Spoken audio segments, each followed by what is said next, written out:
Tune in to nostalgia. Tune in to now. Golden Radio Hour.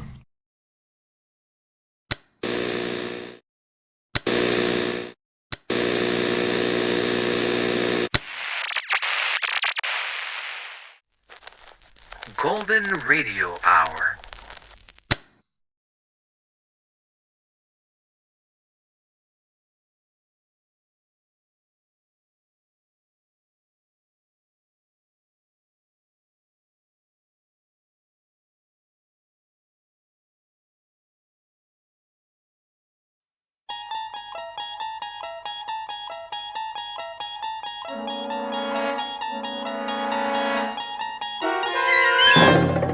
You're traveling through another dimension. A dimension not only of sight and sound, but of mind. A journey into a wondrous land whose boundaries are that of imagination. Your next stop? The Twilight Zone.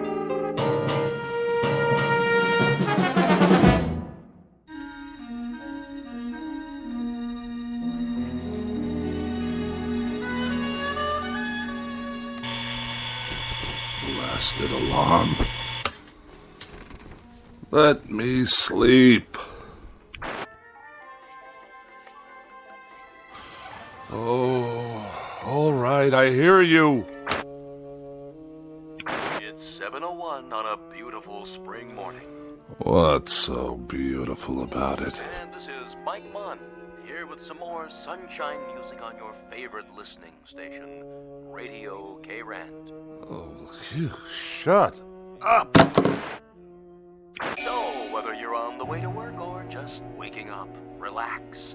We'll be with you all day long, bringing you melodic masterpieces around the clock. Off, I say. I did not set this radio to go on at all. And before we start another set of timeless hits, here's a special message for one of our favorite listeners, Bartlett Finchley.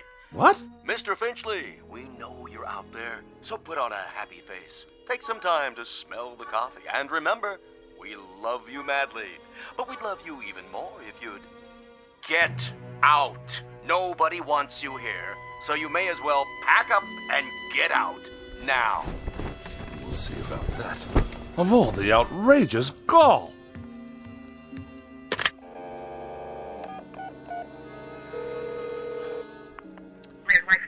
Operator, get me K-Rant. Yes, the radio station. No, I don't know the number. Kindly dial it for me, if you can spare a moment from your crossword puzzle. K-Rand, how may I direct your call? Connect me with Mike Munn. I beg your pardon? Munn, your asinine disc jockey. I'm sorry, sir, but there's no one here by that name. Of course there is. I just heard him on the radio. He took it upon himself to broadcast a personal insult directly and specifically aimed at me. We play all music all the time, sir. Do you know who you're speaking to? This is Bartlett Finchley.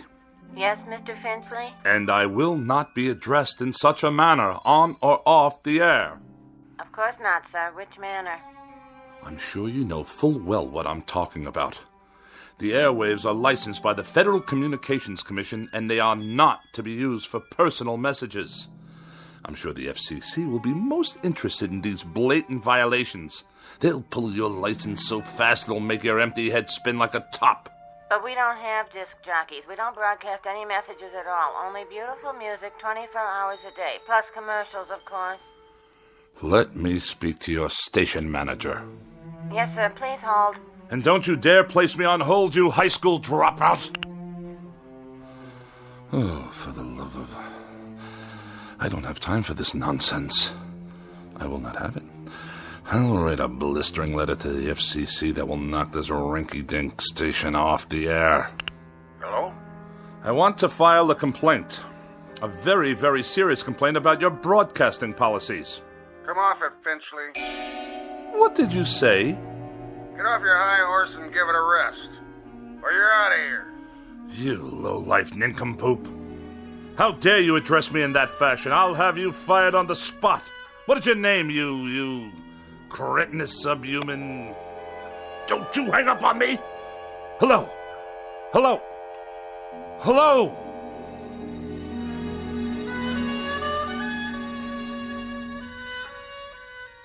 This is Mr. Bartlett Finchley, age 42, a practicing sophisticate and dedicated misanthrope who writes very special and very precious things for gourmet magazines, critical journals, and the like. He's a bachelor and a recluse with few friends, only devotees and adherents to the cause of tart sophistry. He has no interest save whatever current annoyances he can find to occupy his mind. He has no purpose to his life, except the formulation of day-to-day opportunities to vent his wrath on the mechanical contrivances of an age he abhors. In short, Mr. Bartlett Finchley is a malcontent, born either too late or too early in history, and who in just a moment will enter a realm where muscles and the will to fight back are not limited to human beings. Next stop for Mr. Bartlett Finchley, the Twilight Zone.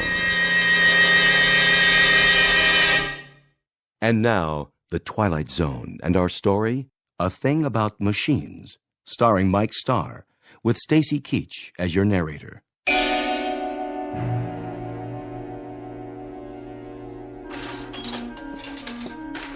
How are you today, Mr. Finchley? I'll answer that burning question after you tell me what's wrong with this electronic abomination in my living room. You mean your TV set? And also acquaint me with how much your current larceny is going to cost me. Well, let's see here. 2 hours labor, new circuit board, new oscillator, new comb filter. How very technical and how very nice. Speak English, man. Well, you asked me what was wrong. Never mind the subterfuge. I presume I'm to be dunned once again for 3 times the worth of the bloody thing. Well, I didn't charge you for my travel time. The total. What is the total? Here you go, Finchley. Oh, surely you jest. All right. I'll give you a break on the sales tax, seeing as how you're a regular. But this is the price of a meal in a 4-star restaurant. With wine. Labor don't come cheap nowadays. And neither apparently does my peace of mind. I requested that the device be restored to working order, the alternative being more disruptions to my writing schedule. Well, you could just get a new one every time. Might be easier all around. Last time I was here, Mr. Finchley, you'd kicked your foot through the picture tube, remember? I have a vivid recollection. It was not working properly, like every other electronic contraption in this house. I tried to rehabilitate it. By wrecking it? After a certain point, that is the only option left. I disposed of a clock radio in a similar manner this morning. Unfortunately, I must view a cooking program this evening in order to write my review of their fare, which I'm sure will be abysmal as usual, if the television should choose to operate at all. Why don't you just horsewhip it, Mr. Finchley? That'd show it who's boss. What do you say we cease the small talk? Let's get down to the petty larceny and be done with it. I'll put it on your tab. Send me a check before I come out the next time. I sometimes wonder exactly what it is the purpose of the Better Business Bureau in such transactions. You got a complaint about my work? When they allow you itinerant extortionists to come back week after week, move wires around, busily probe with ham-like hands, and accomplish nothing but the financial ruin of every customer on your route. We're not a jip outfit, Mr. Finchley. We're legitimate repairmen. But I'll tell you something about yourself. Spare me, please. I'm sure there must be some malnutrition analyst with an aging mother to care for whom I can contact for that purpose. Why don't you hear me out, Mr. Finchley? That set doesn't work because you obviously got back there and yanked out wires and heaven knows what else. You had me over here last month to fix your tape recorder because you'd thrown it down the steps. It did not work properly. Well, that's the point, Mr. Finchley. Why don't they work properly? Offhand, I'd say it's because you don't treat them properly. I assume there's no charge for that bit of analysis. What does go wrong with these things, Mr. Finchley? Have any idea? Have I any idea? Now that's worth a scholarly 10 lines in your repairman's journal. Bilk the customer, but let him do the diagnosis. Well, the reason I ask that is because whatever it is that really bothers you about that television set and the radio and all the rest, it's something you're not telling me. Aside from being a rather incompetent clod, you're a most unreceptive listener. I've explained to you already.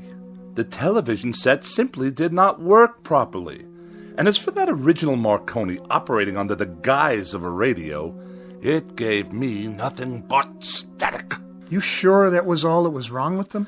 I choose my words very precisely, thank you.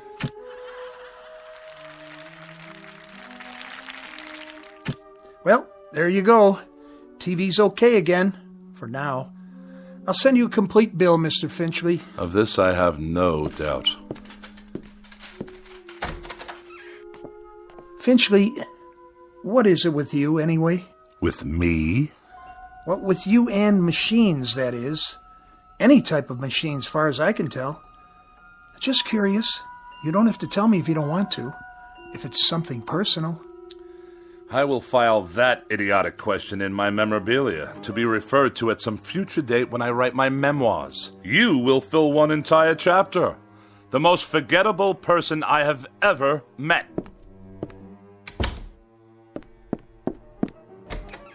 It just so happens, you boob. It just so happens that every machine in this house refuses to cooperate, on any level. They behave as if... There! You see what I mean? Enough! I said that will be just about enough of that.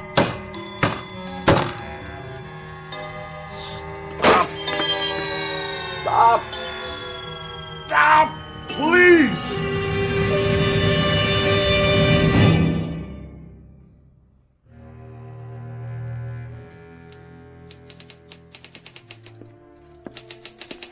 Miss Rogers? Yes, Mr. Finchley? Let me see the pages. Yes, sir. Is that all you've done? That's all I've done. 2 articles and 1 column, almost completely retyped, 40 pages in 3.5 hours. That's the best I can do, Mr. Finchley. It's that idiotic gadget of yours, humming and clicking away. I suppose it's about to break down, too. It's perfectly fine for a typewriter if you'd let me use a word processor. My words don't need processing. They've already been diced and sliced by the most perfect processor known to man, the human brain, which in my case comes with a great deal of priceless expertise. But a computer would increase the speed. I wouldn't have to worry about ribbons, correction tape. The solution to that, Miss Rogers, is increased accuracy. I'm extremely accurate, Mr. Finchley, and it's not my speed that's the problem. This is an old-fashioned, out-of-date technology. If you'd allow me to bring a computer in here... Oh, no! Not in my house. More unnecessary bells and whistles. Thomas Jefferson wrote out the preamble to the Constitution of the United States with an inkpot and a feather quill. It took him only half a day. Then why don't you hire Mr. Jefferson? Did I ever tell you with what degree of distaste I view insubordination? Oh, yes, many times, often and endlessly. What are you doing? What does it look like? I'll tell you what, Mr. Finchley. From now on, you can get yourself another girl. Somebody with 3 arms and roughly the same sensitivity as an alligator. Then the 2 of you can work together till death do you part. As for me, I've had it. And you are going where? Where? I think I might take in Bermuda for a couple of weeks, or Mexico, or maybe a quiet sanitarium on the banks of the Hudson. Now, Miss Rogers. Any place where I can be as far away as possible from the highly articulate, oh so sophisticated bon vivant of America's winers and diners, Mr. Bartlett Finchley. Miss Rogers, you don't mean that. And surely you're not serious. You've even got me talking like you. But I'll tell you what you won't get me to do. You won't turn me into a female Finchley with a pinched, scornful little heart and a mean, petty, yellow-jaundiced view of everybody else in the world. Miss Rogers, please. Please don't leave. I beg your pardon? I wish you'd reconsider. Speak up. I can't hear you. I wish you'd stay for a little bit longer. You what? I don't mean to work. All that can wait. Then why? I was just thinking... Well, we might have dinner. You're not serious. Or something, perhaps a cocktail. You are serious. I am. I'm not very hungry, and it's too early for cocktails. What's your trouble, Mr. Finchley? You sound like a half-hearted orphan whose idea of a lark is a square dance at the local grange. I'm merely suggesting to you, Miss Rogers, that we observe the simple social amenities between an employer and a secretary. I thought we'd go out, even take in a show or something. How very sweet, Mr. Finchley. Thank you, but no, thank you. Tonight I'm taking a hog-calling lesson. You know what a hog is, don't you, Mr. Finchley?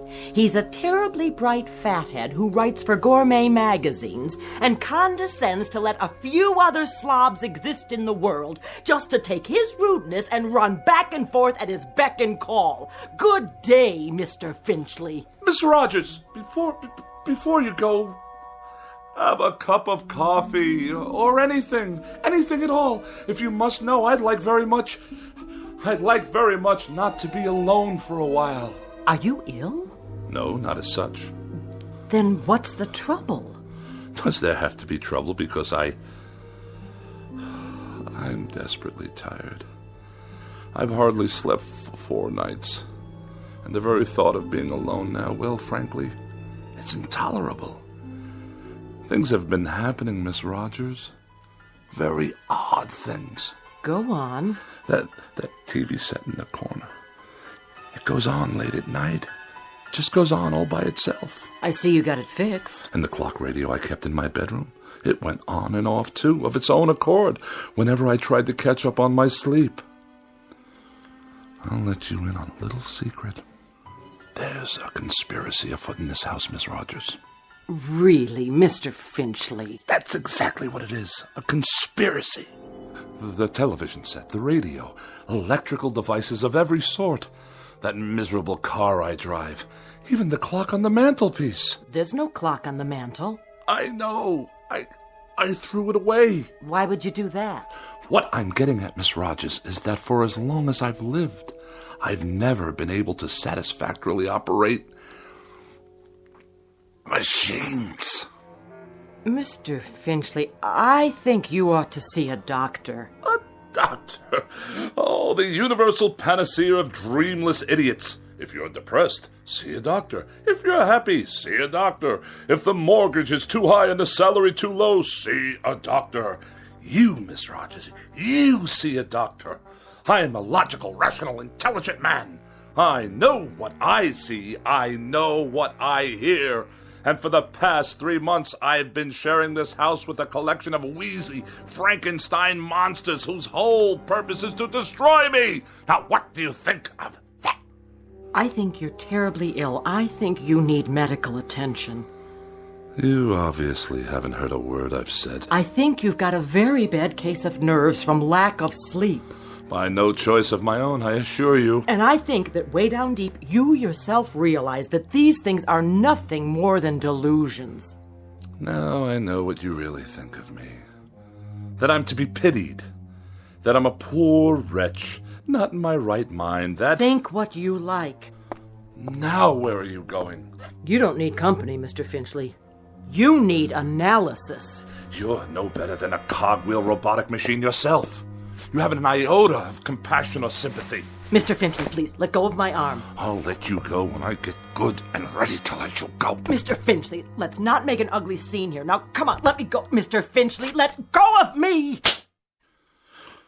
Get out of here and don't come back. With distinct pleasure and manifest relief. Don't ever come back. I'll send you your check. I will not be intimidated by machines, so it follows that no empty-headed little secretary with a mechanical expression is going to get away with anything either. Mr. Finchley, in this conspiracy you're suffering, this mortal combat between you and the appliances, I hope you get licked. Good riddance! What? More typewriting? Oh, you think you'll turn yourself on any time you feel like it, do you? Let's see what you've written. Get out of here, Finchley. Get out of here, Finchley? Who are you to tell me to get out of my own house? You're a machine, a silly machine, an inanimate object. All right, that's it. This is war. You're not going to intimidate me. Did you hear what I said? You're not going to get away with it, you machines.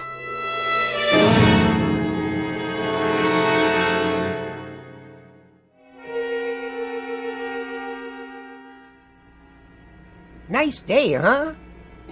Define your terms. I was only making conversation, Mr. Finchley. Just see to it that this elevator takes me all the way to my destination without a mishap. 19th floor. I'm surprised I got here in one piece. Pardon, sir? No matter. You wouldn't understand. You couldn't, since you choose to collaborate with these infernal contraptions all day long. Yes, sir. Good afternoon, Mr. Finchley. Is it? I just meant... I know what you meant. The warm, languid weather outside, fluffy white clouds scudding across a pale blue sky. The sort of day when a young woman's thoughts turn to romantic mush. Disgusting. Mr. Finchley, I assure you Well, I'll have none of it. Do you hear? Excuse me. Editorial department. Ah, another telephone. Mr. Alexander Graham Bell's most loathsome invention. It undoubtedly knows my whereabouts at all times. Please hold.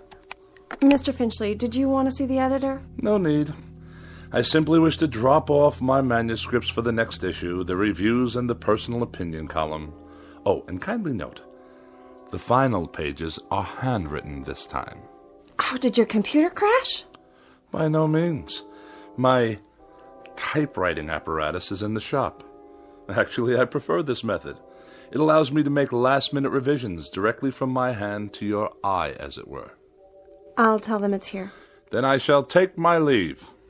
Out into the blinding white heat of the cruelest month. Reflux Publications. Iron Gourmet Magazine. Just a moment, please.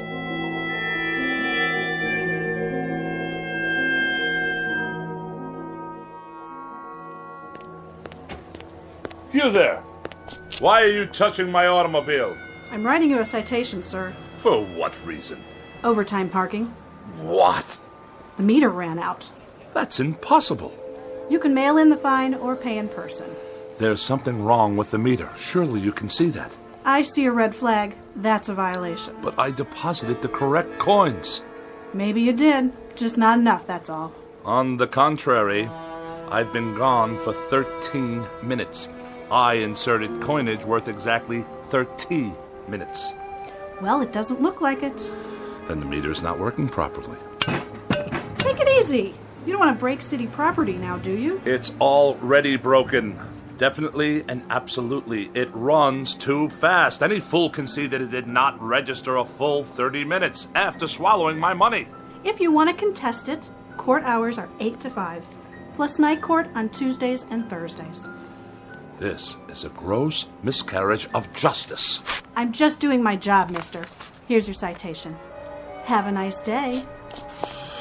One more mechanical abomination designed to make my life a living hell.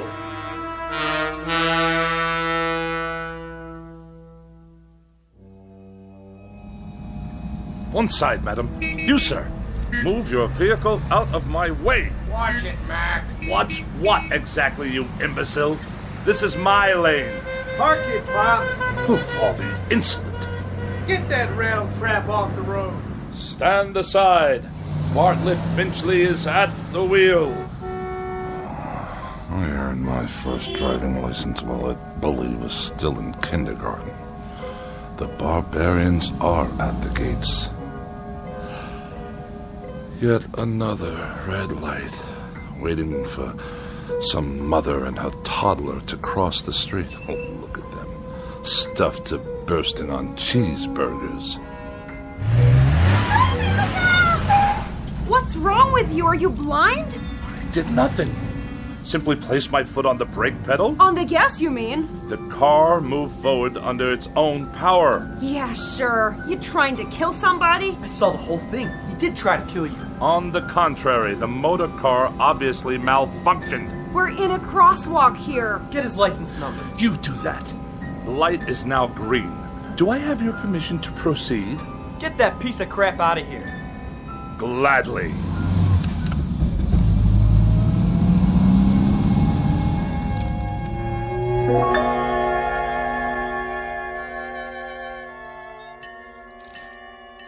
Pardon me, attendant.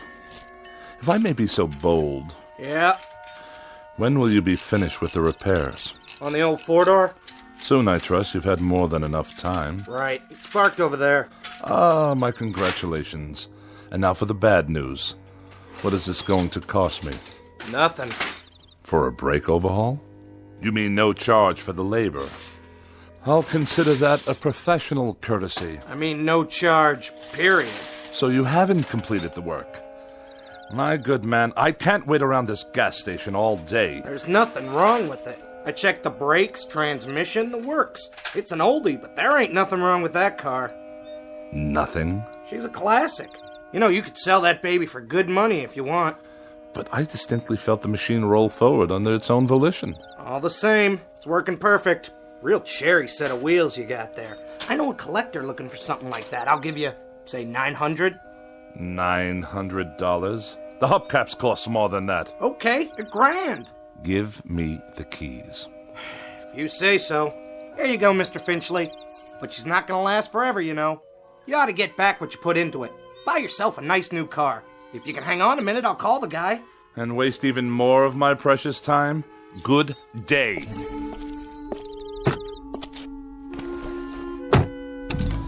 Wait up! Ah, now you deduce what's wrong, as I'm about to drive away. $1,100. Cash on the barrelhead. Oh, go tighten your fan belts or whatever it is you do in this incompetent establishment. Knuckle-dragging dolt. At least I can hear some decent music. Get out of here, Finchley. More abuse. Just go, Finchley. We don't want you here. Pack up and get out. Before it's too late.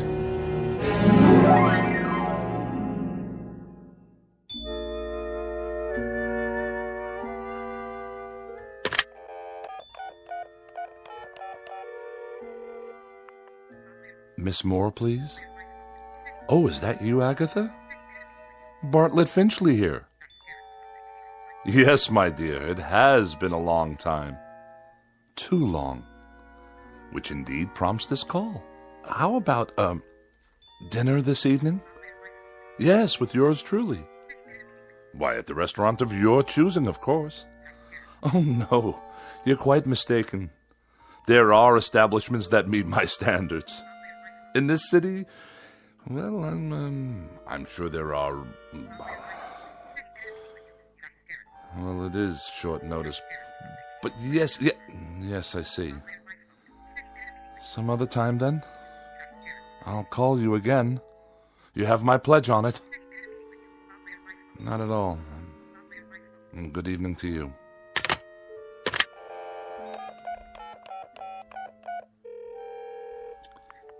Mrs. Donnelly, please. Pauline, is that you? Oh, and how's my favorite young widow this evening? Bartlett. Bartlett Finchley. You remember? Yes. I'm tip-top. And you? Splendid. Say, listen, Pauline, I was wondering, sort of spur of the moment and all that, but oh... I see. I see. Yes, perfectly. That's quite all right. No, I hadn't heard the good news. Well, I'm delighted for you. Truly delighted. In June. I'll send you a wedding gift. Of course. Good night. It's the telephone. I'm sure of it. Distorting my voice, twisting my words. What other explanation is there? An army of forces dedicated to embarrassing me, inconveniencing me, and generally making my life as miserable as possible.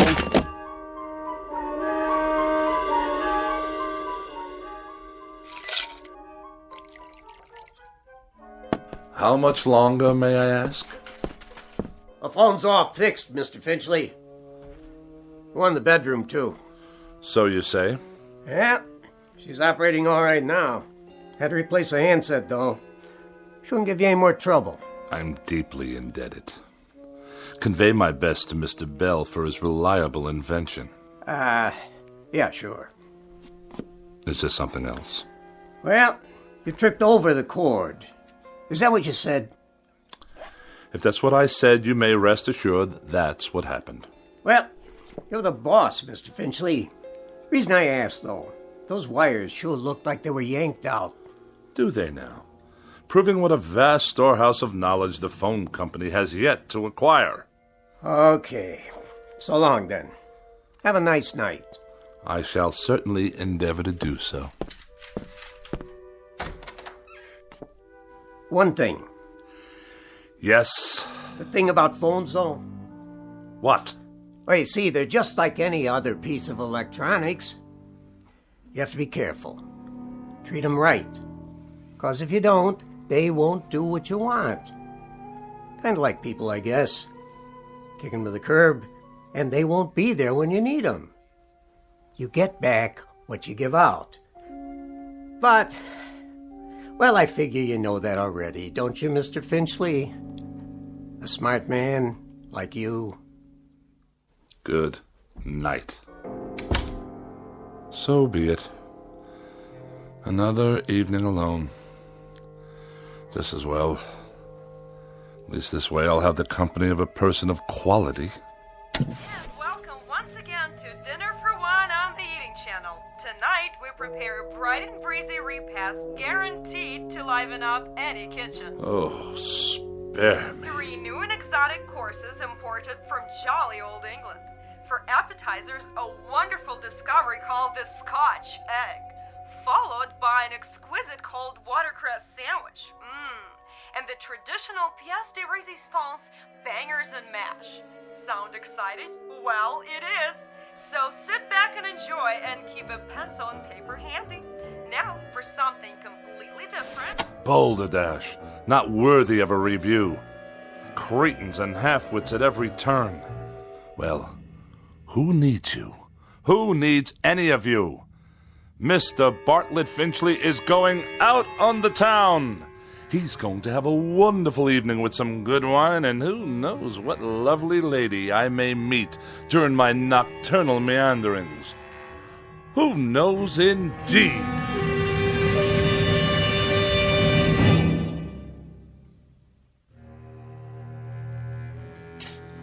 Dinner jacket, white shirt, and the red cravat. No, the blue.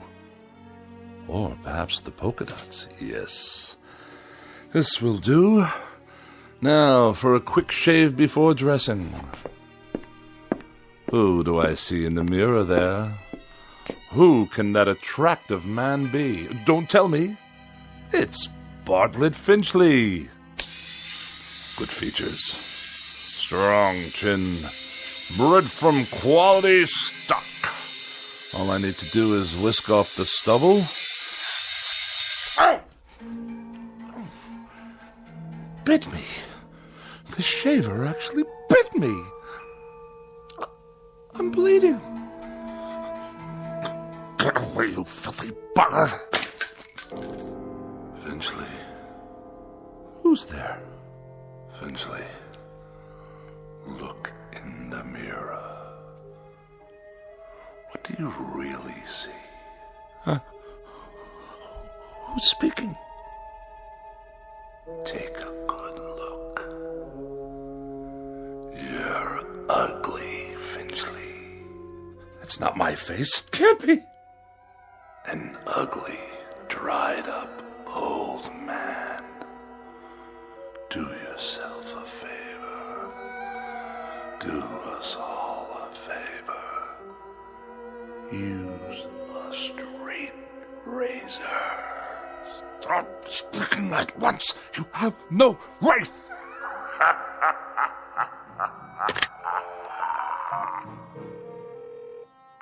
Hello, operator. Get me the police. Someone's in my house. Hello? Hello?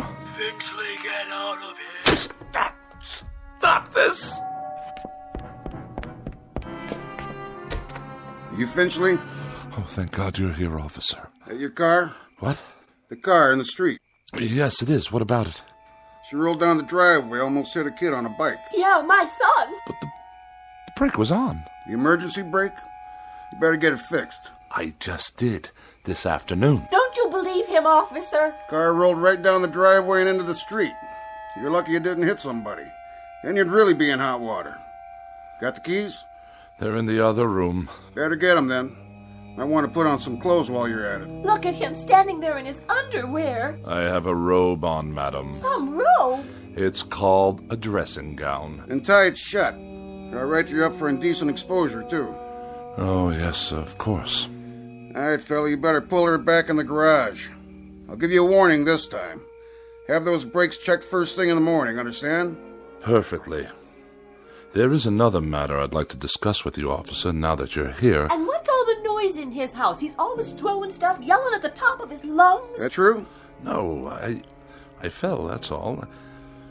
Tripped and fell on the stairs. That why your face is bleeding? Precisely. What's the other matter? Matter? You said you have something to discuss. It's difficult to explain. You wouldn't understand. Eating then, Mr. Finchley. So is he going to move his car or what? In one moment, madam. For now, you may remain on my property until I return with the keys. At that time, I should like you to be out of my yard. Otherwise, I shall solicit the aid of this gendarme to forcibly eject you. Idiots!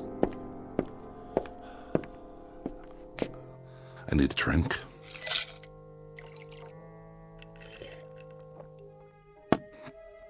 Perhaps one more.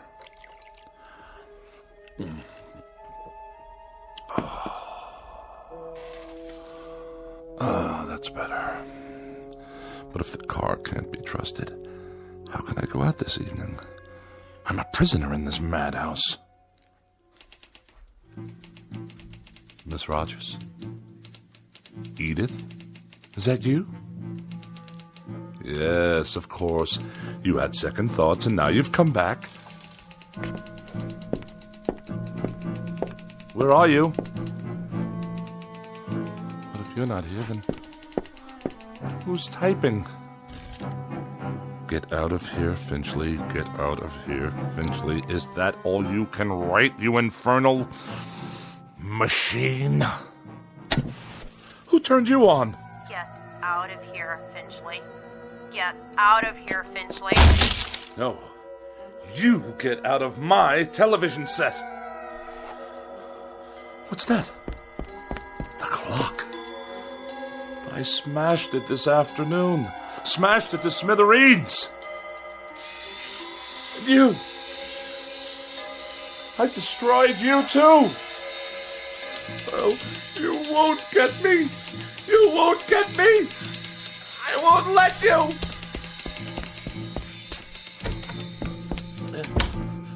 Help me, please. Someone. It's Bartlett Finchley, your neighbor. Let me in. It's that crazy man again. Don't let him in, Mom. He tried to kill me. I didn't. The car did. Don't you understand? Open your door. You get away from here.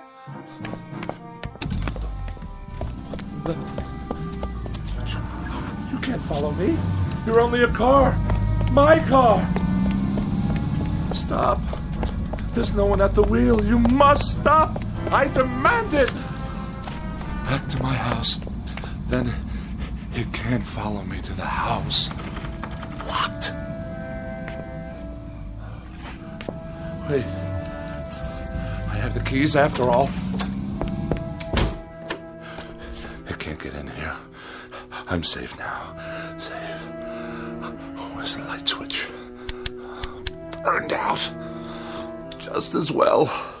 I'll hide here in the dark until the car goes away. Yes, that's it.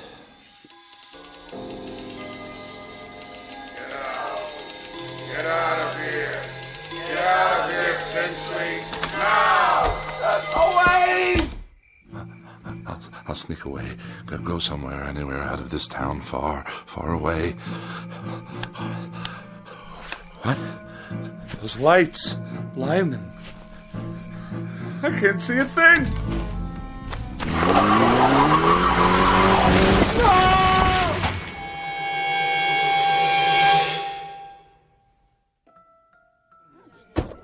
I have your 1019 on Woodlawn Drive. What is the status? Cancel that call for backup. Paramedics have arrived, waiting their decision. Do you have a positive ID? Finchley, first name B for Bartlett. Stand by, 10-4. That man. He was running in his bathrobe. Never saw anything like it. What's his condition? Flatline. He's gone. I'll put him down as DOA your arrival. Heart attack? That's what it looks like. What happened here, you know? Neighbors said they heard him shouting about something last night. He sounded scared. What about? Yeah, whatever it was, he took it with him. Was he out here? Right here on the porch, slumped down against the door, eyes wide open like he saw a ghost. I figure he's on his way to his car. Which one? At the curb. Never got to move it like I told him. He must have been drunk. You can smell it on him. Good thing he forgot his car keys or he might have done some real damage. Yeah, not now, though.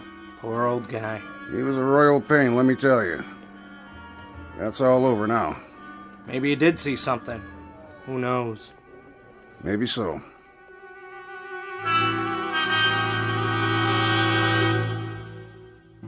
Yes, maybe so.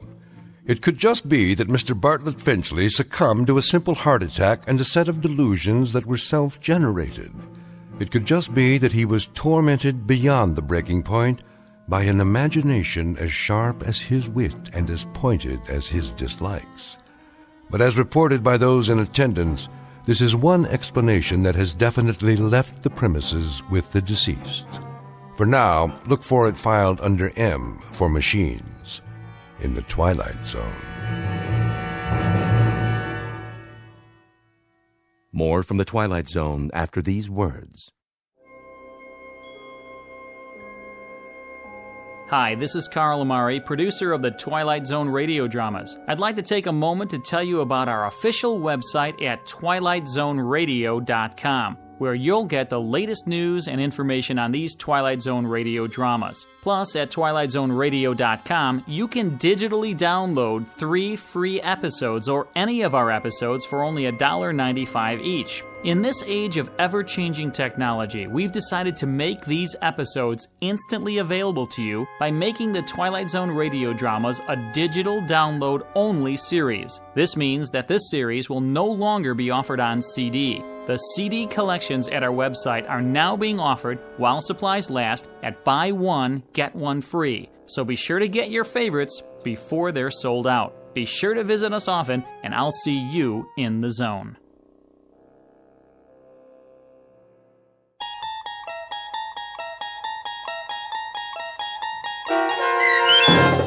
A Thing About Machines, starring Mike Starr, with Stacy Keach as your narrator, was written for The Twilight Zone by Rod Serling and adapted for radio by Dennis Etchison. Heard in the cast were Doug James, Peggy Roeder, Rich Komanek, Turk Muller, Guy Burrill, Larissa Borkowski, Irene Olson, Heath Corson, Lynn Foley, Natalia Reed, and Peter DeVito.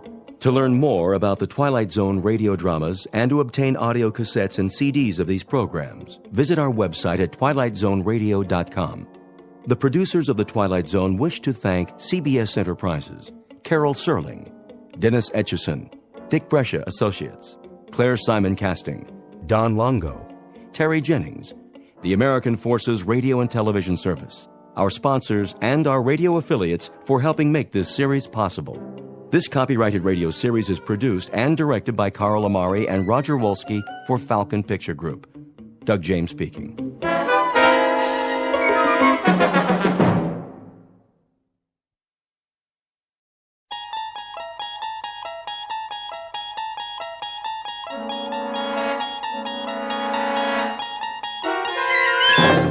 You're traveling through another dimension. A dimension not only of sight and sound, but of mind. A journey into a wondrous land whose boundaries are those of imagination. Your next stop, the Twilight Zone.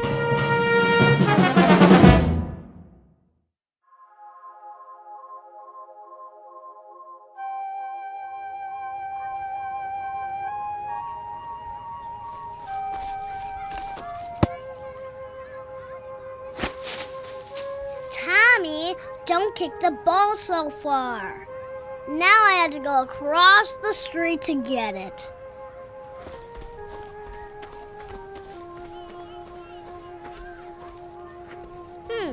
Where did it go? Is this your ball? Who said that? Me. Why are you in the bushes? Are you hiding? No. Your ball went back here. I was just getting it for you. Here, I'll kick it to you. Thanks. Hey, you kick pretty good. What's your name? Janet. Mine's Rebecca. You can call me Becky. Why don't you come out of there?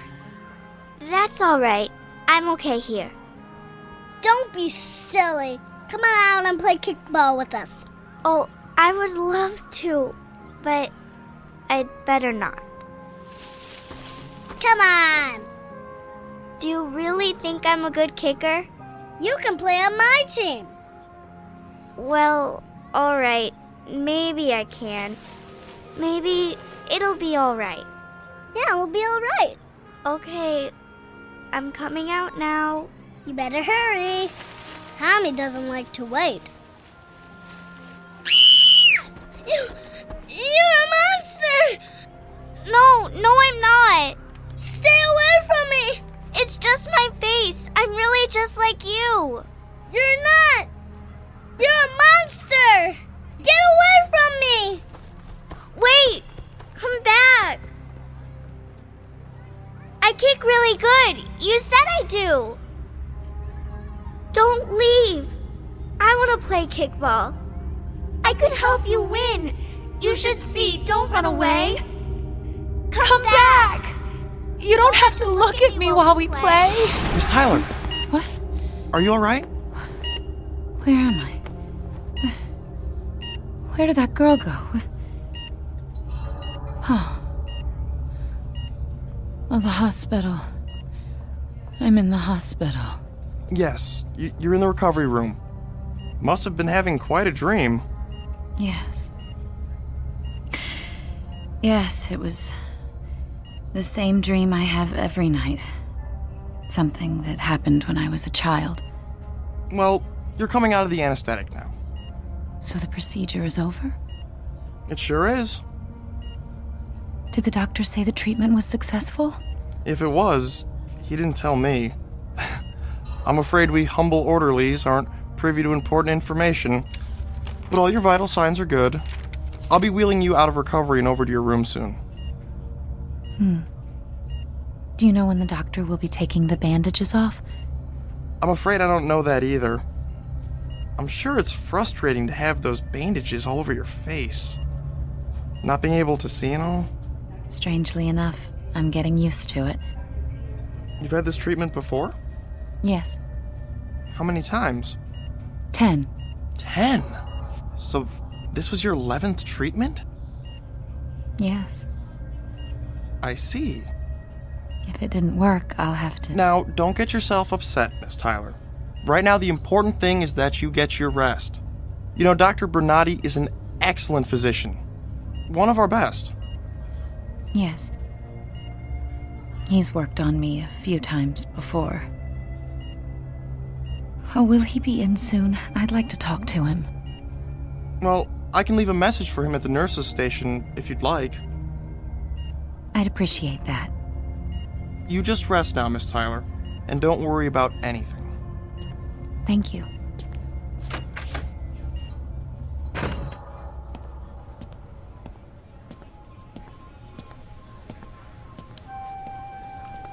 Hey, nurse, patient 307 wants to see Dr. Bernardi when he's available. She's anxious to find out if the doctor thinks her treatment was successful.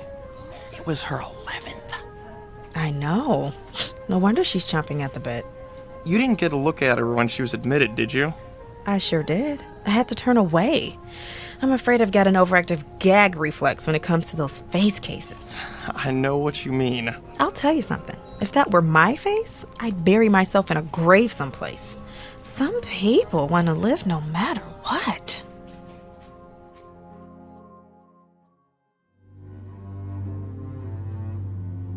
Year, place, circumstances, all indeterminate, because this is a story about beauty and ugliness, and it is not dependent on a clock or a calendar. You have been introduced to Miss Janet Tyler, who lives in a very private world of darkness, a universe whose dimensions are the size, thickness, length of a swath of bandages that cover her face. In a moment, we'll join Miss Tyler after she's been moved to her hospital room, and also in a moment, we'll look under the bandages, keeping in mind, of course, that we're not to be surprised by what we see, because this isn't just a hospital, and this patient is not just a woman. Miss Janet Tyler, patient number 307, is recovering from a medical procedure that is only performed in the Twilight Zone.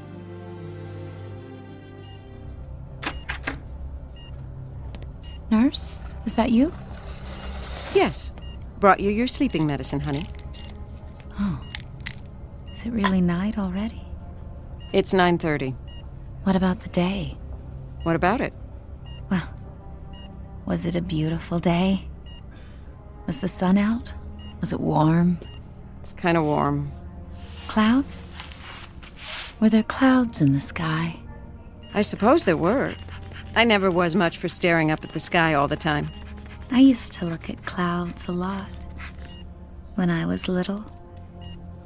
We had a hill by our house, and I liked to go up there and lay alone in the tall grass and stare up at the clouds. Did you ever do that? Can't say I ever did. I used to love the sun on my face, the wind in my hair, and the solitude. I loved being by myself, all alone at the top of the world. Time to take your temperature now. Oh, just one other thing. Well? When will they take the bandages off? How long do I have to wait? Until they decide whether they can fix up your face or not. Oh. I guess it's pretty bad, isn't it? I've seen worse. But it's pretty bad, isn't it? I mean, I know it's pretty bad.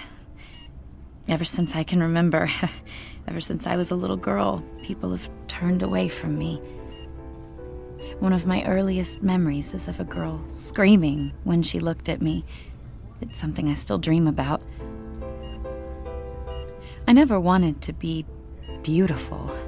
I just wanted people not to scream when they looked at me.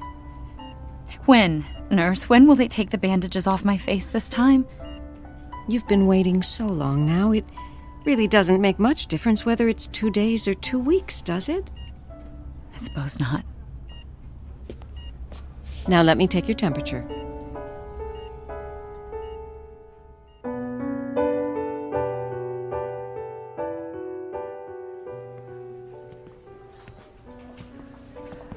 Good evening, nurse. Hello, Dr. Bernardi. How's patient 307? Resting comfortably. How would you describe her emotional state? Apprehensive. A bit agitated. Can't blame her. This is what, her 9th visit? I've lost count. You have to give her credit. She keeps trying, doesn't she? Yes. A shame. All her previous treatments were unsuccessful. Doctor, what would cause such deformity? I wish I knew. I'm going to check in on her. Come back about 11, nurse. Give her the usual sedative then. All right, Doctor.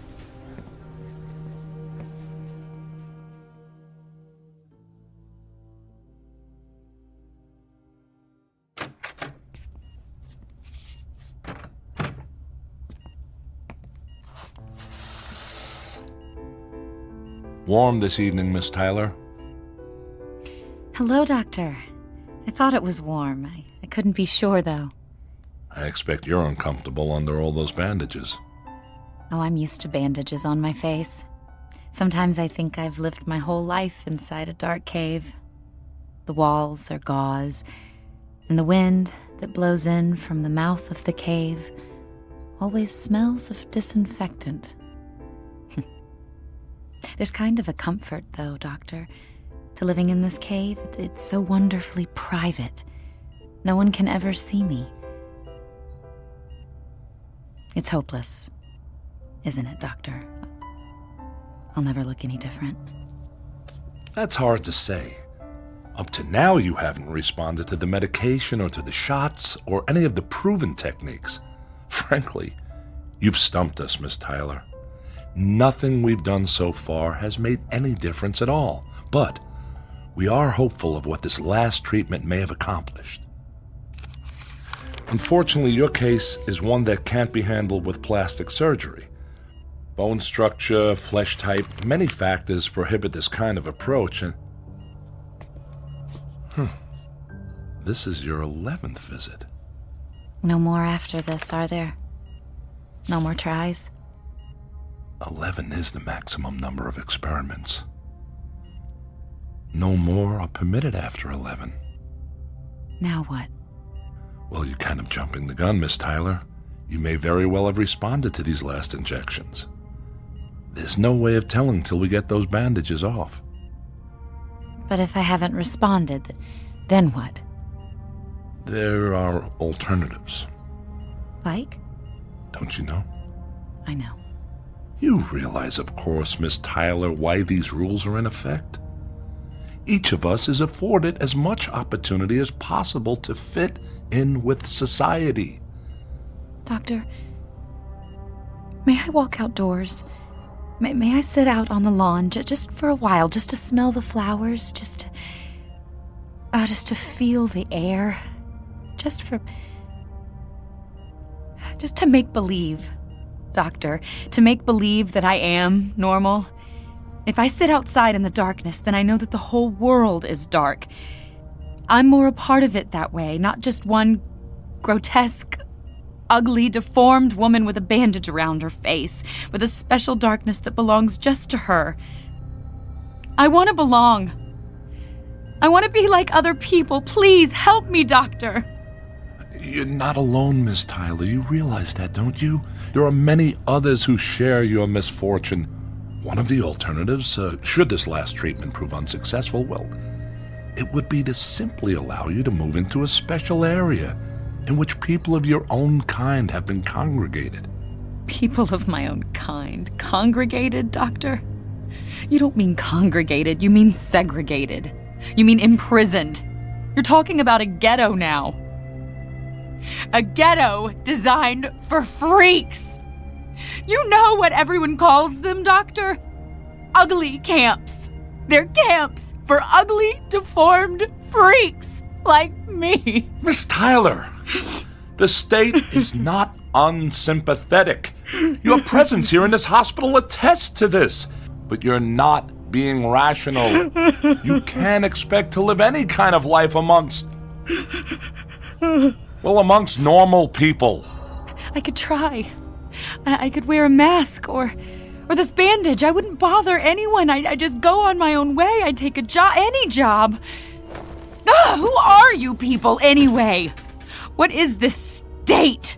Who makes up all the rules and the statutes and the traditions? The people who are different have to stay away from the people who are normal. Well, the state isn't God, Doctor. Miss Tyler, please. The state is not God. It hasn't the right to penalize people for an accident of birth. It hasn't the right to make ugliness a crime.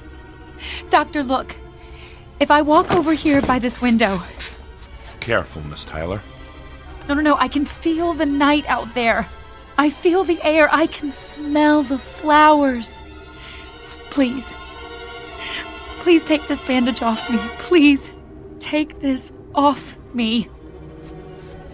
Take this off me! No, Miss Tyler, don't tear at the bandages. You could do serious damage to the work we've done. Nurse, I could use help here. Get this patient a sedative now.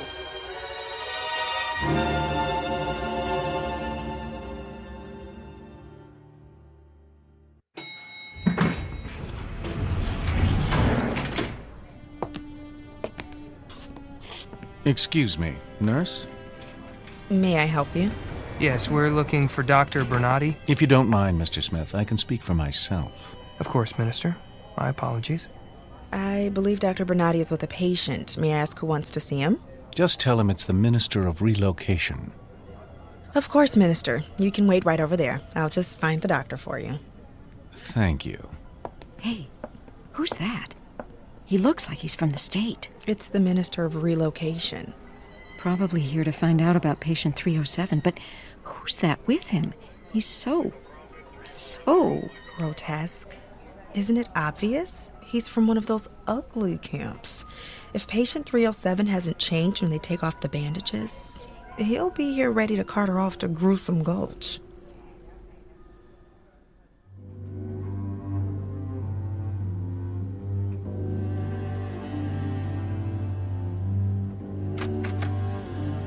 Miss Tyler?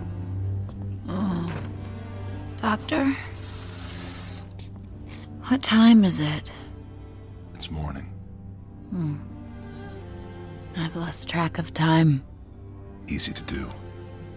Those bandages keep you from seeing the daylight. Plus, we've kept you mildly sedated since your outburst a couple of days ago. You slept much of the time. Oh, is today the day? Yes. When? You're scheduled for 12 noon. Miss Tyler, Yes? after I remove your bandages, regardless of the outcome, I must insist that you promise to remain rational. No tantrums, no temperament. You understand? Yes. Now, having said that, I want to tell you that you have every reason to be optimistic. You've been fortunate enough to take advantage of some pharmaceuticals that were just recently developed in state laboratories. They've done quite well under testing conditions. Your chances for a successful treatment are very promising. So, let's just keep a hopeful outlook. All right? I'll try, Doctor. Dr. Bernardi, I'm sorry to interrupt. May I speak with you a moment? Of course. I'll see you later, Miss Tyler. All right, Doctor. What is it, nurse? The Minister of Relocation is here to see you. The Minister of... What does he want? He didn't say. I'd better not keep him waiting. You can show him to my office, nurse. I'll let him know.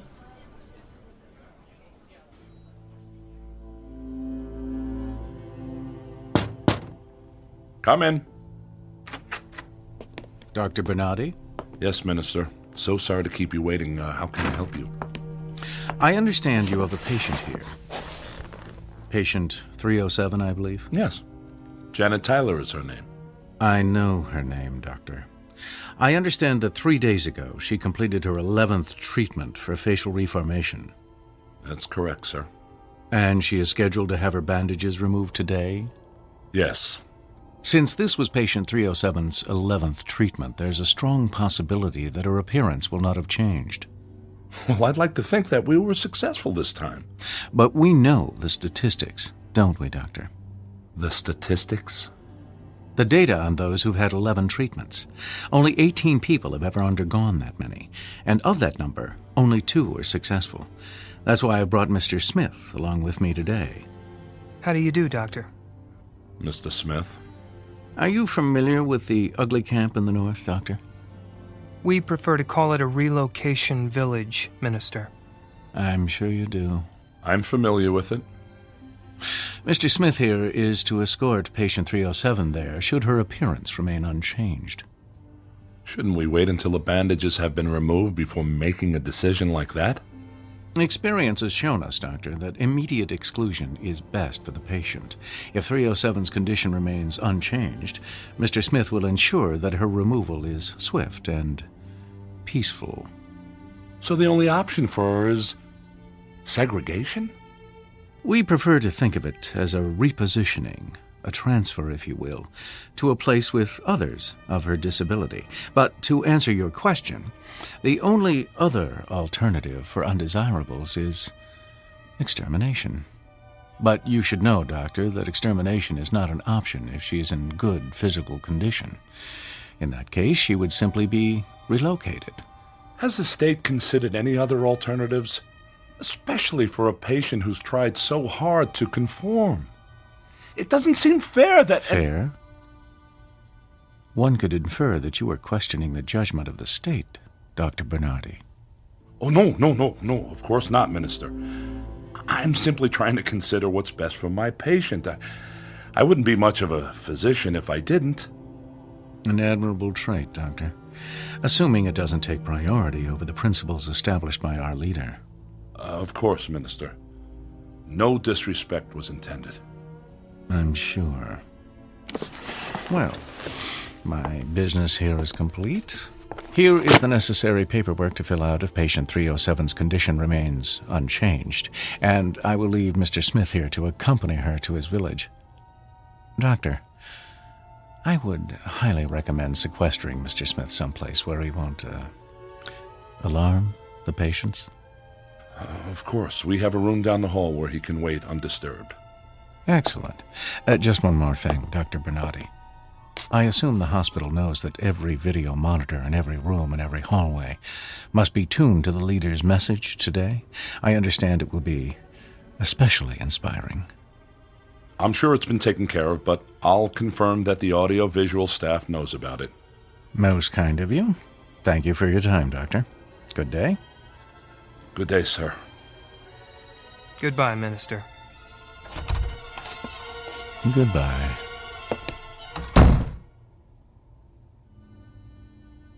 I'll show you to a room where you can wait, Mr. Smith. Thank you, Doctor.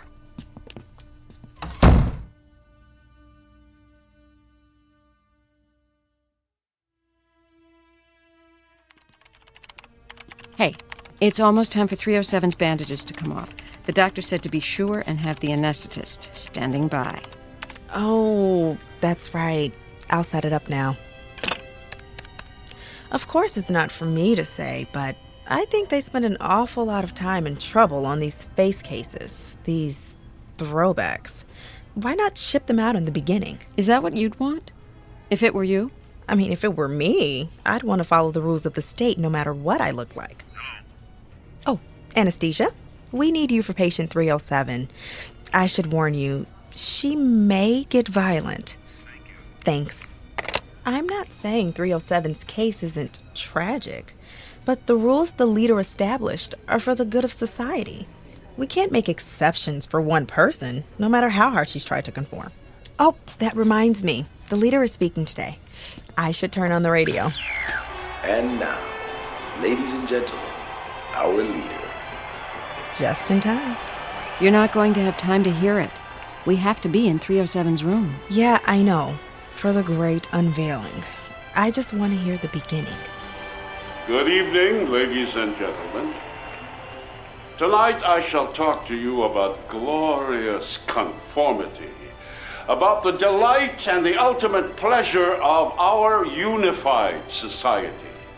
You recall, of course, that period of time when there was a strange, over-sentimentalized perception that it mattered not if people were different, with foreign elements glued together in a crazy quilt. Looks like the leader's speech is on every video monitor, just like the minister requested. I guess my meeting with him could have gone better. Hope he didn't think I was questioning the laws of the state. But I've got to remain positive, regardless of what the statistics say. I have to let Miss Tyler see a glimmer of hope through all those bandages. After all, we use the latest medicine, the most up-to-date procedures. Dr. Bernardi? Huh? Oh, yes, nurse? You look deep in thought. I guess I am. There's a lot to think about today. Well, the anesthesiologist is on his way. Should we all meet you outside patient 307's room? Yes, please. All right. I'll see you there. Okay, doctor, let's find out if the 11th time is the charm.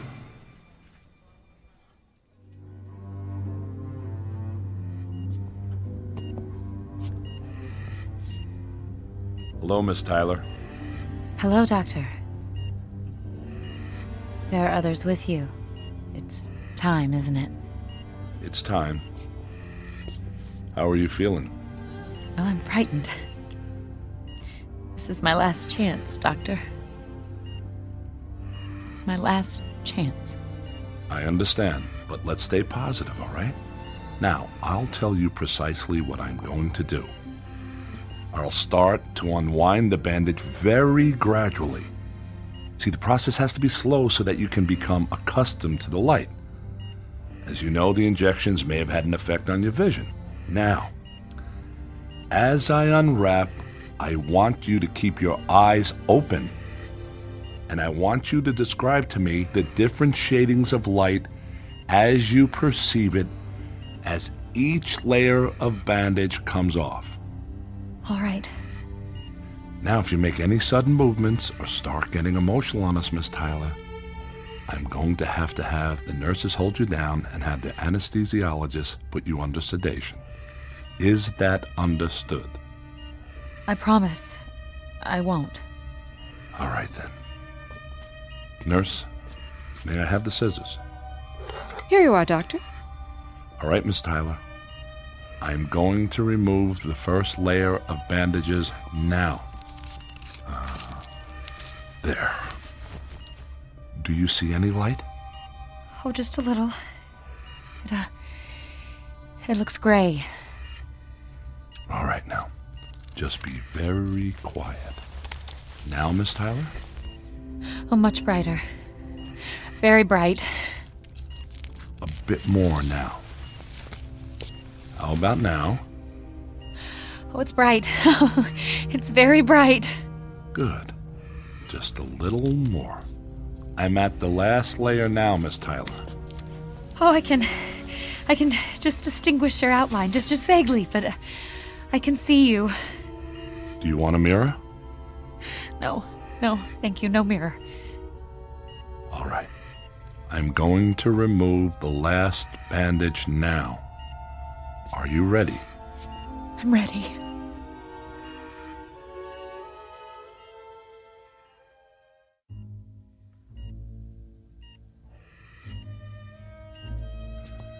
All right, Miss Tyler. I'm going to remove the last bandage. I want you to remember something, please. Miss Tyler, we have done all we could. If we were successful, all well and good. There are no problems. If, however, this final treatment has not achieved the desired results, keep in mind that you can still live a long and fruitful life among people of your own kind. All right, Miss Tyler, remain very quiet, please. Keep your eyes open. I'm about to remove the last of it. I wish you every good luck. There. That's the final. Oh, no change. Her face has not changed at all. Oh no! Oh no!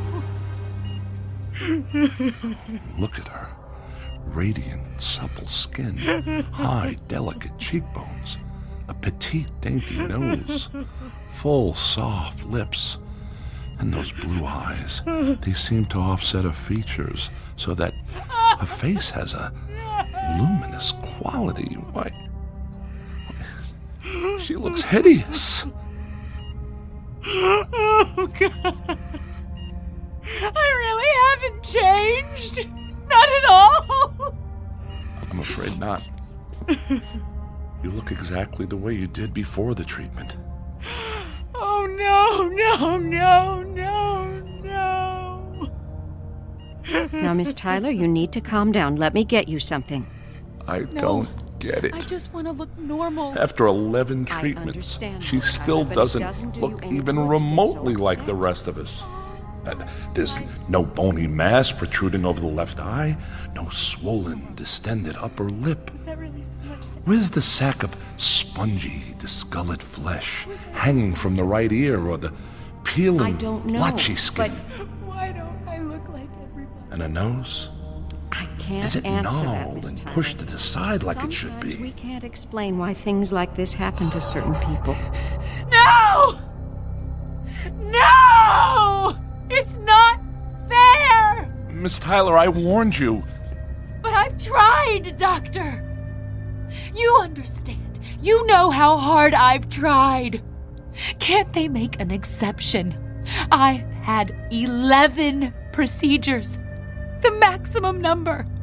Can't they see that I've tried to conform, to be a part of normal society? Doesn't that count for anything? I don't make the rules, Miss Tyler. Now please, sit down. We've arranged for you to stay in a place with your own kind. No! No! I won't go! Let me out of here! Oh! Ah! Oh! I say to you now, come on. There is no we have to stop her. I'll call security. She's running toward the elevator. Stop her. Stop that woman.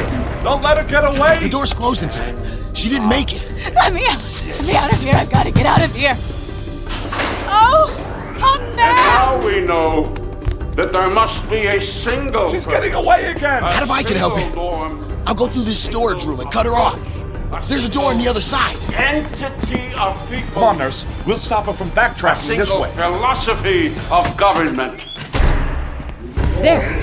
I think he's got a corner. Come on now, Miss Tyler. You need to stop running. But don't you see?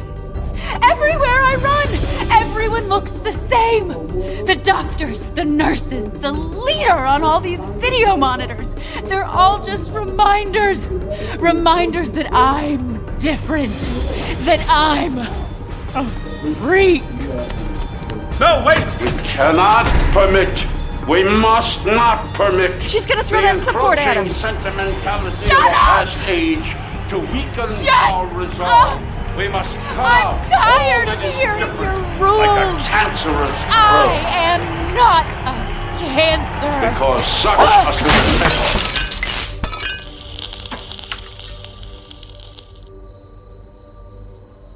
Is everybody okay? Yes. I'm fine. I'm fine. She's getting away again. Come on.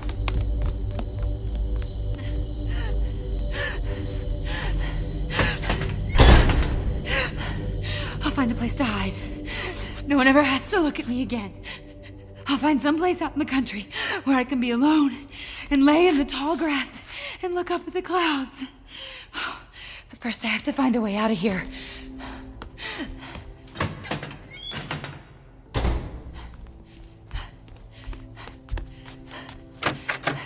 Oh, this is just some kind of waiting room. Oh, excuse me. Oh, get away! I won't hurt you, I promise. Miss Tyler, here you are. Now don't be afraid. This is a representative of the group you're going to live with. Oddly enough, you've come right to him. He looks like a monster. I'm sorry if my appearance has alarmed you, Miss Tyler, but it's just my face. I'm really just like you. This is Mr. Smith, Walter Smith. He's in charge of the village group in the north. He'll take you there tonight. You can live among your own kind now. Miss Tyler? Yes. We have a lovely village and wonderful people. I think you'll like it where I'm going to take you. You'll be with your own kind, and after a little while, you'd be amazed how quickly you'll feel a sense of great belonging. You'll feel a sense of being loved, and you will be loved, Miss Tyler. Doctor, would you excuse us? Of course. Good luck, Miss Tyler.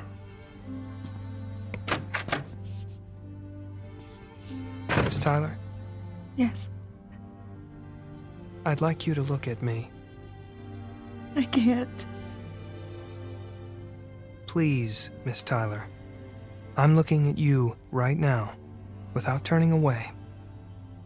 Won't you do me the same courtesy? All right. Thank you. Now, what do you see? I see clear brown eyes, smooth, tanned skin, a trim, straight nose, a firm, square jaw. I see Someone who looks different. That's right. You see someone who understands how you feel. Miss Tyler, I can take you to a place where it doesn't matter if you look different. Mr. Smith, why are some of us born so ugly? I don't know, Miss Tyler. I really don't know. But do you know something? It doesn't really matter. There's an old saying, a very, very old saying.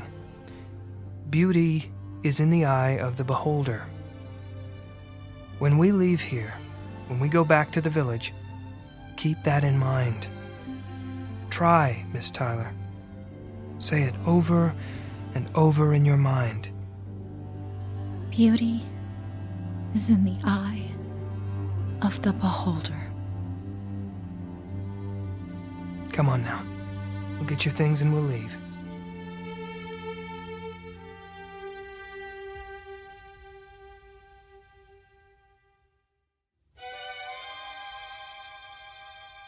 Now the questions that come to mind: where is this place and when is it? What kind of world where ugliness is the norm and beauty the deviation from that norm? You want an answer? The answer is it doesn't make any difference. Because the old saying happens to be true. Beauty is in the eye of the beholder. In this year or 100 years hence. On this planet, or wherever there is human life, perhaps out amongst the stars. Beauty is in the eye of the beholder. Lesson to be learned in the Twilight Zone.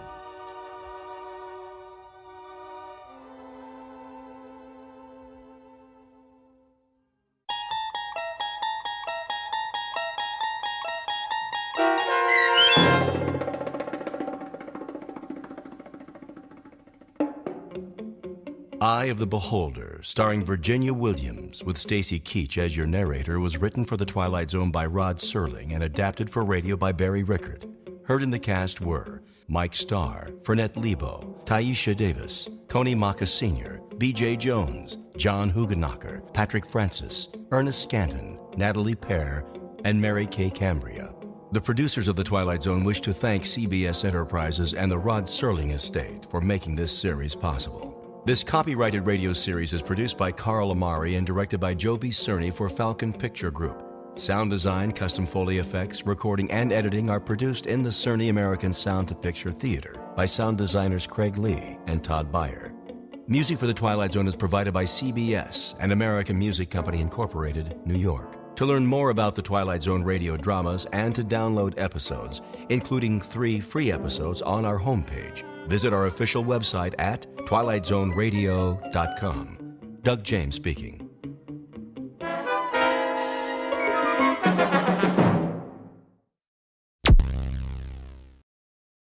Thank you for listening. Please like and subscribe.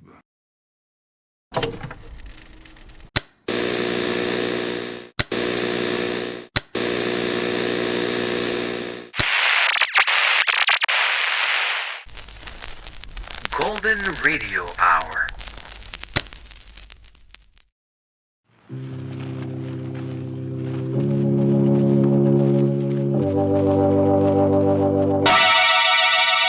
Lipton Tea and Lipton Soup present Inner Sanctum Mysteries.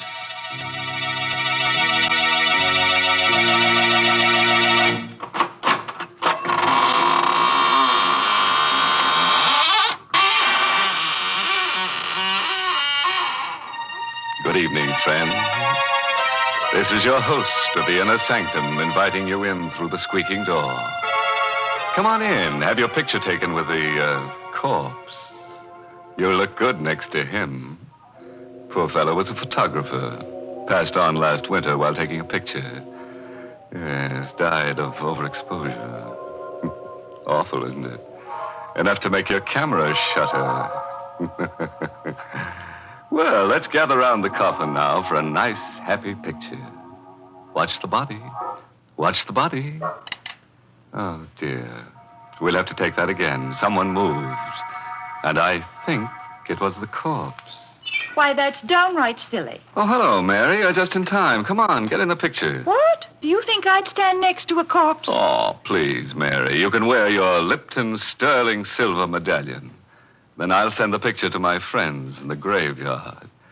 Why, Mary, with your figure, your symmetry, they'll probably elect you Miss Cemetery of 1945. Wouldn't that be nice? Hmm? Thank you, but I can do without that honor. And as far as the sterling silver medallion is concerned, it's mighty popular right now. I've been getting hundreds of letters from ladies all over the country telling me how much they appreciate it. You see, the medallion is made of real sterling silver. It's about 1 inch in diameter, and it's decorated with the Chinese symbol for good luck. You can wear the medallion as a necklace or a choker. You see, it's hung on a narrow black rayon satin ribbon.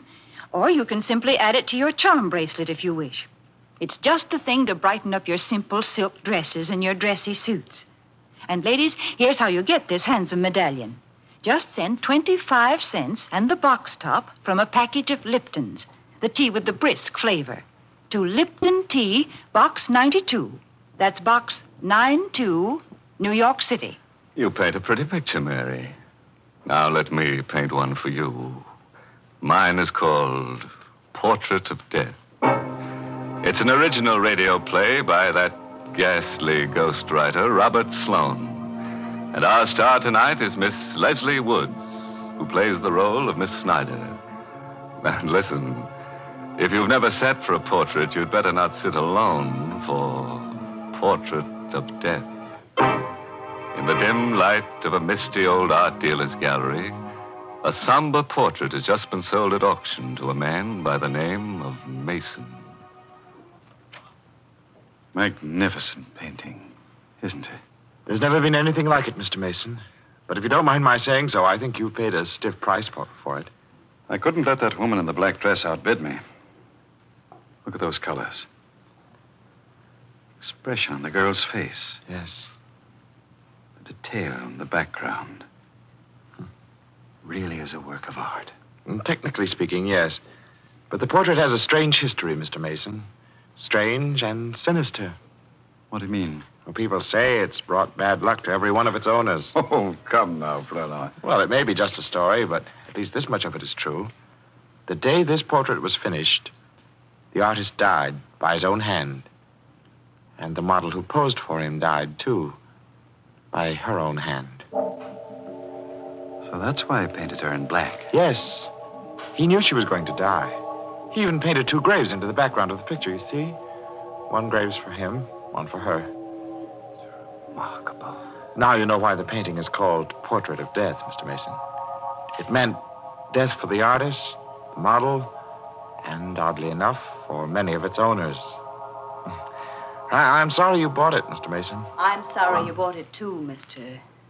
Mason. You shouldn't have taken it away from me. I beg your pardon. Don't you remember me? Oh, yes. Yes, of course. You're the woman I was bidding against. I still want the painting, Mr. Mason. And I beg you to sell it to me at a price I can afford. I warn you, it can only bring you harm. I'm sorry, Miss Snyder. The painting is not for sale.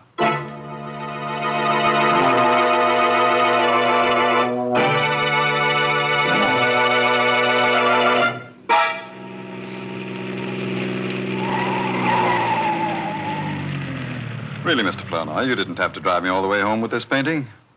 I could have managed it alone. Oh, no trouble at all, Mr. Mason. Here, let me help you carry it into the house. Oh, no, I'll get one of the servants. As you like. Oh, Parker.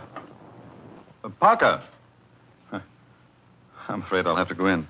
Will you wait for me? Oh, certainly. Oh, Parker. Mr. Mason?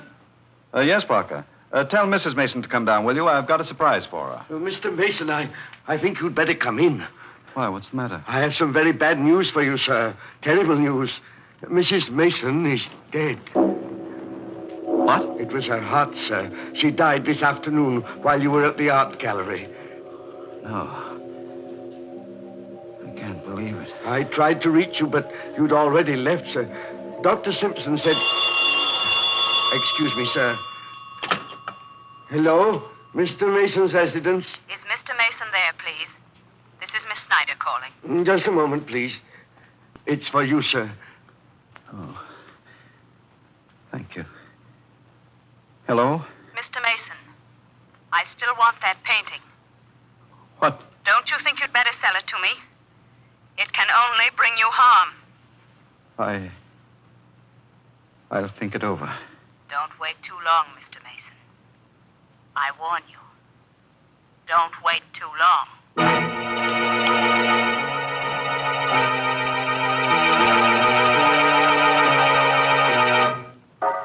You ought to go to bed, sir. You haven't had any sleep for days. I'm all right, Parker. But it can't do any good to sit in this room and stare at that painting. Parker, doesn't the portrait look a little different today than it did when I brought it into the house? I don't think so, sir. Expression on the girl's face is a little deeper. A little more understanding. The background, Good heavens, Parker. What is it, sir? Look. The graves in the background. Weren't they there, sir? When I bought it, Parker, there were 2. Now there are 3.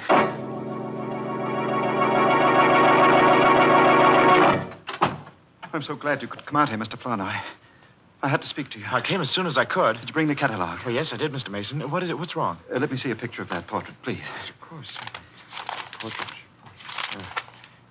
Here it is. Portrait of Death. There. I was right. There were only 2 graves in the original painting. Well, of course, Mr. Mason. I told you there were 2 the day you bought it. But now there are 3, Flournoy. 3 graves. So what? Come. I'll show you. Oh, Mr. Mason, please. There are 3, I tell you. The 3rd one's been there ever since my wife died. But that's impossible. You must be imagining. Give yourself, Flournoy. Here. 1, 2, 3. Mr. Mason. Why are you looking at me like that?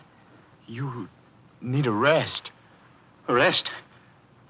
What are you talking about? Don't you understand? There are only 2 graves in that portrait.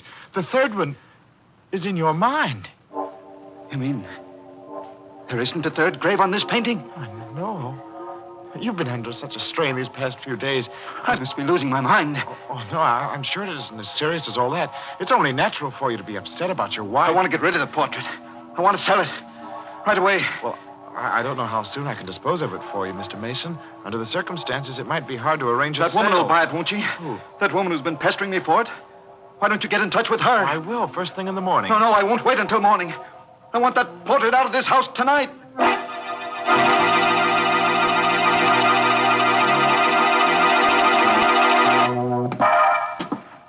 Parker. Where are you going with that painting? Why, I was taking it to the garage, sir.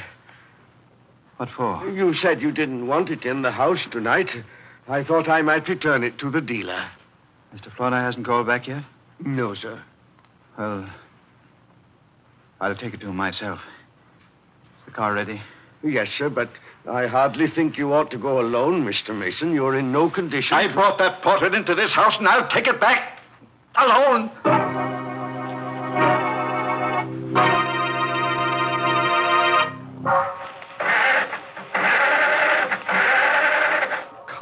Come on. What the devil is the matter with this car? I should have had Parker take it out of the garage for me. Confound it. I'll get that painting out of here if I have to carry it out with my hands. Portrait of death. You are a portrait of death. You, with those searing eyes, that faint half smile. I'll never see your face again. Not as long as...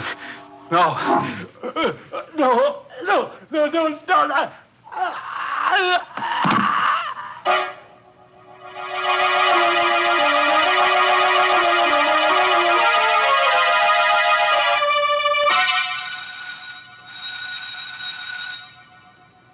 This is a strange time of night to go calling for a painting, Mr. Flournoy. Mr. Mason told me to get in touch with you right away, Miss Snyder.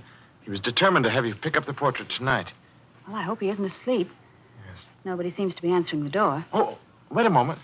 There's a light in the garage. Oh, good heavens, what was that? It sounded like a scream from the back of the house. Come on, we better hurry. Come on, Miss Snyder. There's somebody in the garage. Why, hey, Parker. Yes, What's sir. the matter, Parker? Why'd you scream? It's Mr. Mason, sir. He's dead. What? I just found him, sir, slumped over on the floor of the car. How awful. Maybe he was asphyxiated. No, the motor wasn't running, sir. It's the portrait.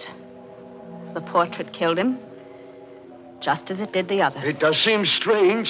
He came to the garage about an hour ago, carrying the painting in his arms. Well, didn't you help him? He wouldn't let me, sir. He insisted on being alone. That's strange. Look at these marks on his neck. As if he'd been strangled with a fine chain. Or a woman's necklace. What do you mean by that? Nothing. Did you think I was accusing you, Miss Snyder? I don't know. Good heavens, Mr. Flournoy. Look at the portrait. Oh, what's wrong? The necklace, sir. The necklace that was painted on the girl's throat. It's gone.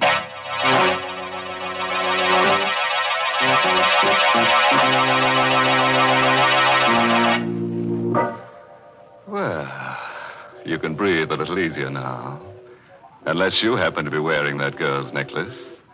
If you are, just write a note to the artist that painted the portrait and he'll answer you from the grave. Honest. He wrote to me from the grave the other day. You know what he said? Having a wonderful time. Wish you were here. I suppose you think that's funny. Why, Mary, it must be funny. The dead artist was smiling when he wrote it. Oh, but then he's always smiling. You see, he's a grinning skull. It's quite a story how he got that way. Let me tell you. Now, stop. I don't want to hear any of your morbid stories. But that's the only kind I know. Well, then you listen to me, because I know a story with a happy ending, and it's true, too. It's the story behind that sterling silver medallion that the Lipton people want to send the ladies. It seems that the original of this handsome medallion was given to an American flyer who was rescued by Chinese guerrillas after he'd bailed out over enemy territory. The flyer was told that the Chinese letters on the medallion would identify him and bring him safely through the lines. Well, he did get through, and only then did he learn that the inscription said, "Good luck," in Chinese. Now, there's a story to tell your friends when they're admiring your medallion on its smart black rayon satin ribbon.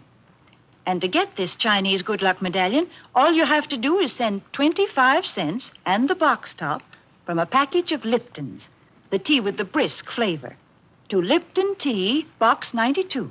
That's Box 92 in New York City.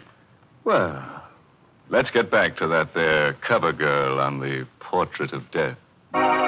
It's 6 months now since she strangled old man Mason with that necklace of hers and put the Indian sign on his late wife. Parker's still around, though.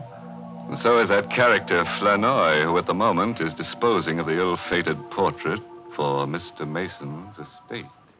Mr. Davis, I believe you're the only man in the world who wants this painting. And I really can't see why you want it, knowing its history.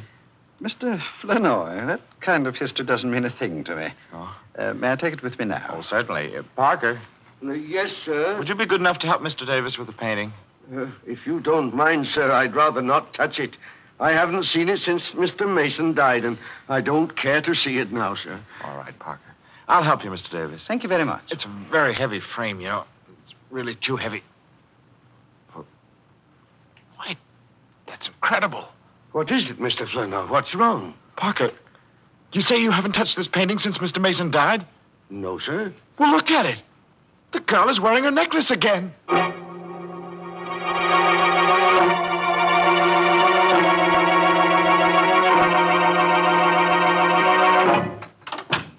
Miss Snyder, how do you do? We haven't seen you here at the gallery for some time. What's the meaning of this, Mr. Flournoy? Beg your pardon? Why did you let that painting go without telling me it was for sale? Well, I tried to tell you, Miss Snyder. I called your home several times to let you know about the auction.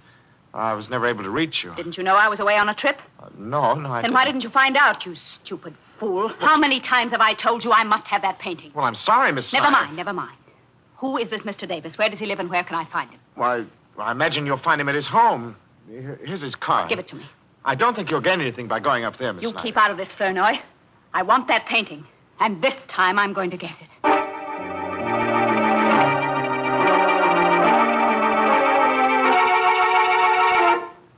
I'm very sorry, Miss Snyder, but nothing you can say will persuade me to part with the painting. Mr. Davis, your stubbornness may cost you your life, you know. I'm afraid I'll have to risk it. I'm very anxious to find out exactly how he died. And if he was murdered, I'm going to see that the killer is brought to justice. The killer is the painting, Mr. Davis. And you will find that out very soon, just as the others did. Are you threatening me? I am giving you one more chance to live. One more chance to sell me the portrait at the price you paid for it. If I refuse? If you don't sell it to me now, Mr. Davis, I will buy it after your death. Forgive me for not showing you to the door, Miss Snyder, but I hardly think... Never mind, I'll go myself. No, you don't have to. Parker. Yes, sir? Parker, what are you doing here? Oh, didn't you know, Miss Snyder? I'm Mr. Davis's new butler.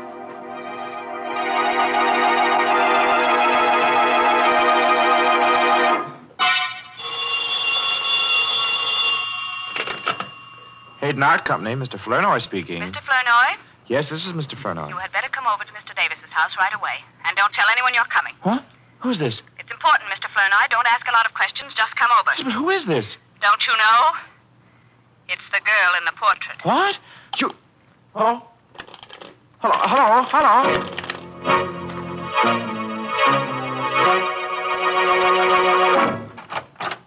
Come in, Mr. Flournoy. I thought it was you on the phone. Why didn't you tell me? I didn't want to mention any names. Come in, will you? All right. What's the hurry? What's this all about? I'll tell you in a minute. Does anyone know you came here? No, I don't think so. Good. What are you doing here? And where's Parker and Mr. Davis? Parker's left. He's gone away. I found a note from him on the foyer table there. Well, what about Mr. Davis? He's in the library. Well- Wait a moment. Don't go in there yet. He's dead. Mr. Davis? Yes, Mr. Davis. It's horrible, Flournoy. His head has been cut off. What do you mean? What happened? I don't know. I found him lying there on the library floor when I got here. He must have been killed with the axe from that suit of armor, you see. The armor's toppled over, and the falling axe must have landed on his neck. It would have to fall from a good height to sever his head, Miss Snyder. Well, the armor was mounted on a pedestal, and you can see for yourself how heavy that axe is.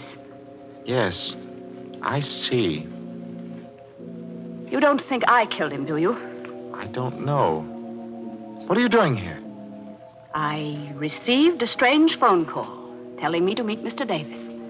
When I got here, the door was open, and everything was just as you see it. Have you called the police? No, not yet. Why not? I wanted to speak to you first. You wanted to speak to me with a murdered man lying there on the floor? He wasn't murdered. It was an accident. The portrait killed him. I'll let the police decide that. Now, wait a minute, Mr. Flournoy.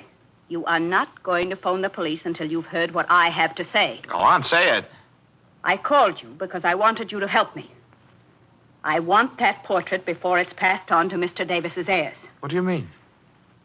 I may never be able to buy it if it becomes part of his estate.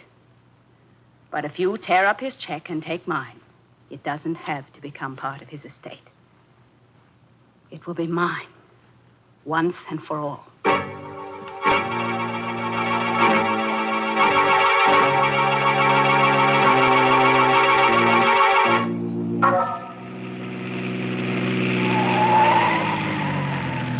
Mr. Flournoy? What? Mr. Flournoy? Why, Parker. What are you doing outside Miss Snyder's house? I've been waiting for her, sir. Have you any idea where she is? Why do you want to know? She left a photograph at Mr. Davis's house last night, and I've come to return it. Oh, I'll take it to her, Parker. If you don't mind, sir, I'll return it myself. Is it that important? The photograph is a picture of the woman in the portrait. And if Miss Snyder can explain why she's been carrying it around, we might have an answer to this mystery. You suspect her, don't you, Parker? Not any more than I suspect you. What's that? You've got the portrait in your car, Mr. Flournoy. Yes. Don't try to conceal it. I recognize that frame anywhere. I'm not trying to conceal it. I'm trying to find out what your game is. I have no game. Then why did you leave that note saying you were going away? What note? Oh, don't lie to me, Parker. I saw it myself on the foyer table. You must be mistaken, sir. Today is my day off. I left the house early this morning, and I didn't write a note. Well, if you're telling the truth, then I know who did write that note. Only I've got to prove it before I can take your word. Oh, wait a moment, Mr. Flunner. Where are you going? I'm going into the house for this painting. I'm going to set a trap for Miss Snyder. I'll go with you. What for? To help you carry the painting, Why? of course. But you'll spoil everything if you're seen, Parker. Then I won't be seen. I'll hide. What's the matter, Mr. Flunner? You are not afraid of me, are you? I don't know. Every time this painting has brought misfortune to anyone, you've been alone in the house with the victim.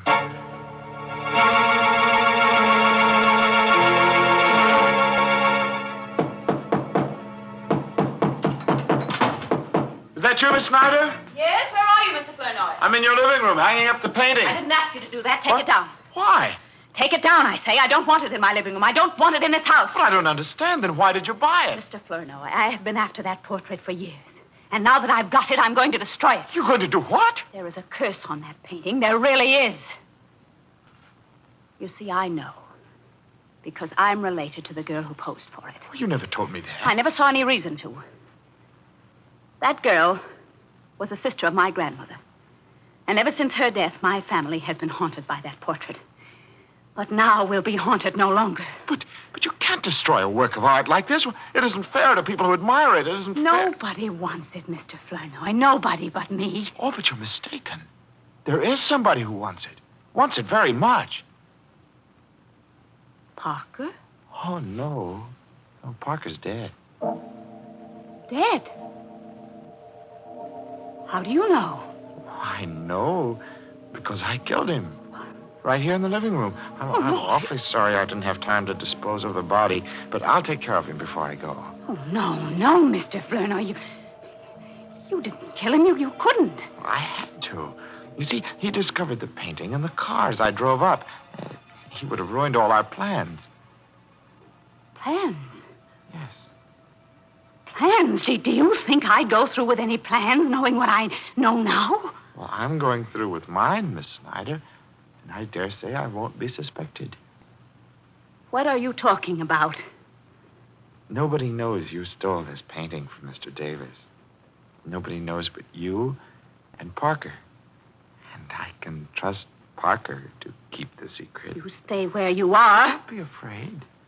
I've become an expert at the art of murder. It is an art, you know, just as delicate as retouching old portraits, which happens to be a specialty of mine. You killed Davis and Mason and Mrs. Mason. Oh, no, not Mrs. Mason, no. Her death was only a coincidence. But it did give me the idea for the others. You see, I needed a series of deaths to completely destroy the value of that portrait. The legend was already there. All I had to do was help it along. Why? Well, I wanted the painting, Miss Snyder. I wanted it more than anything else in the world. An art dealer's clerk could hardly afford to pay for it. You're insane. You're... Well, we're all a little bit insane, aren't we? Don't you come near me. Don't. Shut up, you. Don't. Shut up. Yeah. The knife is... Sure. But if you struggle, don't struggle. You make me miss my mark. You're not going to shoot. I can't. You crazy devil. Be still. No. Portrait.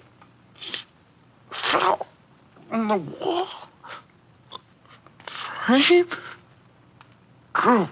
Knife. Into. Now, we'll be haunted no longer.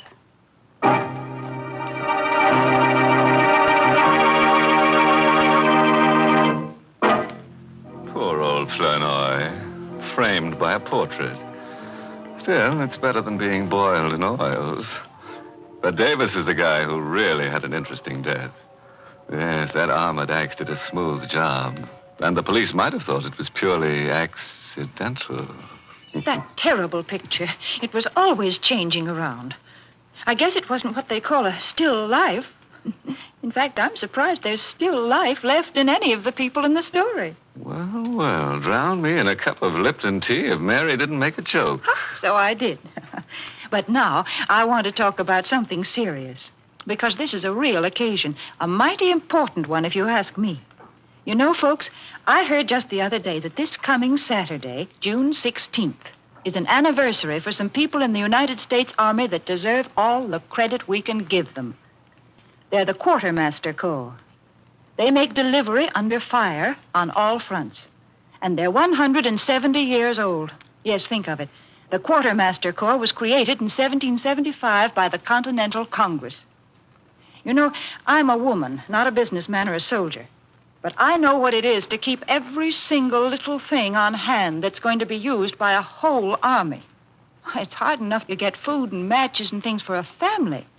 But when you have to take care of a shopping list that has things on it like 11 million field jackets and 10 million blankets, 100 million pairs of shoes, trucks, and all of the good wholesome foods that keep our men in fighting trim, well, that's a real job. And the men of the Quartermaster Corps not only do all that work, but they do fighting, too. That's why these men are called the Fighting Quartermaster Corps. That certainly is a name to be proud of.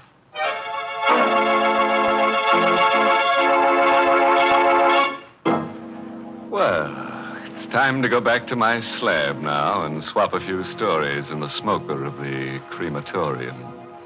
Oh, before I leave, this month's Inner Sanctum mystery novel is Lay That Pistol Down by Richard Powell.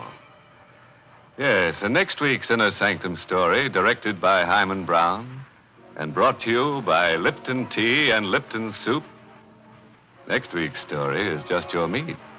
That is, if you like human meat.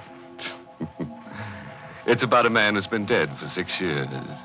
So, of course, his wife doesn't recognize him when he comes home. In fact, nobody recognizes him. So he goes around killing people to refresh their memory. I guess he figures that if they can't remember him, they might just as well remember nothing. Now it's really time to close the squeaking door, so good night. Pleasant dreams.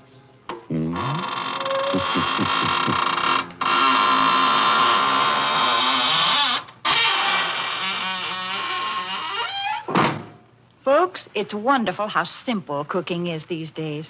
When I was a girl, my mother used to spend a good many hours making a pot of noodle soup. But now, we have Lipton's Noodle Soup Mix. When you use Lipton's, you just empty the contents of the package into boiling water, and in no time at all, soup's on. And what delicious chickeny-tasting soup it is. Yes, Lipton's has an old-fashioned homemade flavor, and it's brim full of tender golden egg noodles.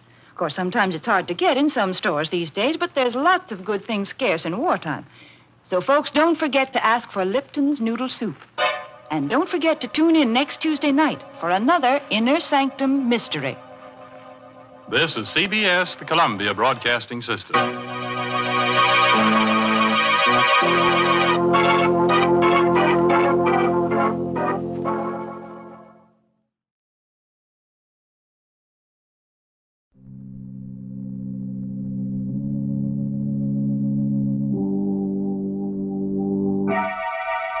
Lipton Tea and Lipton Soup present Inner Sanctum Mysteries.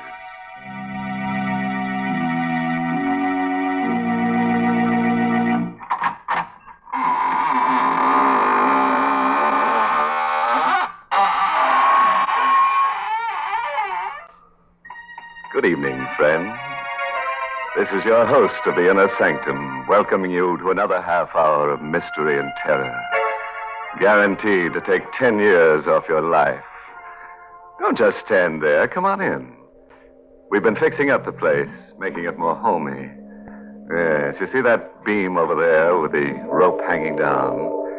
You just stand on the table, put your head through the noose, and, that's right.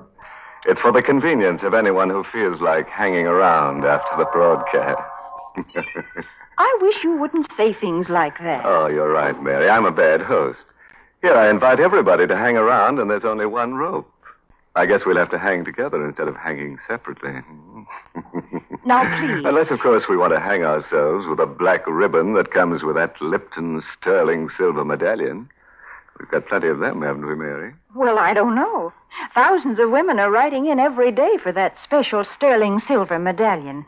So I'd advise all of you ladies who want to own one to send in for it tonight. Yes, they're going mighty fast, because this medallion is made of solid sterling silver, and it's decorated with the Chinese symbol for good luck.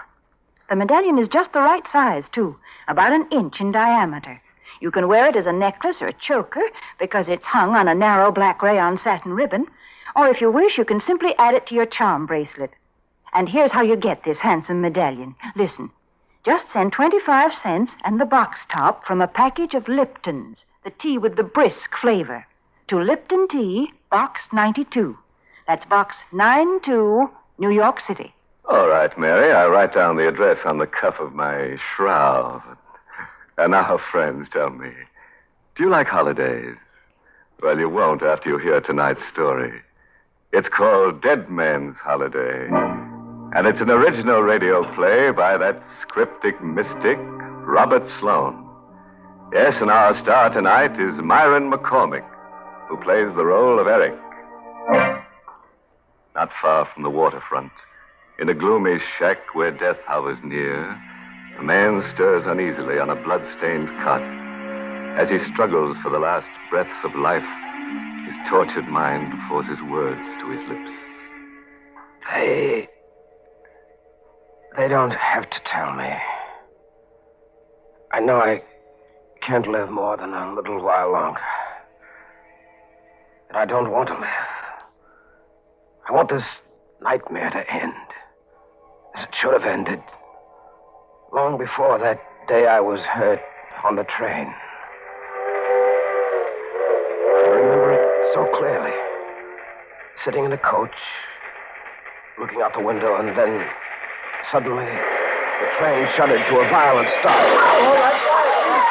The jolt lifted me clear out of my seat and threw me against the glass window, which broke as I hit it. For a moment, I was stunned. But in the back of my mind, I could hear the conductor quieting the passage. It's all right. Please, it's all right, I tell you. Nothing serious has happened.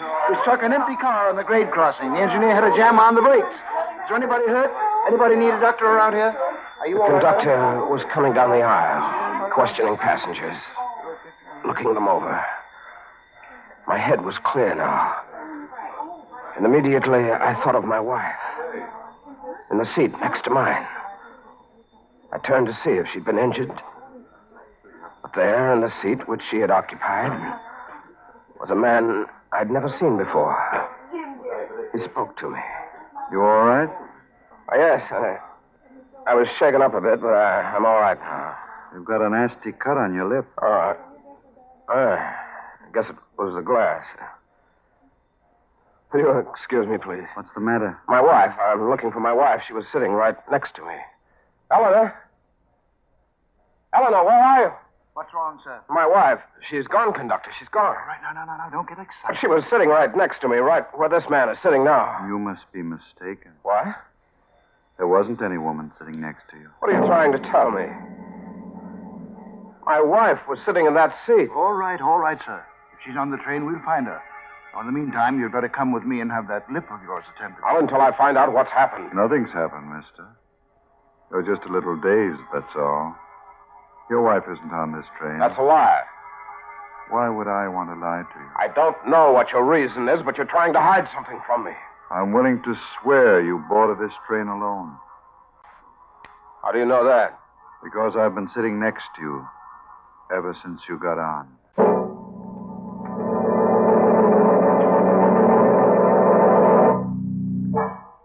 I was taken to a hospital and given an anesthetic. When I came to, the doctor was standing over me. He said I was well enough to get dressed and leave, but when I mentioned the disappearance of my wife, he acted strange. You've had a severe shock, Mr. Keating, and sometimes an accident like this has a way of playing tricks on the mind. You don't believe that my wife was on that train. I don't see how she could have been. Any number of the passengers were questioned. They all told the same story. You got on the train alone. So you're in on it, too. I beg your pardon? You and the railroad and the man who was sitting next to me, you're all in on it. What are you trying to do to me? I don't know what you're talking about. Don't you? Are you sure this isn't some kind of a plot to try and drive me out of my mind? I think you need a rest, Mr. Keating. Just look at yourself in the mirror there. You see how drawn you are? I'm all right. Good heavens. Doctor. What's the matter? My face. What have you done to me?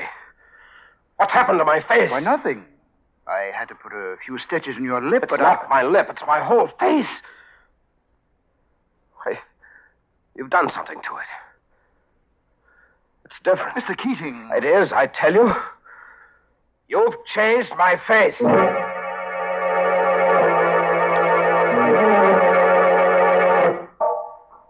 next morning, I went straight to my house on Pine Street. I had no key, so I rang the bell, hoping against hope my wife would be there to answer it. But when the door opened,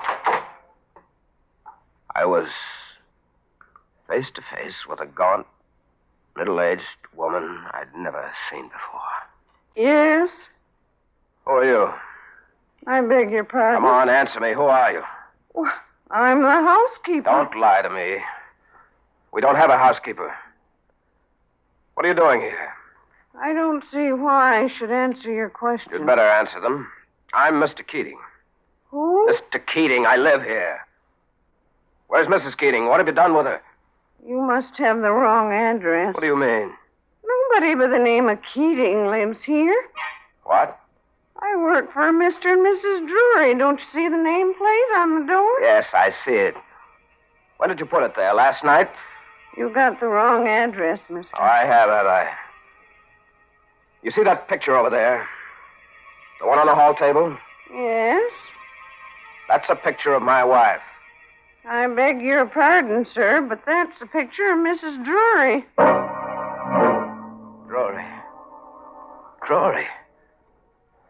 I didn't know anybody by the name of Drury. I couldn't imagine why he or anybody else would go to so much trouble to keep me from my wife. I walked down to the corner drugstore to phone the police. But just as I got there, a car drove up and stopped. In it was the man who sat next to me on the train. I hurried over to speak to him. You remember me? Why, yes, of course. Did you find your wife? No. Oh, I'm sorry to hear that. Can I be of any assistance to you? I work for the railroad, you know. Yes, I had a feeling you did. What's your name? Drury. Drury? You live in the white house around the corner? The one on Pine Street? That's right. How did you know? I was just over there. I thought it belonged to a man named Keating. Well, it did originally.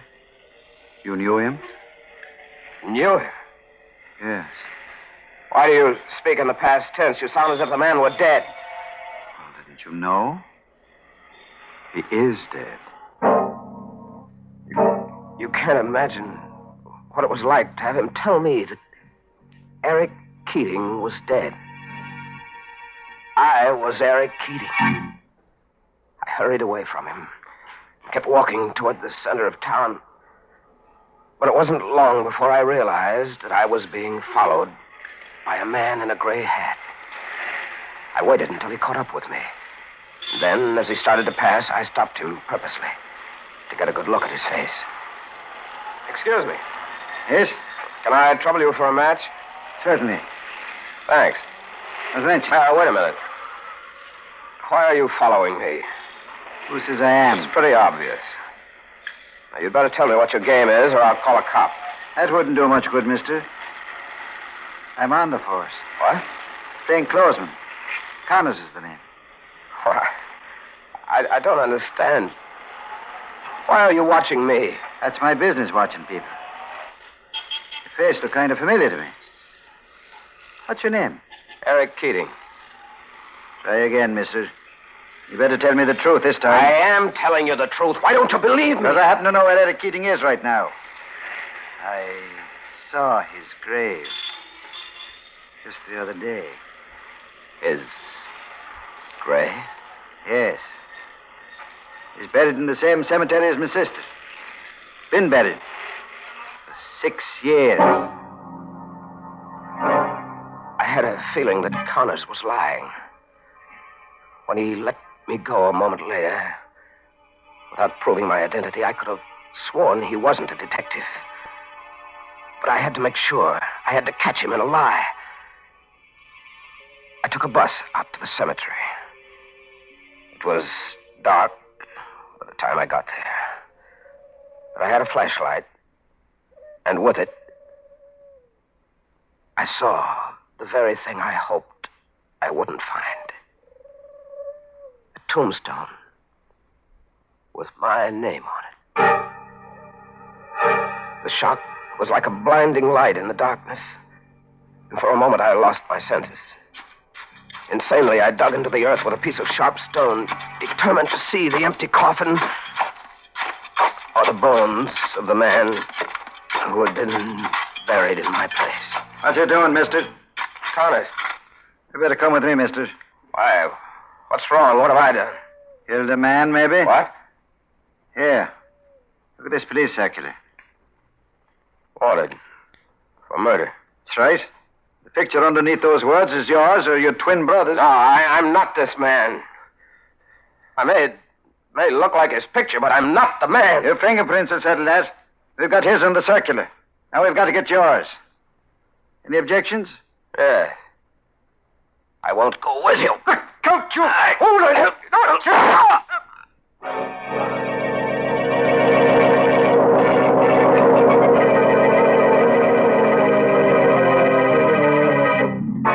Now, there's a case of being wanted for murder, dead or alive. And this guy Keating seems to fit both conditions very well. I'd hate to see him get killed, though. It'd be like killing two birds with one stone. I'm really sorry for that poor man. He's so confused. I should say so, Mary. Imagine digging up a grave and finding yourself in it. Hmm? Well, that proves that a man can be two places at the same time. Nonsense. That's impossible. But you know, as far as killing two birds with one stone is concerned, that's easy. Any lady can do that just by sending in for the Lipton sterling silver medallion. What? Yes. You see, this sterling silver medallion is not only lovely, but it's a very useful piece of jewelry as well. It's just the thing to brighten up a simple silk dress or a dressy suit. And it can be worn as a necklace or a choker, or simply by removing the narrow black rayon satin ribbon on which it's hung, you can add it to your charm bracelet. And the medallion makes such a smart appearance. It's made of real sterling silver, and it's decorated with the Chinese characters that stand for good luck. So you might say the medallion is a Chinese good luck charm. And best of all, ladies, the Lipton people are making it easy for you to own one of these handsome medallions. All you have to do is send 25 cents and the box top from a package of Liptons, the tea with the brisk flavor, to Lipton Tea, Box 92. That's Box 92, New York City. Well, Mary, if the medallion really brings good luck, I hope our friend Eric Keating sends for one, because he's going to need it. When we left him, he was telling us how a detective named Connors was about to arrest him for murder. Eric resisted, and they struggled at the cemetery. Connors fired a shot. A bullet went through my left arm before I could reach Connors with the stone I had in my hand. I pounded it against his temple, and he dropped to the ground, unconscious. Then I ran as fast as I could, holding one arm with the other, losing blood all the time. Somehow, I got away. I was exhausted by the time I staggered into the doctor's. Well, I guess you'll be all right now, Mr. Keating. Thank you, Doctor. Tell me, how did you happen to get this wound? I was carrying a jar, and I fell. Oh, you'd better not lie to me, Mr. Keating. The bullet was still in your arm. Who shot you? I don't know his name. Well, it would help a great deal if you did. I have to report this, you know. So you'd better tell me the truth. I will in a moment, Doctor, but First, I'd like to ask you a favor. What is it? Do you know anything about fingerprints? No, not a great deal. Well, you must know something. Here, take a look at the ones on this circular. Hmm? Why is the circular torn in half? Never mind about that. Just look at the fingerprints. Mm-hmm. Now, look at the ones on my hand. Yeah? Would you say they belong to the same man? Unquestionably. Of course, I'm not an expert. No, neither am I. But I can see that those are my fingerprints, all right. Somebody's done a perfect job of framing me. Either that, or I'm a murderer.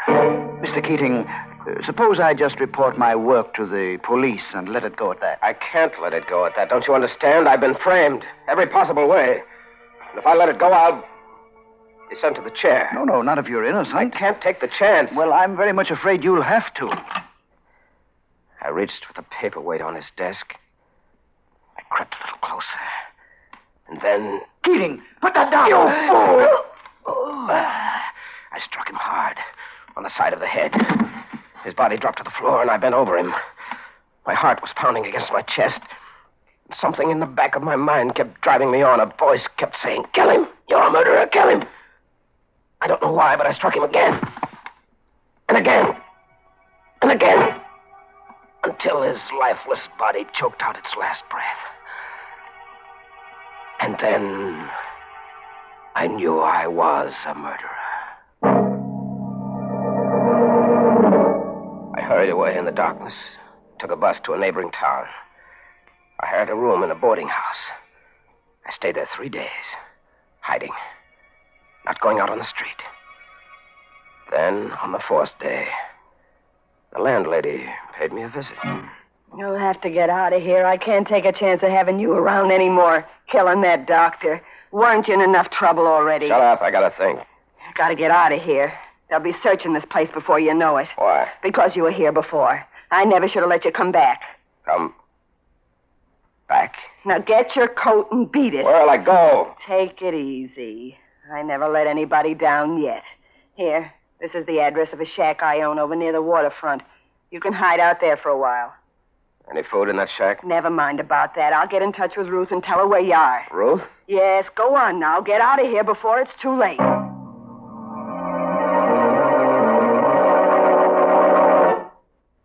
I waited in the shack for 2 days before this girl, Ruth, showed up. When she did get there, the first thing she said was... Gosh, you look terrible. Yeah, I know. I've been through a lot. Well, start working on these groceries. You must be starved. Yeah, thanks, I am. I never thought I'd see you again. Huh? Why'd you do it? I couldn't help myself. He was going to turn me over to the police. I don't mean the doctor. I mean Richie. Who? Richie.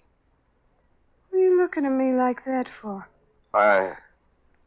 I'm just trying to think. You should have done some thinking before you buried his body where you did. They found it the next day. Stop it, will you? I'm going out of my mind. What's the matter? Richie, Ruth, Drury, the landlady. When is it going to stop? Hey, take it easy. I gotta get out of here. I gotta get out of here right now. Don't be crazy. You'll get caught. I don't care. Have you got a car? Yeah, but... Come on. Let go of me. Let go. You hurt me. Come on. Where? Where do you want to go? Back to my house. I've got to find my wife. In the dark, we drove to my house on Pine Street. Ruth waited for me in the car as I sneaked into the garage and came up through the cellar entrance. The house was dark, except for a light in the study. My wife was sitting there, alone, reading a book. I tried not to frighten her. Eleanor? Eleanor? That you, George? No, dear. It's Eric. Oh, good heavens. Who are you? What are you doing here? Don't you recognize me, Eleanor? No. No, get out of this house. Get out before I scream. Darling, I've got to make you understand. I'm your husband, Eric. You're insane. Eric is dead. No. You mustn't believe what they've been telling you. It's all part of a scheme I can't understand, but they're against us, Eleanor. They're trying to keep us apart. Eric is dead. Don't say that, He darling. died 6 years ago. And you're in on it, too. You want it this way. What do you mean? You and Drury want to be together. That's why you framed me. George Drury is my husband. Is he? Yes, we've been married for 3 years. You can't get away with this, Eleanor. I won't let you have it. I tied her to a chair and gagged her so that she couldn't scream or call the police. Then I left the house and got back into the car with Ruth. We waited there about 10 minutes. And then I saw the man I'd been waiting for. George Drury. He was walking down the far side of the street on the sidewalk. And I knew he'd have to cross over to get to the house. So I started the car. What are you doing? Getting ready. He's got to cross the street. He's got to. What are you going to do? Run him over. No. Let go of me, you fool. I'm crossing now. No, please. Shut up. No. I caught you in cold blood. Where are you going? To pick up the body. Stay where you are. I'll be back in a second.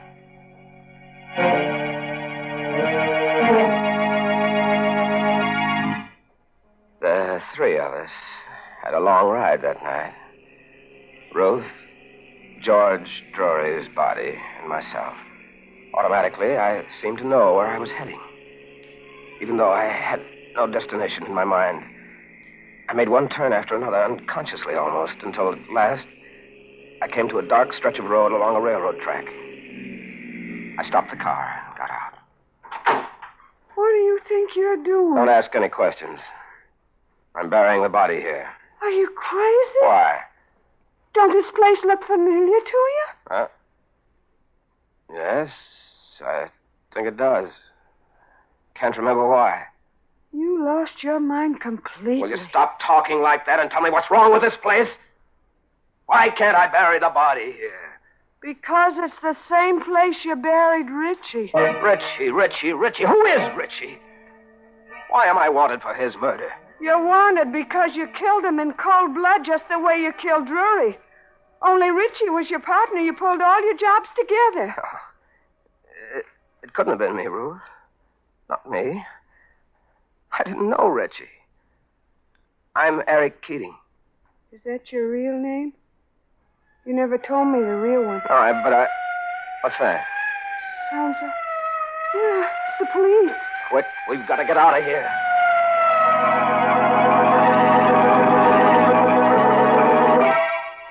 We left Drury's body near the railroad track and drove back to the hideout on the waterfront, where Ruth had met me earlier in the evening. There, I began to sew the threads of a horrible story which had been my life for the past 6 years. The first time I saw you was about 5 years ago. And I looked as I look now? Yeah, more or less. You just had a plastic surgery job done. You told me it was because your face was burned, only I didn't believe you. Yes, that was true. My face was burned, badly. How? Yes, I'm beginning to remember. A railroad accident just about 6 years ago. The car I was in caught fire. I struck my head trying to climb out of a window. You mean you lost your memory from that blow? I must have. I must have wandered away from the scene of the wreck, not knowing who I was. And you began a new life with people like Richie, huh? Yes. I began to steal. But your wife and the railroad company give you up as dead. I can understand that. There were charred bodies in that wreck, charred beyond recognition. When I didn't show up, they must have listed me as one of them and buried another man's remains in my place. I wish it had been me. Oh, Eric, that's awful. All the while you were suffering from amnesia, your wife thought you were dead. I didn't believe her when she said she'd married this fellow Drury. Oh. Funny how I sat next to him on the train that day. The jolt sent my mind back 6 years. And I thought I was Eric Keating, coming home from a trip with my wife. Who's there? Come out with your hands up, Keating. It's the police. They got this place surrounded. You better do what he says, Eric. What for? Why prolong the agony any more than I have to? Eric, don't call me Eric. Eric Keating is dead. Now let this other man die the way he should have died. Eric, don't be a fool. You can't get out that window. The cops got it covered. I know it, Ruth. I know it.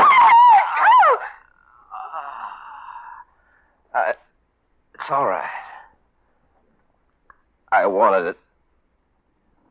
Just this way.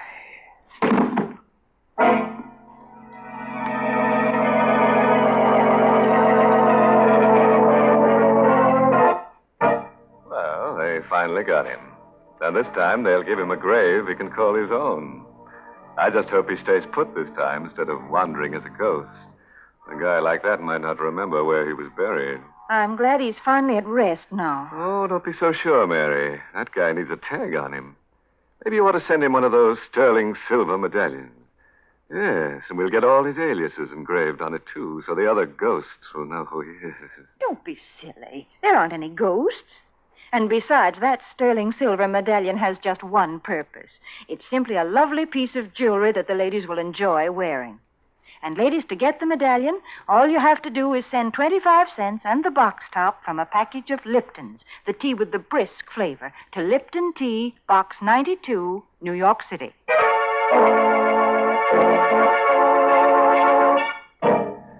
Well, it's time now to button up my shroud and start combing the catacombs. If you insist on a moral for tonight's story, try this. The evil that men do doesn't always live after them. Sometimes it catches up with them.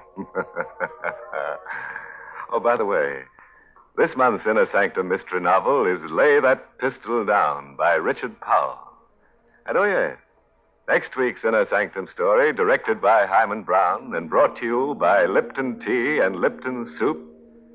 Next week's story is a real chiller-diller. It's about a man who owes a debt to society, and he tries to pay it in blood, only to discover that in so doing he has to pay a stiff price. Well, now it's time to close the squeaking door. So, good night. Pleasant dreams.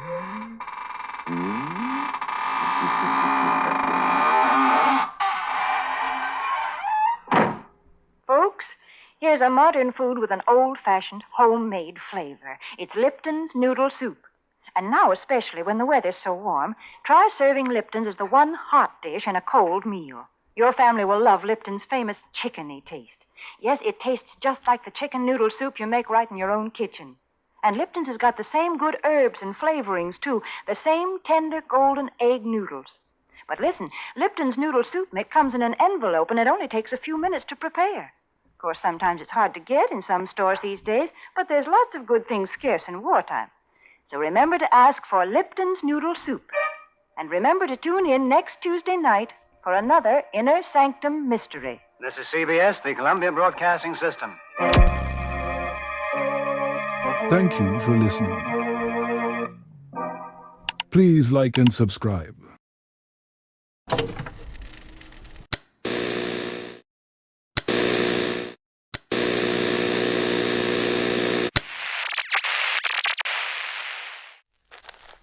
Golden Radio Hour. The challenge of the Yukon. On King! On you Husky! The Wonder Dog King, swiftest and strongest of Eskimo lead dogs, blazes the trail through storm and snow for Sergeant Preston as he meets the challenge of the Yukon. Sergeant Preston was typical of the small band of Northwest Mounted Police who preserved law and order in a new Northwest country, where the greed for wealth and power led to frequent violence and bloodshed. But in spite of the odds against him, Sergeant Preston and his Wonder Dog King met that challenge, and justice ruled triumphant.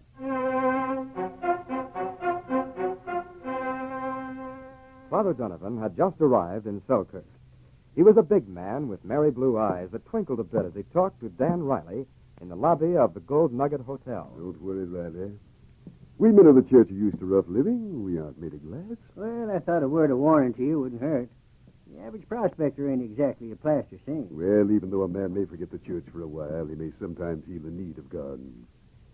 John O'Rourke must have felt it, leaving $30,000 to establish a mission in Dawson. He owned the Horseshoe Bar. Religion was the last thing you'd have connected him with. And then he leaves the church $30,000. Mercy on us, what's that? Oh, probably just a fight. There's a saloon just 2 doors down. It ain't unusual. Come on, let's see what happens.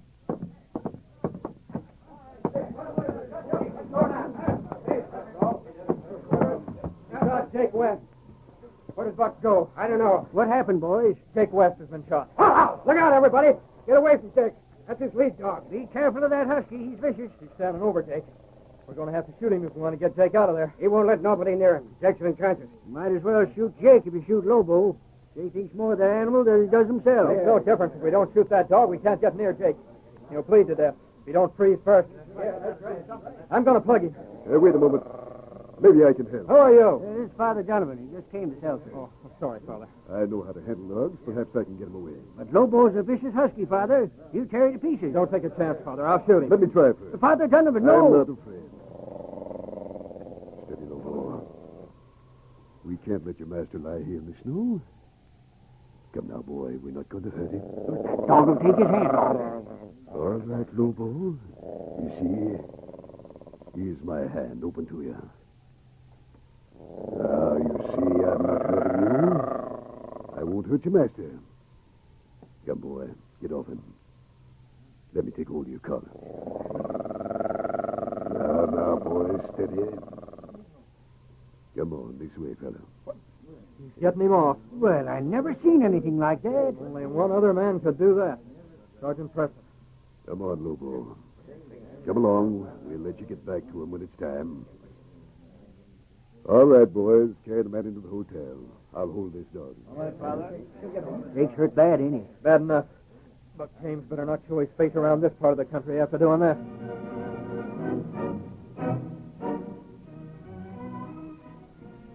Buck James had headed north. His goal, a small cabin isolated well off the trail near Dawson. His provisions were running low, and he paced the floor nervously on the 3rd night of his hiding out. What the... Yes, Buck. Let me in. Let me in, Buck. Pierce, how'd you know I was here? Where else could you be? That's where you always head after any trouble. I brought some grub. How's Jake West? Is he... Did I... You didn't kill him, but it was close. Yeah, it's too bad I didn't finish him. Well, you would have if it hadn't been for an old padre who happened to be there. He saved Jake's life. Doc was out of town. Padre? Yeah, he's going to Dawson. Some prospector up there left him $30,000 to start a mission. $30,000? Yeah, can you imagine that? When's he starting to Dawson? He was leaving the day after I left. He'll be coming by in a day or so. With $30,000, we could head for the border. Well, of course, Buck, he is a priest. What's the difference? We're watching that trail, starting tomorrow.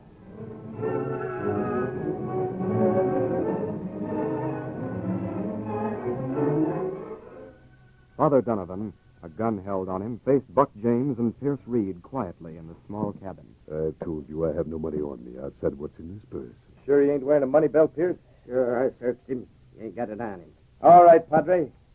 How about the money to start the mission in Dawson? Where is it? So that's why you've done this. Well, boys, I have lots of faith in human nature, and I'm not a timid man. But I know better than to go around this country carrying that much money. It's waiting for me in Dawson. Dawson? Yes, we ordered it held there.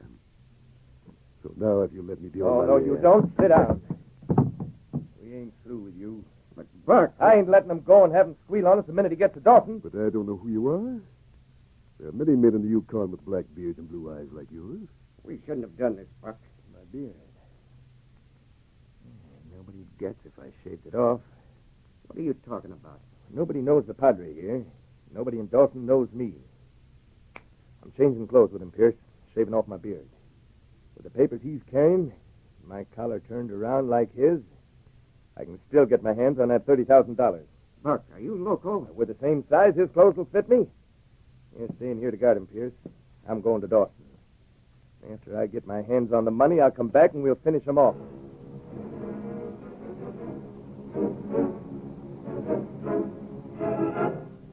As Sergeant Preston talked to Dan Riley in Selkirk, his big lead dog King sat beside him, his head on the Mounties' knee.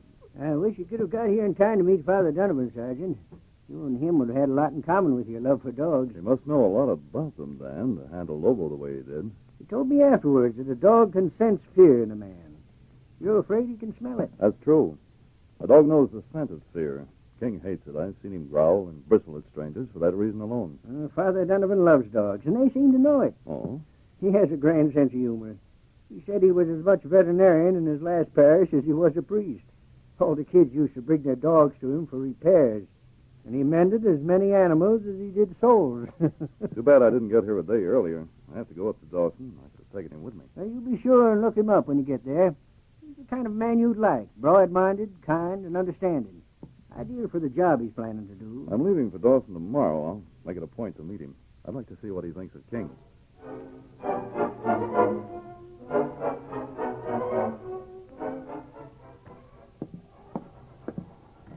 Hello, Jane. Sergeant Preston, welcome to Dawson. We have not seen you for a long time. Hello, King. How's business, Jane? Oh, there is always too much at these trading posts. I hear Dawson's going to have a mission. Did Father Donovan get here all right? He is here. You know him? No, but I hear he's a fine man. Oh? You don't sound too enthusiastic. Don't you like him? Well, me, I don't like to say nothing bad about man of God, but, well, everybody is, disappointed. Disappointed? He is silent man. Solemn. I never see him smile. Is he planning to build the mission right away? He asked me to give him the $30,000 John O'Rourke has left. Tomorrow he will move from the hotel to his cabin. Then he will take it. I'd like to meet him. I think I'll go over to the hotel. Come on, King. I'll be back later, Pierre.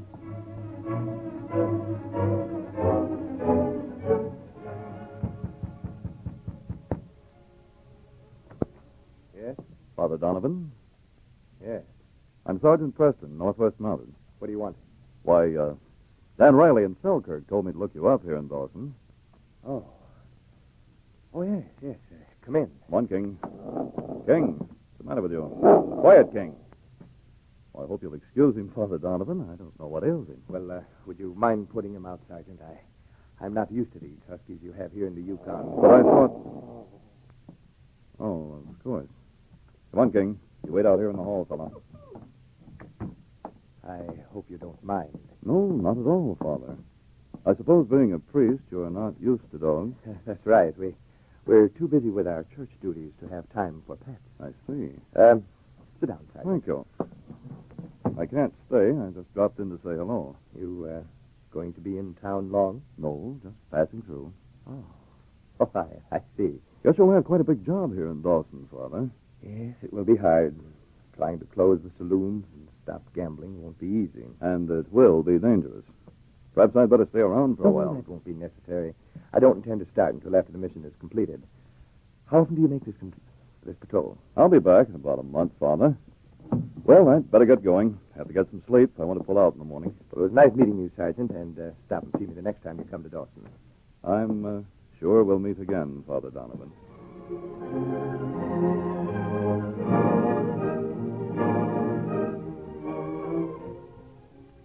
You are back so soon, Sergeant? You did not make very long visits. No, I had a little trouble with King. He didn't seem to like the new padre. Oh? And you, what did you think of him? Well, like you, Gene, I was disappointed. You say he's moving into a cabin tomorrow? It belonged to Tom Jacobs at the edge of town. Oh, yes, I know where that is. Sergeant, maybe you can tell him that is a lonely place. Better he should leave this money here in safe. No, Gene, I think you'd better give him the money. After all, he has the right to do what he pleases with it. Well, maybe with you here in town, it is safe. I'm leaving, Gene. But, Sergeant, you are leaving? Or something rather urgent's come up. I'll see you in a few days. Come on, King.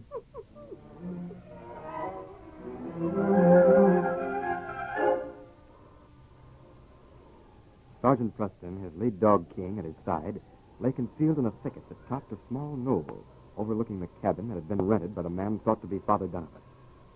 The early darkness had fallen, but a bright moon lighted up the clearing. Suddenly, King's ears pricked forward, and a low growl rumbled in his throat as a figure stole out of the cabin door. Quiet, boy. Not a sound. There he goes. No, King, down. We're following later. Steady. Let him get ahead.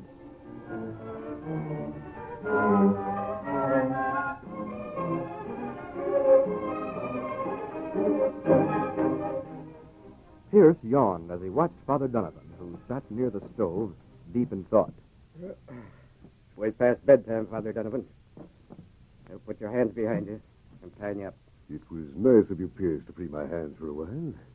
They were getting numb. Where'd I put that rope? Pork! I didn't hear you coming. Did you get the money? Yeah.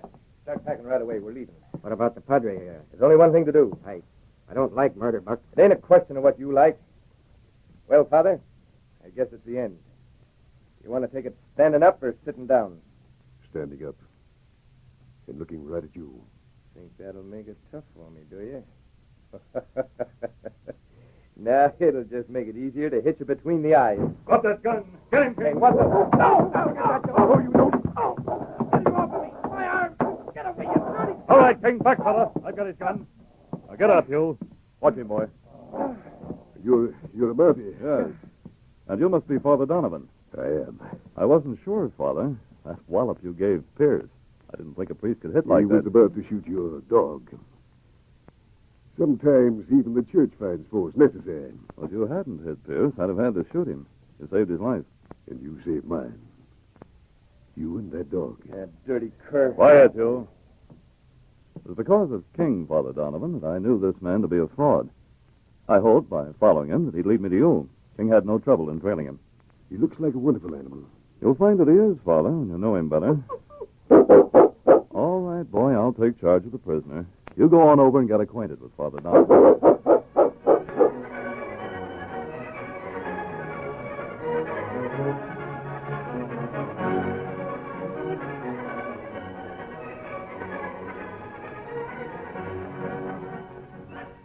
These copyrighted dramas originate in the studios of WXYZ Detroit, and all characters, names, places, and incidents used are fictitious. They are sent to you each week at the same time and reach you from our transcription studios. Hal Neal speaking. This is the Michigan Radio Network.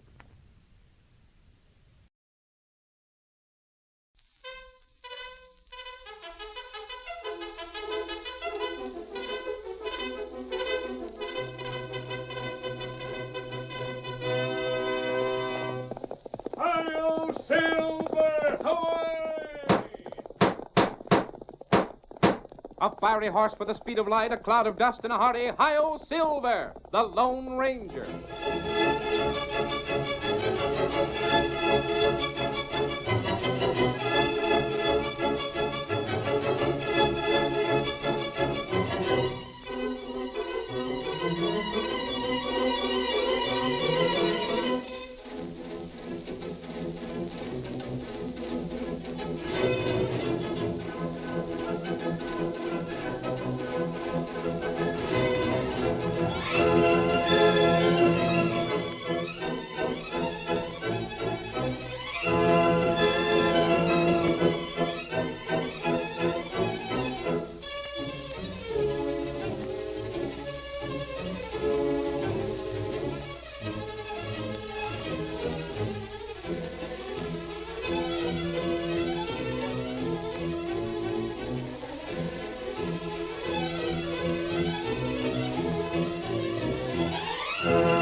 The masked rider of the plains fought crime and criminals through the length and breadth of 7 states.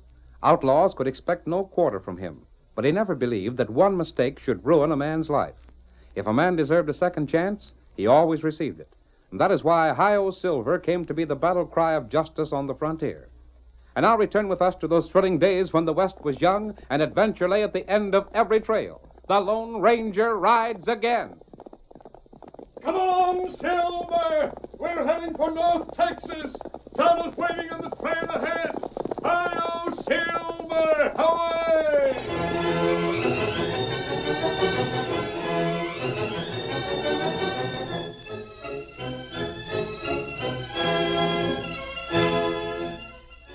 Jack Bates owned a small, well-kept ranch in northern Texas. He lived there with his wife, Mary. And at the time of our story, the young couple are just about ready to sit down for supper. Mary is standing at the stove while Jack washes in a tin basin. Anything else happen while I was at the county seat? Nothing, I guess, Jack. Let's see, I mentioned the hens, told you the cows were better. Mm-hmm. Oh, yes, there was a man come by asking about you. A man? Well, who was it? Didn't say. He was a stranger to me, Jack. There's the towel. Mm-hmm. Well, what do you want? Oh, he just said his business was personal. He wouldn't leave a message. Well, what did he look like, Mary? How old was he? Offhand, I'd say about middle age. That might mean anything from 40 to 60. I didn't like his looks. He had the most frightful scar alongside of his mouth. What? Why, Jack, what's the matter? Do you know him? Tell me more about him. What did he ask about me? What did he say? Jack, for the love of mercy, you've gone pale. But- Let go my arm, honey. You're hurting me. What'd that man with a scar say? Why, he just asked if Jack Bates lived here, and I said yes. He said how long has he lived here, and I told him about 2 years. Then what? Why, I guess that's about all. I told him where you were, and he asked when you'd be back. I said this evening, and he said thanks and grinned at me and rode away. Who is he, Jack? I don't know. It doesn't matter. Just forget about it, Mary. Forget about it after the way you've acted? Jack, in the name of goodness, what's the matter with you? You acted as if that man was going to kill you or something. No, forget it. Let's sit down. Oh, I'm worried, Jack. Did I do or say something I shouldn't have? Don't say anything more about it. Maybe it's someone else. I won't worry. But you are worried, I can tell. Did he say anything about the law? No. He did ask what you looked like and how long I'd known you, but that's all. Oh, it's him, all right. Jack, Well, are you hiding from someone? how'd you get that idea? Tell me. There's nothing to tell. You act as if you were hiding from the law or something. Is that the case? I said not to say anything more about it, Mary. Now let it drop. The first time. Huh? The first time since we've been married that you've used that tone of speaking to me. I'm sorry, but Oh, the door. stay there. I'll go see who it is. I wonder if it's the same man. Well, if it ain't Jack Bates. You? I suppose you remember me, don't you? I guess you must have made a mistake, stranger. You're the second man that's been by here thinking I'm some other Jack Bates. Huh? Why are you... What do you want here? Say, what sort of game you trying to play telling me you ain't the man My wife. I didn't want her to know. Oh, I savvy. So you ain't forgot Lem Halstead then, eh? I know you all right, Halstead. What do you want here? How'd you know I wanted something? You wouldn't come here otherwise. Did your wife know that you was one time knowed as Morton? No. Don't mention that name around here. You ain't shot up anyone since you took your new name, have you? No. Look here, Halstead. Suppose you and me walk over past the hen house where we can talk without your wife overhearing. Well, suits me. But there's nothing to talk about unless... Unless I got something to say. It just happens I have. You ain't acted glad to see me, Bates. See, I'm willing to use your new name. Maybe I'll turn out to be a blame good friend of yours. Come on. You never was a friend of anyone. How'd you find me? It took some time, you can bet on that. What are you after? Jack, I suppose you know there's a standing reward for you. Well? I could use that reward money. I'd hate to ride to the county seat and tell the sheriff what I know. If you'd hate to, then you likely won't do it, huh? That's why I come to you first. I suppose you know they still want you for murder in Kansas. Well, I suppose so. Being as I'm broke, I need that reward money.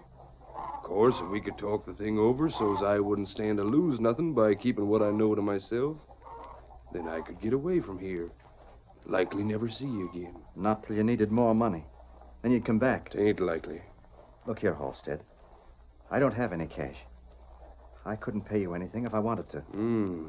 Got the farm, ain't you? But it's not We can so make that a deal without too much trouble.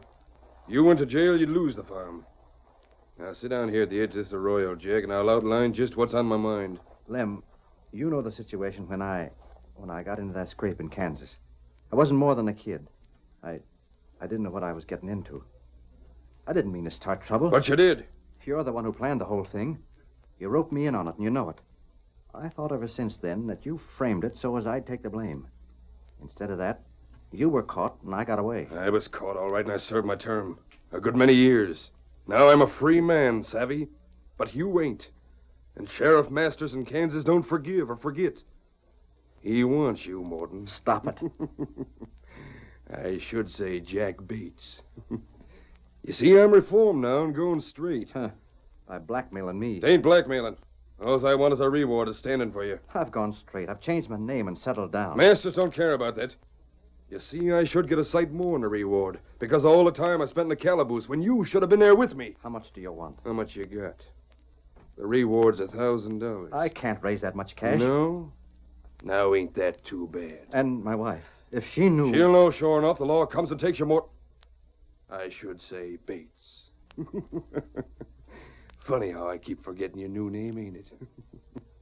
If you was to go back and spend the rest of your life in jail, you'd sure lose your farm. So if I was in your place, I'd sooner give up the farm if need be to keep out of jail. Well, you ornery Now you just sit there and think it over. Yeah. I'll get back to my horse and pull on. Be back maybe tomorrow for your answer. I'll think things over. Yeah. You think 'em over, Jack. Think things over. Think things over. Think things over. You can shoot him. You can shoot him and close his mouth. One shot and that would end it. He's known as a killer. He's done a term in jail. Go on. Draw your gun. Draw your gun, Jack. It means your home, your happiness, your wife. That's it. Now cock it. Hurry and fire. He's mounting his horse. Hurry and fire. Just one shot, that's all. One shot. No, I can't. I won't. I won't do it. Get up there. Why?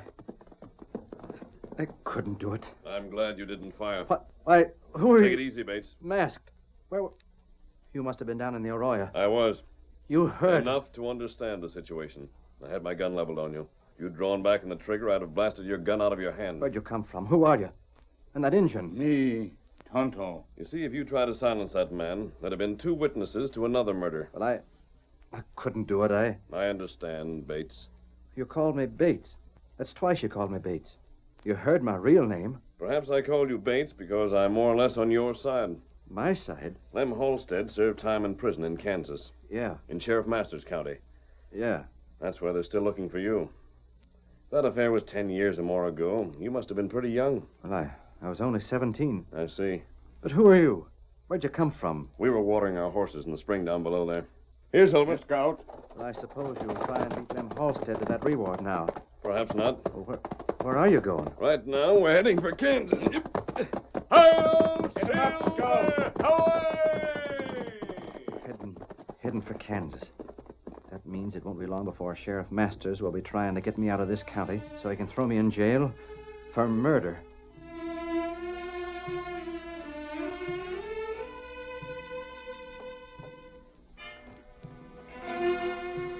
The next day. I told you yesterday I'd be back for your answer. What about it, Morton? Not so loud. I don't want Mary to hear. Well, I don't hanker to stay around these parts very long. Let me know pronto if you aim to pay me or go to jail in Kansas. I've got to have some time. Let me see what I can do, Lem. How much time? Well, a couple of days. Well, make it for sure, then. I'll be back day after tomorrow. And you better have the cash. Get up there. I don't know what to do. Jack, Oh, yeah, Mary? come inside, Jack. I want to talk to you. Yes, Mary? Isn't there something you want to tell me? Well, I don't know. I heard that man call you Morton. Yes, he called me Morton. You did a little talking in your sleep last night, too. I suppose the only thing to do is to tell you everything. But a lot sooner you would. Mary, a man can't hide his past, especially if there's a big mistake in it. It always catches up to him sooner or later. I thought, being as I had gone straight all these years, I could marry you, settle down here in Texas, and be happy. But it's no use. You were in on a killing, weren't you?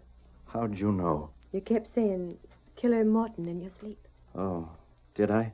And you was thinking about a son. Your son growing up and being known as a killer son. Mary, I'll tell you the whole story. Maybe you can decide what to do. It all started when Lem Halstead put a proposition up to me. I was just past 17. He was around 30 then. I didn't know he was planning a robbery, but that's what he was doing. We were seen, and there was one shot. Run, we're seen. You shot him.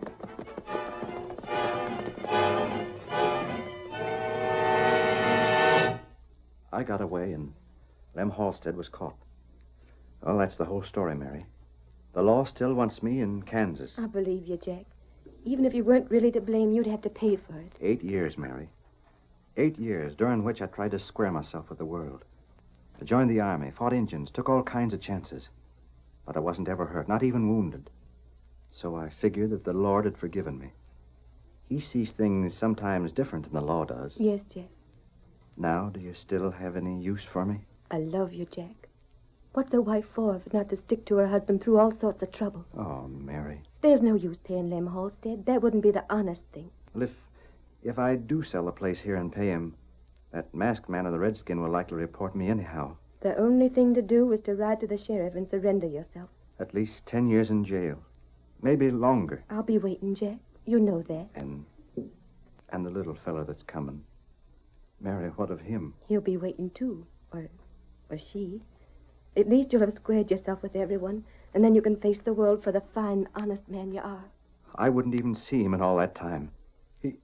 He wouldn't see me, his own paw, until he was half grown. But he'd love you, Jack. I'd tell him all about you and how fine and good you were. And he'd be looking forward the same as me for the time when you'd come back home. Then, if that's what you want... It is, Jack. I'll ride to the county seat tomorrow. I'll give myself up. Tell the sheriff to send me to Kansas and Sheriff Masters. You're brave, Jack. I haven't been. I'm proud of you. And somehow I have a feeling you won't have to go to jail. You don't know Sheriff Masters. We'll see. Remember, Sheriff Masters doesn't know you.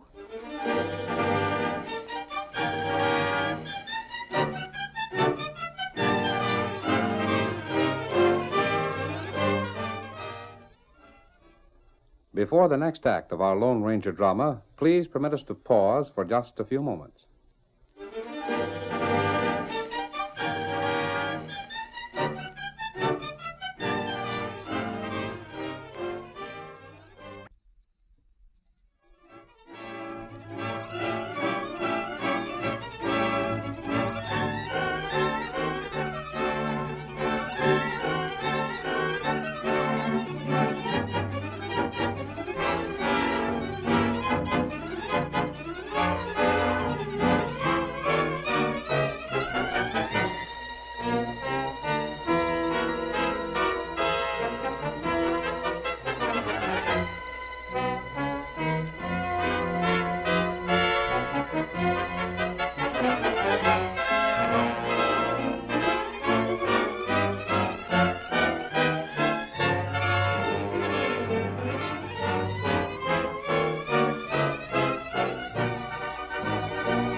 When Lem Halstead threatened to turn Jack Bates over to Sheriff Masters, Jack decided to give himself up. Meanwhile, the Lone Ranger and Tonto rode to Kansas and investigated the 10-year-old crime for which Bates was wanted. Then they headed for a railroad station where a gleaming wire showed them that there was a telegraph. Tonto, there's a station right ahead. That's good. We can use that telegraph and check on the report we've had of Jack Morton. We'll save a lot of time. Those reports are true. We may be able to help him more than he thinks. Maybe feller not send message. I think he'll send it all right. we make him. Steady there, Silver, old boy. Hi, stranger. I want to speak to you. You're masked. Yes. Get away. This ain't no place for masked men. Stay there with the horses, Tonto. No, you don't. Not so fast. Don't try to slam that door. Now, see here. There ain't nothing here that's worth robbing. I don't want to rob you. All I want is for you to send a message. I can't do it unless it's railroad business. Yes, you can. It's government business. Yeah? Here's the message I want sent. But, see here, mister, this ain't government business. Yes, it is the business of the government to give men the right to life and liberty. That message means all of that to the men concerned. Jack Morton. Say. Well? I was talking with the operator down Texas way this morning. Talking to him? On the telegraph, I mean. We sort of visit back and forth. Well? He told me about Jack Morton. He surrendered himself to the sheriff. He did? Yeah. They're sending word to Sheriff Masters up here to go and get him. He's wanted for a murder he done 10 years ago. I know he is. Fact is, he's on his way here right now. There's a couple of deputies bringing him. Sheriff Masters is south of here, between here and the Texas border. Just so. I had to come a long way north to get to this office. Yeah? If Sheriff Masters is the kind of man I think, he'll waste no time with Jack Morton, or Bates, as he calls himself now. Masters don't waste time with no one. He'll have Morton tried first thing in the morning, chances are. Then they'll be set to hang him afore night if they don't lynch him. They won't hang him, will they? Sure they will. He's been a fugitive too long to get anything else. Send that message, and get me an answer as soon as you can. Well, I'll do it, mister, even if it is against the rules. My friend will stay around here 2 or more days if necessary. May take that long before the answer comes. Tonto, I'm riding for Sheriff Masters County. You stay here. As soon as the message comes from Washington, bring it to me. Why, you go. To try and postpone a hanging. Hail, Silver! Away!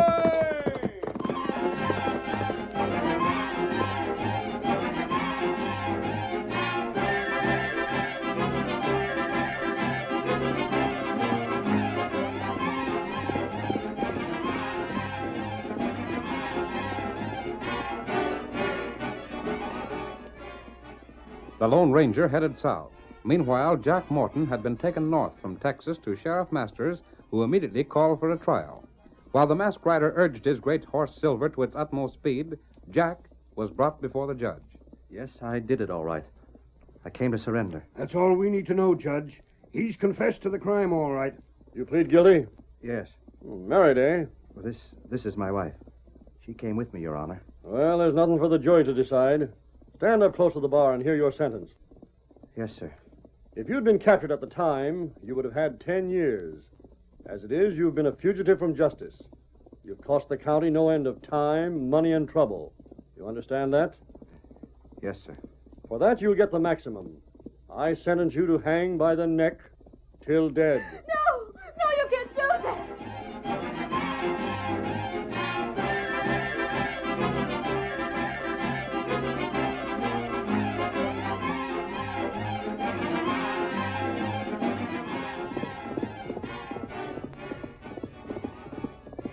Come on there, Silver! Stretch out those great legs of yours, old boy! Hi-yo, Silver! Away!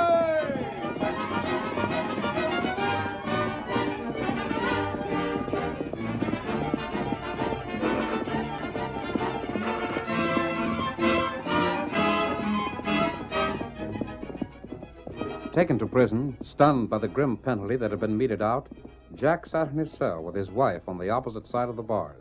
There were only a few short hours before he was to hang. Jack, I can't believe it. It can't be true. Mary, I was willing to pay, but this... I'm going to talk to the sheriff. It won't do no good. But it won't do any harm.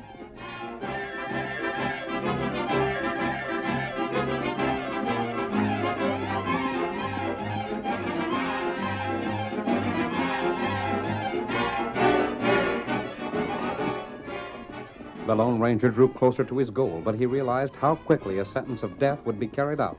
Silver responded to his urging with even greater speed. Come on, Silver! A man's life is at stake! A good man's life!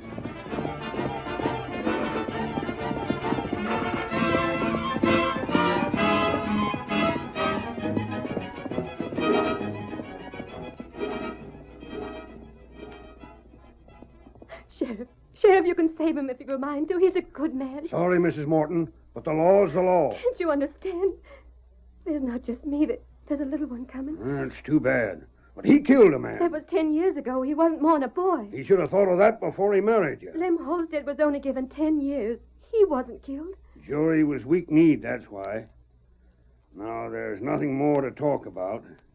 You can stay here in my office if you want till the hanging is over. Oh, heaven help us. Jake, you stay here with Mrs. Morton. I'll go with Pete and Lefty and the prisoner. All right, Sheriff. Sheriff, this is murder you're doing. The law is the law. But, Sheriff... All set, Sheriff? Come on, we'll get him out in the cell and take him to where the boys are waiting for him. The rope's all set. The sooner we get this done with, the better. I hate like sin to do it, but... Well, we gotta show the rest of the folks that crime don't pay in Kansas. That's right. Got the keys? Yeah. Sheriff? Yeah?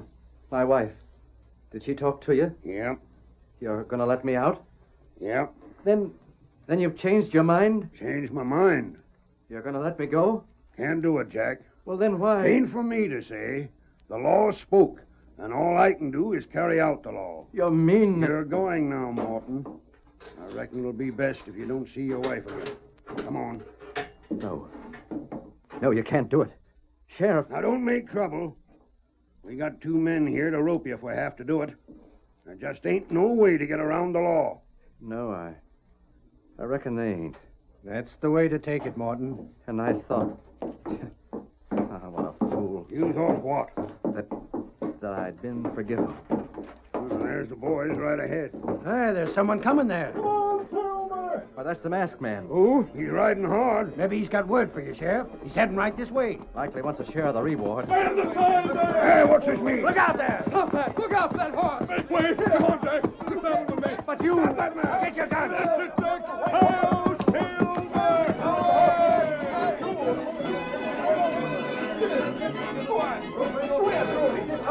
Snatched him right away from us. Never got the chance to use a gun. Knock me clean off my feet. Where's his wife? I'll hold her, that's what I'll do. You boys round up a posse. Scour the country for them, too.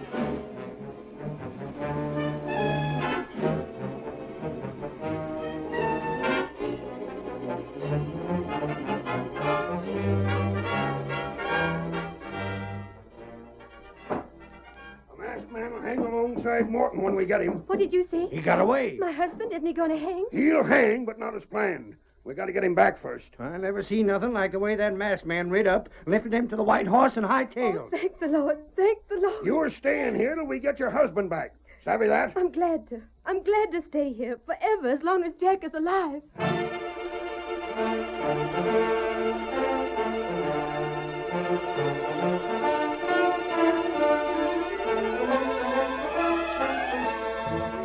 Several days went by. The sheriff's posse was unable to find any sign of Jack or the masked man. And finally, the deputies returned to town. Sheriff Masters refused to give up. What sort of men are you? Them 2 couldn't disappear into thin air. We sure hunted high and low for him. Then get out and hunt some more. I want both them men, dead or alive. He's still alive. Do you know where he's hiding? No, Sheriff. If I thought you did... I wouldn't tell you if I did. Now, look here, Mrs. Morton. You can't stay in this here office from now on. Then put me in the jail. I can't do that neither. You ain't committed no crime. No, and I don't think Jack did either. Look, suppose I was to let you go back to Texas. I wouldn't go, Sheriff. Why not? Because I wouldn't know whether Jack was alive or dead. I wouldn't know whether or not he'd been found and brought back. Dad rat it all, you can't stay here. I can't lock you up. My missus can't go on feeding you and letting you sleep in our place. Sheriff, we got an Indian here. Well, what about it? Me, Tonto.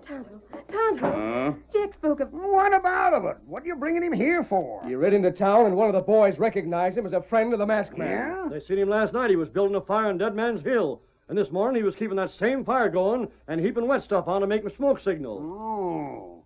And who you signaling to? Me send message. To who? To good friend. The masked man? What for? Me tell him come back. Come back? You mean he'll come here on account of you sending a smoke signal? That's right. Maybe him come heap soon. He can't be close enough to see that signal. If he was, we'd have found him. Him high trail plenty good. They got him. They got him both. What? What's that? Here they come. Yeah, they got him. The masked man and the other. He surrendered, Sheriff, but he won't give up his guns or take his mask off. Rope them both. You wait. He got gun. You in on it too, huh? You keep back. Where's the message, Tonto? Yeah, he got it here. Give it to the sheriff. What's this? Sheriff, while you were arresting Morton, I sent a message to Washington, to the War Department. Jack Morton had a fine Army record. Good enough to merit a lot of things. Army record? Jack, why don't you stay away? What'd you come back for? We're trusting the masked man, Mary. Tonto waited for the replies to come in, Sheriff, and I had to take Morton away so he wouldn't be dead when his pardon arrived. Pardon? The War Department sent word to the governor of Kansas. He's sending a pardon by a fast rider. Isn't that what the message says, Tonto? That's right. That's why me send smoke signal. This sure says them very things, stranger. Sheriff, you're a hard man, but I reckon you're honest. You won't hang me till that pardon has a chance to get here, will you? No, Dad Rabbit. Morton, I'm glad it's coming. I'm glad for the sake of your wife and... well, for the sake of your whole doggone family.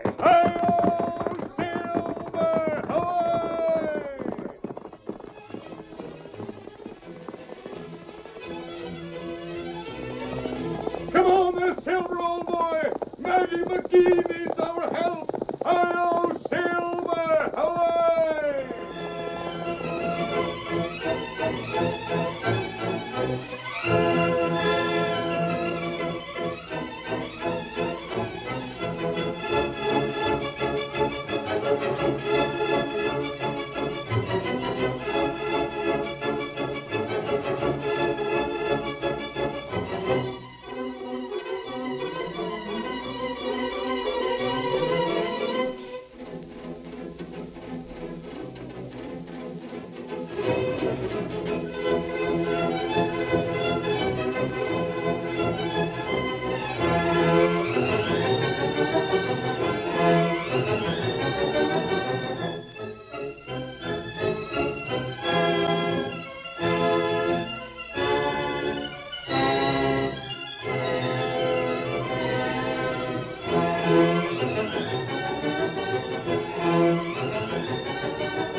story you have just heard is a copyrighted feature of the Lone Ranger Incorporated.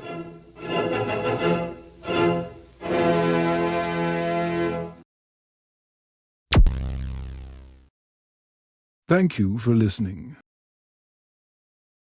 Please like and subscribe.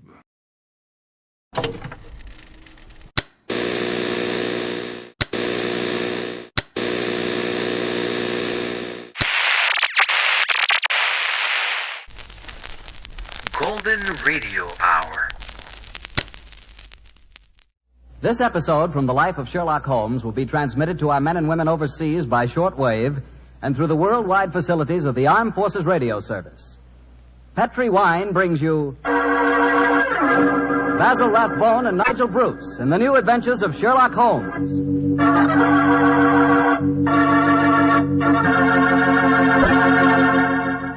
The Petri family, the family that took time to bring you good wine, invites you to spend the next half hour listening to Dr. Watson tell us another exciting adventure he shared with his old friend, the world-famous detective, Sherlock Holmes. As for me, I'd like to leave you with one thought. Namely, the best way to begin a good meal is to start it off with a glass of Petri California Sherry. While you're waiting for dinner to be ready, just sit back, take it easy, and sip some of that wonderful Petri Sherry. Now, there's a wine. Hold that Petri Sherry to the light and look at that rich amber color. Smells good, too, doesn't it? And just wait for that first sip. What a flavor. No kidding, you'll find that Petri Sherry can turn the usual before-dinner lull into a real event. Petri Sherry is the best beginning a good meal ever had. Try it. And say, if you like your sherry dry, not sweet, just ask for Petri California Pale Dry Sherry. But no matter how you like it, you're sure to like it if the label says Petri. See for yourself.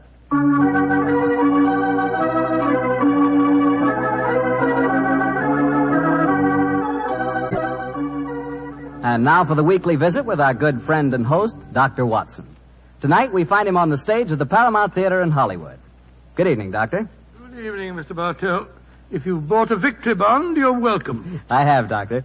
Now, what's the recipe for tonight's new Sherlock Holmes adventure? Well, now, let's see. Take equal parts of beautiful English countryside and black villainy. Mix them, add a dash of romance, a sprinkling of danger, season well with the usual theatrical condiments, and you have the case of the accidental murderess. Sounds like a tasty dish. How did the story begin, Doctor? On a beautiful day in 1895, Holmes had just concluded his famous investigation of the sudden death of Cardinal Tosca, an inquiry which was carried out at the express desire of His Holiness the Pope. And in consequence, the great man felt that a couple of weeks' rest in the heart of Warwickshire would be a pleasant change after our rather strenuous adventures in Italy. And so, Mr. Bartell, we went to Stratford-on-Avon. Oh, the home of Shakespeare, huh? Quite right, my boy. As a matter of fact, that was the reason that decided us to go there. Holmes was a great lover of the drama, and at the time my story begins, the Shakespearean festival was in full swing. For the first week, our life there was calm and peaceful. During the daytime, we visited the local places of interest, such as Anne Hathaway's cottage and Shakespeare's birthplace, and the evenings found us at the theater. It was on a Tuesday, I remember, during our second week's stay, that the trouble began. Holmes and I had gone for a walk through the nearby forest of Avon. He was in unusually good spirits that morning, and there was a distinct twinkle in his eye as he said, Watson, for once I begin to wish that I were a man of wealth. Oh, and what makes you say that, Holmes? The beauty of this place, old fellow. I'm perfectly certain I'd be happy in retirement here. It's rather depressing to think that in a week or two the sordid necessity of making money will demand my return to Baker Street in a world of criminals. No, I must say that in an environment like this, it is a little hard to think of crime. How does the old saying go? Where every prospect pleases, and only man is vile. Yes, but Shakespeare puts it even better, old chap. Oh, really? What's he say? Oh, surely you remember the speech in As You Like It. We saw the production 2 nights ago. Oh, I don't remember the speech. How did it go? In this setting, it's really remarkably apposite.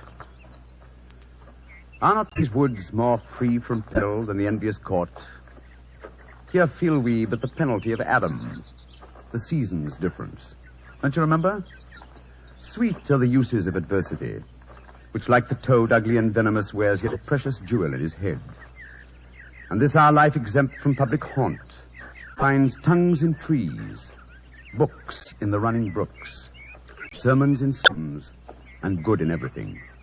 I would not change it. Upon my soul, you read that much better than the fellow on the stage the other night. Don't tell me I adopted the wrong profession, Watson. Oh, dear me, wait a minute. Path seems to end here. Nothing but dense trees ahead of us. There's another path over there. I think it leads down to the river. Then let's follow it. The Avon is always... Great Scott, that was a... Holmes! Holmes, you hurt? Yes, I think I am. Bullet hit my shoulder. I think it's only grazed it. Well, get off your coat quickly. Let's have a No, look. it's only a scratch. First, let's find out where it was fired from. I heard the thud of a bullet in the tree behind me. Yes, here we are. Give me a penknife, old fellow, will you? There you are. Thanks. Do you suppose that shot was deliberate? Well, I can't imagine someone mistaking me for a rabbit, Watson. And by the way, there was a curious echo to the shot. I don't know whether you noticed it. Uh-huh. Here's the bullet. Now, let me see. I was standing there. A line from this bullet hole in the tree through the spot where I was standing would indicate that the shot was fired from that cluster of trees over there. Come on, Watson. Let's see what a search discloses. Yes, I wish you'd let me look at that shoulder before you start galloping all over the countryside, Holmes. You're bleeding quite profusely. Oh, plenty of time to look at it when we... Hello. Look over there. A man and woman running towards us across the clearing. Yes, and carrying guns. Yes, it looks as if it was an accident after all. Was anyone hurt? Yes, sir. My friend was hit in the shoulder. Oh, how dreadful. It's not a bad wound, is it? Oh, it's only a scratch, madam, I hope. But the blood on your coat. Well, just, how did this accident happen, sir? Well, we were out rabbit shooting. I was teaching my wife to use a rifle. I saw a rabbit scurry across the clearing. I raised the rifle and fired.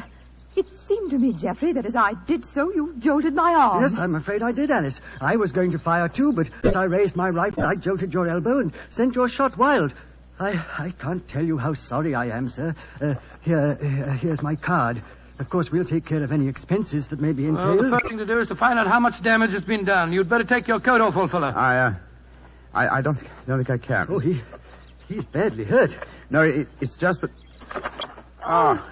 The man's fainted. Oh, this is dreadful.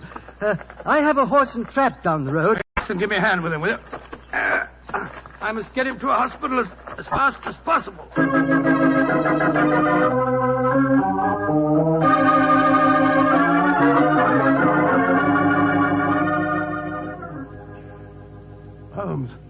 Holmes, you feeling any better?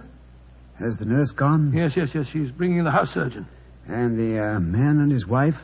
They're down in the hospital waiting room. Oh. I found out their name. It's Markham.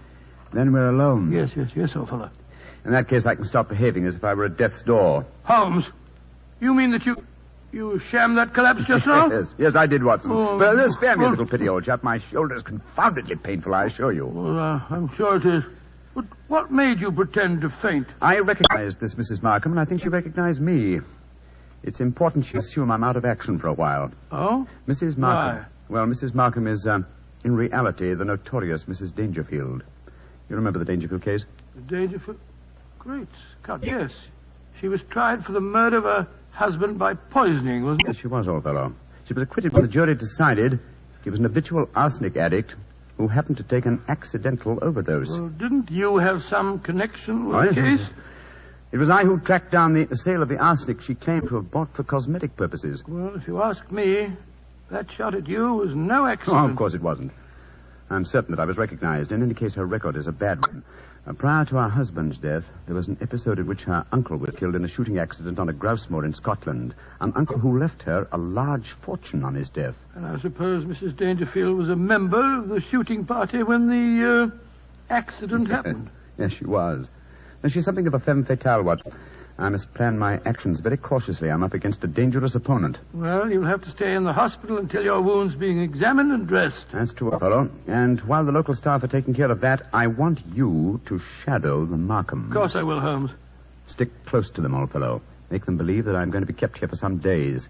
Find out as much as you can, and then report to me. Right, I'll do my best.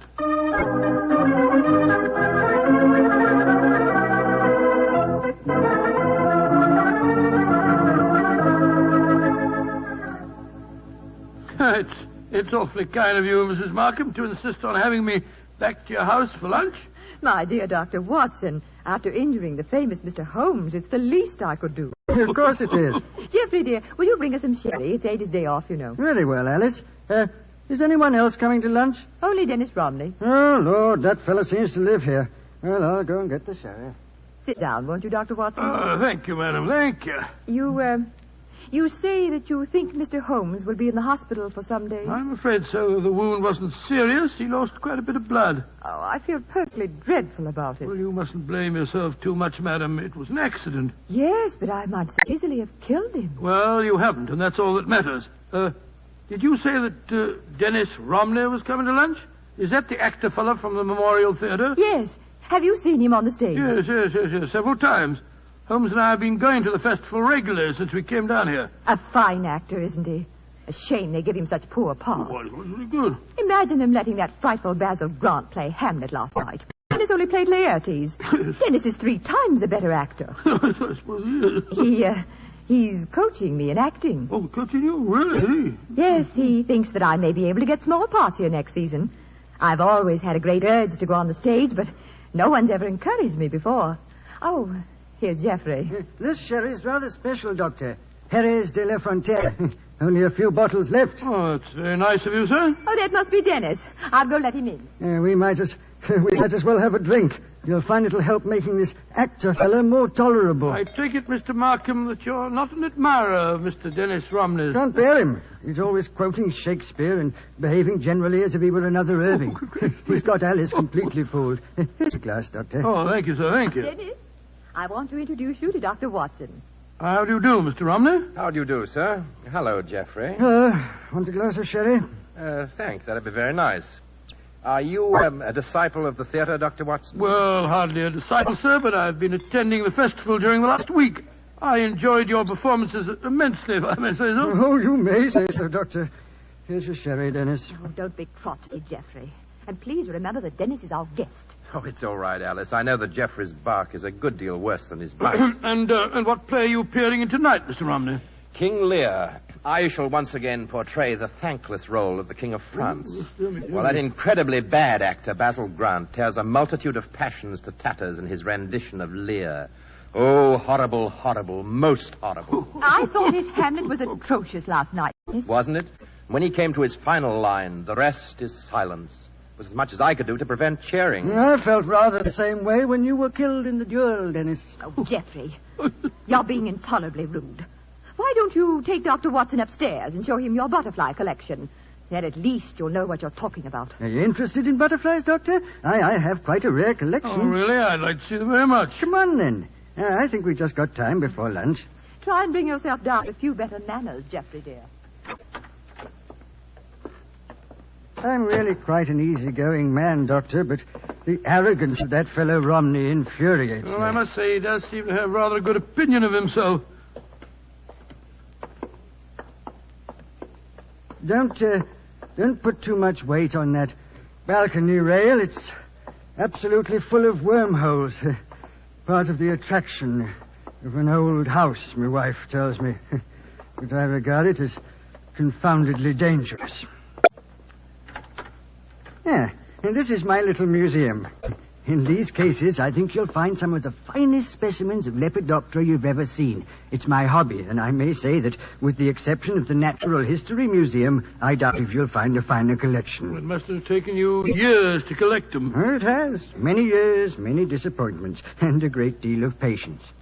Look at this fella. He's my prize specimen, a North American monarch. North American monarch? Beautiful, beautiful. Isn't he? And this is an admiral. Yes, of course, I know fairly him. Rare. And this is a perfect bee-hawk moth. Moth. Here's an emperor. Ever see more exquisite markings? Well, never.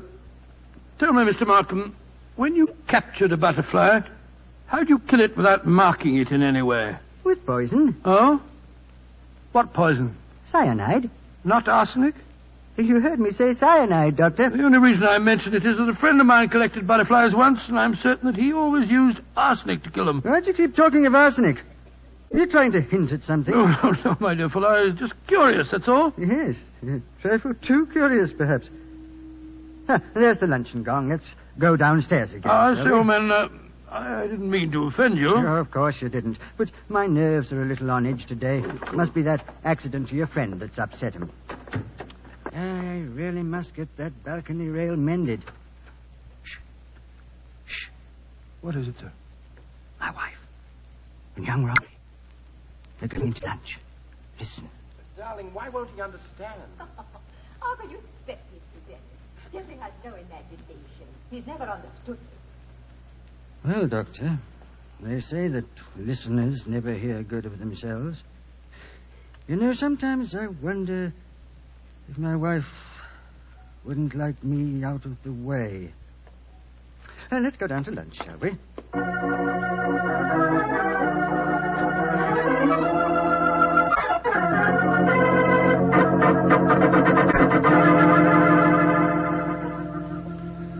And so, Holmes, that's the story up to now. A very interesting one, too, Watson. So you think that Mrs. Markham is planning to kill her husband, eh? Oh, it's obvious. She's in love with the actor fellow, Dennis Romney. Her husband's in the way, and if she doesn't want to use poison this time, there's a perfect setting for murder in that crumbling balustrade on the landing. Mm-hmm. One push when he wasn't looking, and it'd be the end of him.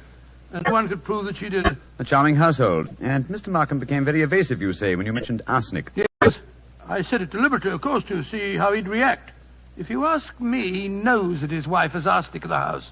He was trying to protect her. You've exerted your charm sufficiently to arrange to see them again, I trust. Well, yes, as a matter of fact, I have. They're taking a picnic tea and going boating on the Avon this afternoon. They asked me to join them. Of course, I agreed. I just rushed back here to the hospital to report to you first. You've done splendidly, Watson, splendidly. Oh, thanks so much, Owen. But I've been so busy telling you what I've found out that I haven't asked you about you. How are you feeling? Oh, I'm fine, old fellow, fine. What did the house surgeon discover? A very interesting fact. Look in the drawer beside my bed, will you? Great Scott, it's a bullet. A bullet that the house surgeon removed from my shoulder. But we found a bullet in the tree also. Precisely. Therefore, 2 bullets were fired. But, good Lord, that means... It means, old chap, that we have a dangerous task ahead of us. Not to solve a murder, but to prevent one.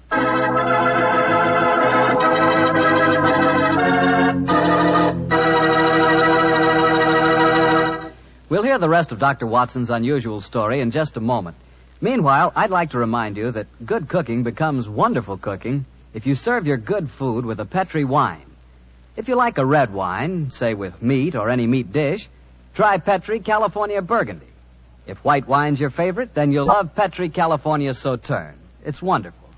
But Burgundy or Sauterne, whichever you prefer, it's just bound to be good if you see the letters Petri on the bottle. Because Petri wine is always good wine. And now, Dr. Watson, what happened next? We left you at Sherlock Holmes' bedside in the hospital. Did the picnic with Mr. and Mrs. Markham prove an exciting one? No, it was rather unpleasant, as a matter of fact. The 3 of them kept squabbling all the time, and just as we were coming home, something unforeseen occurred. Mr. Markham fell into the river. Well, pardon the old question, Doctor, but did he fall or was he pushed? It was hard for me to say. I had my back to him when he fell. Of course, we fished him out and rattled him back home in a trap as fast as we could. He changed his clothes at once, and as we sat round the fire a little later, I could see that he caught a chill. In fact, I recommended that he go to bed and stay there. Mrs. Markham agreed with me. Jeffrey, dear, I do wish you'd follow Dr. Watson's advice and go to bed. For the 5th time, Alice, I will not go to bed. I'm perfectly all right. No, it's no thanks to you and Dennis. What do you mean by that remark, Jeffrey? You know perfectly well what I mean. It wasn't an accident that I fell in the river just now. One of you two pushed me when I was struggling with the punt pole in the long reeds. Jeffrey, you're talking rubbish. Am I? You were in the boat, Dr. Watson. Didn't you? No, I didn't, sir. My back was turned to you when you fell in. Well, then we'll call it an accident. An accident that happened by a curious coincidence, just where the river is deepest and the reeds thickest. Jeffrey, I don't like your tone. You can accuse me of anything you like, but when you start suggesting that If Alice... you don't like the way I talk to my wife, I suggest that you don't come to my house. I'm going to get a scarf. I'm chilly. Dr. Watson, I must apologize for my husband's behavior. I don't know what's come over him. Oh, that's quite all right, Mr. Markham. I quite understand. Well, I wish I did. I don't mind him yelling at me, but he's being so abominably rude to you, Alice. The last couple of weeks, it's been getting worse than ever. I know. Ever since we had that argument about the insurance policies, he's been unbearable. Insurance? Yes, Doctor. We took out quite large policies on each other's lives recently. You didn't tell me that, Alice. Well, it was his idea. And yet when the insurance came here, you'd have thought I was forcing him into taking out the policy. Insurance? Great Scott, You what, Doctor? Nothing, Mrs. Markham. Nothing at all. Sounds as if you don't approve of insurance, sir. Oh, it's not that, Romney. It's just that I... Who can that be? I wasn't expecting anyone. Answer the door, Dennis, will you? Yes, sounds as if Jeffrey's already done so. Alice, we have a visitor. Holmes, you shouldn't be up. Good evening, Mrs. Markham. Hello, Watson. Well, I'm delighted to see you, Mr. Holmes. Though I understood from your friend that you'd be in the hospital for several days. The constitution of an ox and the obstinacy of a mule, two characteristics of mine, have combined in making possible an early departure from the hospital. How do you do, Mr. Romney? I think I've seen you at the theater. My name is Sherlock Holmes. How do you do, sir? You'll stay to supper, I hope. If it's not inconvenient, Mrs. Markham. Of course it isn't. I'll go in and arrange for it. Upon my soul, Holmes, I'm glad to see you. And are you, old fellow? Let's take a stroll on the terrace, shall we? It's rather warm inside this evening. You can go out through the French windows. Oh, thank you, Mr. Markham. Holmes, are you quite sure that you're well enough to go walking about? Of course I am. You must tell me, Watson, what the latest developments are. In the meantime, I myself have not been idle. Yes, Watson, I think our stage is set, and I have a feeling that I may contribute to a rather dramatic last act curtain.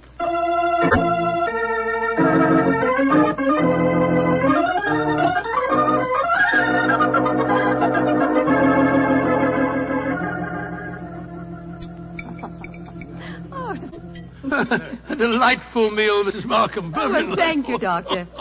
Mr. Holmes, you're not eating very much. My appetite is a trifle jaded. The mental fencing that we have indulged in during the meal has been somewhat disturbing. I don't understand you. Oh, come now, madam. I know that you were once Mrs. Dangerfield, and you know that I know it. Why keep up the pretense any longer?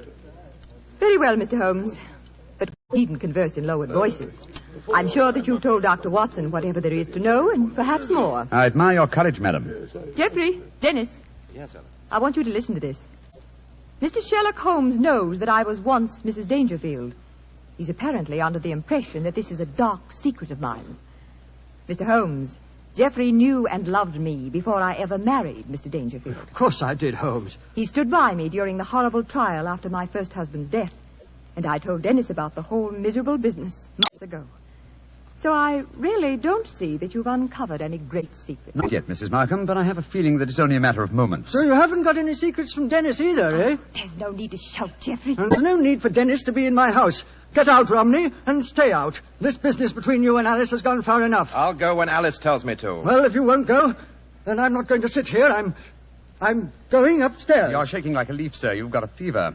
Don't you think you'd better go to bed? Mind your own business. Leave me alone. Mrs. Markham, I really think you should persuade your husband to go upstairs and lie down. Don't worry, Mr. Holmes. I know how to handle him. I'll take him up. Put an arm around my shoulder, Jeffrey. Come along. We should follow them, Holmes.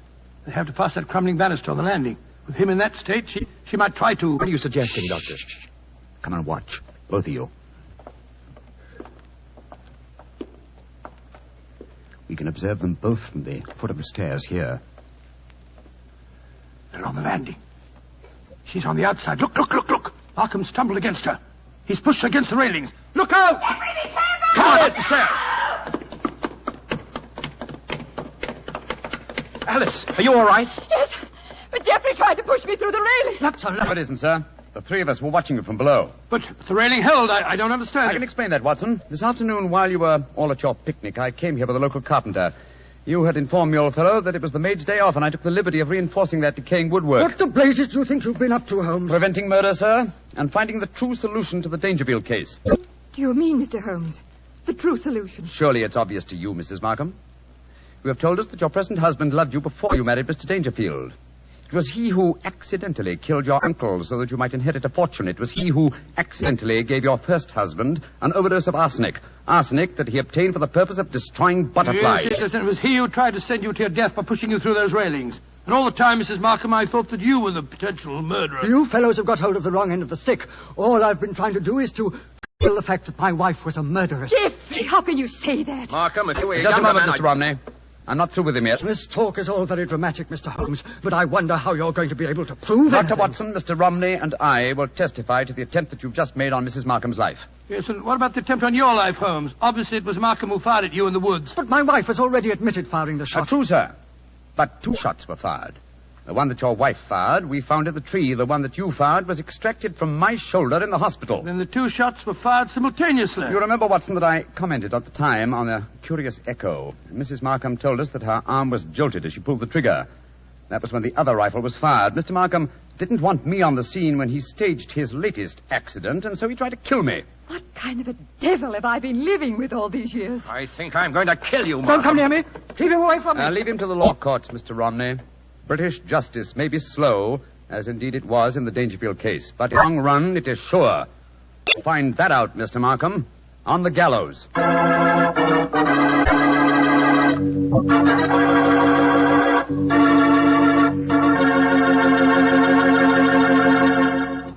Well, tell me, Doctor, did Mr. Markham finally end on the gallows? Yes, he did. And it might interest you to know that Mrs. Markham and Dennis Romney were married. A nice chap and a fine actor, that boy. Maybe that's what I should have been. An actor. To be or not to be, that is the question.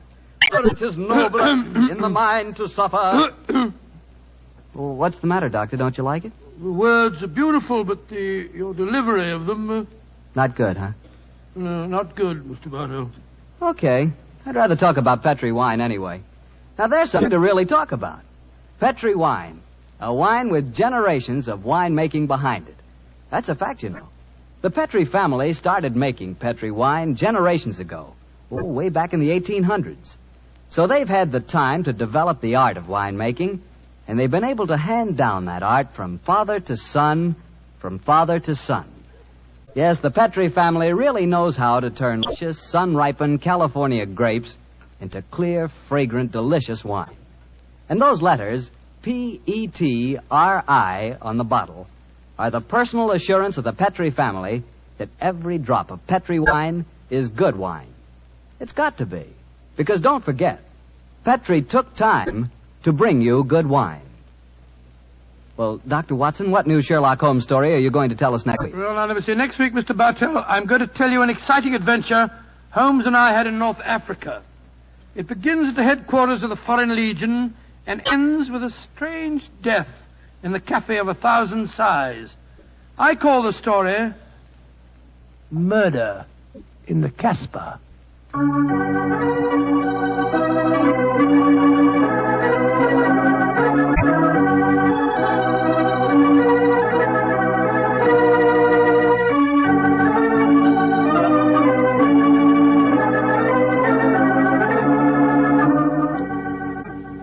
Tonight's Sherlock Holmes adventure is written by Dennis Green and Anthony Boucher and was suggested by an incident in the Sir Arthur Conan Doyle story, The Adventure of Black Peter. Music is by Dean Fosler. Mr. Rathbone appears through the courtesy of Metro-Goldwyn-Mayer and Mr. Bruce through the courtesy of Universal Pictures, where they are now starring in the Sherlock Holmes series.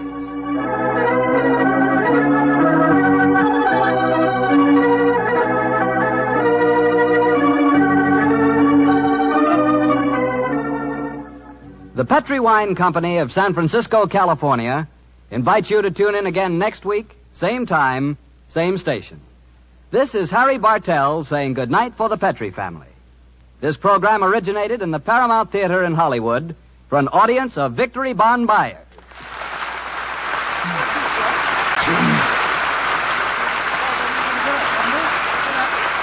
This is the Mutual Broadcasting System.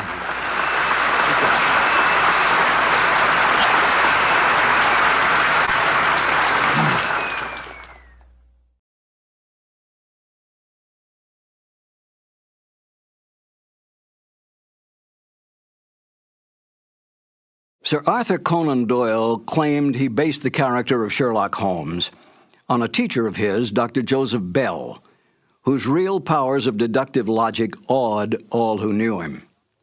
Yet Dr. Bell, in a letter to Conan Doyle, stated quite bluntly, "You are yourself Sherlock Holmes, and well you know it."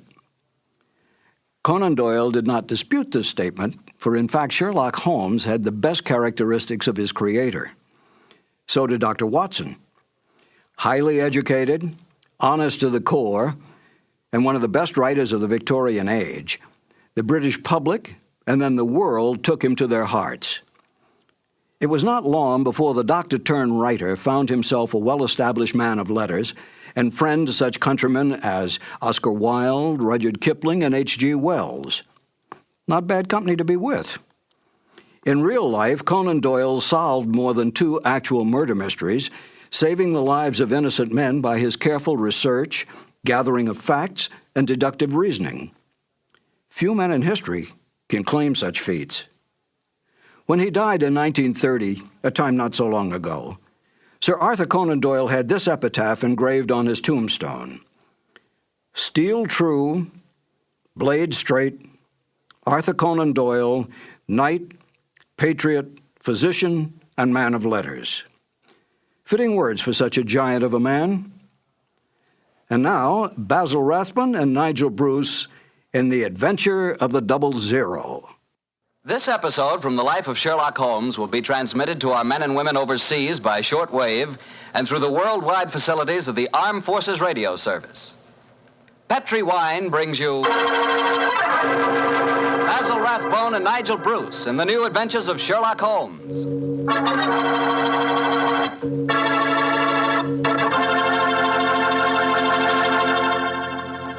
The Petri family, the family that took time to bring you good wine, invites you to spend the next half hour listening to Dr. Watson tell us another exciting adventure he shared with his old friend, that master detective, Sherlock Holmes.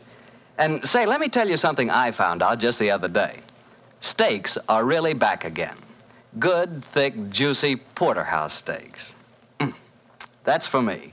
A thick, tender steak on the rare side, together with a glass of Petri California Burgundy. You know, Petri Burgundy is a perfect mealtime wine. And with meat or any meat dish, it's the very last word in good eating. Honestly, when you taste the wonderful flavor of that rich red Petri Burgundy, you're tasting one swell example of the art of winemaking. It's full-flavored and just about the most delicious wine that ever poured from a bottle. Try it the next time you have steak or chops, or the next time you have hamburger or pot roast.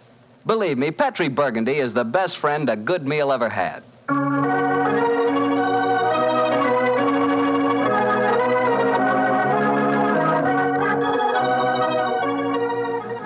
And now let's look in on our good friend and host, Dr. Watson. Come in. Ah, there you are, Mr. Bartell. Evening, Doctor. Just in time to join me in a cup of coffee. Draw up your chair, young fellow, my lad. Thank you. Ah, that's it. Well, Doctor, you told us last week that tonight's new Sherlock Holmes adventure takes us to the south of France. That's right, Mr. Bartell. The south of France in the year 1900. A beautiful playground bordered by the bluest of blue seas and populated with an extraordinary cross-section of cosmopolitan Europe. Rich man, poor man, beggar man, thief. All of them attracted by that Riviera paradise. All of them drawn by the magical spell of a small white ball spinning round the rim of a roulette wheel. Now, don't tell me that you and the great Sherlock Holmes were there on a gambling spree. We were not, Mr. Bartell. At the time my story begins, we had just concluded an extremely delicate mission. A mission, I may say, that concerned the safety and good name of a very prominent member of the royal family. Say, Doctor, you don't mean... One story at a time, Mr. Bartell. In any event, my boy, I'm afraid that's a case about which my lips are sealed for all time. But to return to tonight's adventure, one June evening, I persuaded Holmes to accompany me to the gambling casino at Fréjus, not far from Cannes, where we were staying. It wasn't quite as fashionable as a casino at Monte Carlo, but as I intended to do a little modest gambling myself, it seemed an establishment more suited to my means. As we stood there at the green baize-covered tables, the chatter of voices and the melodic chanting of the croupiers as they called the results of each spin of the wheel formed a background to a quiet conversation that Holmes and I were having.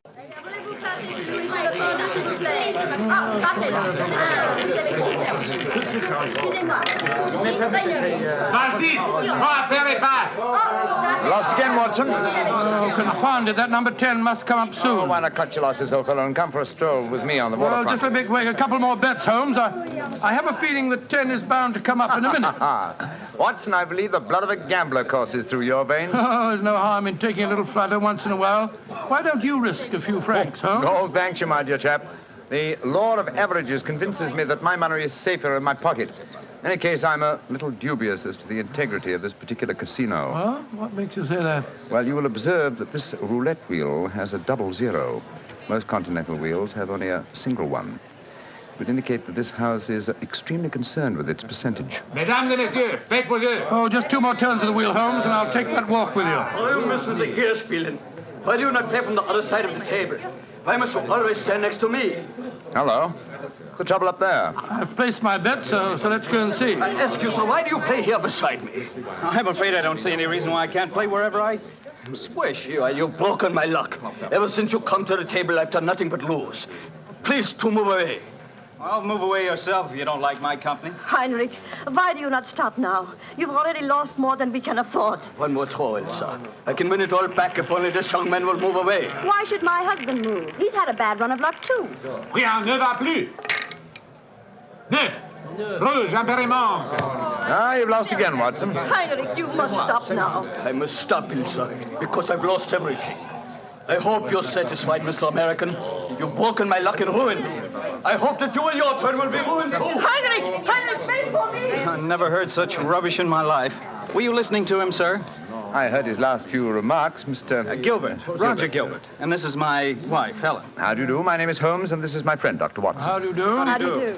Didn't you think his remarks were a little out of place, Doctor? Yeah, I certainly did, Mrs. Gilbert. I don't see how he can possibly blame your husband for his run of bad luck. I didn't like the look on his face as he left the table, though. Have you any idea who he is? His name is Schneemann. He's staying at the same hotel as we are. I've never spoken to him, but I've heard him being paged there. Well, he shouldn't gamble unless he can afford to lose. Well, I'm losing, darling, and I can't afford it. Oh, but I can let you have more money. You know that. Oh, no, Helen, I may have married an heiress, but I'm not going to use her fortune to gamble with. Oh. I'll lose my own money, and then I'll quit. Mesdames et messieurs, faites vos jeux. Your last bet, Watson? Yes, Holmes. This time I know that number 10 is going to come up. It's got to.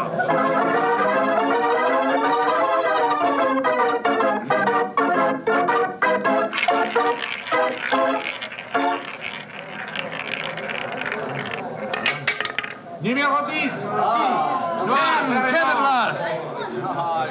I've lost again, darn it. Helen, this is my bad night. Why don't you stop now, dear? Holmes, I've made 350 francs. On this throw of the wheel, old fellow, but as you've lost some 500 francs doing it, I can't say that your profits stagger me. Oh, Mr. Holmes, I can see that you're no gambler. I'm afraid not, Mrs. I Gilbert. wouldn't say that, Holmes. You may not like roulette. You've taken a good many chances in your life with long odds against you, too. Well, nevertheless, old chap, in the sense Mrs. Gilbert means it, I'm not a gambler. Say, what's the commotion over there? Oh, that German woman with a crowd forming around her. Yes, the wife of that man that said I ruined him. Attention! Attention! Est-ce qu'il y a un docteur dans la salle? There must be trouble. He's asking for a doctor. A doctor? Come along, then. Will you excuse me, please? Thank you. Excuse me, madame. Mon ami est docteur. Monsieur, cette dame a besoin d'un docteur. What happened, madame? It is my husband. Is he ill? I just found him lying out in the garden. Please come with me at once, gentlemen. Of course we will, madam. What seems to be the matter with him? Herr Doctor, I think he is dead.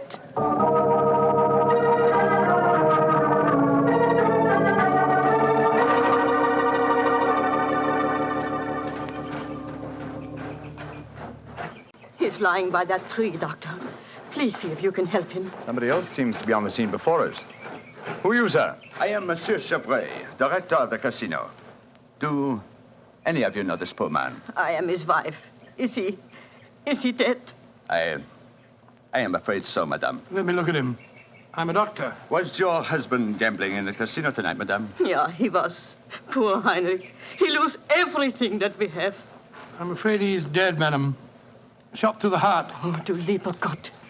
Suicide, Watson? Yeah, looks like it. Yes. Powder burns on the shirt front, revolver clutched in the right hand, fingers in a natural position. The angle of the wound settles it. Obviously self-inflicted. I missed you as you slipped out of the casino. What's wrong with him? I'm afraid he's dead, Mr. Gilbert. Yes, he committed suicide. I hope, young man, that you are satisfied. All night you brought him bad luck. He asked you to move away from him to change his luck, but no, you could not do it. Oh, Frau Schneemann, I'm terribly sorry, but I really don't see how you can blame me. I do blame you. And I also blame you, Monsieur Chevry. Me? But what have I done, madame? Why do you let a man lose all his money at your tables? Is life so cheap to you, and money so important, that you cannot close the tables to someone before he's ruined? Madame, I am all sympathy for you in your tragic loss. But the casino cannot be held responsible. If your husband could not afford to gamble, then he should not come here. How are we to know the financial limitations of our customers? You say that your husband lost everything you had tonight, madame. Yeah, everything. Then how do you account for this sheaf of banknotes in his breast pocket? Good Lord, must be several thousand francs, sir. Then he wasn't ruined. And his suicide, therefore, cannot be blamed on his losses at my casino, madame. How do you account for this money, Frau Schneemann? Well, I do not understand. Heinrich kept nothing from me. I know that he had not so much money on him when he started tonight. Well, why do you all look at me like that? Is it that you think? You think... Quick, Watson, she's fainted. I've got her. Let's get her to her room. You can take her to my suite in the casino. No, let's take her to the hotel. My wife will look after her. Poor woman, she's had a dreadful shock. She can probably do with another woman's company. That's very considerate of you, Mr. Gilbert. Where are you staying? At the Hotel Crillon. It's quite near here. I'll get a cab, and while I'm doing that, Watson, see if you can revive her, will you? Yes, then we'll take her to the Hotel Crillon.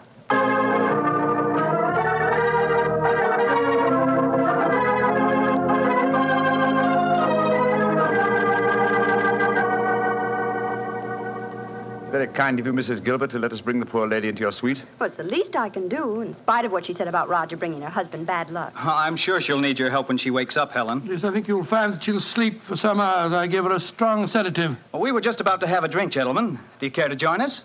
Oh, thank you, sir. Well, that'd be very nice, Mr. Gilbert. Roger was just telling me that quite a large sum of money was found on Herr Shaman's body, Mr. Holmes. Yes, Mrs. Gilbert. Several thousand francs. It's very puzzling, Holmes. Why should a man commit suicide with so much money on him? I think the answer is obvious. He didn't. What on earth do you mean? Well, the money was placed there after he had shot himself. The banknotes were in his breast pocket, if you remember, hardly the usual place to carry money, though it is the easiest pocket for someone to insert it without disturbing the body. But why on earth should someone place money on him after his suicide? To prevent the casino from getting a bad name. I've heard of it being done on several similar occasions. Gives the impression that the unfortunate victim had other motives than gambling losses to account for his suicide. Great Scott, you mean that one of the casino employees found the body lying there and slipped the money in his breast pocket before we arrived on the scene? As you know, my dear Watson, I'm not a gambling man, but I'll lay you 100 to 1. That is what happened. Well, that's a new one. Well, here are your drinks, gentlemen. Thank you. Thank you, sir. Thank you. Say, Helen, Mr. Holmes has given me a brainwave. Another one? What is it this time, Roger? Now, I've been losing very heavily tonight. Roger, I've told you, if you need money, I'll be only... But I don't. I've got a scheme for making some. Oh. I'm going to gamble again tonight after dinner. If I lose, here's what I'll do. I'll stain my shirt front with red ink, walk out in the grounds, fire a shot, and lie down as though I'm dead. I'll wait for someone to come along and stuff my pockets full of banknotes. Not a bad idea, Mr. Gilbert. I think it's a darn good one. What do you say, Mr. Holmes? It's a whimsical one at any rate. Who knows? You might even be successful. Roger, you're not really going to do it, are you? Sure. Perhaps I'll get some of my losses back that way. Well, let's drink to it, gentlemen. At least I may have hit upon an idea of making money.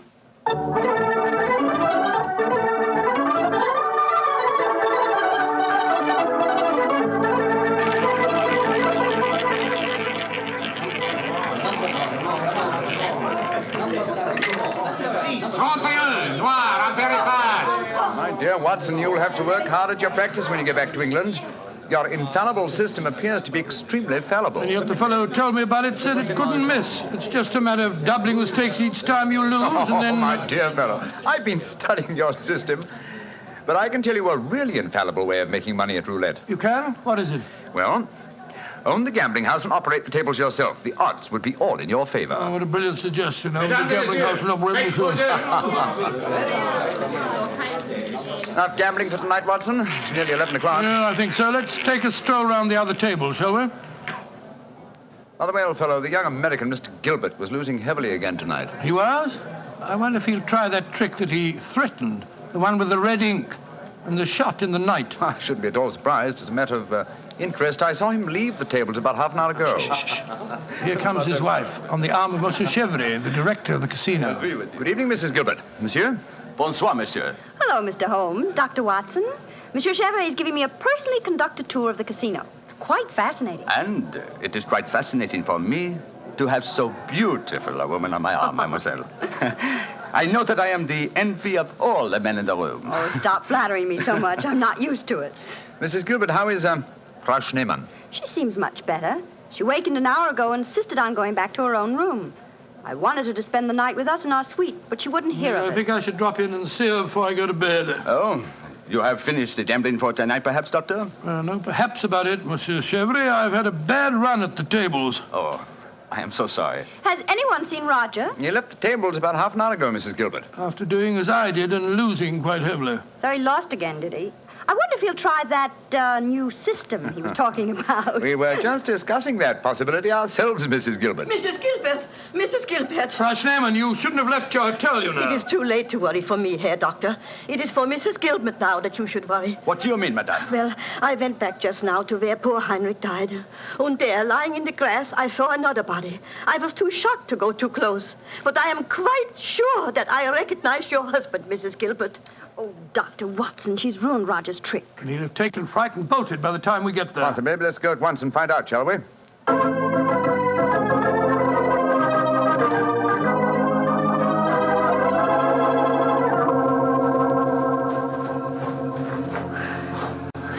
He hasn't gone. He's still lying there. It's a most convincing spectacle. That red ink really does look like blood. Yes. And blood sometimes looks like red ink. Mr. Gilbert. Roger, get up. The joke's spoiled. Roger, get up! I'm afraid that's impossible, Mrs. Gilbert. He's dead.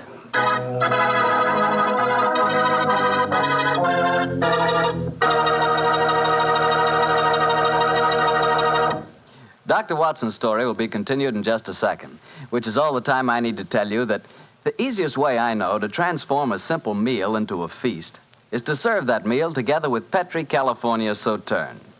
Petri Sauterne is a delicate white wine that's the perfect companion for chicken or turkey. Turkey, ah, yes. Turkey and Petri Sauterne. That's the heart of any Thanksgiving dinner. Look, why not make this Thanksgiving dinner the best one you ever had? Give it the air of a banquet. Serve it with Petri Sauterne. And when you buy that Sauterne or any wine for your Thanksgiving dinner, whatever you do, look for the letters P-E-T-R-I, because a Petri wine is always a good wine. Well, Doctor, so the young American's joke turned out to be another tragedy. Yes, Mr. Bartell. The poor fellow was lying there dead with a bullet wound in the heart and a great splash of blood staining the whiteness of his shirt front. What happened next? Monsieur Chevry, director of the casino, took the distraught widow away from the scene while Holmes and I examined the body closely. Within a few minutes, we were joined by Inspector Ganivet of the French police. As we stood there in the moonlight, the sounds of music could be heard from the casino. It was hard to believe that two men had died in that lovely garden since the moon had risen.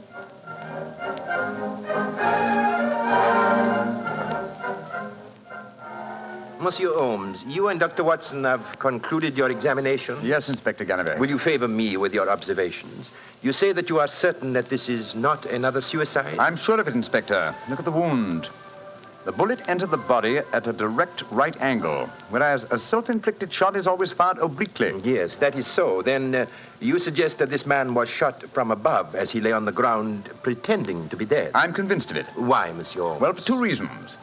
Though it's impossible to be sure without a laboratory test, I'm certain that beneath those blood stains are stains of red ink. Look for yourself, Inspector. Mm-hmm. Yes, indeed, it does look like it.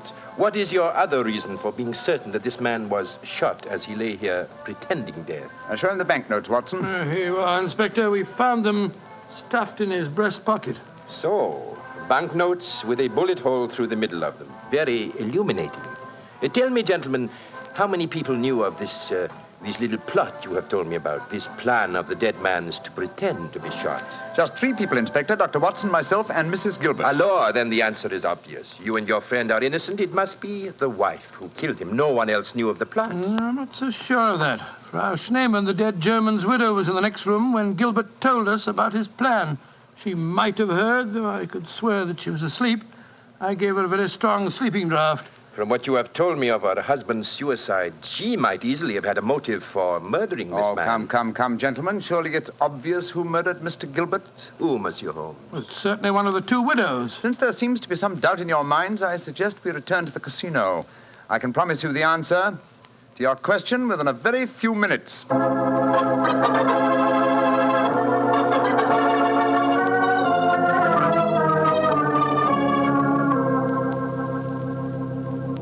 Well, Monsieur Chevrolet, now that we're all assembled in your office, I shall sit down quietly and let Inspector Ganivet conduct his examination. No, Monsieur Holmes. No, you have handled the case so far. Please to continue it to the end. Yes, Mr. Holmes.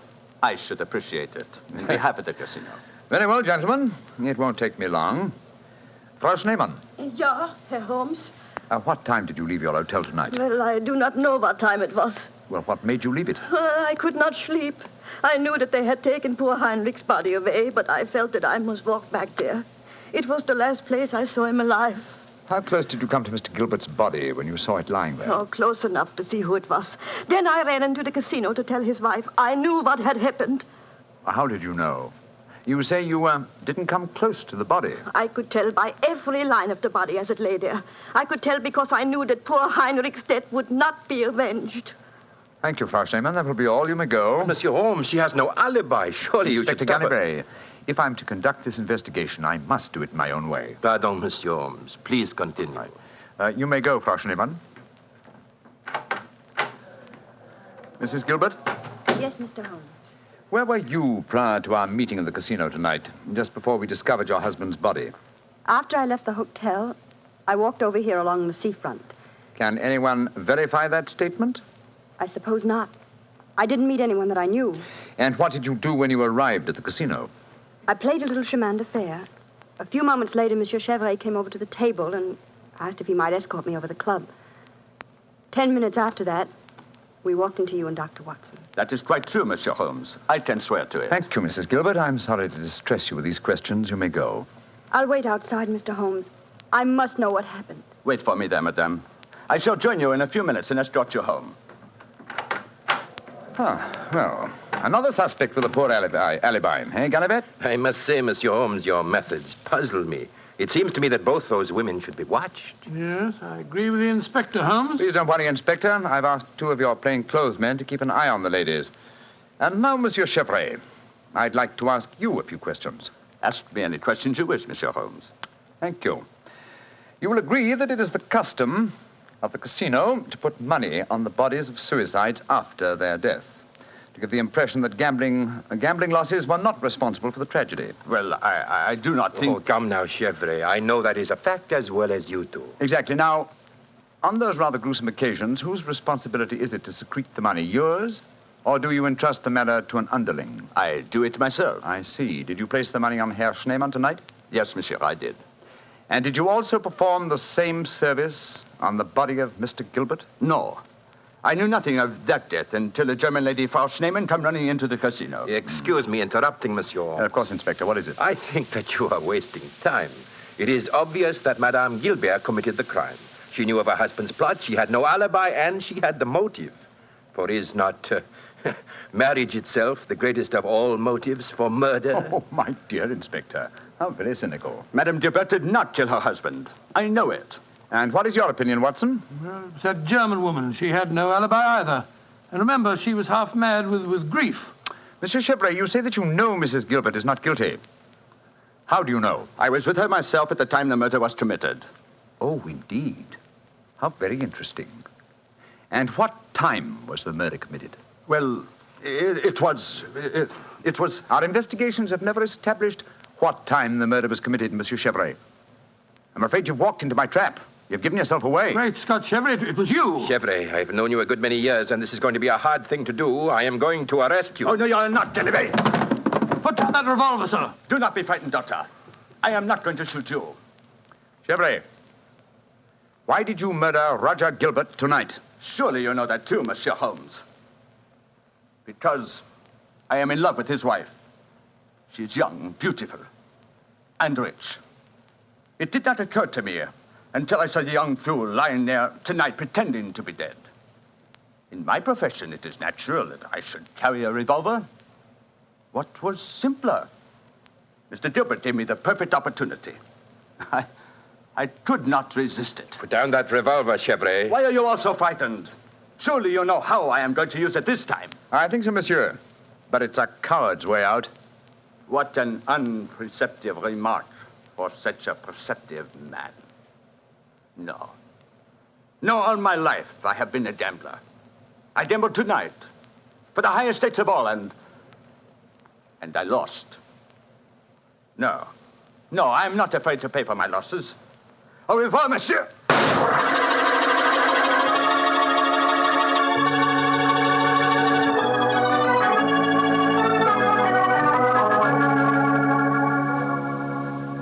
An extraordinary case, Holmes. I never suspected Chevrolet. And I, old chap, suspected him from the beginning. Well, I wasn't the only one who was stupid anyway. Inspector Ganivet thought it was the wife. True. Very puzzling conclusion for a detective inspector to arrive at. Well, it seemed logical enough to me at the time. No, my dear Watson. Cold logic should have told you otherwise.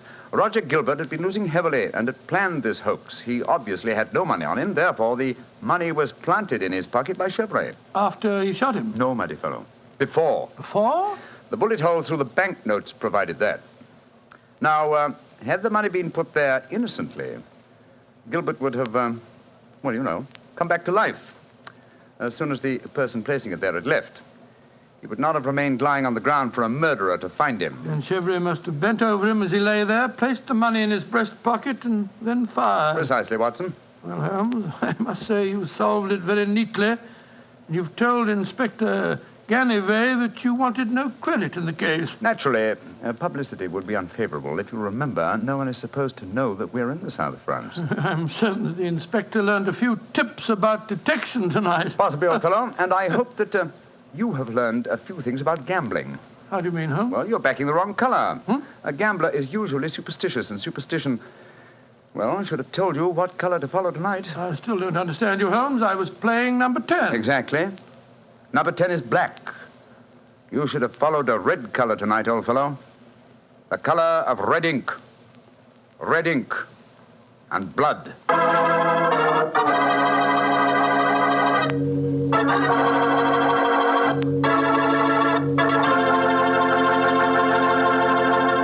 Say, Doctor, that was a swell story.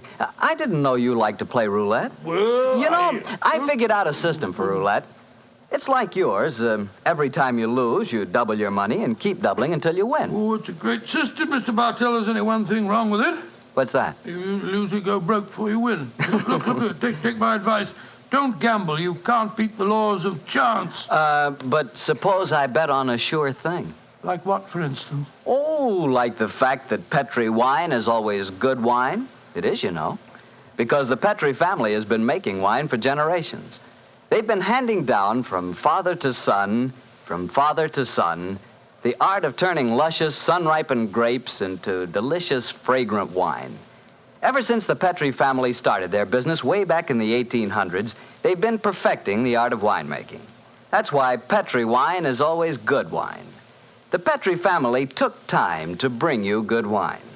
So no matter what type wine you prefer, why not take a few seconds of your time to look for the letters P-E-T-R-I. They spell delicious wine, Petri wine. Well, Dr. Watson, what new Sherlock Holmes story are you going to tell us next week? Next week, Mr. Bartell, I'm going to tell you of a strange adventure that Sherlock Holmes and I had when we were in Stratford-on-Avon many years ago. It concerns an actor, a mysterious boating accident, and several dead butterflies. Sounds good, Doctor. I'll see you then. Oh, fine, but now, don't forget, next week we're going to broadcast our program from the Paramount Theater in Hollywood for the Victory Loan Drive. So if any of our friends are going to be in Hollywood, we'd love to see them there. Just buy a Victory bond at any store or bank on Hollywood Boulevard, and in return, you will be given your ticket of admission. Better hurry up, though, before all the seats are gone. Let's really buy lots of those victory bonds. Let's finish the job.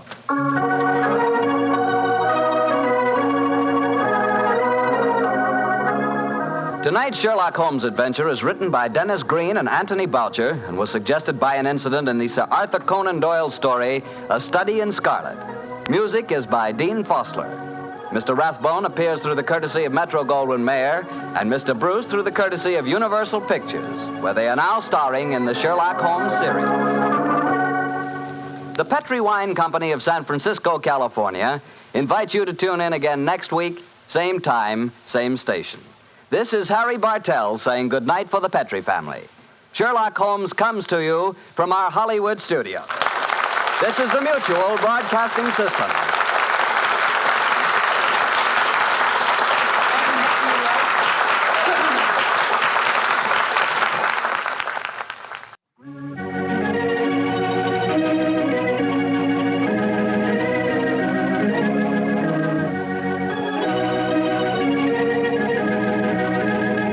The two episodes you've just heard, the original The Adventure of Thor Bridge and The Double Zero, are part of the New Adventures of Sherlock Holmes starring Basil Rathbone and Nigel Bruce, and are a 1989 copyrighted production of 221A Baker Street Associates.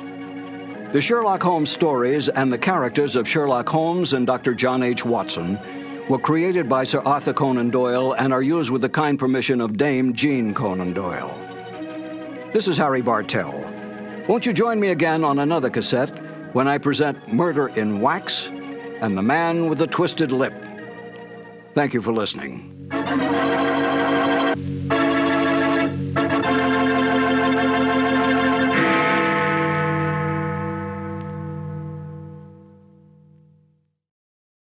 This has been a presentation of Simon & Schuster Audio. Thank you for listening. Please like and subscribe.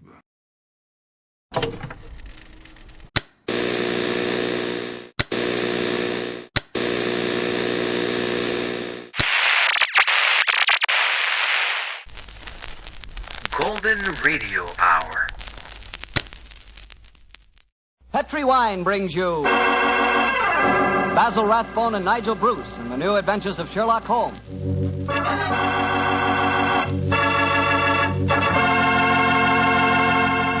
The Petri family, the family that took time to bring you good wine, invites you to listen to Dr. Watson tell another exciting adventure he shared with his old friend, that Master Detective Sherlock Holmes. Before he starts, I can tell you something it's really worth knowing. Simply this. The best beginning a good meal ever had is a glass of Petri California Sherry. Petri Sherry is the perfect before-dinner wine. While you're waiting for dinner to be put on the table, pour yourself a glass of that clear, amber-colored Petri Sherry. Now, just sit back and sip it slowly. Take your time so you can thoroughly enjoy every single drop of that wonderful Petri flavor. And what a flavor that sherry has. It comes right from the sun-ripened heart of wonderful California grapes. You may be a real wine expert and know all about sherry wine, but believe me, until you've tried a Petri sherry, you're really missing something. Serve Petri sherry alone or serve it with canapes or appetizers. And by all means, serve it proudly. You can because the letters P-E-T-R-I spell the proudest name in the history of American wines. Petri.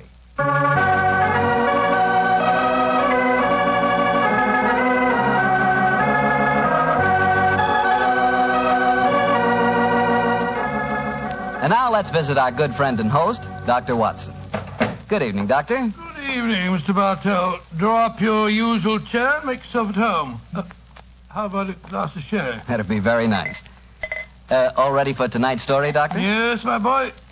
Here's your sherry. Thank you, sir. My story begins on a June night in 1889. My wife and I had spent a quiet evening at home, I remember. It was just about the hour that a man gives his first yawn and glances at the clock, when the tranquility of the scene was broken by the discordant jangling of our front doorbell. An emergency call for you, I suppose, Doctor. Not exactly, Mr. Bartell. It turned out to be a certain Mrs. Isa Whitney, an old friend of my wife's who'd come to us in trouble. Her husband, she told us, had been missing for 48 hours, and, knowing him to be the victim of the shocking habit of taking opium, she was convinced that he was lying drugged and stupefied in some foul den amid the London waterfronts. And I suppose you went out to try to find him? Yes, Mr. Bartell, I did. She told me that her husband had mentioned frequenting a place called the Bar of Gold in Upper Swandam Lane, so naturally that's where I began my search. I quickly located it, and after ordering my cab to wait, I entered the place. A strange sight met my eyes. Through the smoke-ridden gloom, I could catch a glimpse of bodies lying in strange, fantastic poses as they smoked the pipes of death. Most of the unhappy creatures lay silently, but some muttered to themselves and others talked together in strange, low, monotonous voices, their conversation coming in gushes and then trailing off into silence, each mumbling his own thoughts and paying little attention or heed to the words of his neighbor. As I entered, an attendant hurried up to me with an opium pipe and a supply of the drug and beckoned me to an empty berth. Master may lie here. I haven't come to stay here, my good man. I'm looking for a friend, Mr. Isa Whitney. No one by that name here, Master. Well, I'm going to search this place just the same. Please not to make trouble, Master. Watson. Is that you, Watson? Whitney. Thank heavens I've found you, man. What time is it? It's nearly 11. Of what day? What day? Friday, June the 19th. Oh, good Lord, I thought it was Wednesday. It is Wednesday. You're trying to confuse me. I tell you it's Friday. Your wife has been waiting 2 days for you. You're mixed up in your dates, Watson. I've only been here a few hours.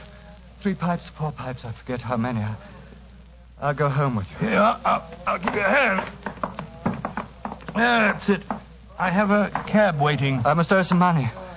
Will you settle up for me, Watson? Yes, of course. Here, wait here for me.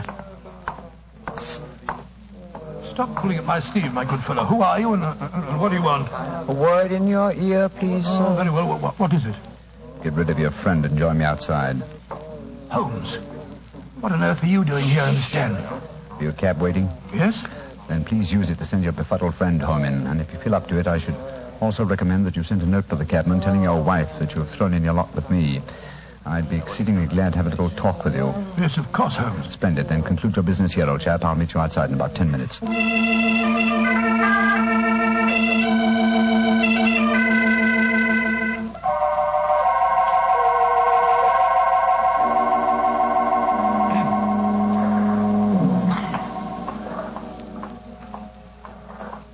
on earth is he? It's nearly... Is that you, Holmes?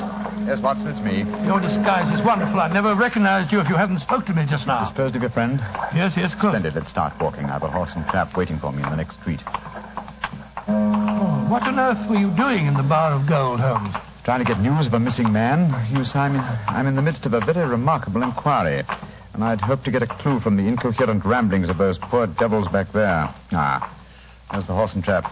Under the street lamp on the corner. You'll come with me, Watson? Yes, of course, if I can be of any use. A trusty comrade is always of use. My room at the Cedars has 2 beds in it. The Cedars? Yes, that's Mr. Neville St. Clair's house and our present destination. It's near Lee in Kent, about 7 miles from here. I'm using it as a headquarters while I conduct my inquiries. Evening, Mr. Holmes. Everything all right? Yes, thank you, John. Get in, Watson. Right, John. I shan't need you any more tonight, John. Here's half a crown for you. Look out for me tomorrow about 11. Right, try, Mr. Holmes. Good night, gentlemen. Good night, John. Go on, get up. Well, Holmes, if we have a 7-mile drive ahead of us, perhaps you'll tell me about the case that you're working on. With pleasure, old chap. But first, take the reins for a few minutes, will you? I want to remove my makeup and take off my wig and be comfortable. After that, I'll tell you why we are headed for the Kentish countryside at this hour of the night.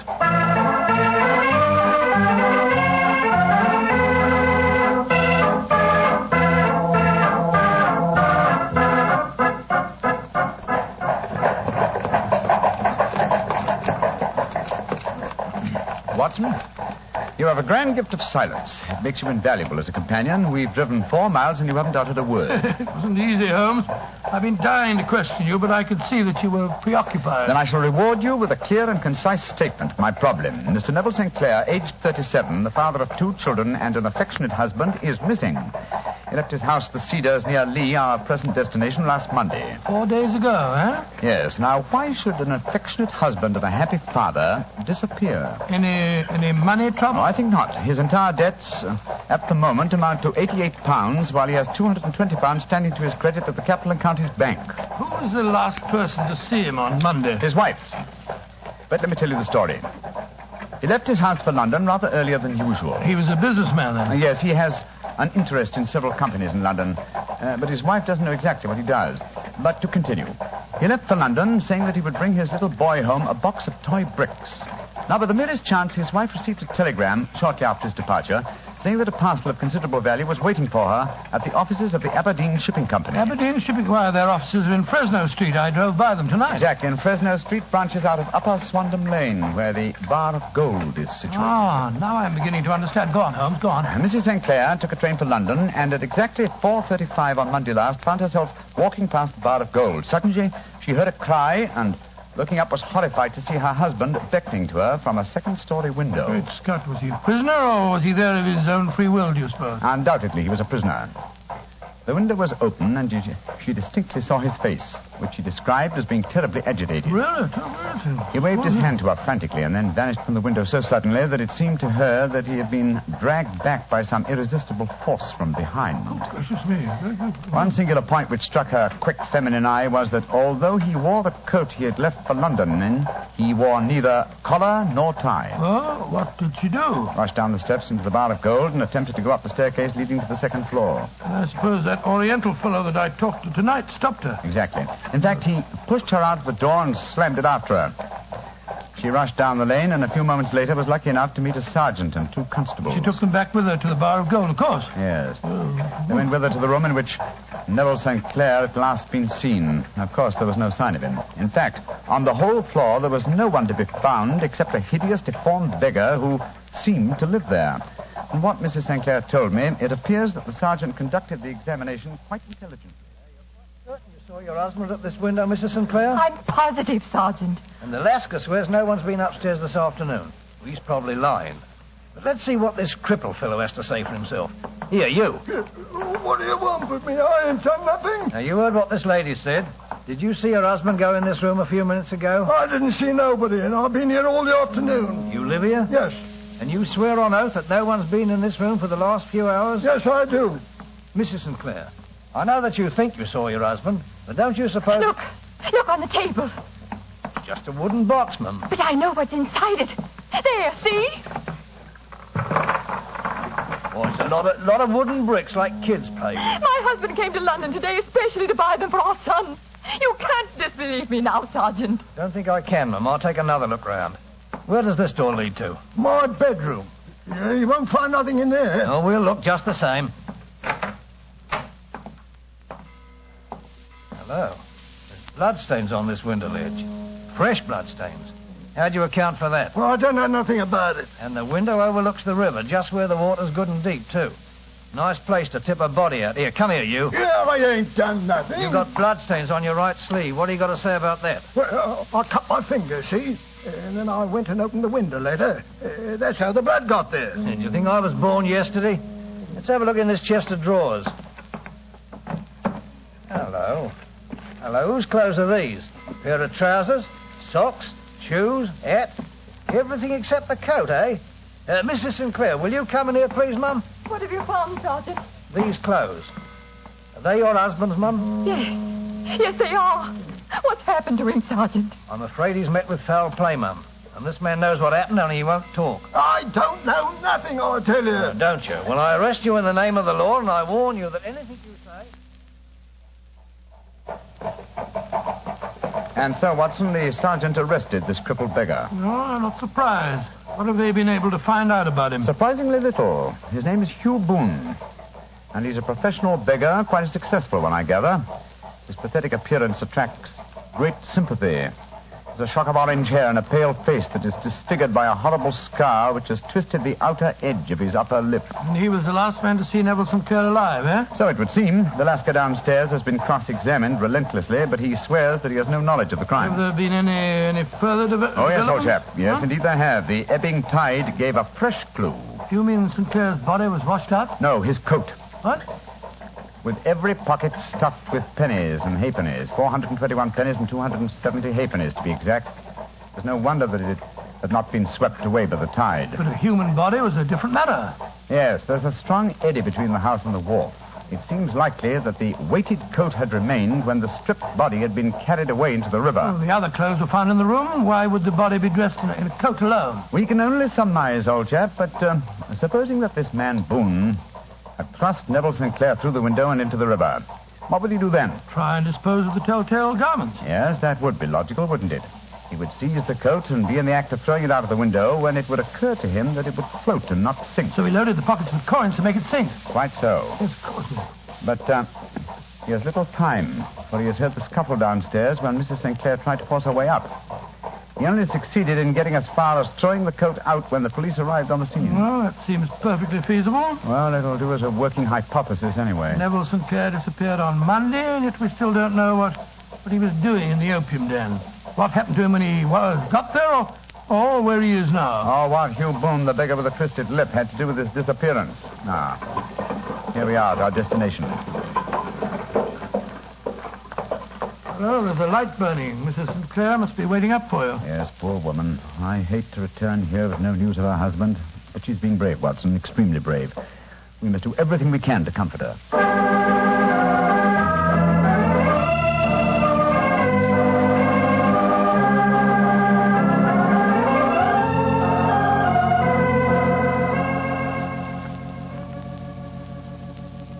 Dr. Watson, I'm so grateful that you were able to come down and help your friend. Oh, I only hope that I can be of some help, Mrs. Sinclair. I see that you have no good news for me, Mr. Holmes. I'm afraid not.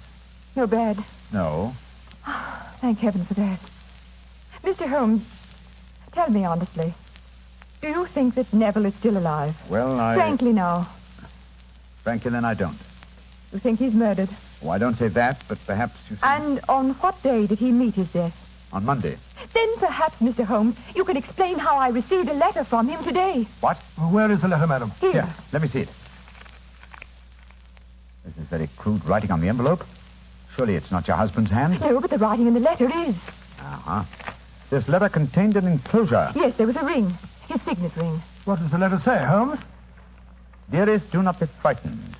All will come well. There is a huge error which it may take some little time to rectify. Wait in patience. And it's signed Neville. Mm-hmm. Written in pencil on the flyleaf of a notebook. No watermark. Posted today in Gravesend by a man with a dirty thumb. Mm-hmm. And the flap has been gummed, if I'm not mistaken, by a man who has been chewing tobacco. My husband must be alive, Mr. Holmes. This might be a clever forgery to put us off the track. But the signet ring. Yes, it may have been taken from him. But the handwriting and then the postmark. Might have been written on Monday and only posted today. I won't be discouraged, Mrs. Mr. Holmes. Sinclair, I have no wish to discourage you. I'm just trying to be practical. If your husband is alive and able to write letters, why should he remain away from you? I can't imagine. He made no special remarks before leaving on Monday? No, none. Except to say that he was going to buy the wooden blocks. When you saw him at the Bar of Gold in Swandam Lane, was the window open? Yes. Then he might have called you. He might. As I understand it, he gave an inarticulate cry, a call for help, you thought. Yes, he waved his hands. But it might have been a cry of surprise. Astonishment at the unexpected sight of you might have caused him to throw up his hands. I suppose so. And you thought that he was pulled back from the window. Yes, because he disappeared so abruptly. He might have leaped back, mightn't he? He might have, though I can't think why. One last question. Had your husband ever shown signs of, taking opium? Why, no, never, Mr. Holmes. I'm certain the idea would have revolted him. Thank you, Mrs. Sinclair. Those were the principal points I wanted to be clear on. And now, Watson, I suggest we retire for the night. We may have a busy day ahead of us tomorrow. I hope you both sleep well.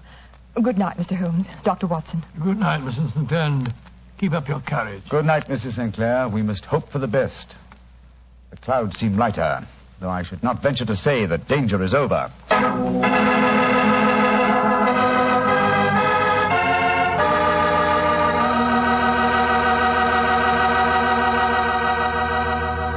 You'll hear the rest of Dr. Watson's story in just a second. So I'm just going to remind you that when you buy Petri California sherry, you have a choice of two kinds of sherry. You can choose Petri regular sherry, or if you prefer your sherry dry, not sweet, ask for Petri pale dry sherry. They're both fine wines. And if you don't know which you'd prefer, don't buy one, buy two. Buy them both and try them both. And remember this, Petri Sherry is the perfect all-round, all-occasion wine. It's good before dinner, after dinner, at cocktail time, and any time. Just be sure you get Petri. Petri Sherry. Well, Dr. Watson, you and the great Sherlock Holmes certainly deserved a good night's rest. Did you get it? I did, Mr. Bartell, but Holmes made no attempt to sleep. As soon as we retired upstairs, he donned a blue silk dressing gown and then wandered about the room collecting pillows from his bed and cushions from the sofa and the armchairs. With these, he constructed a sort of eastern divan on which he perched himself cross-legged with an ounce of shag tobacco and a box of matches laid out in front of him. He was all set for a session of thinking, I guess, huh? Yes, my boy. In the dim light of the lamp, I saw him sitting there, an old briar pipe clenched in his teeth, his eyes fixed vacantly on a corner of the ceiling, the blue smoke curling up from him, silent, motionless. So he sat as I dropped off to sleep, and so he sat when I wakened in the morning to find the summer sun shining into the room. The pipe was still between his lips, the smoke still curled upward, and the room was full of a dense tobacco haze. But nothing remained of the heap of shag which I had seen on the previous night. Watson? Awake, Watson? What time is it? 20 minutes past 4. Lord Holmes, you haven't been to bed. True, old chap, I had to think. I couldn't allow my brain the luxury of sleeping. You game for a morning drive? Yes, certainly. I'll get dressed. Good. No one's stirring yet, but I know where the stable boy sleeps. I'll have the horse and the trap out in no time at all. Oh, where are we going? To prison. To visit Hugh Boone, the man with the twisted lip. Holmes, you're unusually excited. What's on your mind? I want to test a little theory. I think, Watson, that you are now standing in the presence of one of the most absolute fools in Europe. I deserve to be kicked from here to Charing Cross, but I think I have the key to the affair now. Oh, where is it? In the bathroom. What? You're joking, Holmes. No, I've just been there and removed it. It's in my coat pocket now. Hurry and get dressed, old chap. Then we'll drive over to the prison and see whether my key fits the lock.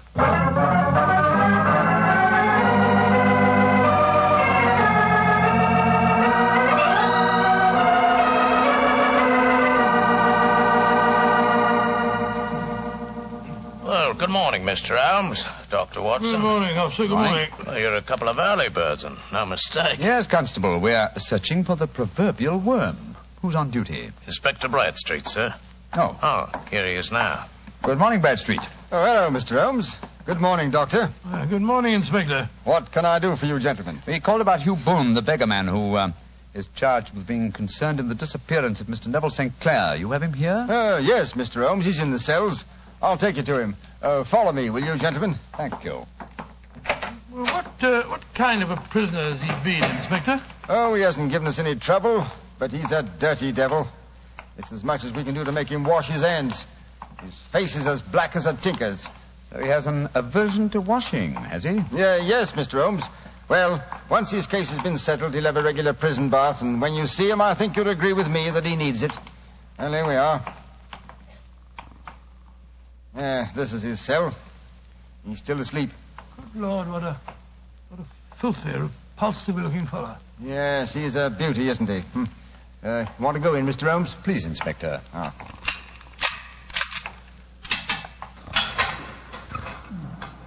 Well, he certainly needs a wash. Yes, I had an idea that he might. That's why I brought this sponge along in my pocket. Oh, so that was the key that you found in the bathroom. You're a funny one, Mr. Holmes, and no mistake. What did you bring a sponge along for? I'll show you. Is there any water in this cell? In the jug on the table there. Yes. I soak the sponge in the water so, and then apply it to the prisoner's face, so. Great Scott, his complexion's 3 shades lighter underneath, and the scar on his lip has disappeared. What are you doing to me? Now a tug on this mop of red hair, and I think we'll find it's a wig. Yes, come on. That's right. Let me introduce you to Mr. Neville St. Clair of Lee in the county of Kent. Good Lord, Mr. Holmes, it's the missing man, all right. I recognize him from the photographs. All right. I'm Neville St. Clair.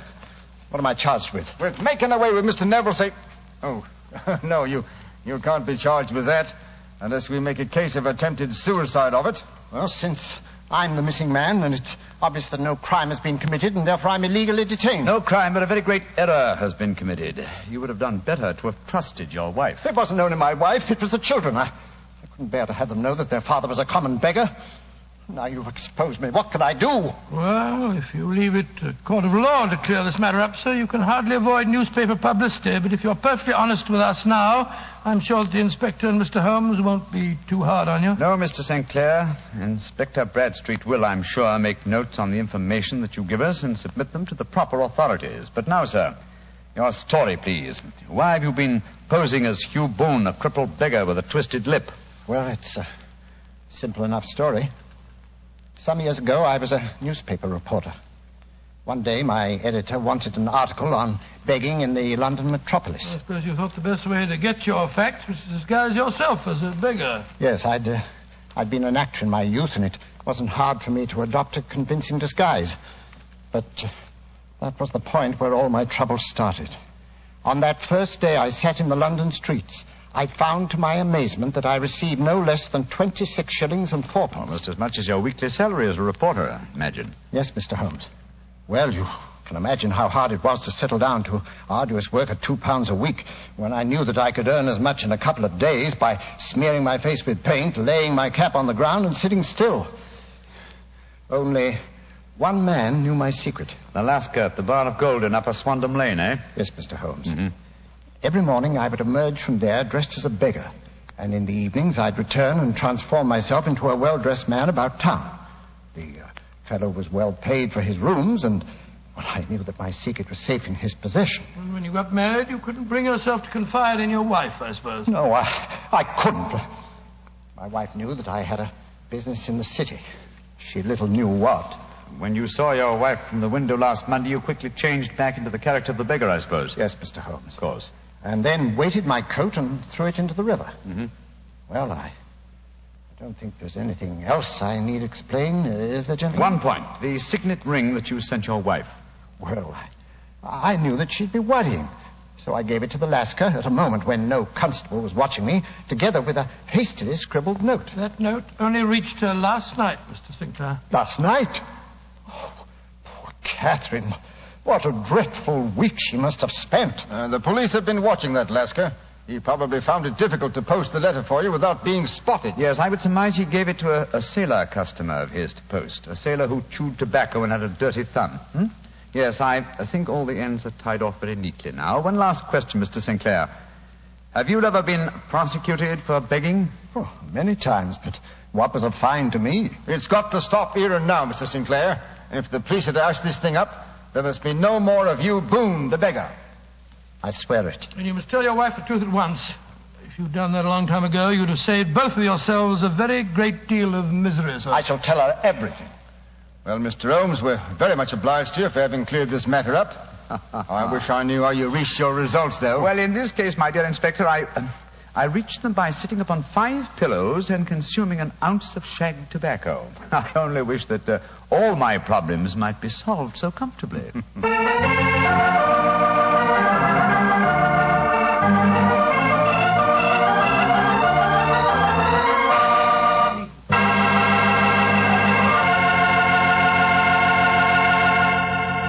Well, Doctor, that was some story. Imagine arresting a man for committing a murder and then finding out that he's the fellow who's supposed to be dead. It is a bit bewildering, isn't it? You said it.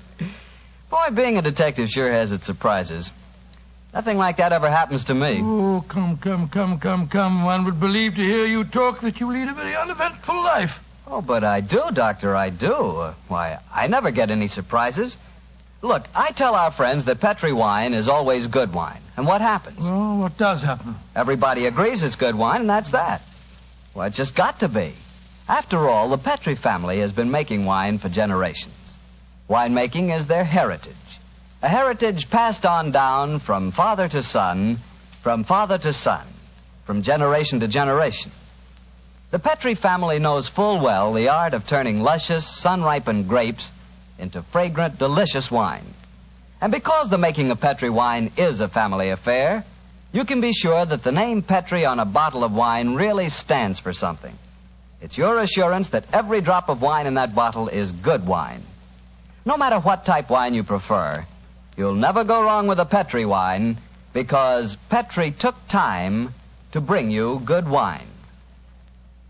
Well, Dr. Watson, what new Sherlock Holmes adventure are you planning to tell us next week? Well, now let me see. Next week, Mr. Bartell, I'm going to tell you a weird story of violence and of sudden death that struck without warning. I call it The Strange Adventure of the Uneasy Easy Chair.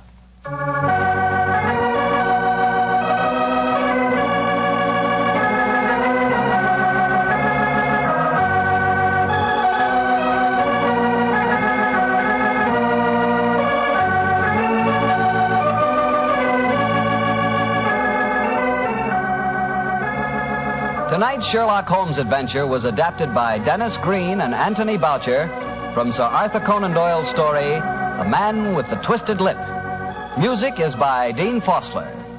Mr. Rathbone appears through the courtesy of Metro-Goldwyn-Mayer, and Mr. Bruce through the courtesy of Universal Pictures, where they are now starring in the Sherlock Holmes series.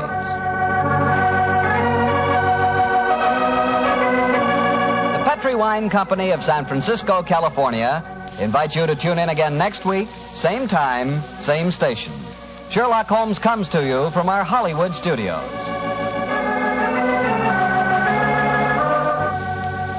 This is Harry Bartell saying goodnight for the Petri family.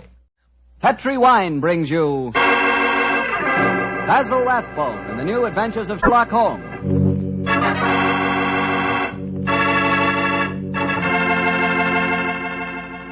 The Petri family, a family that took time to bring you good wine, invite you to listen to Dr. Watson tell us another exciting adventure he shared with his old friend, that master detective, Sherlock Holmes. And say, if you'd like to try a new adventure in good eating, will you just make sure that your dinner tomorrow night includes a bottle of Petri California Burgundy. Petri Burgundy is the ideal wine with any kind of meat or meat dish. That Petri Burgundy is a hearty wine, just as rich in flavor as it is in color. It's the perfect companion to a thick, juicy steak or a piping hot pot roast or a good hamburger.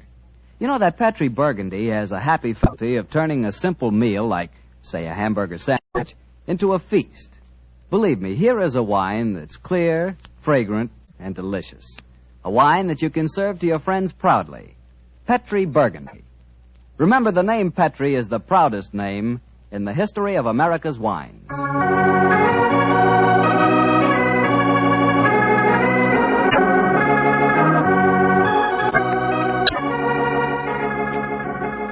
And now let's join our good friend, Dr. Watson. I'm out here on the patio, Mr. Bartell. Well, I see you're making the most of a wonderful evening, Doctor. Oh, yes, my boy. It's pleasant to sit out here on a summer's night with a good friend and a pipe, a bottle of wine. Help yourself to a glass and sit down. Well, thank you, sir. All ready with tonight's new Sherlock Holmes adventure, Doctor? Yes, and a strange story it is. It was in the autumn of 1899, Mr. Bartell, that I decided both as doctor and friend that Sherlock Holmes was in desperate need of a holiday. He'd really been overdoing it, huh? Oh, yes, my boy. It had been an unusually busy year, and at the time my story begins, Holmes was suffering from complete exhaustion. So, my boy, towards the end of October in that year, we found ourselves in the charming city of Kazanlak, capital of the small Balkan kingdom of Groznia. A few nights after our arrival, I remember Pavlu Krasnodar, Groznian minister of police, took us to hear the singing of a certain young Hungarian opera star, Miss Lily Rayner, who was then touring Europe. At our table was her fiancé, the charming young aristocrat Prince Stefano. And it was very easy to see as he sat there listening to the song that the boy was head over heels in love. It was a haunting melody that she sang, Mr. Bartell. I can almost hear it now.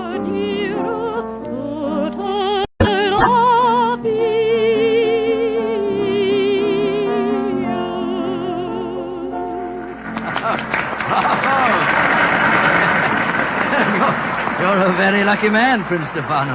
Your fiancée's voice matches her beauty. Oh, yes, Dr. Watson. I consider myself the most fortunate man in Grozny. She has a magnificent voice, the finest singing I can recall since... Since when, Mr. Holmes? I was thinking of a prima donna of the Warsaw Opera who attained considerable success in London, Miss Irene Adler. Oh, by George, yes. She was a criminal, one of the few that outwitted you, Holmes.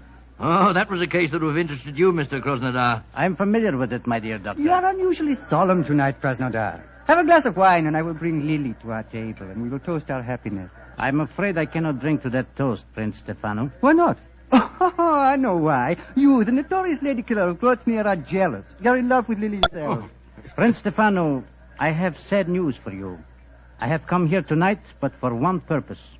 To arrest your fiancée. What? You're joking. It is far from a joke. At my ministry, we have evidence, conclusive evidence, that Miss Lily Rayner is a spy. Spy? Good Lord. And the penalty for spying in Grozny? That, my friend, is why I would drink no toast. In Grozny, the penalty for espionage is death.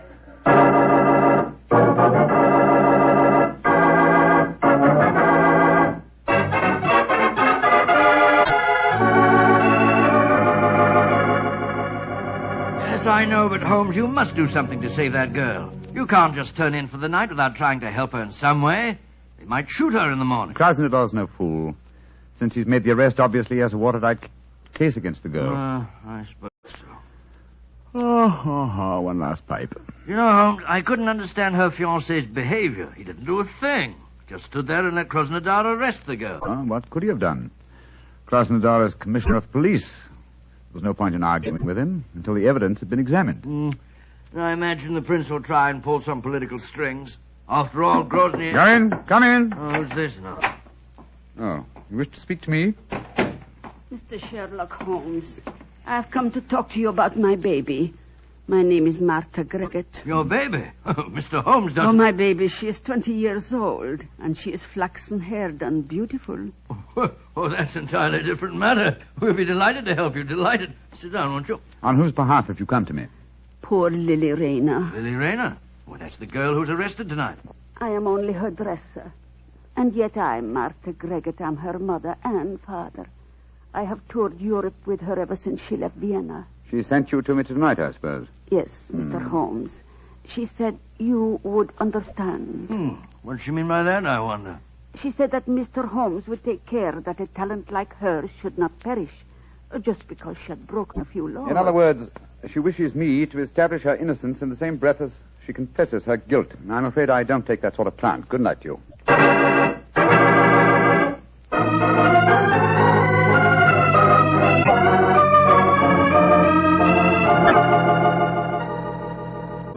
Mr. Holmes, Dr. Watson... Krasnodar? I am glad that you came to my office this morning. I can show you the proof of Miss Lily Rayner's guilt. As distinguished foreigners, I should like you to know that though the penalty for political crimes is swift and severe, we are most careful that the incriminating evidence is beyond question. You see these letters? Yeah. We found them sewed into the bodies of her gown. Oh, good gracious me. They're a series of highly dangerous letters from Josip, the leader of the Revolutionary Party with whom she is obviously hand in glove. Here, you may examine them if you wish. Say, it looks like Greek to me. My knowledge of the Groznian language is far from perfect, but these letters certainly seem to incriminate their owner beyond doubt. You will observe that the letters have followed her to each of the cities in which she has been singing. All of them ask questions as to the military garrisons and the chances of a successful revolution. She has been a dangerous spy. Yes, I can see that, sir, but even so, isn't the death penalty excessively severe, particularly for a woman? Dr. Watson, the Balkan states are a hotbed of European intrigue. Our penalties must be severe, and we cannot make concessions to the sex of a culprit. This man Josip, the writer of these letters, have you been able to find any trace of him? None. If only we could. But we have never even seen the man.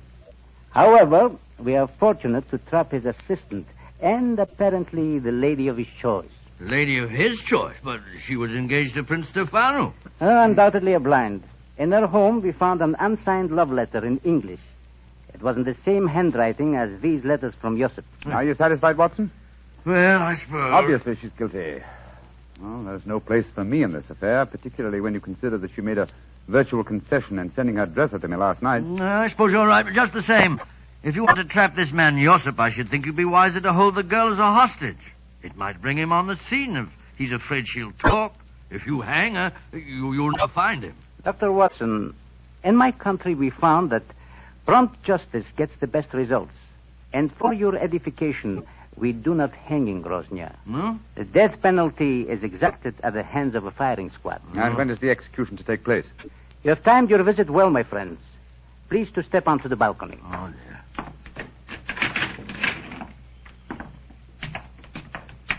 I think that answers your question, Mr. Holmes. Great Scott. Against the wall, blindfolded, with a firing squad before her. It's Lily Rayner. Groznian justice indeed moves swiftly, Mr. Krasnodar. It has to, my friend. Capitano! Gospritov? Great heavens, I can't watch this. I don't care what she's done. I don't want to see it. Up! Two! First! Up! She's crumbled to the ground. Poor little thing. What an artist. Hard to see a woman executed even if she is a spy. May all traitors to Grozny die as swiftly. Oh, but what a loss. Her beautiful voice. Yes, her beautiful voice. Shall we go in, gentlemen?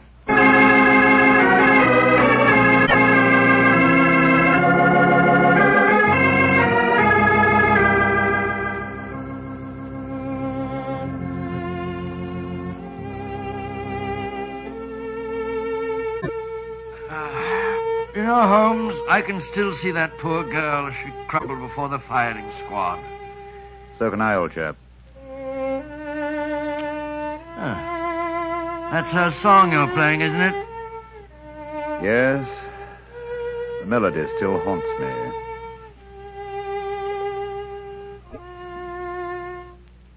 You blame me, don't you? Blame you for what? For not preventing her death. Oh, of course I don't blame you, Holmes.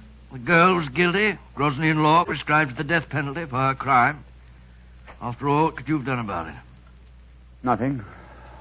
Absolutely nothing. And yet... And yet what? I wonder if she was right. I wonder if artistry such as hers isn't of greater value to humanity than spying in any cause. It's not much good worrying about that now, is it? The girl's dead and buried.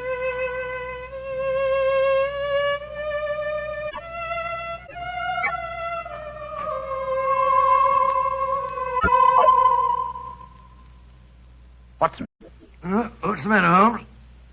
Did you hear that? I hear what? I could swear that I heard the dead girl's voice. She was singing a song to my accompaniment. Oh, dear. Your nurse must be in a very bad state, Holmes. Hearing voices indeed. You'd better turn in for the night. Perhaps. Well, it may be more my conscience than my nerves. I'll give you a sleeping draught if you like. No, my dear Chapita. I'm all right. It's funny, though. I've sworn that... Oh, well. Play some more of that tune, will you, Holmes?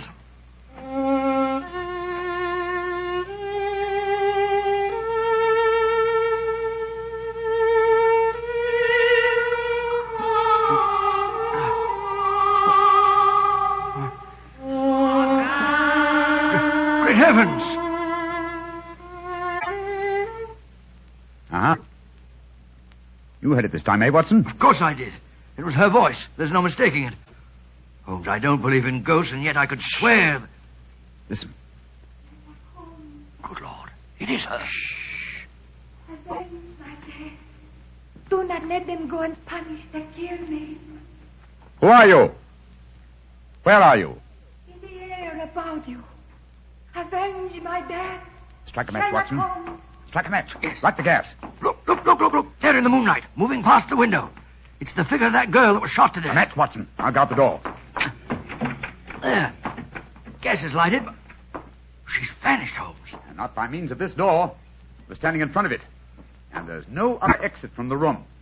Holmes, I don't like this. We're dabbling in the supernatural. Stop trembling, Watson. Whatever the explanation for this may be, one thing at least I find quite fascinating. And what's that? It's the first time in my career that I've ever had a ghost for a client.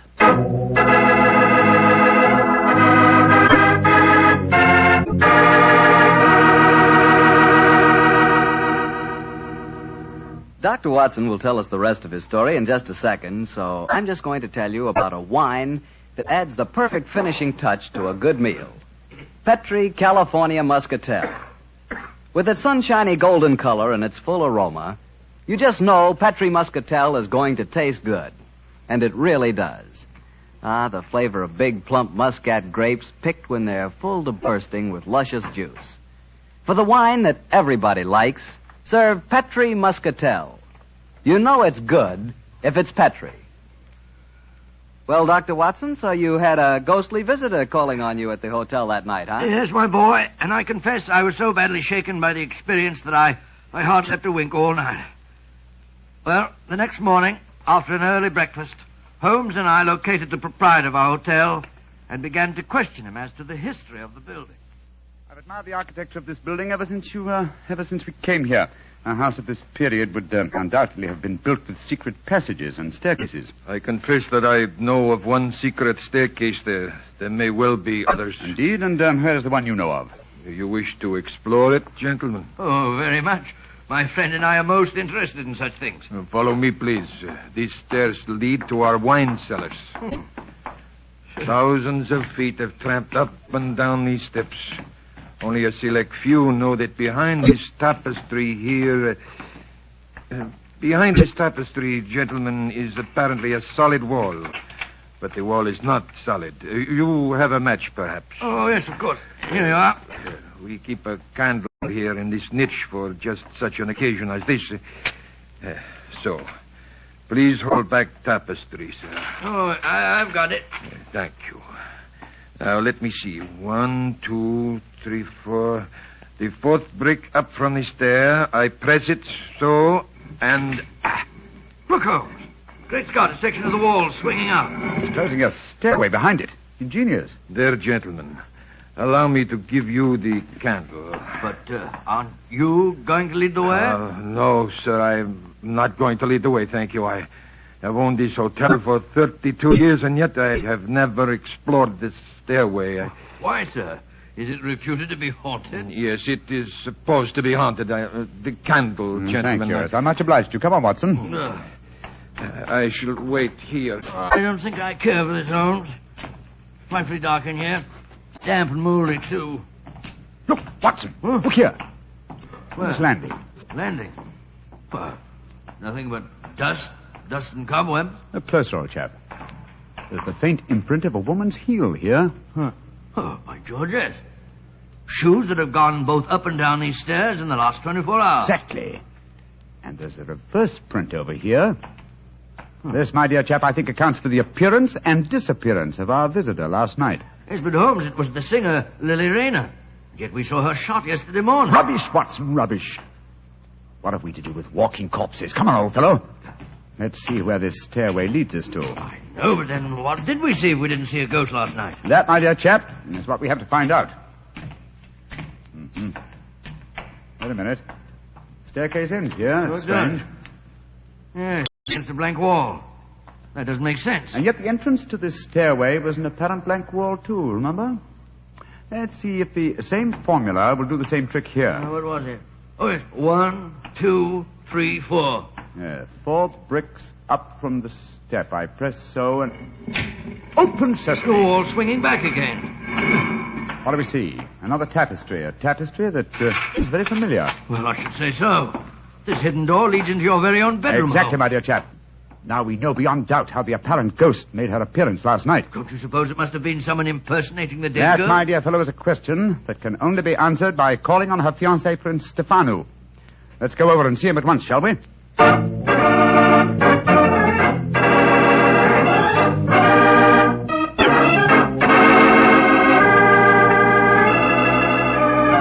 Prince Stefano, I dislike to intrude upon your personal tragedy, but I must ask you a few questions.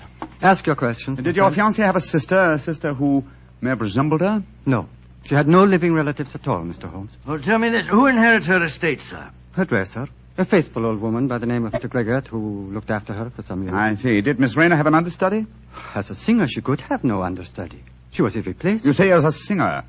Was she also an actress? Oh, but yes, Mr. Holmes. Oh, really? How very unusual an opera singer. Quiet, Watson, please. The first time I saw her was in Tosca. She was not another Berna, but her performance was a very promising one, considering her age. In my country, of course, she was not able to appear in anything but opera because she could not speak Grosnian.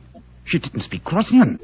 Now I have the answer. The answer? Yes, to what? To this entire story, from the arrest of your fiancée to certain strange visitations at my hotel last night. What do you mean, Mr. Holmes? If you come to my hotel room tonight, my dear Prince, I can safely promise to make the whole matter clear to you. And I dare go a little further. I think that I can even help you find consolation in your bereavement.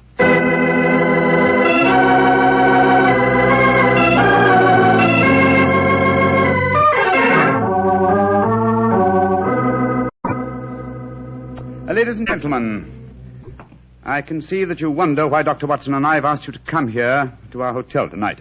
As Minister of Police, I should be stupid if I did not realize that since your other two guests are the Prince Stefano and Martha Gregor, the dead girl's dresser, that this meeting has some bearing on the execution of Miss Lily Rayner. I should prefer to say her murder. Ladies and gentlemen, if you please, I should like to make my own position in this matter quite... 2 nights ago, you, Martha, came to me on behalf of Miss Lily Rayner to solicit my aid. I, convinced that she was guilty, refused that aid. Yesterday morning, she died before a firing squad. Last night, her ghost appeared to me here in this room and asked me to avenge her death. Her ghost? What nonsense are you talking? It would be no surprise to me if her poor murdered soul came back from the grave to ask for justice, sir. I saw her, my good woman, almost as clearly as I see you all now. I agree with Krasnodar. To talk of ghosts is beyond belief. Please let me finish. When I had this visitation last night, I decided to investigate the case thoroughly. I did so today, and I can assure you that Miss Rayner paid for a crime she did not commit. What grounds do you have for saying that, Mr. Holmes? The letters that were supposedly written to her were in the Grosnian language, and yet today Prince Stefano informed me that she could not appear in the theater here because she did not speak the language. But those letters were sewed into her bodice, Holmes. That's true, my dear fellow. And who was the only person who had the opportunity to do that? The same person who came to me 2 nights ago and succeeded in convincing me that Miss Rayner was guilty, her own dresser and supposed friend. Are you suggesting that I'm suggesting that you inherited her estate on her death, and that you would have lost that inheritance if she had married and had a family of her own. What do you have to say in answer to that, Martha? That I am among madmen. This talk of ghosts proves it. Very well, then. Let the ghosts support my theories. Hand me the violin, will you, Watson, old fellow? Oh, yes, of course. Thank you. Now, turn down the gas light. Right you are. That's it. And listen.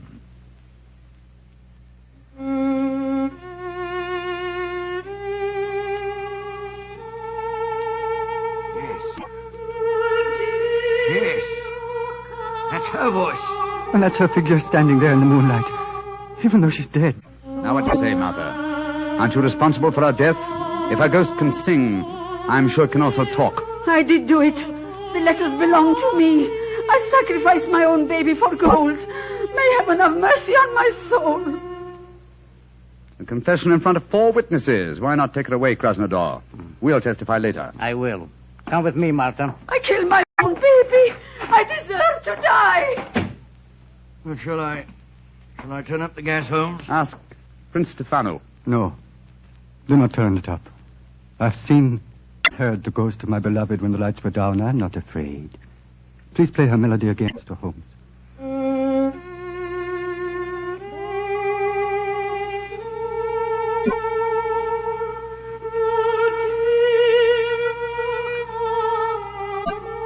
Aren't you afraid, Prince Stefano? Why should I be afraid? Lily, my beloved, your spirit I know can be no evil one. I love it. I love you living. The pleasure of love lasts but an instant. Love's regrets last for a lifetime. This is now my lifetime, brightened by your gracious ghost. I'm sure this is a very touching scene, but it's getting dreadfully maudlin. All right, Miss Rayner.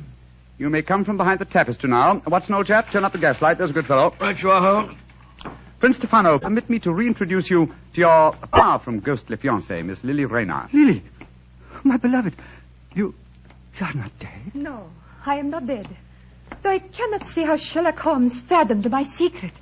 And there, my dear young lady, you're in exactly the same boat as I am. Surely the answer is obvious. You gave me the key yourself, Prince Stefano. I did, but how, Mr. Holmes? When you informed me that Miss Rayner had once played the title role in Tosca. Tosca? What's that got to do with anything? Consider Holmes? the plot, Watson. A minister of police who is very susceptible to a lady's charms arranges a false execution. Knowing Mr. Krasnodar's weakness, Miss Rayner, you prevailed upon him to do likewise. Huh.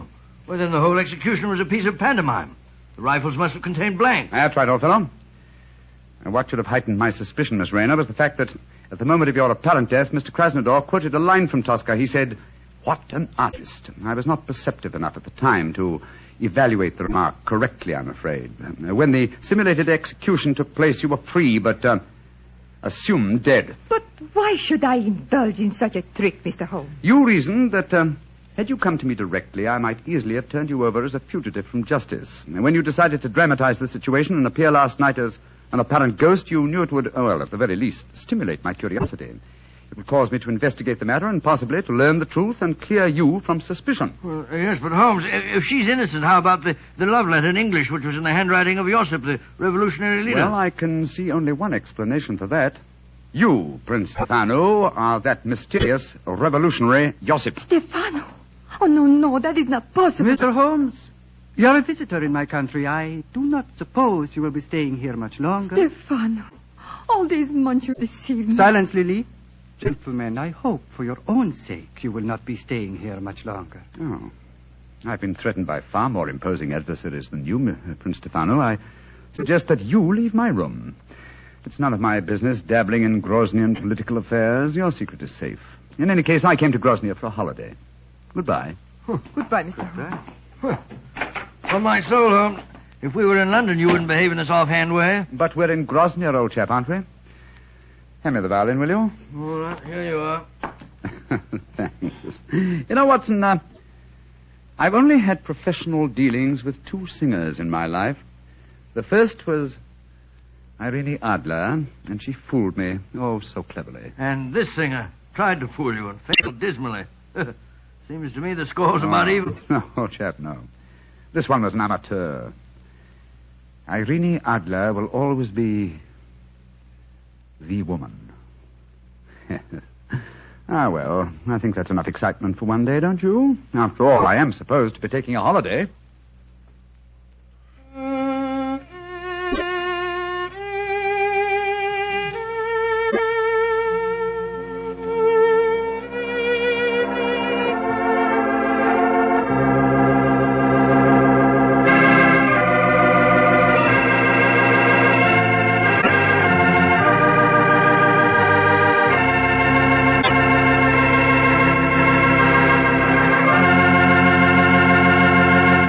Doctor, that was a swell story. And I'll bet that you were a lot more interested in the beautiful Lily than your story tonight would have us believe. Well, of course I'm interested in a beautiful woman.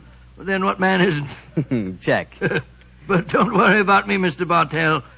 You know, being a family man, I just naturally associate a beautiful woman and home. And that makes me think of hospitality. Well, what do you mean by that? Well, according to you, I'm interested in home life. You're primarily interested in wine. Put us together, and we're interested in... Wine in the home. Isn't that an important part of hospitality? That I admit. But remember, my interest in wine is entirely an interest in good wine. In Petri wine, to be exact. Because I know all about Petri wine. I know that the Petri family has been making wine for generations. With the Petri family, the growing of perfect sun-ripened grapes and the art of turning those grapes into fragrant, delicious wine is a heritage. It's a heritage handed down from father to son, from father to son. The skills of those generations of winemaking are evident in every drop of Petri wine. The name Petri bottle of wine is more than a trademark. It's the personal assurance of the Petri family that Petri wine is always good wine. But you'll discover that for yourself. You'll learn that no matter what type wine you prefer, you like it better when it's a Petri wine. Because Petri took time to bring you good wine. Well, Dr. Watson, what new Sherlock Holmes adventure do you have lined up for us next week? Next week, Mr. Bartell, I'm going to tell you a most unusual story in which Sherlock Holmes crossed swords with a famous Frenchman and proved that although the English have been called a nation of shopkeepers, that a murder did not always prove to be a good bargain.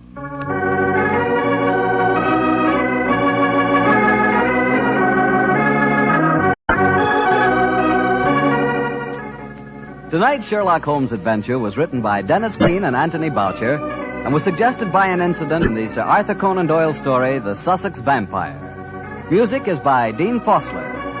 Mr. Rathbone appears through the courtesy of Metro-Goldwyn-Mayer.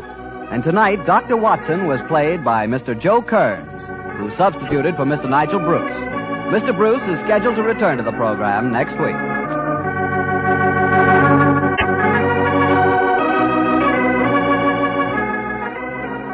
the Petri Wine Company of San Francisco, California, invites you to tune in again next week, same time, same station.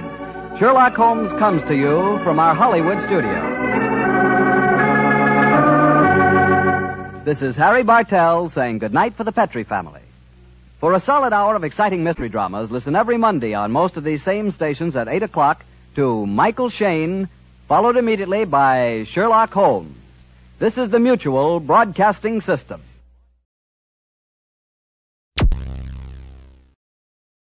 Thank you for listening. Please like and subscribe.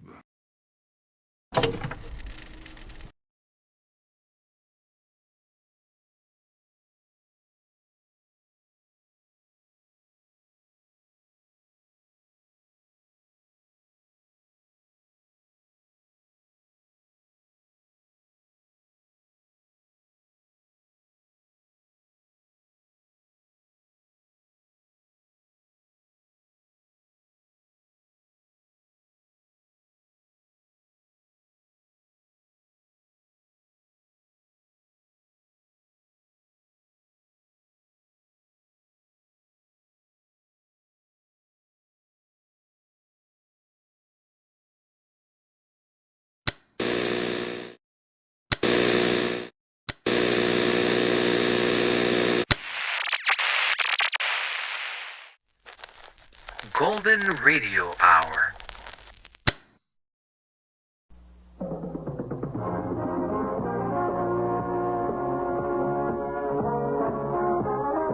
That's the theme from Sears Radio Theater, which will be brought to you Monday through Friday on this station. Today you'll hear a story of the Golden West with Lorne Greene as your host. Tomorrow you can laugh with Andy Griffith as your host for things that are funny. Wednesday, Vincent Price will bring you a generous helping of mystery, suspense, and detective stories. Thursday, Cicely Tyson will enthrall you with tales of love and hate, dramas involving human emotions. And Friday, Richard Widmark will host tales of adventure in outer space, under the sea, anywhere there is adventure. The Sears Radio Theater will begin after this message from your local station. This is Lorne Greene. The wagon train is moving west across barren, windswept plains. Far ahead, several days' travel at the least, the foothills of a distant mountain range swim in heat waves.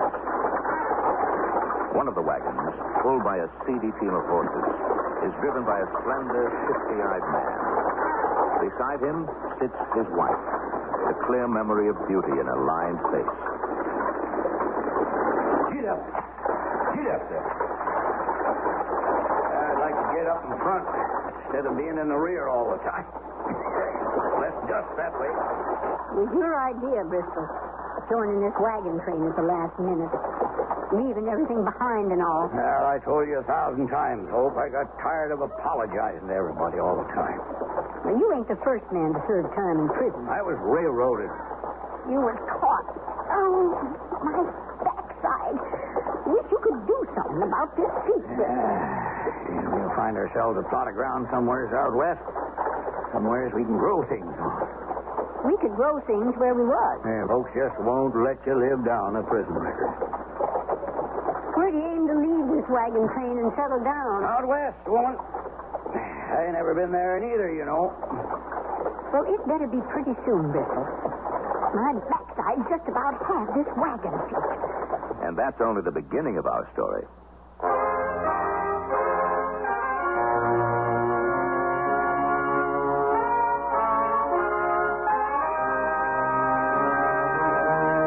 Sears Radio Theater, a new adventure in radio listening. Brought to you 5 nights a week by Sears Roebuck and Company. Sears, where America shops. Your host, Lorne Greene. I'll bring you stories of the Old West and the New. Andy Griffith with a look at the funny side of life. Vincent Price with tales of mystery and suspense. Cicely Tyson with stories about love, hate, and related things. Richard Widmark. I'll bring you stories of pure adventure. 5 nights of exceptional entertainment every week. Brought to you in Elliott Lewis' production of the Sears Radio Theater.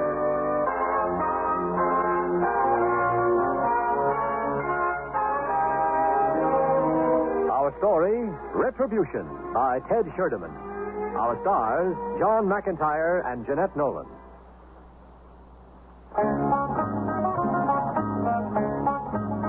Bristol and Hope Gaston left the wagon train in Idaho to take hold of 160 acres of land they'd never seen. Land on which they planned to start a new life. With high hopes, they set out from the county seat at Hadleyville to see their spread. And they saw it. They were the owners of a dry, sparse piece of land with a few mountainous hills. It was worse than anything they could have imagined. I can see now why the government gives it away. Nothing for nothing. I could just cry. Yeah. Be the first moisture this land has ever felt. Get up. What are we going to do, Bristol? Only thing we can. Wait for the next wagon train to come through and look for something else. Wait. But we starved to death. Got exactly $21 left and what we got on our backs. That's all we got, huh? That and my bracelet with the gold coin dangling from it. What are you stopping for, Bristol? Them hills or mountains. They give me an idea. Let me see that bracelet and gold coin, Hope. Here. Why? It'd work, especially after we dug into one of them a little ways. What are you talking about, Bristol? Hope, we're going to dig ourselves a mine. What? We'll sell shares in it and have all the money we want. Sell shares? What are you talking And about? I'll buy you a bracelet that'll knock 'em dead.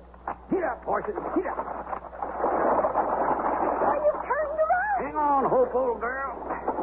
Take out one of them hills. What for? For our mine. That's what for. Bristol, are you all right in the head? Never been better. We're going to dig into that hill there. And I'm going to cut up the bracelet and the gold coin on it. Stuff the pieces into my shotgun and salt the mine. With my bracelet? A nugget, woman. I don't get your drift, Bristol. Well, you will, Hope. You will.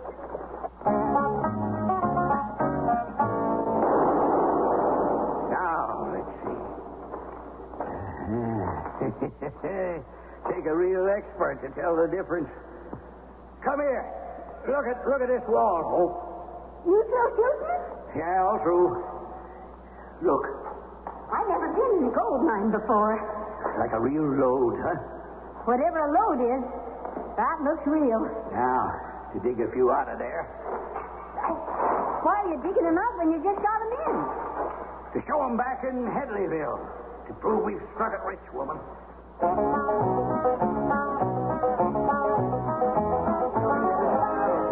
Now, these nuggets come from a mine.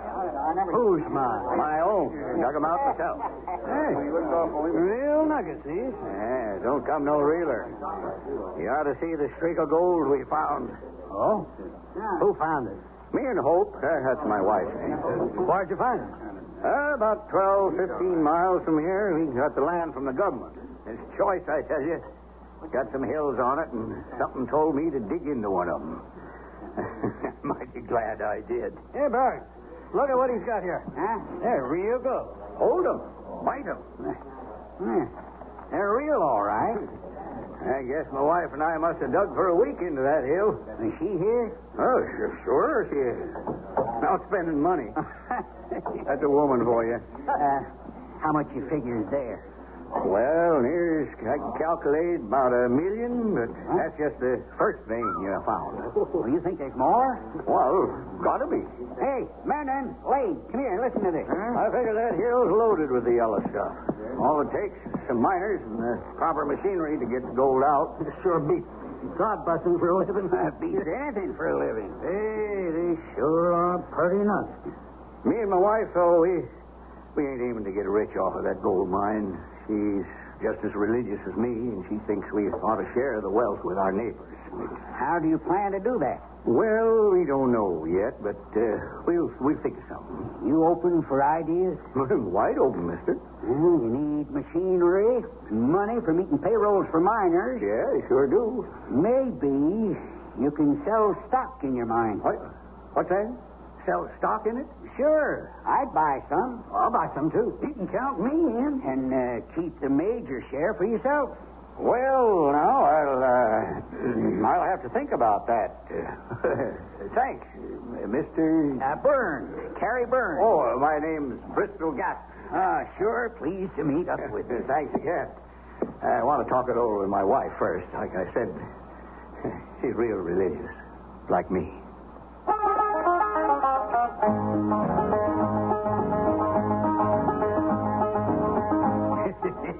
What's so funny? This guy, Kerry Byrne, he said to keep the major share of the stock for myself. Well, if I never see that miserable land again, it'll be too soon. Well, I feel the same way, but we'll have to go out there again. We left stuff in the tent. How soon will you start selling stock? When it's printed, Hope. How much is that going to cost? Nothing. Nothing? Since when do printers work for nothing? Well, I'll give the guy a share or two of stock for the job. Oh, but how much will a share be worth? Well, having 160 acres, $10 a share, there's over $1,000, woman. Let's see. 10 times 160. That's near $1,600. Say, what if they find out the mine has been salted? Now, it'll be too late for them. We'll be long gone before then, Hope. $1,600? Oh, I can't wait. There's something you got to remember. Anything, Bristol. What? You're real religious. Me? Yep, you. Me, too. So we go to church tomorrow. I don't remember ever being in church. Well, it's never too late to start. Well, what'll I do? Don't throw your arms around me in public. Is that all? Now, let's get over to the printers. And remember, you're religious as hell, so act that way in public.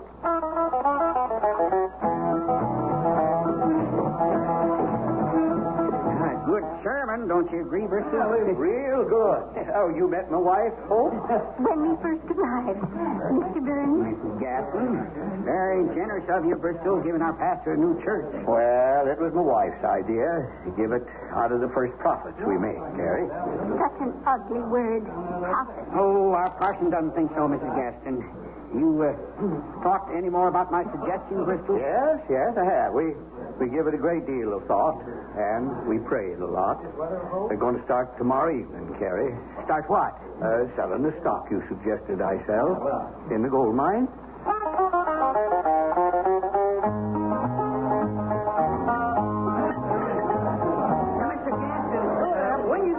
Selling the stock in that there gold mine. I sure am hankering to invest. Well, that's fine, Mr. Menon.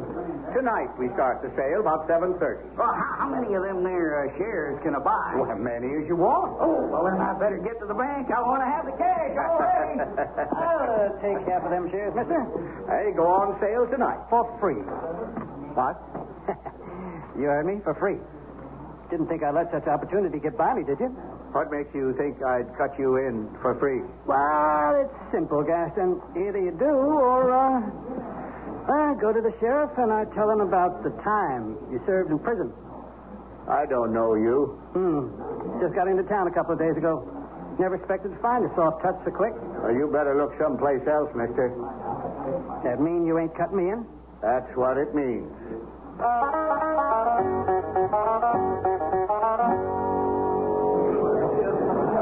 Now, you've seen the nuggets, friends. You know they're pure gold. We need machinery and miners to get the yellow stuff out of the ground. Now, that's all we need. But I ain't got the money, so I'm selling stock in this here mine. Now, Mr. Carrie Burns suggested it. Me and my wife thought about it a lot. But she's a religious woman, as I am a religious man. And we decided to let our neighbors share in the wealth, too. Praise the Lord. So if you want to buy some shares, just step up here, give your name to my pretty wife, Hope, pay your money, and own a part of Hope's mine. And I hope you'll forgive me for naming it after my wife. Sheriff, can I talk to you? Who are you? My name's Leland Eakin. Stranger around here? I got in a couple of days ago, Sheriff. You ain't in line to buy some of that stock, are you? Is that what you wanted to talk about, Mr. Egan? But not exactly. See, I know that fella, Bristol Gaston. He served time for larceny in Joliet Prison. That's back in Illinois. I know where it is. How come you know him? Oh, well, sir, I ain't proud of it, but I served time there, too. Uh-huh. Well, I can't stop an ex-con from selling stock in a mine, but I can sure let the folks know he's got a record. Hey, let me through here. Well, let me get by, fellas. It's the sheriff. So the guy talked. We'll leave the sheriff to me. How we doing so far? Sold near $300 for it. I'll sell the rest before I'm through with him. Well, now, if you'll just settle down, folks, I got something to tell you. Why? I think you better know before you put all your savings into this gold mine that man's got a prison record. Yes, sir. Gaston served time in Joliet prison for larceny. Now, wait a minute. Please simmer down. Are you through, Sheriff? I can't stop you unless you break the law, Gaston. But I thought these folks ought to know who they're dealing with. I want the money back. Well, sure thing, brother. Hope, give me money back. Now, I admit it. Friends, I served time, and I found the Lord while doing it. Married a Christian woman who made it more fervent and lasting than ever before. And that's why, and it's the only reason, why we're selling these shares. Amen. Serving time only paid parts of my debt to society. I'll never be able to pay it all. But selling shares in the mine we found is a start.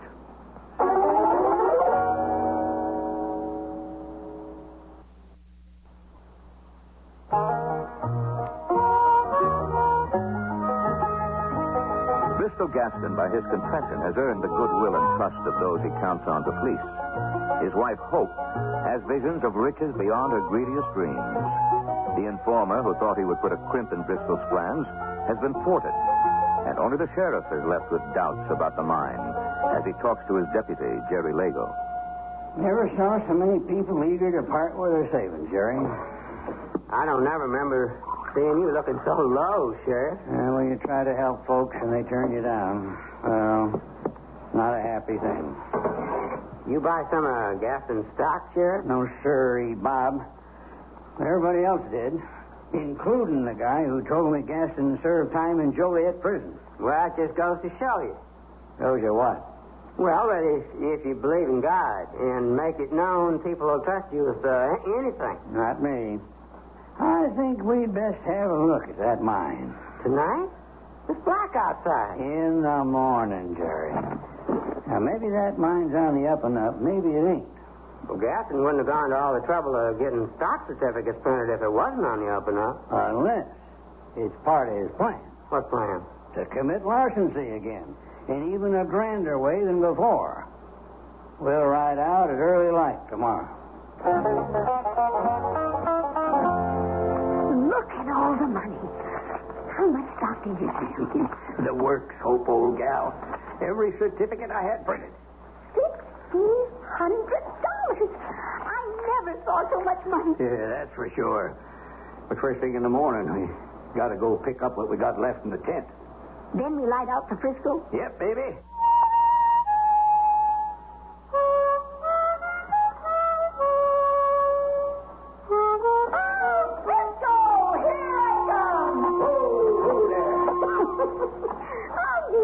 One to be put off, are you?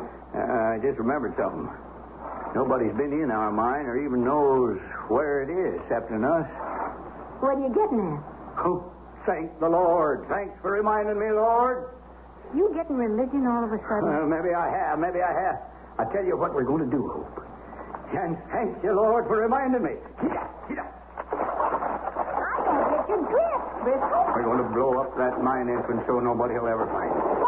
What for? So nobody's disappointed with the lack of gold. And so nobody can ever accuse me of nothing. That's what for. Whoa. Where are you going? Get the dynamite in the blasting cast, that's where. Oh, thank you again, Lord. Bristol, look. What them two horses doing over there? Oh, where? What? Oh, they're grazing, I guess. But who'd they belong to? Well, maybe they throwed the riders. Yeah, that's what they must have done. Well, shouldn't we look for them? Who? Whoever they throwed. I ain't wasting time looking for nobody. I tell you what. You tie them horses up while I dig the holes for the dynamite. Tie 'em up? What for? 'Cause maybe we can sell them. Well, we can sure sell them fancy saddles. That's one of the things I always liked about you, Hope, old girl. What, Bristol? Your nose for money. Now, tie up them horses.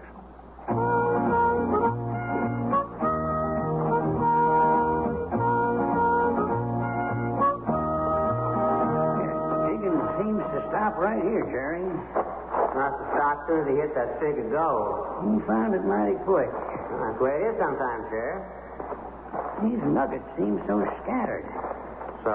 Well, gold comes two ways, Jerry. Reef gold, where it's embedded in something, and then there's what they call alluvial gold. That's formed by the weathering rocks. Yeah, I didn't know I was in the presence of an expert on gold. No, I ain't. That's just something I picked up during my prospecting days. I didn't know you was ever a prospector. A long time ago. So, what kind is this? To begin with, it looks like it's already been smelted. What's that mean? It's too yellow to be natural. Too yellow? I thought that was what gold was supposed to be. What are you doing, Sheriff? I'm going to use my knife to dig out a piece of it. I dropped it. Oh, there it is. Right. Here you go, Sheriff. Oh, well, thanks, Jerry. Feels like gold. Looks like gold. Why not? It is gold. Sure is. But how'd it get here? How'd gold get any place? Well, there's no mining in this area. Not none. Now, don't it strike you kind of funny that an ex-con from Illinois comes out and finds gold right away? Well, that he should give most of it away to a bunch of strangers strikes me as being funnier. Except, well, religion is a powerful thing. Can be, Jerry, can be. What are you thinking, Sheriff? That we should dig out some more of these here nuggets, Jerry. I got a strong hunch this mine was salted with that shotgun we saw in Gaston's tent.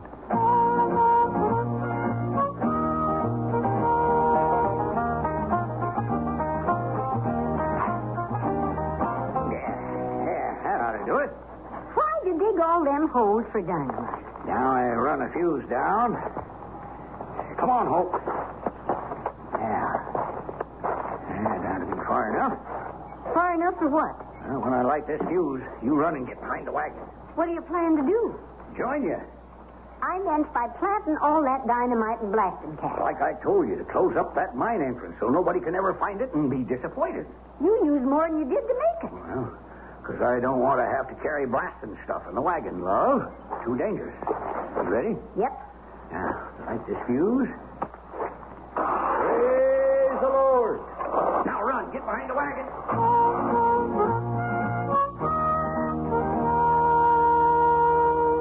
How many more nuggets you gonna need, Sheriff? I think this one does it.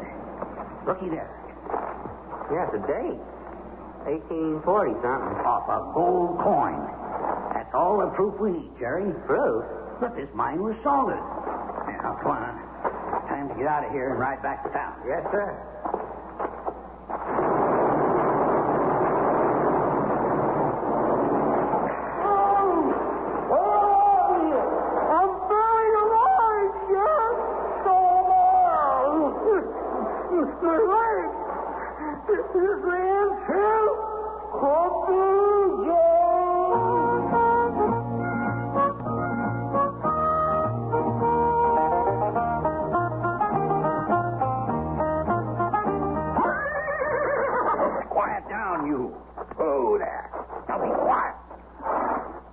Quite a job, huh?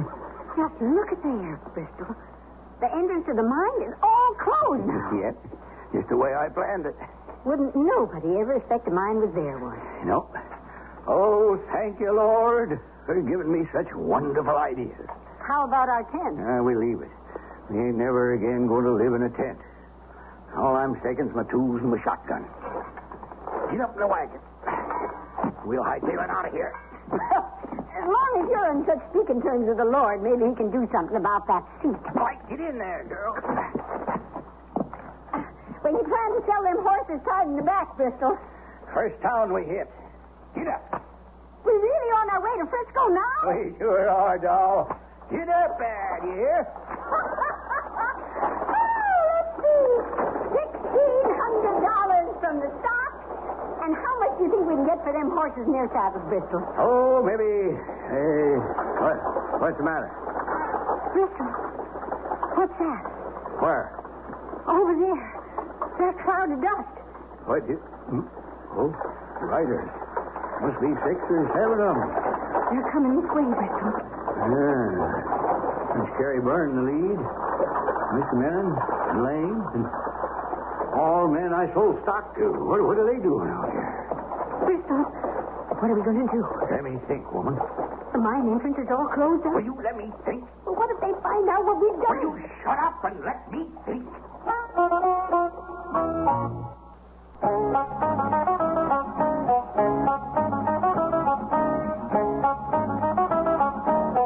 Lorne Green again. And here's the concluding act of Retribution. Mr. Menon, it's Lane, gentlemen. Howdy, man. Morning. We heard an explosion as we was riding out to have a look at the mine. You heard that. Well, I tell you what that was, Carrie. Gents, I was trying to enlarge the mine. And, well, damnation, but the entrance tunnel collapsed. What? Shut her up tight. You mean it caved in? They sure did. And we was just now on our way back to town to get some help to dig another one. Wasn't we, Hope? Oh, yes. Well, we was. Well, how come you got 2 saddled horses tied to the back of your wagon? To the oh, you mean them two? That there Palomino nag belongs to the sheriff, and the paint belongs to his deputy. What are you doing with them, Mr. Gaston? Well, we found them, Mr. Byrne. That was just they was grazing around with. We decided to take them back to town with us. That's the way it was, Mr. Burns. Yeah. As long as we rode this far, me and the boys would like to look around at the mine we bought into. Wouldn't we, boys? You betcha. Yeah. Well, it's back that a ways. It's closed up, though, you know, but... lead the way, Mr. Gaston. I sure think. Well, good fortune still smiling. As long as you're here, we don't need to drive to town to tell you. Tell us what? Well, you know about me trying to enlarge the mine, blowing in the tunnel. Get up. Get up, horses.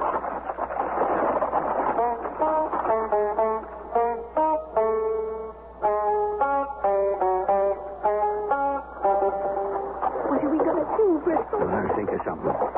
Maybe we ought to just give the money back. Will you stop nagging me? There's our tent, Mr. Byrne. So I see. Sure, sorry-looking ground, Mr. Byrne. Couldn't support a jackrabbit on it. No wonder the government gives it away. Only way they can get rid of it. That's the mine over there, Mr. Gaston? Yes, sir, Mr. Byrne. Sure, closed up the tunnel into it. Yeah, by trying to enlarge it for the stockholders. Now, just where'd you find them saddle horses, Gaston? I found them right back before you and the others rode up, Mr. Menon. They was just grazing, you know. Ain't that so, Hope? Sure is. Carrie, the sheriff generally leaves word at the jail if he and his deputy are after an outlaw. Ain't been many outlaws since we made him sheriff. Yeah. Help you down from the wagon, Mrs. Gaston? How come you look so nervous, ma'am? Well, way past her time for prayers, Mr. Byrne. Ain't it, Hope? Yes. Indeed it is. You go right in our tent, dear, and get to praying. I sure will. Excuse me, Mr. Burns. And all. Yes, ma'am. She takes her praying real serious, Mr. Sure Burns. does, Mr. Byrne. And you don't, huh? Why, are you so sure I do? Maybe you better join her then. Well, it's my custom to leave her pray privately. Not much to see of the mine with that tunnel all blocked up. No, Mr. Byrne, but the gold's still in there. Maybe you should come back when I get her opened up again. You got some shovels? Oh, sure. Well, maybe we can start helping dig a new tunnel. Oh, that won't be necessary, Mr. Byrne. Thought you said you was on your way back to town to get some help to dig another one. Oh, when I dig, I was. But to have stockholders doing that kind of work, well, it ain't fitting. If it'll make you feel any better, I'll put it to the boys. Hey, fellas? Yep. Shall we give Mr. Gaston a hand at digging a new tunnel? Yes, okay with me. There's your answer. Now, where are them shovels? Well, I got 3's all. Well, 3's enough. And the pickaxe. Are they in the tent? Well, no, they're in the wagon. I was taking them to town to show what the diggers needed to bring with them. Well, let's get them. Here you are, boy. I'll take the pickaxe. Right. Okay, men. Shovel for Lane. You. One for me. That leaves none for me to help you with, Carrie. Yeah. You can watch, Mr. Gaston. Or wait in the tent where you can do some praying with your wife. Come on, boys. Yeah.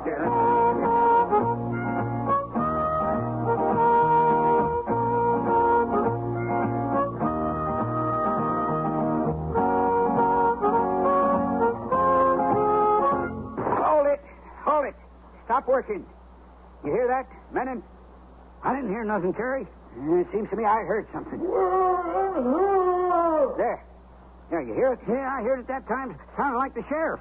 That's you, Sheriff. Hurry up. Jerry's about gone in. It is the sheriff and his deputy, all right. Menon, you go back to that tent.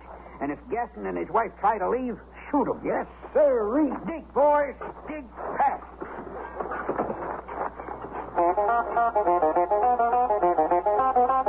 Now, my orders are to shoot you both if you do more than blink. Oh, Bristol. What's the meaning of this, Mr. Menon? Put up that gun you're holding on us. You didn't tell us the sheriff and his deputy was in that mine. What? When you blowed it up. Which is the sheriff and the inside. I didn't know they was inside on us. I thought there was something fishy about you just finding their horses out in the prairie. Well, I told you the truth about that. Them horses was grazing. Yeah, You two want to sit down, or you want to go to your maker right now? You're talking to the president of the Hope Mine, Mr. Menon. Then you just sit down, Mr. President. And you too, ma'am.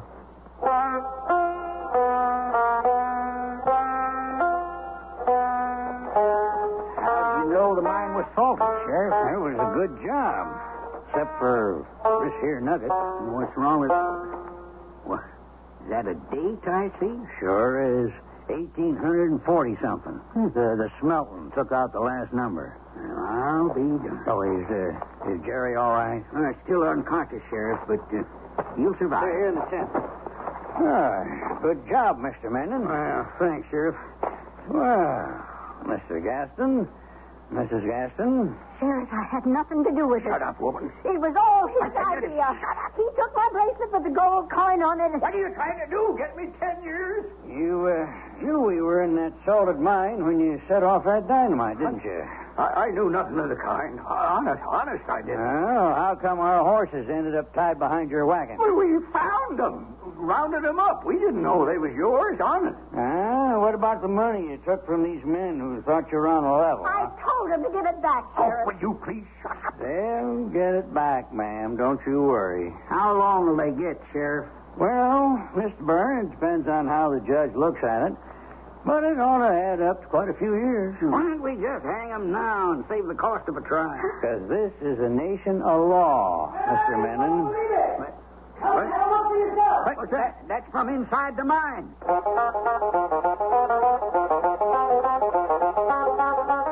Holy smoke. Look at them streaks of yellow. He couldn't salt all that. Didn't I tell you? Look at it. Didn't believe it myself when I first seen it. Why, it must go all the way back. Man alive, this is a gold mine. A real bonanza. And not salted either. Mr. Byrne, there must be $1 million worth of gold here. Billions, men, and them explosions must have uncovered billions. We're rich. I'll go tell the sheriff.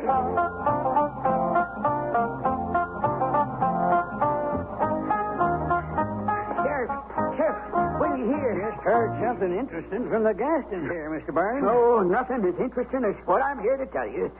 Them explosions. What about them? They uncovered and exposed a load of gold that's unbelievable. What's that? What? Yes, Mr. Gaston, a real bonanza. Not a salted mine like yours, but a real one that'll produce $1 billion worth of gold. $1 billion worth of gold?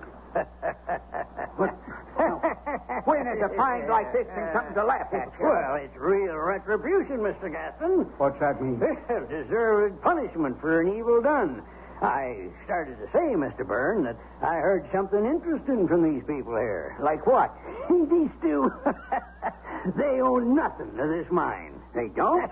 They sold every last share of stock, all that was printed, to the suckers, as they said. But the government give us the land. We still own it. There's nothing can be done till we give permission. Now, that's the rule of the government, you know. Correction, Gaston.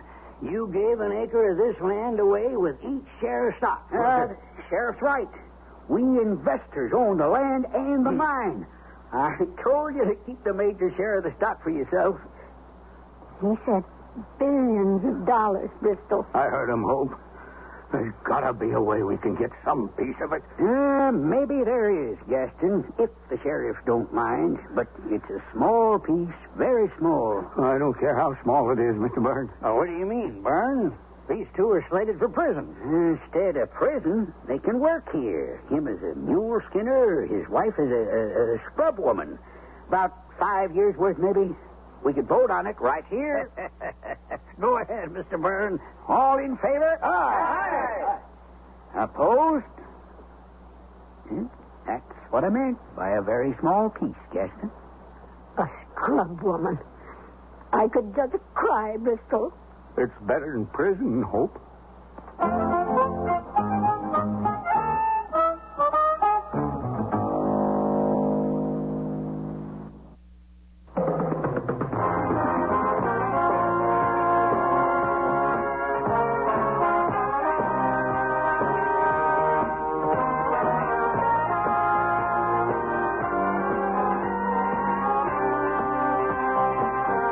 Been listening to Sears Radio Theater, brought to you 5 nights a week by Sears Roebuck and Company. Sears, where America shops. Retribution was written by Ted Sherdeman, produced and directed by Fletcher Marshall. Your host was Lorne Green. Our stars were John McIntyre and Jeanette Nolan. Also heard were Jack Manning, Vic Perrin, Herb Vigran, Tyler McVeigh, and Dawes Butler. The music for Sears Radio Theater was composed and conducted by Nelson Riddle. Art Gilmore speaking. The Elliott Lewis production of Sears Radio Theater is a presentation of CBI. American dollar continues to move lower following a chaotic Monday on the foreign exchanges. This is Doug Poling reporting on the CBS Radio Network. Oil jitters are blamed for today's 10-point decline in the stock market and the activity on the money markets. In Washington, there was talk of some drastic measures unless Iranian oil resumes its flow to this country soon. The dollar opened lower Monday in Tokyo and is opened lower in Tuesday morning's trading, down more than 2 yen. In London Monday, the price of gold soared. Larry Miller has a report. Gold's steady rise in value these past few weeks was apparently just a warm-up for today, because the price of an ounce soared in London to the lofty heights of $246.50. That's about a $15 hike in value over Friday's close. Bullion dealers attribute the increase to speculation that Saudi Arabia is to slow oil production and to the worsening situation in Iran. And Robert Guy, a director of Rothschilds in London, believes the price of gold will continue to gain. I went on record in New York last week at a forum run by the American metal market, and my prediction at that time with gold at 230 was that we should see new highs in gold this year, and I foresaw a range of 262 to 90. I see no reason to change my view on the market. Gold hit its previous record high last November, but fell back after President Carter announced plans to support the dollar on the foreign exchanges. Larry Miller for CBS News, London. More news in a moment. Big news from Amana. Now you can get a rebate check for $50 direct from Amana when you buy the fabulous Amana Touchmatic 2 radar range microwave oven. The Touchmatic 2 is so incredibly automatic, it cooks by time, cooks to temperature, even holds the temperature to tenderize economy cuts of meat. Amana is also offering a $40 rebate on the companion Amana Touchmatic radar range model RR9T. Rebate offer expires February 28, 1979 at participating Amana retailers.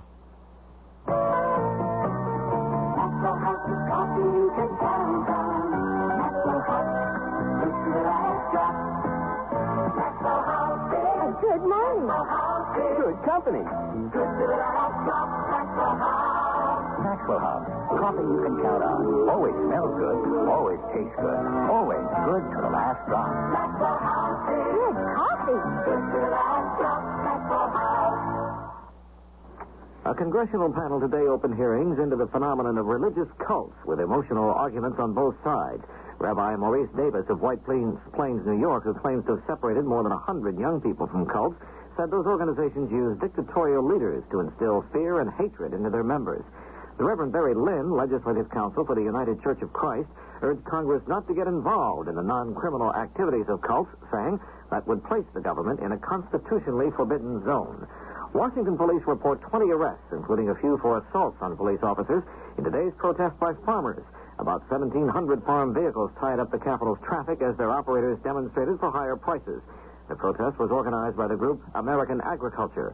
Their approach was not endorsed by Alan Grant, president of the American Farm Bureau Federation. The way to get better prices is through building markets, an orderly way of increasing the market opportunity, increasing sales of commodities both in the United States and particularly worldwide. We think that's the way to do it rather than driving tractors around here and there or turning goats loose on the White House lawn. We think that our orderly way is, gets more done. The protest in Washington is likely to continue tomorrow, although leaders of the movement have not yet disclosed their plans. As he left the United States, Chinese Vice Premier Deng Xiaoping today sent President Carter a message saying his trip to this country was a complete success. Deng said Sino-U.S. relations will witness a major progress under the new historical conditions. Deng's plane left Seattle and, following a refueling stop in Anchorage, is now en route to Tokyo. Deng plans 3 days of meetings with Japanese leaders before returning to Peking. Now this. Fred, it's after midnight. Oh, look what you've done. Will you stop eating and go to bed? You'll never get up in the morning for work. I can't get to sleep. I took an aspirin, but I'm still wide awake. Well, what did you expect? Aspirin's for headaches. You need a sleeping aid to help you fall asleep. I'll get you some Compose when I go shopping. Some what? Compose. Go to bed, will you, while I clean up this mess? Headache? Take aspirin. Sleepless night? Take Compose. C-O-M-P-O-Z. Taken as directed before you go to bed. Compose actually helps you fall asleep when you want to fall asleep at bedtime. So what else happened at the office today, Fred? Did you get the order for that new job? Fred? Fred, you asleep? That's Compose for you. Headache? Take aspirin. Sleepless night? Take Compose. C-O-M-P-O-Z. Take only as directed. Compose is available at all drug counters. Look magazine, a new version of it, made its debut on the newsstands today. Its predecessor folded more than 7 years ago. The new publication is trying to appeal to people on a regional basis. The copies distributed in the East have the late Nelson Rockefeller on the cover, while those being sold in the West feature a cover photo of Patricia Hearst. The original Look magazine first came out in 1937, but publication ended in 1971. This is Doug Poling, CBS News. Good evening. I'm Jackson Kane, KMOX News. Missouri State Auditor James Antonio wants the Missouri Office of Economic Opportunity to pay closer attention to several areas of responsibility. Antonio said the OEO should monitor closely the program to help low-income families to ensure that government grants are spent properly. In an audit released today, Antonio said funds the office provided to community action agencies around the state have not been audited. These are funds for weatherizing or improving the heating capacity of the homes of low-income families. A $900,000 federal financial outlay has been granted St. Louis County in the state of Missouri to buy land. The money from the U.S. Department of the Interior will be matched by the state and county. The money will go for the purchase of land for recreational development in 3 areas of South County. The Missouri Division of Employment Security said it filled nearly 179,000 jobs through its service program in 1978. Division Director Joseph Dietrich said 1978 was the best job placement year in recent times, especially for permanent jobs. 3 men have been charged with robbery, assault, and stealing in connection with the beating of a maintenance worker at a Crestwood, Missouri car agency. Charged are 27-year-old Carl Shoemate and his 20-year-old brother Dennis, both of Alton, Illinois, and 20-year-old Dickie Rebstock of St. Louis. And 41 counties in Illinois have been declared disaster areas, including Madison and St. Clair counties. The declaration makes the counties eligible for low-interest loans from the Small Business Administration. The loans will be for physical disaster and economic injury caused by recent heavy snowstorms.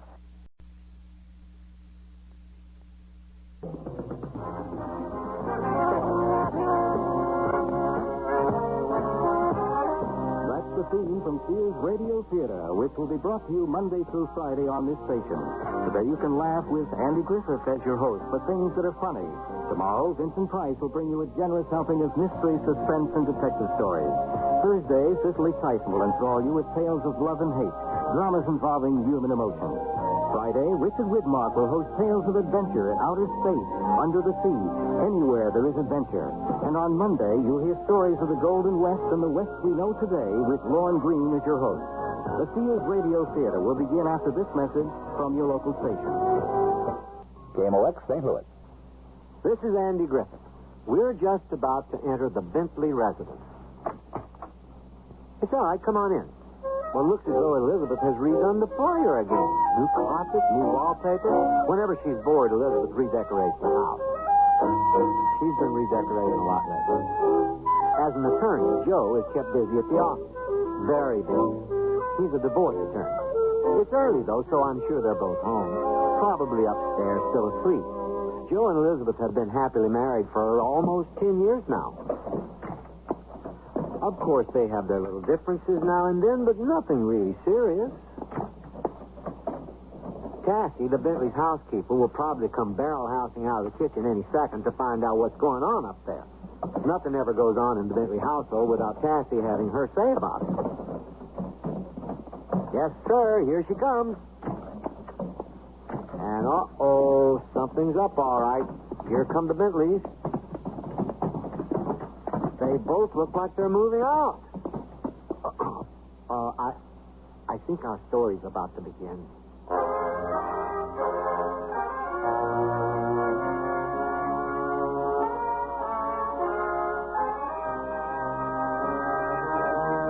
Sears Radio Theater, a new adventure in radio listening. Brought to you 5 nights a week by Sears Roebuck and Company. Sears, where America shops. Your host, Lorne Green. I'll bring you stories of the Old West and the New. Andy Griffith with a look at the funny side of life. Vincent Price with tales of mystery and suspense. Cicely Tyson with stories about love, hate, and related things. Richard Widmark. I'll bring you stories of pure adventure.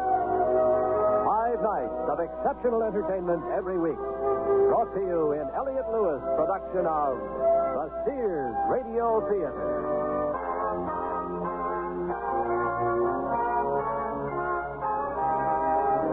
Our story, And Baby Makes Four, by Shirley Gordon.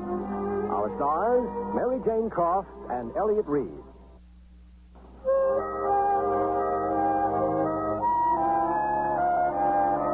Andy Griffith here. I don't want to get in the way. Just want to remind you that the man and woman sunken downstairs with their suitcases banging into everything are not what you might define as America's most happily married twosome. Now, hold on a minute, you two. Who's leaving and who's staying? I'm leaving and he's staying. Look, if you can't even talk without each other, how do you think you're going to get... If Mr. Bentley would be enough of a gentleman to allow me to speak. If Mrs. Bentley would be enough of a lady to allow me to be a gentleman, obviously, as a husband, I should be the one to lead. Oh, listen to him, Cassie. He's just an old-fashioned, gentlemanly male chauvinist. Oh, Here, Cassie, if I get any important calls, this is where you can reach me. Until I find a nice swinging singles apartment. You don't know what it does to me to watch somebody just stand there and let a man get away. He's not leaving me. I'm leaving him. I'll let you know where you can send the rest of my things as soon as I'm settled. Meanwhile, I'll be at the Buckland Hotel. But the reason I became a housekeeper was so I wouldn't have to live alone. The Buckland. Must be some hotel, since everybody's going there.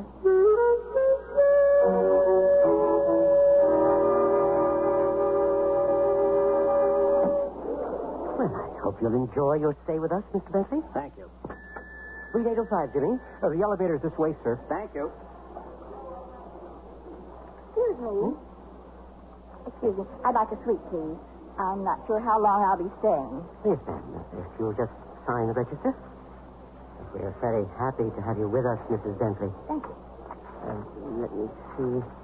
Will suite 807 be all right? Why? Is there something wrong with it? No, of course not.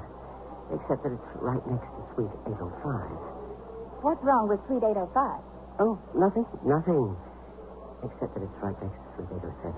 Oh, well, I'm not superstitious about numbers. Oh, yes, ma'am. I mean, no, ma'am. Suite 807, Billy.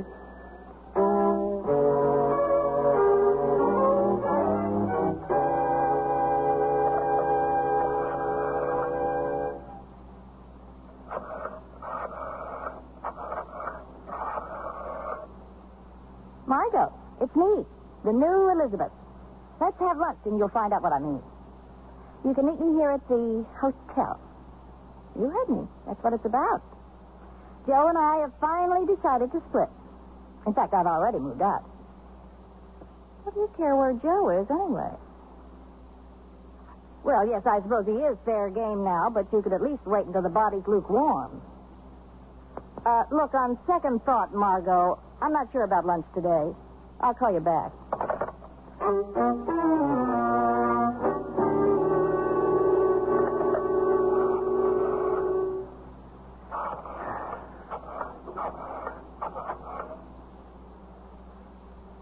Hello, Harry. Hey, this is Joe.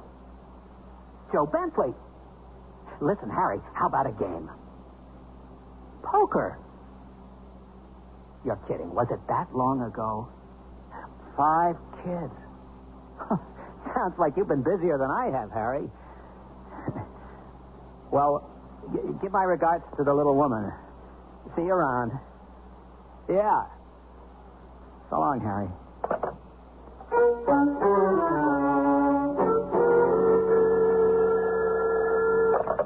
Bentley residence, more or less. Hello, Cassie. I just thought I'd call to find out how things are at the house. Lonesome. What do you think? How are things where you are? Oh, fine. It's a lovely hotel. Yeah? Well, you know the service isn't bad here either. Yes, Cassie, I know. Oh, by the way, have you run into anybody there that you know? No? Why? Oh, I just wondered. You haven't heard anything from Mr. Bentley, have you? No. But if he calls, should I give him a message? Oh, no. No message. I'll talk to you later, Cassie, all right? Sure. I think somebody around here ought to still talk to somebody. Hello, Mr. Bentley. How did you know it was me, Tassie? You're the only one left. I guess you're wondering how things are here at the house? Well, yeah, I just thought I'd call and... How are things at the house? Quiet. I hear your hotel is lovely. It's okay. Where did you hear that? Oh, somebody else I know is staying there. Oh. Mrs. Bentley hasn't called by any chance, has she? Yep. Is everything all right with her? She's staying in a lovely hotel. Did she?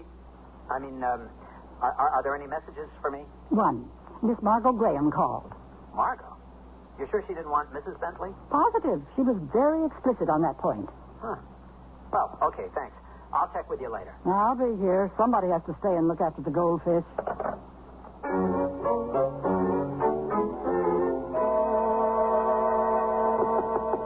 Room service? Your order, ma'am. Fine. I think I'll have it out on the balcony, please. Huh? It's a beautiful day. Yes, ma'am.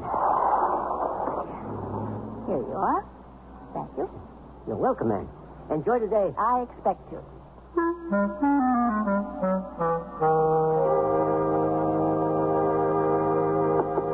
Room service. Come in. Would you like to have your drink out on the balcony, sir? It's a beautiful day. Huh? Oh, yes. Yeah, that'll be fine. There you are, sir. Thanks. Thank you, sir. Enjoy the day. I plan to. Joe, is that you? Liz, what the hell are you doing here? What am I doing here? What are you doing here? With all the hotels there are in this town? Why did you have to pick this one? I heard the view was nice. I didn't know you came with it. So, where do we go from here? Not we, me. No, I wouldn't think of interfering with your plans. You can stay here. I'll leave. Oh, where did this chivalry come from all of a sudden? With you, it isn't easy. Maybe because I've been married to you for too many years. You do what you want to do. I'm leaving. Not before I do.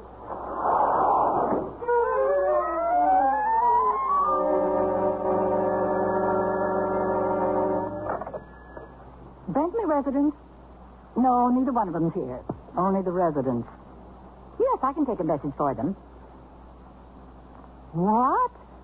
Would you mind repeating that, please? Funny. I could swear you keep saying that Mr. and Mrs. Bentley are going to have a baby.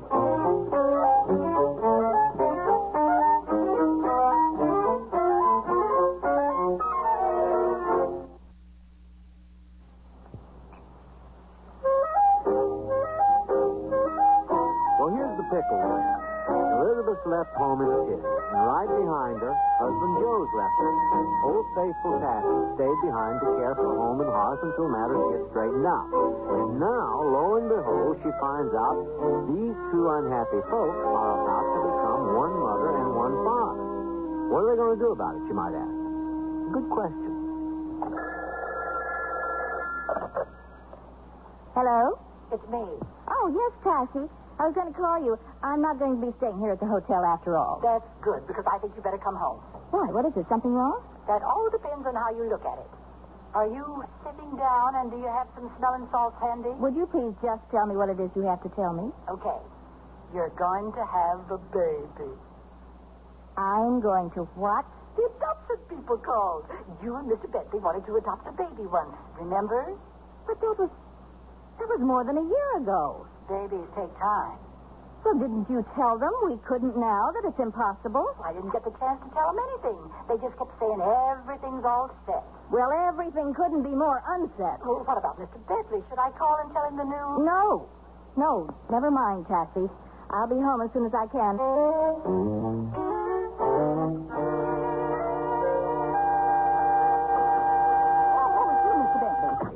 Did you happen to run into Mrs. Bentley by any chance? Yes, I did, by chance. Oh, then she told you. Told me what?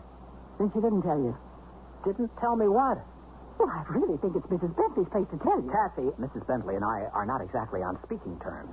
Still, the message was for both of you. What message? About the baby. What baby? Yours. Mine? Right. Run that past me once again, slowly, okay? Okay, but that isn't going to change anything. Someone left a message for Mrs. Bentley and me, right? Right. About a baby? Right. What about a baby? That you've got one. Boy or girl? Boy. Mrs. Bentley and I have a baby boy. Well, not a baby exactly. He's 5 years old, they said. We have a baby boy, 5 years old. Ah, that adoption business we looked into. But that was at least... Over a year ago. The 5-year-old babies take longer. That was when things were different. That was when... You and Mrs. Bentley were on speaking terms. Yes, right. I hope you explained that to them. I mean, it's impossible now. What would we do with... A boy, huh? 5 years old? He's a little half-and-half kid from Vietnam. He's what? You know, the unknown soldier and the... Cassie, I read the GI Overseas Manual. Well, what would Mrs. Bentley and I do with the... You must have told them that you weren't fussy. Well, we weren't. We're not. But the whole thing is out of the question now. Even if he were an all-American kid with red hair, blue eyes, and freckles. And if you didn't explain that to them, you'd better call them right back.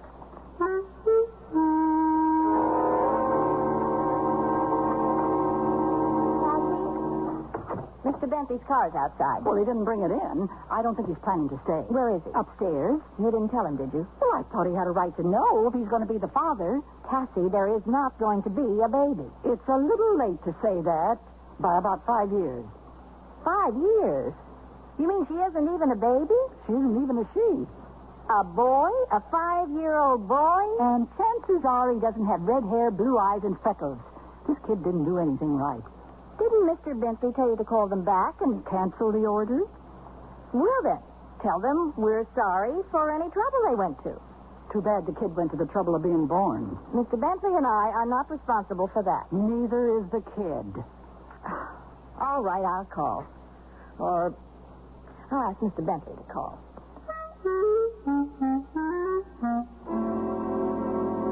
So, what do we do now? Drop stars? You mean about who's going to stay here at the house? Well, you are, of course. I'll get a room at a motel near the office until I find something else. Will you call the adoption people and explain? Of course. Too bad. For the kid's sake, I mean. What's going to happen to him now, I wonder? Well, they'll probably find another couple who... No, they're going to stay married forever. Joe, there isn't any point to this. Just call and get it over with. And forget all about it. We both have a lot of forgetting to do. Liz, I want to let the kid come. What? You haven't seen those kids over there the way I have, or you'd feel the same way. What are you talking about? What kids over where? Oh, Tassie didn't get around to telling you that part. What? What part? The part where G.I. Joe meets a Vietnamese Madame Butterfly. You mean the child is Vietnamese? The half of him that doesn't fit in over here is. The half of him that doesn't fit in over there is American. Look, all I was thinking is that, well, we could go along with this thing long enough to get the kid over here at least. And then what? Well, I'm a lawyer. I'll think of something. At least he'd be here, getting the right things to eat and everything. But it wouldn't change anything between us. Well, we just have to pretend a little longer, that's all. I'd have to keep on living here for a while. I could sleep in the den. We'd fix up the guest room for the kid. Fixing up a nursery at this point in our marriage, it'd be funny if it weren't so hilarious. Oh, Cassie will take care of everything. You don't have to worry. So, what do we do now? Well, I guess I'd better call and try to find out just when this blessed event is supposed to happen. I'll tell Cassie, since she's the one who'll be going into labor.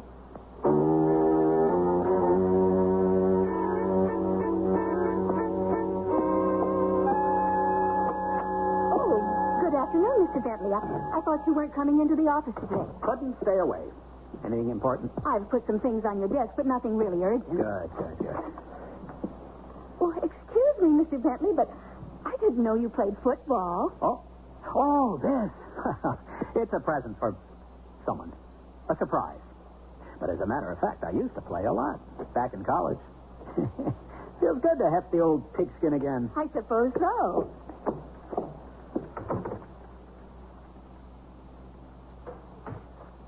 Is Mr. Bentley in? Yes. Well, shall I stay home? Never mind. I'm an old friend of the family. 32, 57, 23.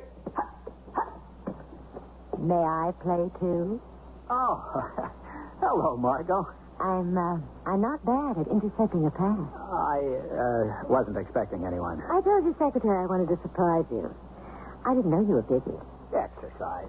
You know, these desk jobs. I'm in the mood for a little celebrating. How about taking me out for a drink? Celebrating? Yeah.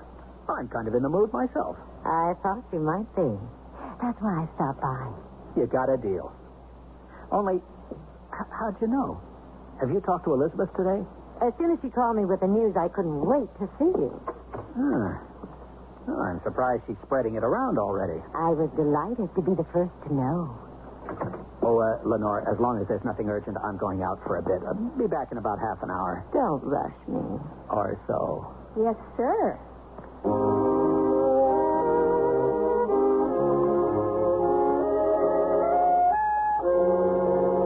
Well, what should it be, Joe? Congratulations or commiserations? I'm very good at both. Why don't we risk congratulations? I'll drink to that. Did Elizabeth call you, or did you call her? She called me. She seemed eager to spread the word. Oh? Oh, maybe she's happier about it than I thought. She said it was her idea in the first place.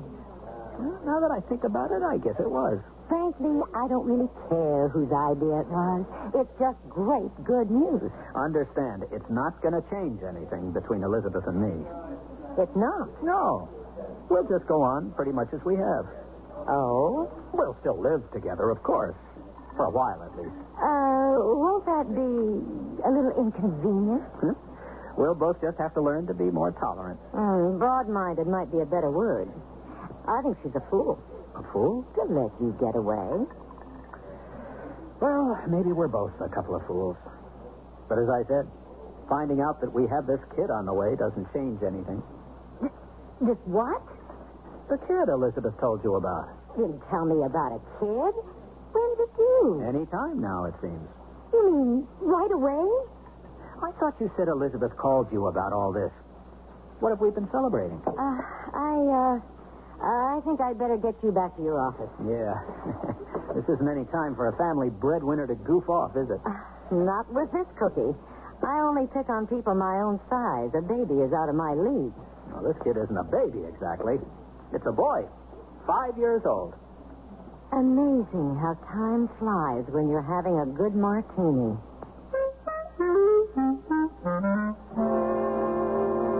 What are you doing lying around? I thought we were going shopping. Oh, you go, Tessie. There's no point in my going. Oh, he's going to be your kid.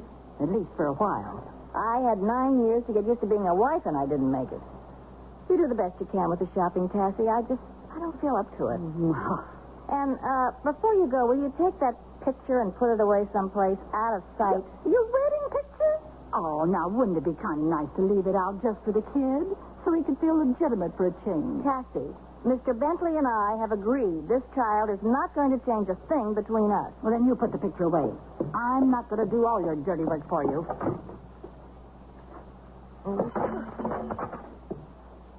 Well, that's one way of putting it away.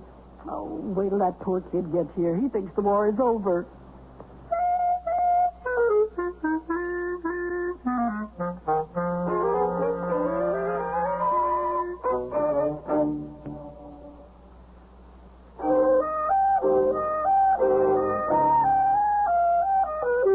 Andy Griffith again with the concluding act of And Baby Makes Four. Anybody home? Margo? Sorry, Cassie's out. Just come on up. I'm in the bedroom. You know, I might think this was a touch of morning sickness if it weren't 3 o'clock in the afternoon. And if your husband hadn't already told me that you've ordered a little ready-made model. Joe told you? We had a drink together to celebrate. I hope you don't mind. Oh, why should I mind? Yes, I see. Why should you? Oh, no, that was just a little accident. You weren't kidding when you said you were breaking up your marriage.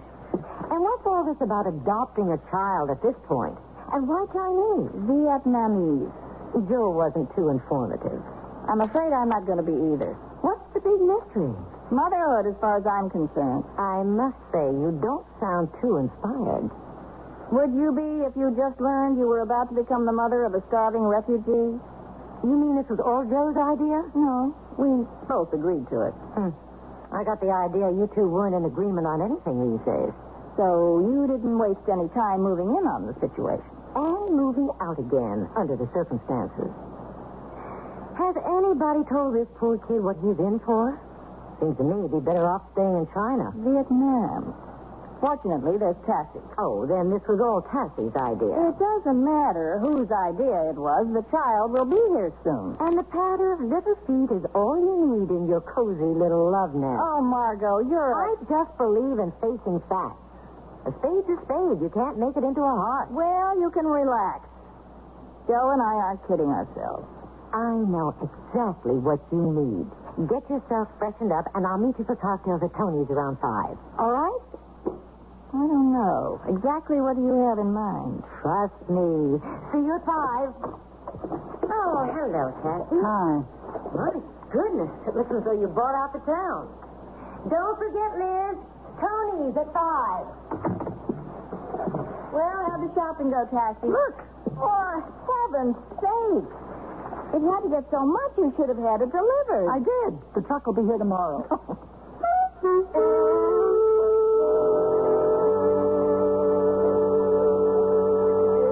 Liz, there you are. Good girl. I was afraid your impending motherhood had you completely immobilized. All right, Margot, what are you up to? Just what is it that you think I need? Not what, who. And here he comes now. Do you believe it? Oh, Margot, really? Well, after all, Liz, you're practically a divorcee, aren't you? And you're not a mother yet. Bill, darling, sit down.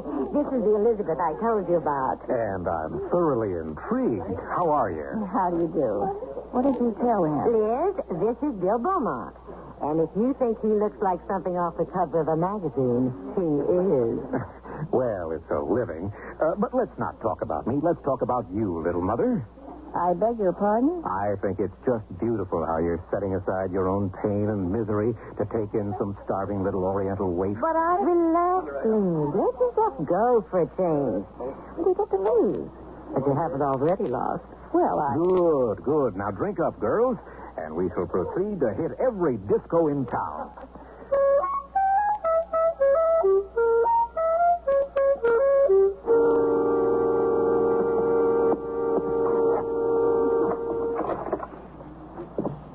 Don't want to wake up anybody's husband.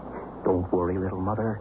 Now that we've seen you safely home, We'll tiptoe away like a little way. Don't bother. Nobody's husband is asleep. No. There was no reason for you to wait up for me. I didn't. Oh, did we wake you? Sorry. But it's good to see you, Joe. You look so warm and rumpled in your jammies. I'll tell you what happened, Joe. Margot said your wife needed a little relaxation, so No, this is Bill. He's a model. A model what? Photographer's model. You know, horses, the West. Show him your tattoo, Bill. Had it done especially. I believe in realism in my work. Admirable. Well, now that we're all here, no reason to let the party die. Oh, it'll have to live on without me. I don't feel so good all of a sudden. Oh, what's the matter, little mother? Just a little 3 o'clock in the morning sickness. Well, then you better get her right to bed, Joe. Come on, Margot. Time for us to tiptoe away like little bitty mice. Oh, well, another time, Joe, darling. I'll be seeing you, little mother. Oh, shut up.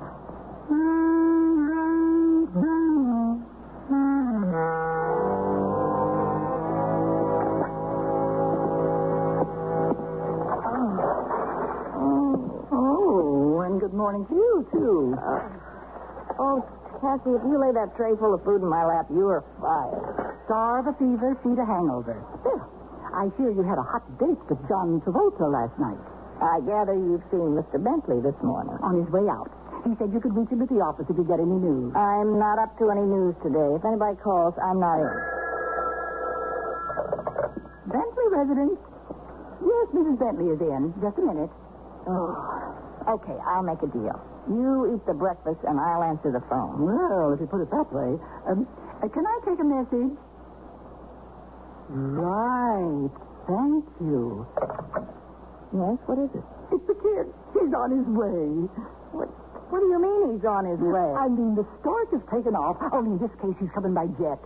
You mean the child is actually going to be here soon? Even sooner. Try 6 o'clock tonight. Oh, don't worry. With luck, baby, your head will be back by then.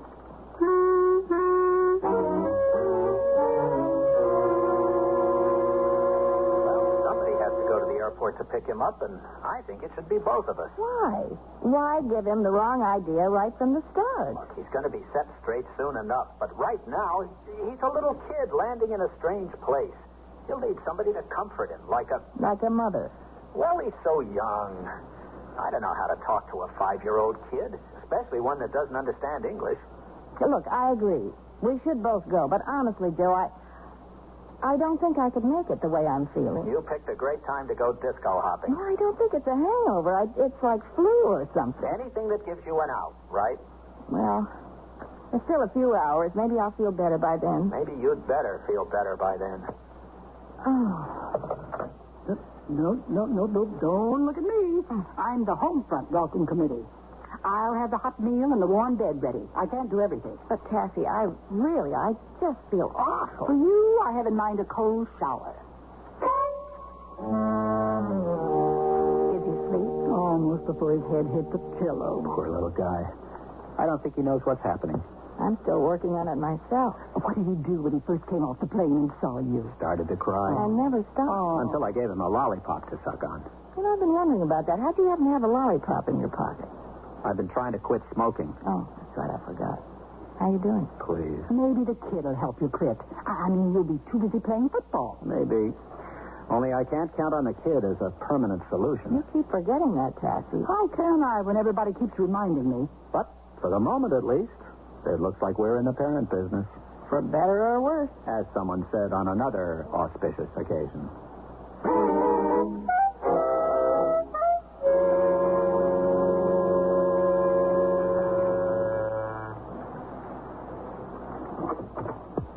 Why, Joe, this is a surprise. Come in.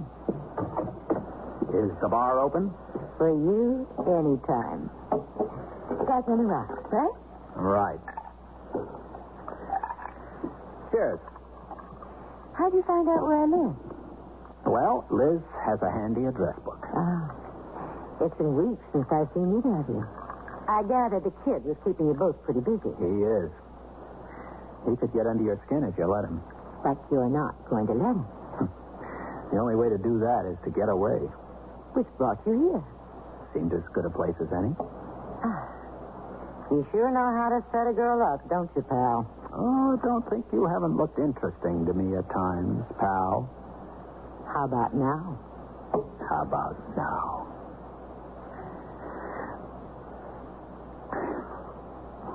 What's the matter? You don't hear me complaining, do you? No, but... You don't have to make excuses to me about still being in love with your wife. I don't know if I'm still in love with Elizabeth. I haven't been able to give up smoking either. All right, then. Maybe it's just your new father image getting in the way. I have to admit that Joey keeps popping into my head. Joey? A Joe Jr.? Oh, you really are asking for it, aren't you? No, it's not for me. It's for the G.I. Joe who started him on his way. Ah. And how's Elizabeth taking to little Joe Jr.? I don't know. You'll have to ask her. I think I will.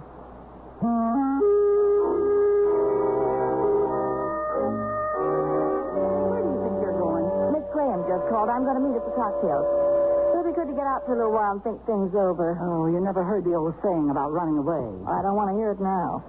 Anyway, Mr. Bentley's turn with Joey. I know. I ought to print up a schedule for the kid. What are they going to do today, do you know? Mr. Bentley says he's going to take Joey fishing. Mr. Bentley is the one who's going to wind up getting hooked. And you're not? Cassie! I'll see you later, Cassie. Tell Joey if I don't get home before his bedtime, I'll see him in the morning. Huh. Well, I got all the fishing gear together. Where's Joey? I'm looking for his sneakers. His sneakers? Yeah, you seen him anywhere? Oh, as a matter of fact, I took them. Well, you know, guys sometimes get their kids' shoes bronzed to keep on their desk at the office. They make great bookends. Yeah. Only usually they wait till the kid outgrows them. Well, I guess Joey better not wear them fishing then. If he fell in, he'd sink. Sorry. Oh, it's all right. He wants to wear his cowboy boots anyway. I'll buy him a new pair of sneakers tomorrow. They make great pencil holders, too.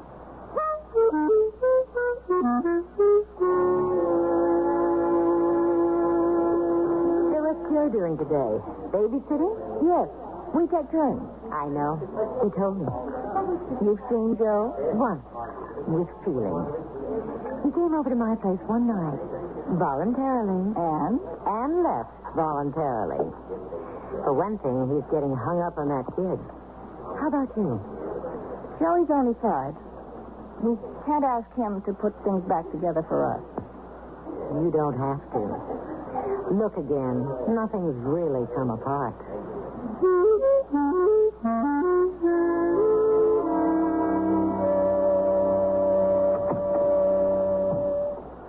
Where's Joey?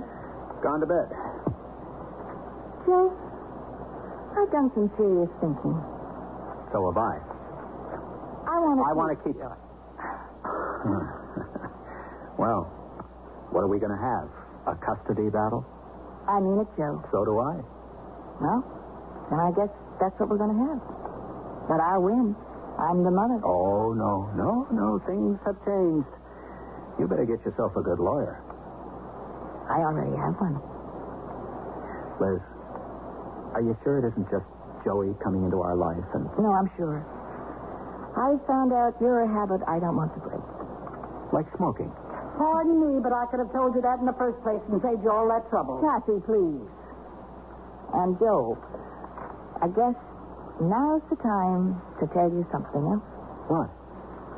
That morning after sickness I had, I went to the doctor for it. The doctor? How do you think Joey's going to feel about a little brother or sister? I think Joey's gonna love it. Nothing like getting the ball rolling in the right direction.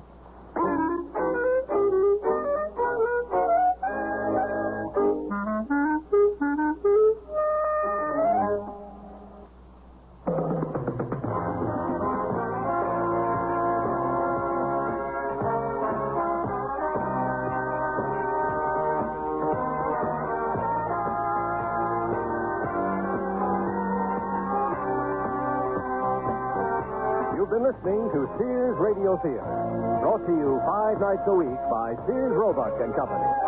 Sears, where America shops. And Baby Makes 4 was written by Shirley Gordon, produced and directed by Elliott Lewis. Your host was Andy Griffith. Our stars were Mary Jane Croft and Elliott Reed. Also heard were Elvia Ullman, Doris Singleton, Myron Kane, Lenore Kingston, and Sidney Miller. The music for Sears Radio Theater was composed and conducted by Nelson Riddle. Art Gilmore speaks. The Elliott Lewis production of Sears Radio Theater is a presentation of CBI. CBS News. Israeli Foreign Ministry sources are quoted as saying the Israeli cabinet will consider a U.S. plan for reconvening the stalled peace talks with Egypt. I'm Christopher Glenn, reporting on the CBS Radio Network. The Foreign Ministry source, quoted by the Associated Press, says the cabinet will take up the U.S. proposal at its regular meeting on Sunday, and the cabinet will seek to have the peace talks resumed in a location which would permit quick consultations. Secretary of State Vance said yesterday the new talks probably would be held in Washington. In Tel Aviv, meantime, a leading member of the Israeli cabinet is proposing the U.S. be kept out of the negotiations. Dan Raviv reports. Agriculture Minister Ariel Sharon, who's in charge of Jewish settlements in the occupied territories, is proposing that Israel return to Egypt now, the largest Arab town in the occupied Sinai, El Arish. Sharon says this would be a gesture by Israel aimed at getting Egypt to agree to direct talks without American mediation. Sharon told interviewers that the United States has been managing the Mideast peace talks according to its own interests. And he said the U.S. is working toward a Palestinian homeland or state on the occupied West Bank of the Jordan, something unacceptable to Israel.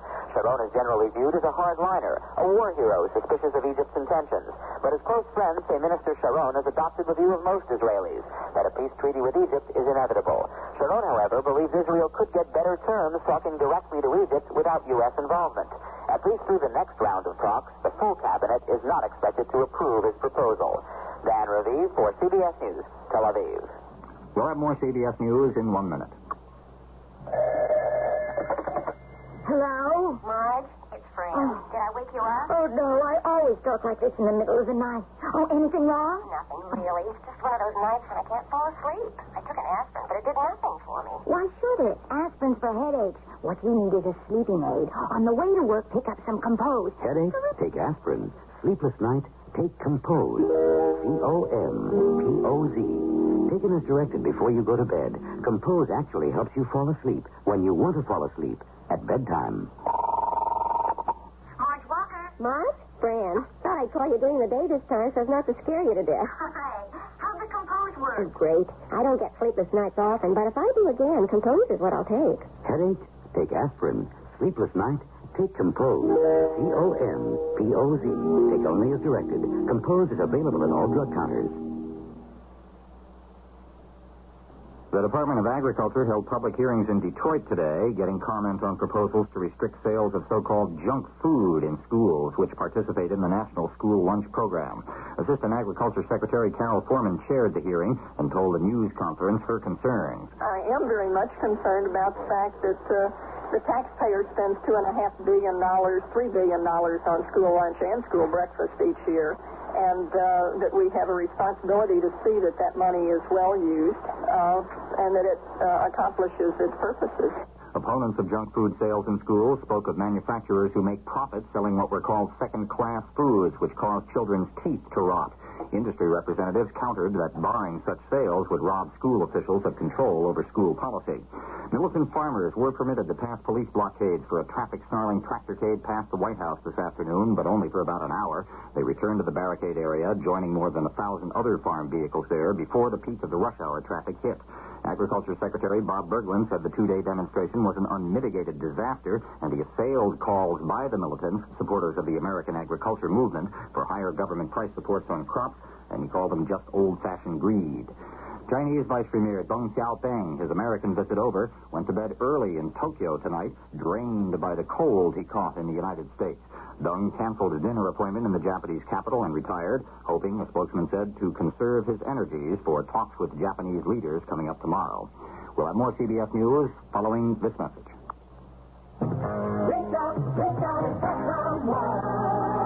I know my friend Marge so well that if she happens to call early in the morning, I know exactly what she's going to say. She'll say, I hope I didn't wake you. Sally, I hope I didn't wake you. She'll say, but I had to talk to you. But I had to talk to you. She'll say, my boyfriend and I are into a problem. He wants to disco on wheels, and my ankles just can't take it. But he won't go near a regular dance floor now that he's discovered skates. Sally, I feel better just telling you about it. Then she'll say, I haven't even asked how you are. I haven't even asked how you are. Well, next time. Thanks, Sally. I'll speak to you soon. Bye. That's my friend Marge. And as well as I know her, is how much I love her. Dial direct state to state without operator assistance and save 60% before 8 in the morning and evenings after 11, except Alaska and Hawaii. The Bell System. 4 government agencies have agreed on ways to identify cancer-causing substances. That move is described as a major step toward unifying the government's overall approach to dealing with cancer problems. Researchers at the Roswell Park Memorial Institute in Buffalo, New York, meantime, say they've gotten very encouraging results with a new vaccine, which seems to improve the survival chances of people who have had lung cancer surgery. I'm Christopher Glenn, CBS News. Good evening. I'm Jackson Kane, KMOX Radio News. Former Missouri House Speaker Richard Rabbitt, rejected in an appeal to the U.S. Supreme Court for a new trial, has been sentenced to 4 years in prison, a $7,000 fine, and 5 years probation. Rabbitt was convicted of corruption in office. Aldermanic races in St. Louis City's even-numbered wards today, and in many parts of St. Louis and St. Charles County, voters decided on taxes and school bonds, and some results are in from St. Charles County. Orchard Farm R5 School District passed a bond issue on their 15th try. The Wentzville R4 School District passed an almost $2 million bond issue to finance additions to 2 new schools. Jefferson County, Crystal City narrowly passed a $795,000 bond issue in addition to an elementary school. And in Jefferson County, Water District Number 1 approved a $250,000 bond issue, 3-1, for new buildings. A 22-year-old Cahokia, Illinois man who faces the death penalty has pleaded guilty to murder and 4 counts of attempted murder in the holdup at the State Park Cafe. The trial of Eugene Walker, Jr. had to be delayed until Tuesday because Walker's 5th attorney refused to represent him. Unemployment benefits for some people are now subject to state and federal income tax. The Missouri Division of Employment Security said they doesn't mean much change to government, but they do say the cost of their operation will go up. An agency spokesman said benefits were exempted from taxes prior to January the 1st. Cloudy weather with occasional light snow tonight, little or no accumulation, colder by morning, low 10 to 15. Clearing Wednesday with a high near 30, increasing cloudiness Wednesday night, low near 10. We have a chance for snow Thursday with a high in the 20s. Right now in the St. Louis metropolitan area, cloudy skies, barometric pressure falling, 29.92. Southeast winds at 5, humidity 78%, and we have 31 degrees.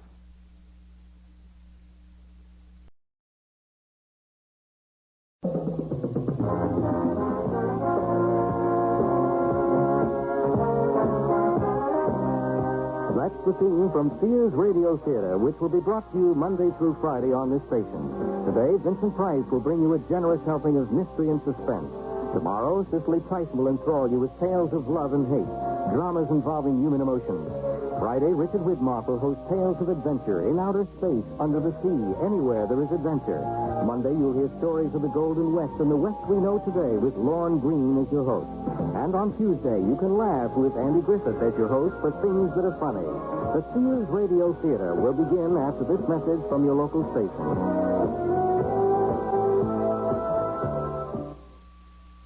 This is Vincent Price. The quiet suburban town of Farrington is a typical bedroom community.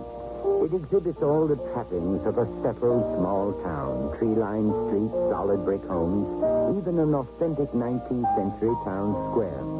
Bikes, station wagons, and manicured lawns give it the air of affluence and normalcy. One house, a single-story ranch-style home, would appear to be the perfect example of the serenity of this neighborhood.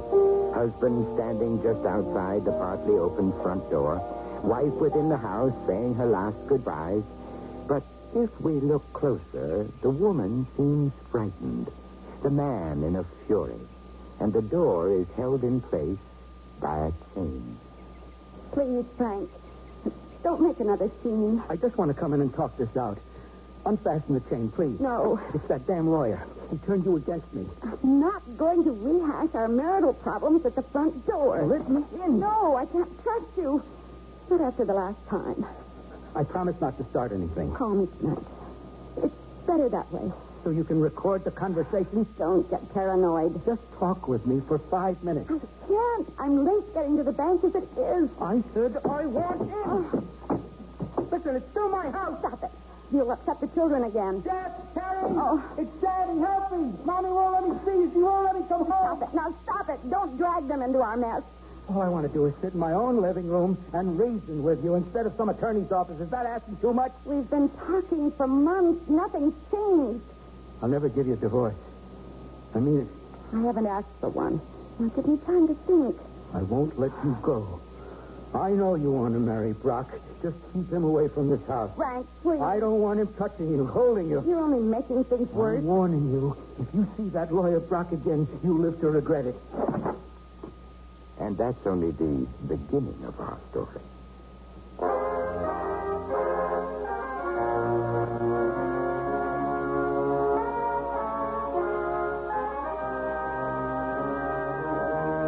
Sears Radio Theater, a new adventure in radio listening. Brought to you 5 nights a week by Sears Roebuck and Company. Sears, where America shops. Your host, Lorne Green. I'll bring you stories of the Old West and the New. Andy Griffith with a look at the funny side of life. Vincent Price with tales of mystery and suspense. Cicely Tyson, with stories about love, hate, and related things. Richard Widmark. I'll bring you stories of pure adventure. 5 nights of exceptional entertainment every week. Brought to you in Elliott Lewis' production of the Sears Radio Theater.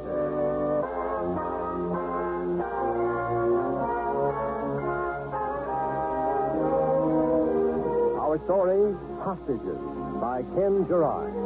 Our stars, Virginia Gregg, Shepard Menken, and Vic Perrin.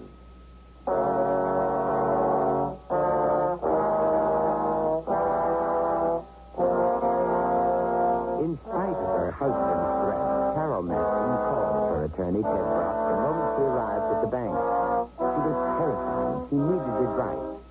Ted Brock told her he would come to her office immediately.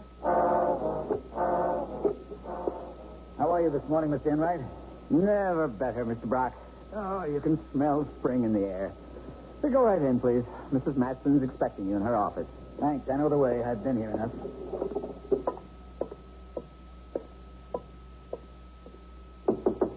Come in. I came as soon as I could. Are you all right? I'm still shaking. Did he get violent? No, I had the chain on the door. He didn't get in. What about the children? They didn't hear it. I drove them to school after he left. Carol, why don't you and the kids spend a few days at our house? Betty would love it. The kids can use the pool. The change would do you good. That would be the final straw. Teddy thinks there's something between you and me. He's gone completely mad. When Frank threatened you, you should have called the police. It would have done some good. How do you arrest a police lieutenant? They wouldn't have believed me. Hasn't your situation gone far enough? You've given him every chance to pull himself together. He's not going to change. Please, file the divorce papers. I can have them ready for your signature this afternoon. Oh, the thought terrifies me. Teddy, what'd he do if I went through with it? I'll have him enjoined from seeing you. That wouldn't stop him. We'll go to the police disciplinary board and open up the whole case, even the incident with Jeff. It has to be a different way. That could ruin him. But you've exhausted every remedy, Carol. The marriage counseling was a fiasco. You begged and pleaded. Haven't you punished yourself enough? And you can't subject the children to his rages much longer. I know, but I still hope that... He isn't going to straighten himself out. That's wishful thinking. Why spend the rest of your life in fear? No, you're right. It's even affecting me here at the bank. Sometimes I think he's out there watching me or following me home. Let me call Inspector Metzger and explain the situation. Maybe he can reason with Frank. Oh, that's not fair. It might affect his efficiency rating. They might use it to deny him a captaincy. He's been passed over twice, Carol. Other people see he's disturbed, too, you know. I don't want to do it. I can't understand you. This man has threatened you and the children. He's almost strangled I don't want to hear it. All right, I won't go into it. I can't help you with my hands tied. He's still my husband. Yes. Mrs. Matson, I'm sorry to bother you, I told you I didn't want to see anybody for a few minutes. I understand, but this customer insists on seeing the manager. Can't you handle it for once? No way, honey. Why bother with a junior exec when you can talk to the boss? Do you mind waiting outside? I'll be with you in a minute. I'm sorry, lady. I happen to prefer group meetings. Oh, my God. He's got a gun. Shotgun. Don't point that at me. Now, everybody just stay nice and orderly. No fuss, no sudden moves. We're marching out front. Mrs. Manager here will instruct the cashier to fill up my briefcase. If everybody keeps cool, this whole thing will be over in 2 minutes. Don't anybody get heroic. Now, move. I don't want any bloodshed. Just take the money and leave. That's good enough for me. Mrs. Max, we can't let him do this. I don't believe we have a choice. Keep walking. Don't show the tellers anything's wrong. It'll be over before you know it. Just keep in front of me. Fine, but don't shoot. This is just your garden variety bank holdup. It's not a shooting. Harriet, please fill this brief. Grab his arm. Give me that. That was dumb. Stupid. Oh, my God. My blouse is covered with blood. It's all over my face. Don't kill me. I didn't mean it. You miserable creep. Had to play hero. Huh? Oh, he's bleeding to death. He's going to die. Quiet. Control yourself. Everybody on the deck. Except you, lady. You fill up that bag. Did you hear me? No, Harriet. Give him everything. Well, all right. Be quick. Do you start to... Just the paper money, you idiot. That's better. Now, nobody gets off this floor for the next 10 minutes. You got it, bright boy? Yes, sir. In a moment, Ted. It's almost over. Oh, that better be an ambulance. I'll take a look. Damn it. 2 squad cars. All right, get back. Everybody get behind the counter. Hurry up. Move that body, mister. Yes, sir. Now, who tripped the silent alarm? Which one of you morons did it? Answer me or I'll blow somebody's head off. I did it. I'm sorry. Oh, don't kill me. Tell him not to shoot me, Mrs. Matson. Please tell me. I don't want to die. Shut up. I've got to think. This is the police. The building is surrounded. Release all the people trapped inside and come out with your hands behind your head. Hey, you see, it's a real mess. This one had to get brave, and she had to bring in the cops. Now it's a real production. You had to make it complicated. This man needs medical attention. He could bleed to death. Oh, that's tough. That's the price of trying to be a hero. I can't stop the bleeding. Make a pressure bandage. Here, bright boy, rip up your shirt. This guy's bleeding all over the floor, and she's thinking I'm going for her, but... Oh, forget it. Here, here's my jacket. If he dies, it's murder. No kidding. You're telling me, the law lady, I'm a 2-time loser. If I don't get out of this one, it's all over. I'm gone for good. Just throw away the key. I repeat, the building is surrounded. There is no way to escape. You don't want to hurt anybody. Free all the people in the bank and come out with your hands in the air. Is he crazy? He expect me to let you go? We want answers in 5 minutes. What's with him? I'm the one calling the shots. You want an answer? Sure. Here. That's my answer. You know where you can go. I'm calling the turn. You got that, huh? You're my ticket out of this hole. I get out, then you get out. Otherwise... Well, there better not be an otherwise. No, we'll do anything, but please, no more shooting. No, that's more like it. This is your fault, you know. You had to protect somebody else's dough. Why? Was it worth it? If they rush this place, you're all dead. Think about that. You. Get that phone. You mean me? Yeah, I mean you. Hello? Carol, it's Frank. Are you all right? I think so. Give me that. What do you want? Who is this? Donald Duck.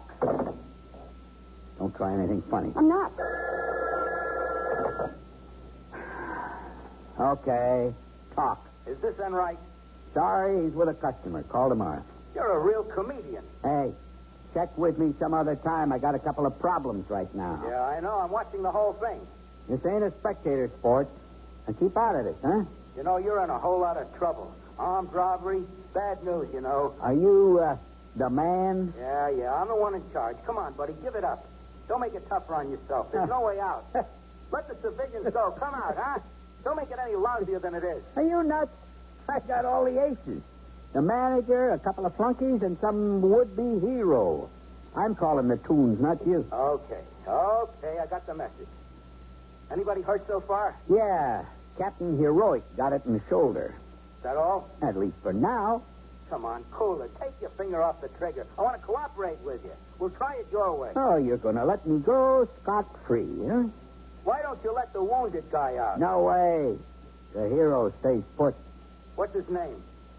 Hey, what's your name? He's out cold. Anybody know this joker? Everybody's shaking their heads, including the manager, lady. Hey, let me talk to the manager. How about it? Forget it. This is a one-man show. I make all the decisions. Now, don't get bent out of shape. I just want to make sure the women are all right. Okay. But any tricks and they buy it. Here, talk to the cop. Tell him everything's under control. Hello? Is he listening on another line? No. All right, play along. Don't jeopardize yourself, okay? How many guns is he carrying? The other 2 employees are fine. 2. You're sure? Oh, positively. Pistols? We're just play pigeons. Shotguns? No, it's just a combination of things. I got it.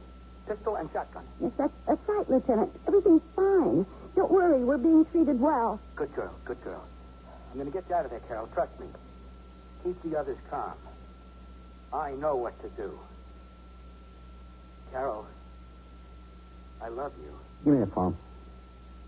You satisfied? Hey, no sweat. Take it easy. Don't con me, huh? Listen, I forgot to get your name. No names. I don't want you running a make on me. All right, have it your way.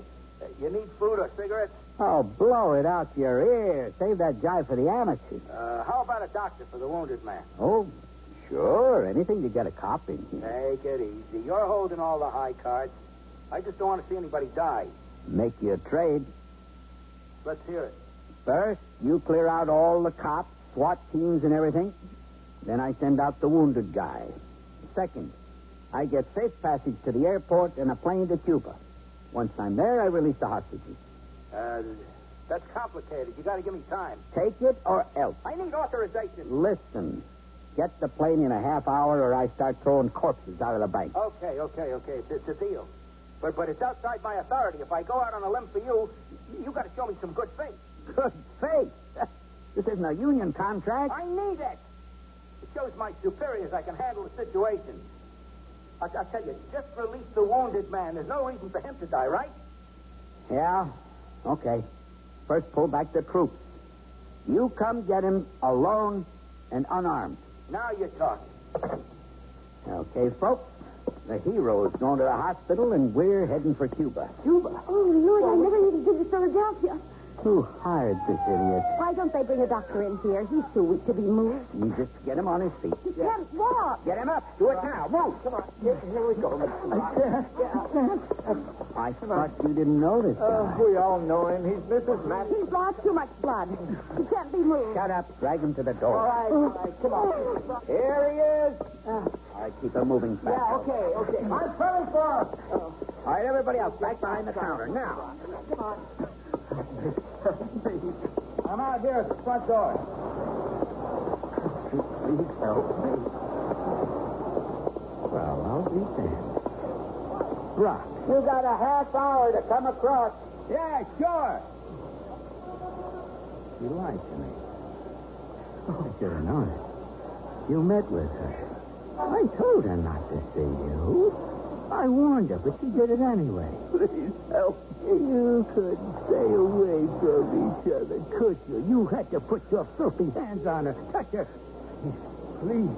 Oh, I hope you're in agony. Serves you right. Breaking up my home. She's deceived me for the last time. I told her I meant business. I got her now. And she thinks I'm going to save her.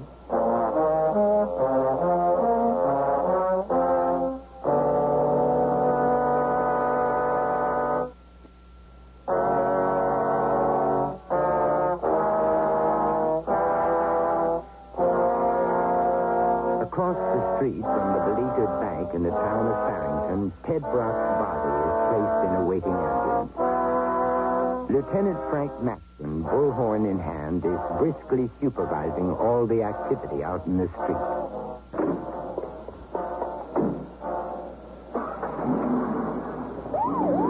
All right, you in the bank. I kept my part of the deal. For now. Yeah. You're just what I want. Harry, come in. Yeah? Pull the marksman back, completely out of sight. Tell those guys on the roof to get down. Roger. Sergeant Lopez, take 3 men with riot guns and the SWAT team to the rear of the bank. You'll wait on my orders. 10-4. When I give the word, you go in blasting. Everything. He's a wild one. But wait for my word. And Lopez, no screw-up. Sure, Frank. You're in control. We're going to have to watch him, Commissioner. He's got automatic weapons. Sounds like a tough monkey. What's the status? The area's roped off. No TV, no press. The place is surrounded. Hank set up a command post in the stationery store across the street.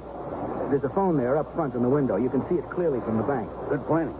Now, I've got one guy out already. Bad shoulder wound, but he'll survive. Anybody else in there? 3. One of them's my wife. What? Frank. Yeah.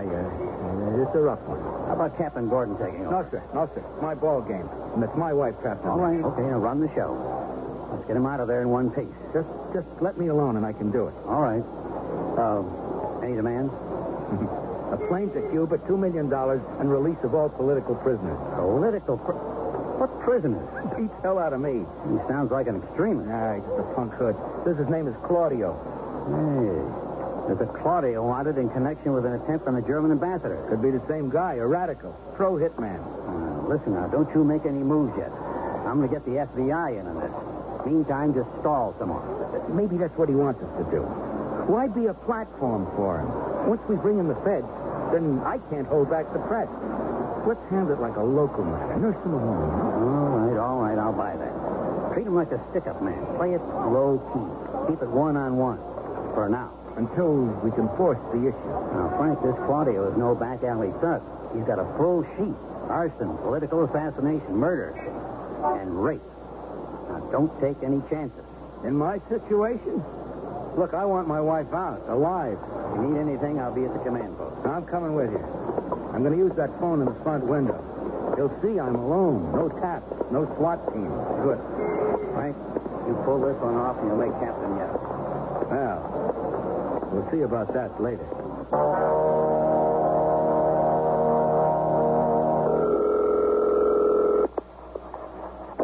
Yeah? Hey, everything's cool. I just got the word on your plane. Slow it down. Good. No fancy stuff. Oh, I know. Or everybody gets hurt. Right. Hey, did that guy make it? Oh, sure. The paramedic stopped up his wound. Be good as new in a couple of weeks. You did a smart thing, buddy. I won't forget it. Sure. You'll be a character witness. Let me speak to the manager again, will you? She's good stuff. You got something going with her? Manager lady, Dick Tracy wants to talk to you. Lady, get on the horn. Hello. Carol, Ted Brock died.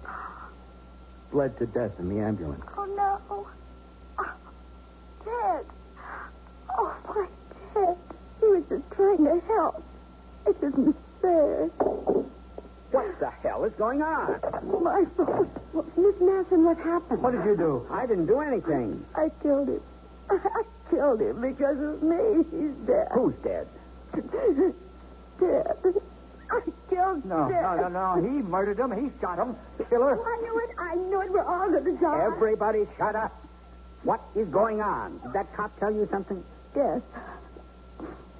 Brock died on the way to the hospital. Oh, the hero? Yes. Well, the cop told me he's alive. They patched him up. Hey, lady, if this is some trick, you'll all be sorry. Hey, let me go, please. I got a bad heart. I'm sick. Fink, coward. You let these beauties stay here, wouldn't you? If that badge has something cooked up, you better skip it. I want to say something. There's a lot of funny stuff going down. First, nobody knows the hero, then everybody does. The cop tells her one thing, then feeds me another line. I just don't like the smell of this. Too many bad vibes. That's so? Talk to me and give it to me straight. The dead man was Ted Brock, Mrs. Masson's attorney. He was here to talk with her about a person. Save the editorials. There's a missing piece that makes me nervous. And, folks, that's bad news for all of you. Yeah. You're set. 25 minutes. Maybe. What do you mean, maybe? I had it all worked out. The plane's fueling. The car will be in front of the bank in 10 minutes. There's stuff in the air. The guy I sent out. What's his name, Fatso? Ted Brock. Yeah, Ted Brock. He bought it, huh? No. I told you. He's at the county general being sewed up. The manager says he's dead. Hysterical women. What do you expect? Can't hear anything right. Let me talk to her. Here, talk. No. Get on the phone now. Hello. Pull yourself together. I'm trying to. Brock isn't dead. Then why did you... Because I wanted you to feel what it's like to be hurt, to lose something. Oh, please don't. Not now. Please. Haven't I said please for months? Please, let's be a family. Please, may I see my children. Please don't see a lawyer. Please let me come home. My home. I've been saying please until I choke on it. It wasn't that simple. But now it is. You want me to get you out of there. Now you want me. Now I'm necessary. No, I've always wanted it to be like it was.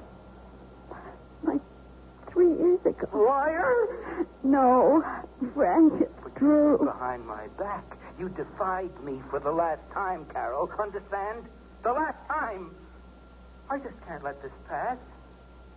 You have to be taught a lesson. This is different. There are others involved. That's their problem. Oh, don't blame our troubles on innocent people, Frank. They're in it with you. I knew what went on down there. Even Enright and you. Don't do this to me. Oh, please let someone help us. Oh, you'd like that. But the commissioner says it's my show. I could make captain yet. You're creating a situation. I know. Don't put us in this position. Please. It isn't fair. Life isn't fair. I want to talk to him. Why are you punishing me? I've got nothing else to say to you. I want to talk with our friend. It's all yours, mister. Put us in what position? Hey, I want to tell you before my wife gets it all balled up. What wife? The FBI won't go with the plan. Are you crazy? Tell them to get on the stick or they bought some dead people. They can't do it. They took it out of our hands. Well, get it back. In the next 5 minutes, our brains will be all over the street. No. Don't get trigger happy. I know you mean business. You think I want to have my wife murdered? What is this wife routine? The manager is my wife. Oh, bull. I don't believe any of you. Listen to me, fella. I want to help you, and I want to get my wife back home. Hey, we got 2 kids. Oh, save the corn, huh? She is my wife. Keep your hands off her, or I'll come in there and blow you away. Do that, and she's the first one coming out, dead. Huh. Well, you try it, and it's all over. The negotiations are closed. We'll come in there with more guns than an army. Better not. I'm holding the aces, all 3 of them. And I don't think this babe is your wife. You're just giving me a lot of smoke. No smoke, buddy. It's all true. And I'll prove it. She's got a small scar above her left breast. Check it out. Okay. Come here. I don't want to talk to him. Take off your blouse. No. I said take it off. Don't touch me. Come here. He's going to rape her. You got to stop him. Okay, now we go. Commissioner! What's going on, Frank? It's falling apart. The whole plan backfired. Take it easy. He's after my wife. I think he shot the teller. Where's the SWAT team? Rear of the bank. Let them rush him from the rear, and we'll open from the front. I'll leave. Now, hang on. Now, let's not turn this into a massacre. I don't want to see innocent people get killed. Oh, sure. It's not your wife that's going to be Now, raped. get hold of yourself. I understand what you're going through, but we've got to try and save lives. There's no time. Don't you understand? We've got to get in there. No! Rush him and we lose everybody. Okay. Then let's make it a solo job. I can get into the bank through the air conditioning ducts. The main feed is in a room to the rear of the teller's cages. And we'll start a diversionary movement in front. Yeah. Pull some squad cars back and forth. It should give me enough time to do it. All right. Get whatever gear you need, flak jacket, helmet, anything. Yeah, well, all I need is my gun. Fine. Let's move. We'll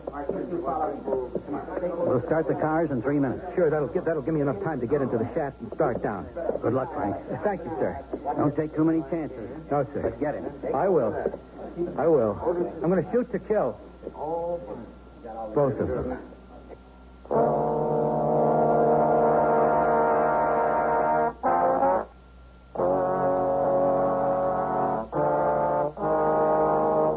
Vincent Price. And here's the concluding act of Hostages.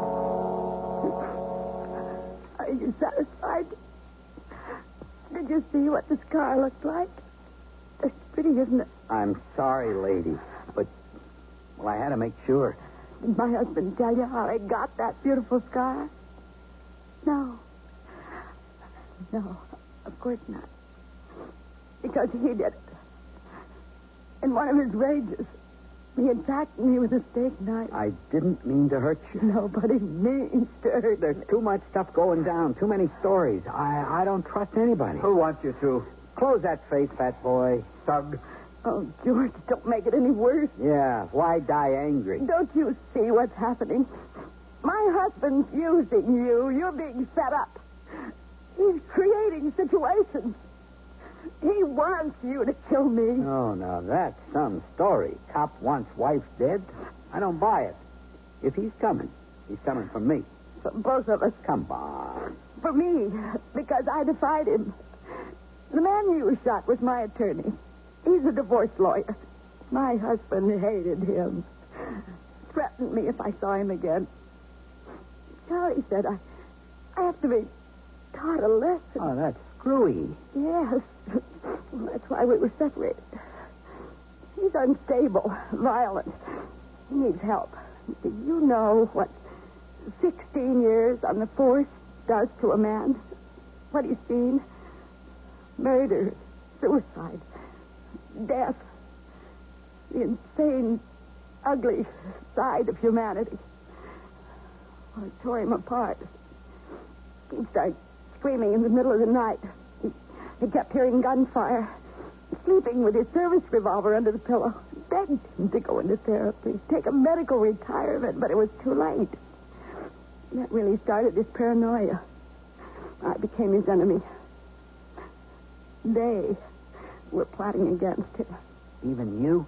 Even our children. In one of his rages, he tried to strangle his son. What? Now he's planning to get rid of some more enemies. Me. You. Even those two. He wants to kill me? Oh, that's a great story, lady. Okay, you're his wife, but you're still a cop's wife. The rest of that routine is just too much to swallow. Ted Brock is her attorney. She was separated from Frank. Everybody knows how he treated her. Maybe, but lady, I think you're just buying time. Enough time for the FBI to get into the act and pull the noose tighter. But your husband's dumb. I've got complete control. A cop's wife is a first-class ticket out. You're wrong. It's a death warrant. I'm not a hostage. I'm a target. He'll kill us both. Doesn't matter. Or you'll kill me. He thinks he can't lose. If you don't give up, I'm dead. We're all dead. You expect me to fall for that? Give up? Just march out there and say sorry? Hey, if I don't get out of this, I'm gone for good. Armed robbery, assault, kidnapping. Well, even without a prior record, I'm away forever. So drop the routine. I don't believe you. Okay, Fatso, up.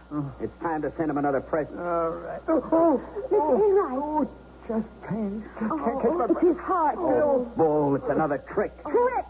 That's all you can think about. He's had a weak heart for years. What do you expect when a gun's aimed at you? Breathing so heavily. Get some water. Don't let me die. Take it easy, George. I don't want to die. He needs oxygen. A doctor. Is this what you want? All right. All right. Get a doctor. Tell the cops to call the paramedics. Yes. This is the commissioner. I want to talk to Claudio. Who? The man who's holding you hostage. We need a doctor in here. Mr. Enright's had a heart attack. A doctor's impossible under the circumstances. It's too dangerous.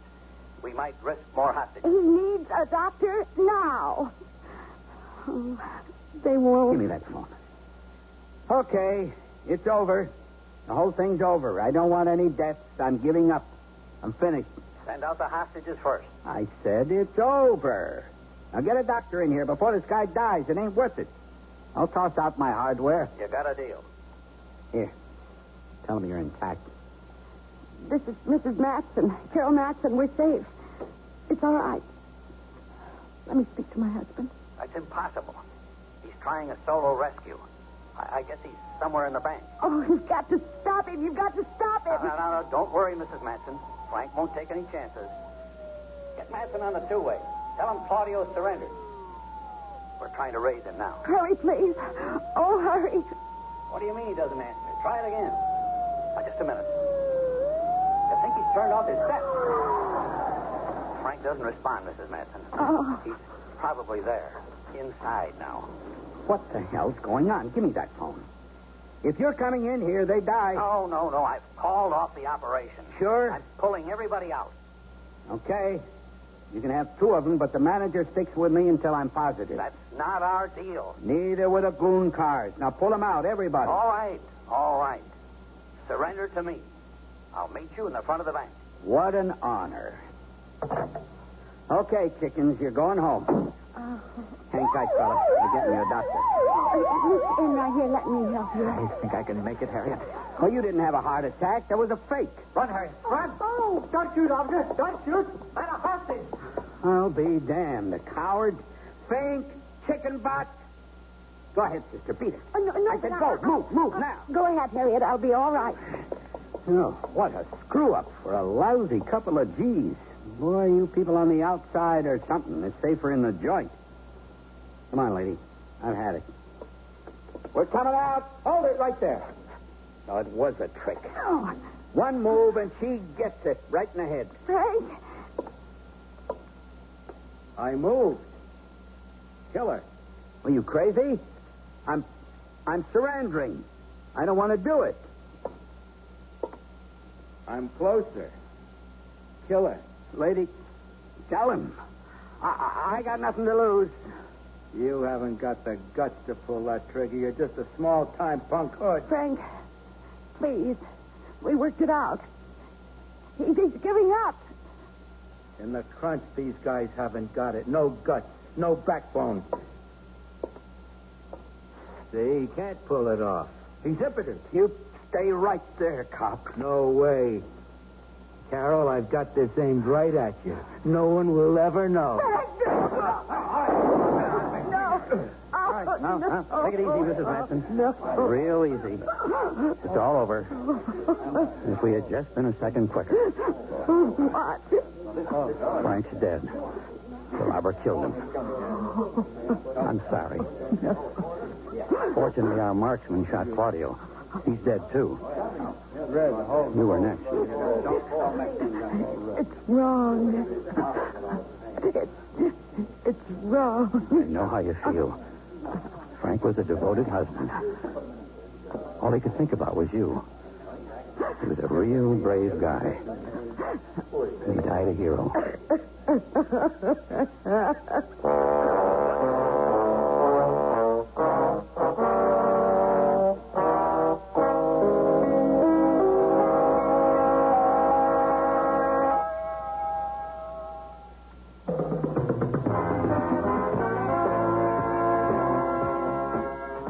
You've been listening to Sears Radio Theater, brought to you 5 nights a week by Sears Roebuck and Company. Sears, where America shops.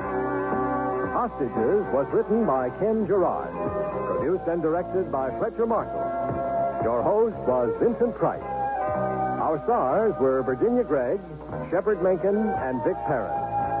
Also heard were Sarah Selby, Norman Alden, Tyler McVeigh, and Olin Soule. The music for Sears Radio Theater was composed and conducted by Nelson Riddle. Art Gilmore speaking. The Elliott Lewis production of Sears Radio Theater is a presentation of CDI.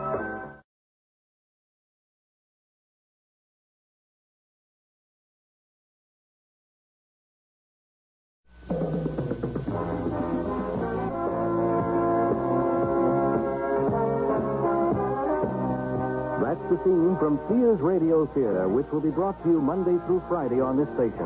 Today, Cicely Tyson will enthrall you with a tale of love and hate, a drama involving human emotion. Tomorrow, Richard Widmark will host tales of adventure in outer space, under the sea, anywhere there is adventure. Monday, you'll hear stories of the Golden West, and the West we know today with Lorne Greene as your host. Tuesday, you can laugh with Andy Griffith as your host for things that are funny. And on Wednesday, Vincent Price will bring you a generous helping of mystery, suspense, and detective stories. The Sears Radio Theater will begin after this message from your local station.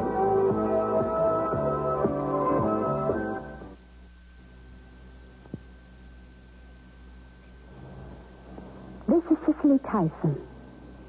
It's a winter afternoon on a residential street in one of those little commuter towns on the Long Island Railroad. In the front window of a corner house, a man sits alone, unmoving, staring out at something. is at the railroad station nearly 2 blocks away. Inside the house, we can see that the man at the window is sitting in a wheelchair. There's a much-used drawing board on his lap with a blank sheet of paper on it. The tools of an artist all around him in the room, which is a sort of studio. We can also see that the man is not alone. There's a young dog with him, a black and tan dachshund, looking at his right hand, which swings limply at the side of the wheelchair. The man is crying. You can see the tears running down his face. What happened to me at the station that day? I can't walk anymore. I can't use my right arm. I can't draw anymore. I can't do anything. Why did this happen to me? Why is that damn little dog licking my hand like that? Why? And that's how we begin our story.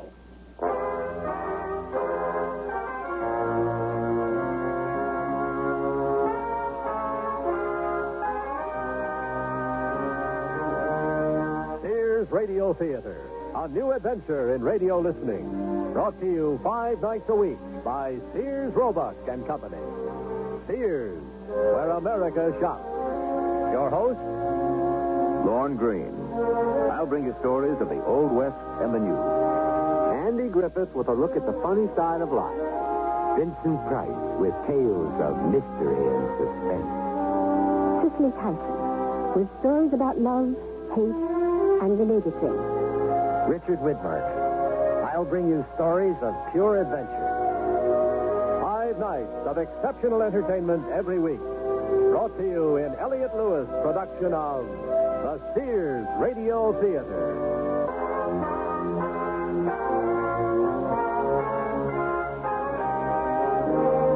Our story, Hildy, by Ted Sherdeman.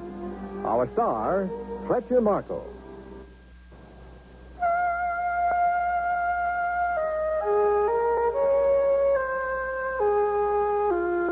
The man in the wheelchair slowly, painfully, makes himself remember, forces himself back to a happier time, a healthy and productive time. It began in the late summer at our Long Island house, where I lived with my wife, Joan, and our 12-year-old red dachshund, Sam. I was a commercial artist who worked at home and spent most of my time, when I wasn't with clients or ad agency people, in my studio, which was my pride and joy. Close at hand, napping as usual, was Sam.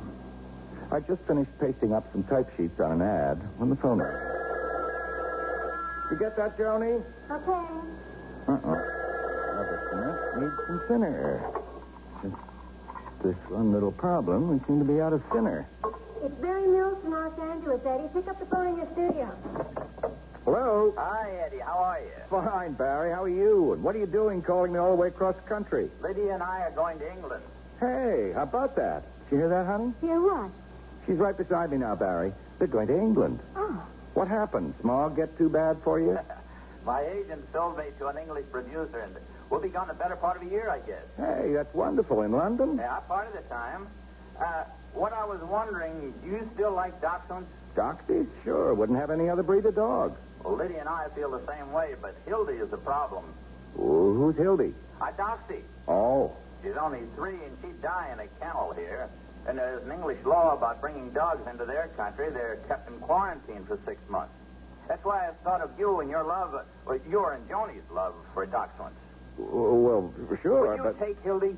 All we want is somebody to love her, and we want us to have her back when we get home. Would you do it, Eddie? Well, I don't know, Barry. We've got Sam. Now, please, Eddie, Lydia and I would love to go to England, but we won't go if we can't find a decent home for Hildy. Will you take her? Just a minute, Barry. Did you hear that? What do you think? Well, we've been talking about getting a spare around when, Sam dies. Barry, you won't ask for her back. No, honest, we won't. Is it a deal? Well, I guess so. I'm not coming out there to get her. No. We'll put her on a plane. She'll be there tomorrow. Lydia and I are flying direct from here to London. How about shots and stuff? Has the dog had a rabies shot? Everything works and up to date. I'll send everything in the mail to you. Hildy will be there tomorrow. Okay, Barry, we'll pick her up. Thanks, Eddie. You've taken a load off our minds. Goodbye. Bye. Well, guess we've got another dog, whether we want one or not. Sam will hate it. He'll get used to her. He'll have no choice. Will you, Sam? Come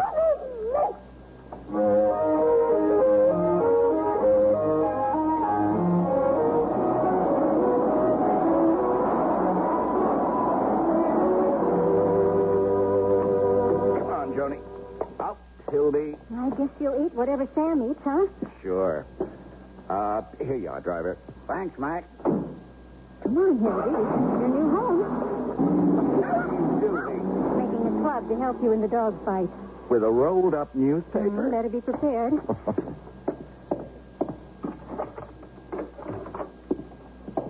Look out. There's Sam. Huh? They only sniffed noses, and there goes Hildy inside. Sam, be patient with Hildy. She only wants to explore her new home. The dog expects to find her old owner somewhere. Look at Sam. He's curled up and gone back to sleep. Couldn't care less about Hildy being here. Where's she? Like you said, looking for her old owners. Hey,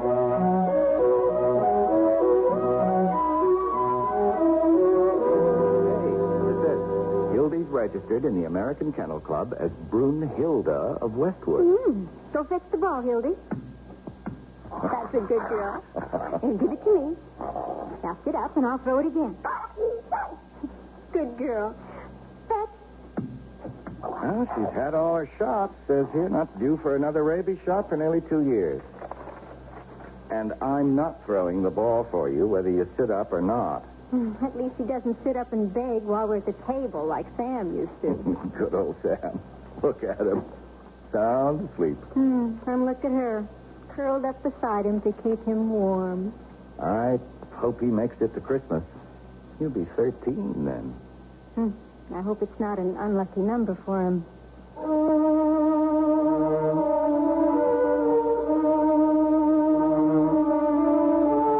Look at all the snow, Hildy. It'll be a white Christmas for sure. Daddy, I'm in the living room. come here. I was just showing Hildy the new snow. What's the Sam? Sam? I think he's dead. Sam? I came back to the bedroom to find out why he hadn't shown up in the kitchen for his breakfast. He always did before. And Eddie, we knew he was old and that it had to happen. He didn't make it to Christmas.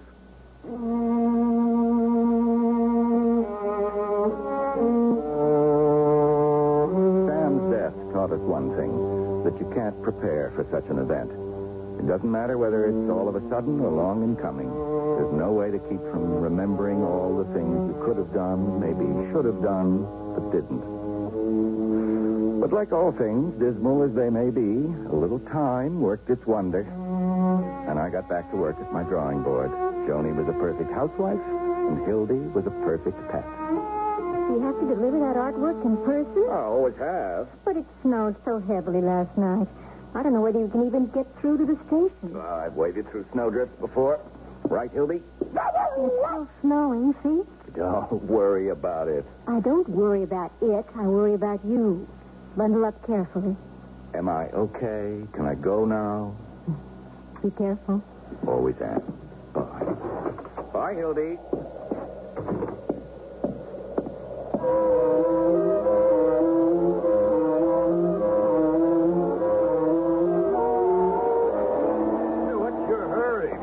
My train. That's my train. Look at the elbows, mister. Wait for me. Wait a minute.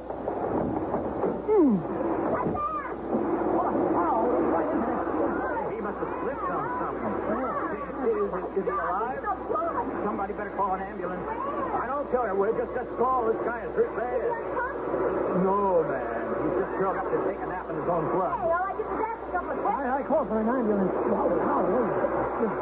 You find out who he is? No, not yet. You're going to his pockets, robbing this dead. I'm just trying to find out who he is, lady. Here. His name's Edward Gaskin. Well, he'll be dead on arrival if that ambulance don't get here soon.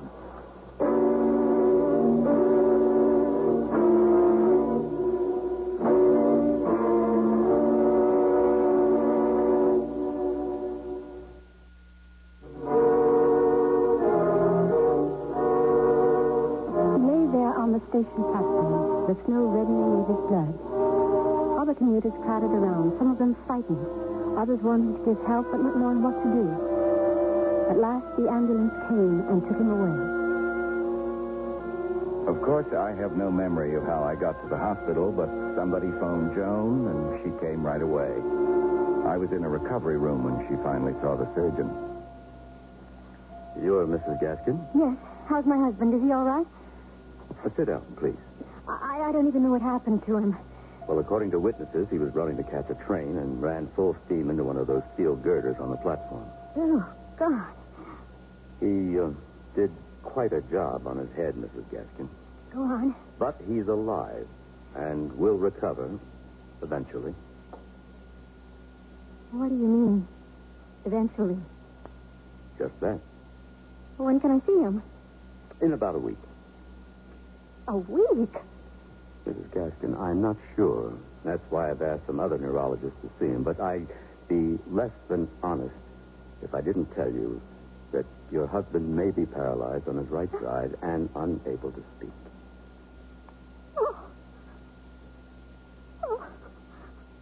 Why did this have to happen to Eddie? Oh, I want to see him. You can't see him for quite a while, so I suggest you go on home. How long will he have to stay here in the hospital? It's anybody's guess, but figure several months. What do you mean by several?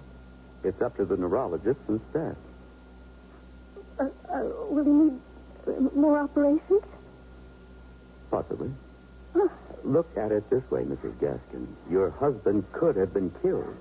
He's still alive.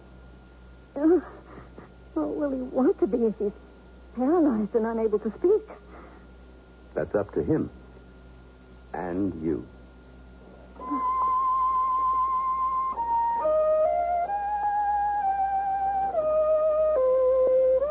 I finally saw Eddie on the 6th day.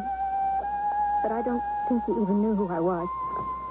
The doctors still weren't sure about his paralysis, but a neurologist was abrasively sure Eddie would overcome the aphasia and get some sort of voice back. I spent hours waiting for some sign of recognition. Every day I visited him at the hospital, going home only to feed Hildy, then spending sleepless nights with her worrying about Eddie. It was 6 weeks before he smiled at me. You're smiling at me. I'm your Joni. Hildy misses you. I miss you. And pretty soon you'll be at home in your own studio again. Oh, don't stop smiling. Please don't stop.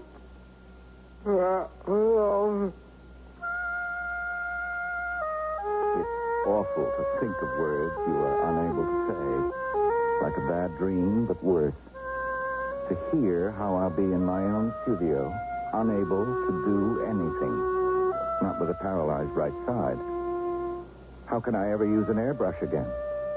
How can I paste up a headline? I can't even use a triangle or straight edge on a drawing board without two good hands. Hands that work. Get rid of me, Joni. Get rid of me.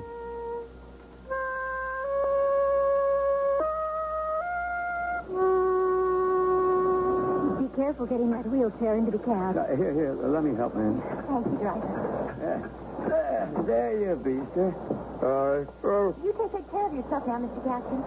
Sure, I will. Here's the address of our home, driver. Yes, ma'am. You take care of everything. Yeah, you're on your way home from the hospital, Mr. Gaskin. Hildy's anxious to see you. And all of your friends have called, especially George Franklin. He can't wait for you to get home. And enemies. What? People who are not crippled with eagers will look at me who is. temporary, Eddie. You've already got your voice back. In no time, it'll be as good as new. The speech therapist at the hospital was sure of it. I don't make drawings with my voice. Hey,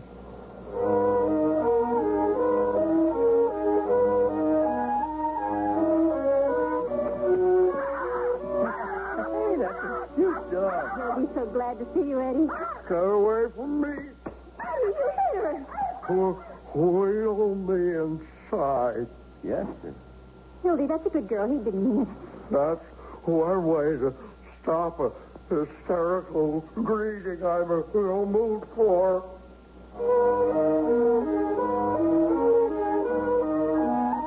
Hildy wants some attention from you. Keep her off my back. Come here, Hildy. Get down now. I'll get the front door.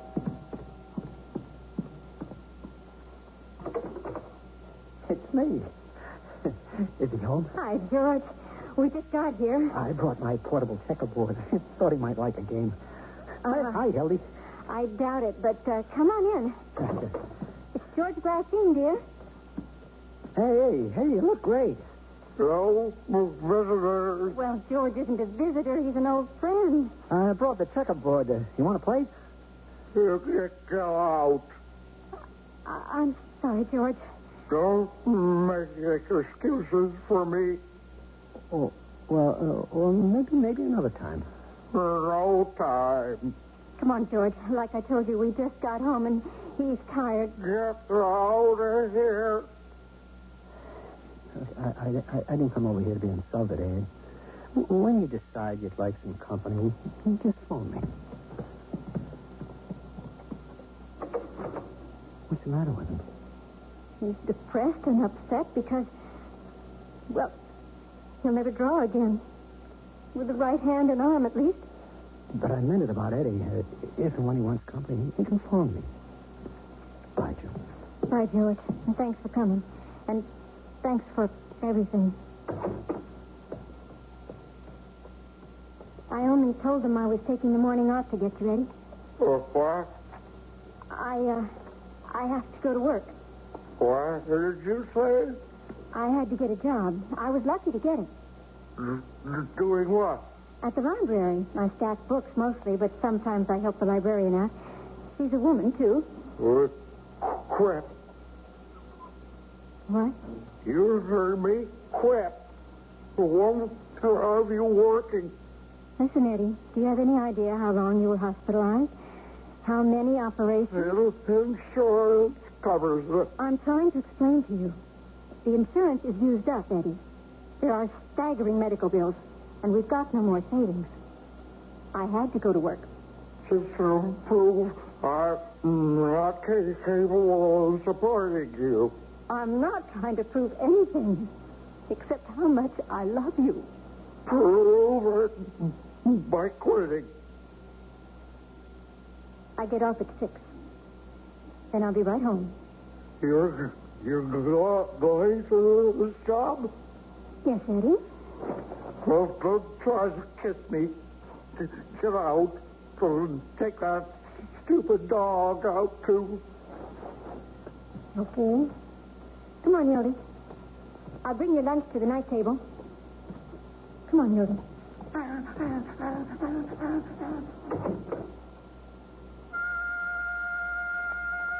I seemed to get some kind of perverse satisfaction out of refusing to kiss Joni goodbye and ordering her and Hildy to get out. Finally came the day I contemplated suicide. Deliberately broke a water glass after I'd considered just where to slash my right wrist with the razor-edge shard. Obviously, one could die from one cut wrist as well as two. It was just too barbaric to cut my throat and sever the jugular vein. Then I remembered my life insurance wouldn't pay off for suicide. Joni would be left with no money, the additional expenses of burying me, and a bloody mess in the bedroom. The real reason for not taking my life was that I didn't have the courage, or lack of it, to do it. All I got out of it was a long crying spell.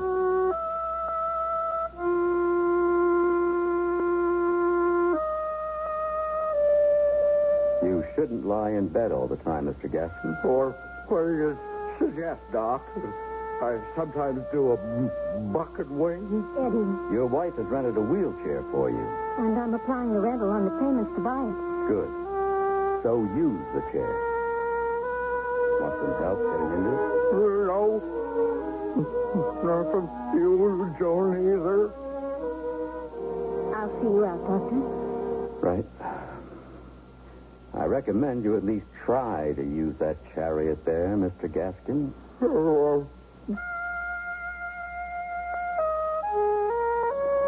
Whether it was the doctor's advice or seeing that investment just standing there, I decided to try the wheelchair. But I refused to let Joan help me into it and waited until she left for work the next morning to try out the chariot, as the doctor had called it. I managed to get out of bed, hop once on my left leg, then fall. Oh, leave me alone. Stop licking me. Just get out of the room.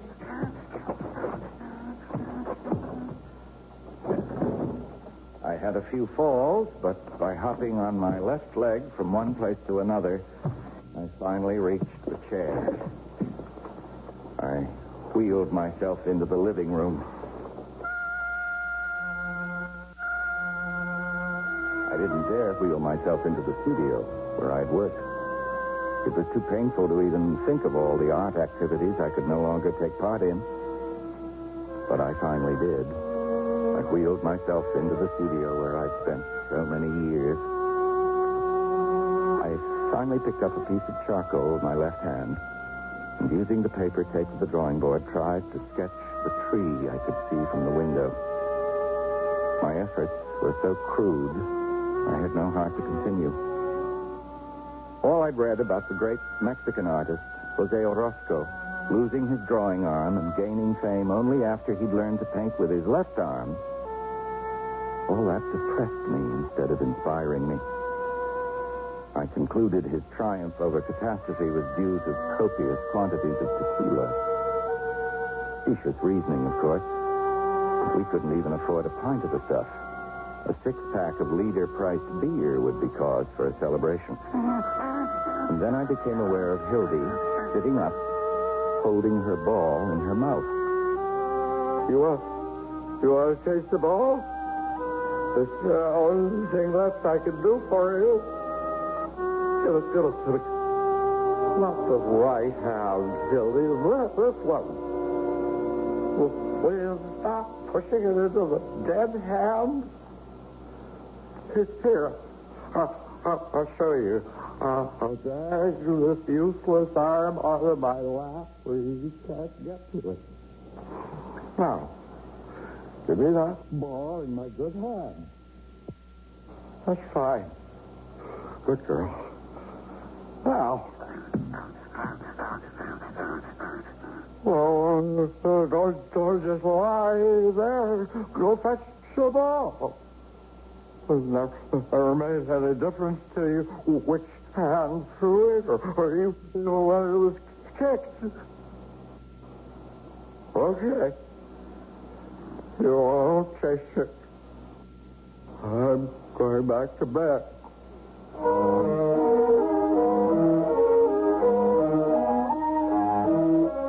You want to hear about my day at the library? No.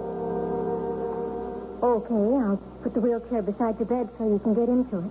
Don't bother. But, Eddie, the doctor said... I heard him. I wonder why I take this abuse. Abuse? From paralyzed has been?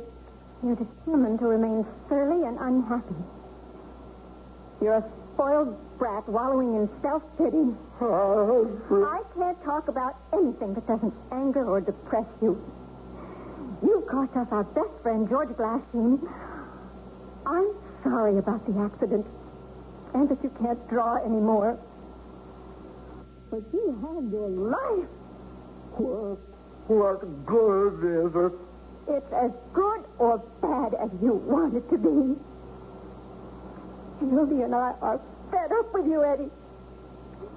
Either you change your attitude and realize that you have our love, or you can rot right where you are.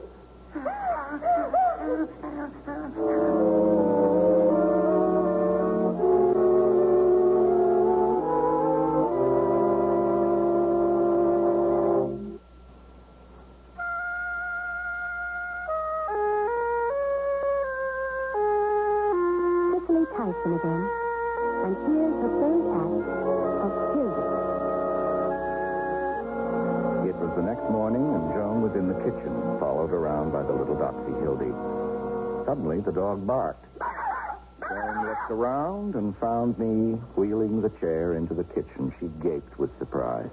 Eddie, you're in a wheelchair. I thought I'd join you in the kitchen for breakfast.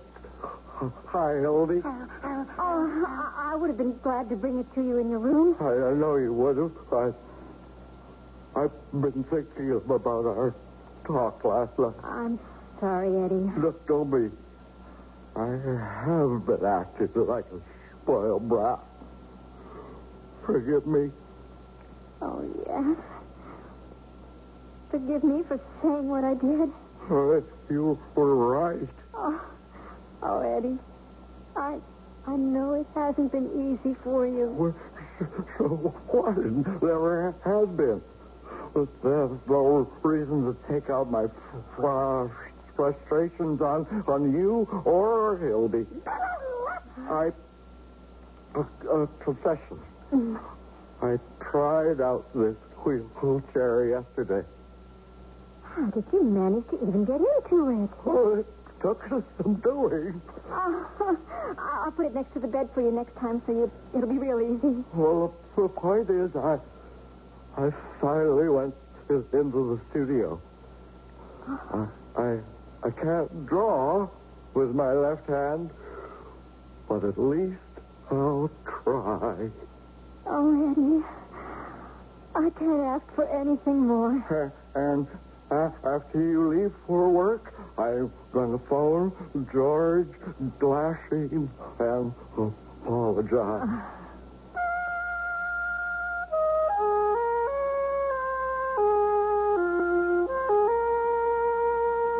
The winter came early that year and seemed to go on forever. I kept on trying to draw with my left hand, but my efforts were like a child's, far from the commercial gloss in which I'd made my way. While I sat in the wheelchair and drew, Hildy would push my paralyzed hand and arm back, pressing the ball into my dead fingers until she released it, and the ball would drop to the floor. She picked it up and repeated the performance over and over and over, not stopping until I dragged the useless arm onto my lap and held out my left hand to her. I'll throw the ball for you if you put it in my good hand. This one. Right here, Hildy. Okay. I'll let this dead wing hang down again. You see? You push it back, Hildy, but you can't give life where there's none to give. Nobody can.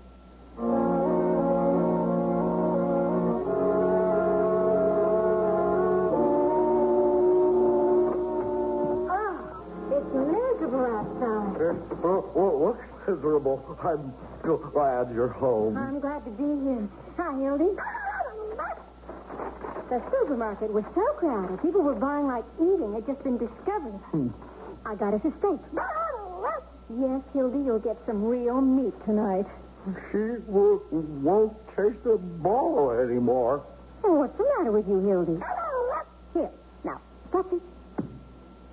You threw it with your left hand, too. A woman's touch. Oh, here, Hildy, put it in my left hand. See? She won't do it. Well, give it to me, Hildy. Good girl. Like I said, a woman's touch. Come on, Hildy, let's fix dinner. If this steak is tough, I am going to kill the butcher.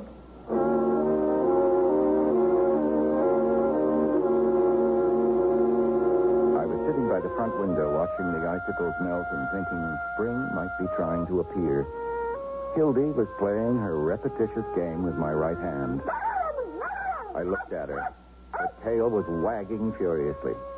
Then, with her nose, she nudged the right arm as far back as she could. Then she jumped aside. The arm swung forward, and I still held onto the ball. I could feel I was holding something in my hand.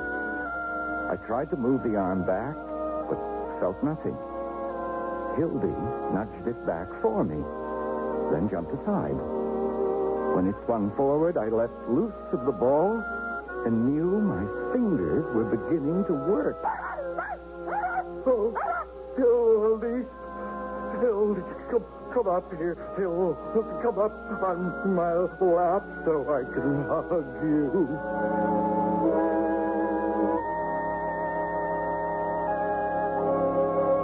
You don't mind eating in the kitchen? Not at all. Here, Hildy. Here's your bowl, and the water's right there. Well, why are you frowning? Did I do something wrong? You don't like barbecued chicken? Not that. Well, it's what? Well, why do you always put the spoon and fork on the left side of my plate? Can't you ever remember I'm right-handed? There's no knife to cut up the chicken with. Well, it's already cut up for you, and... Oh. See?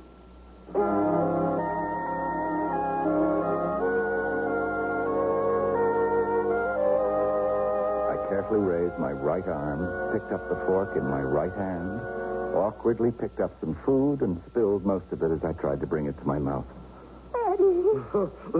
Now I'll have to learn to use this hand to feed myself all over again. Oh, Eddie. Not my doing it. All the credit belongs to Hildy. Thank you again, Hildy. Well, how did she get it? How did you? Oh, Eddie, I'm so happy. She did it. Instinct, wisdom, whatever you want to call it, but something kept urging her to keep at this right hand with that ball. It wasn't just a game. She just seemed to know that if she did it long enough, I'd get this arm and hand back. And you know what else? I only know I'm so grateful. I'm going to call George Glassine tomorrow and start to go to the Y with him. Well, maybe my bad leg won't ever be as good as it was, but swimming can't hurt, and I'll feel like a whole man again.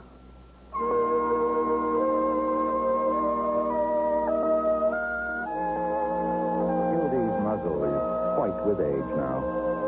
She sleeps a lot, and Joni and I know there'll come a day when she won't be here to ever chase a ball again.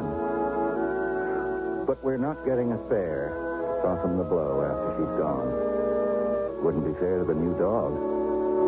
We'd always be making comparisons the poor creature couldn't live up to.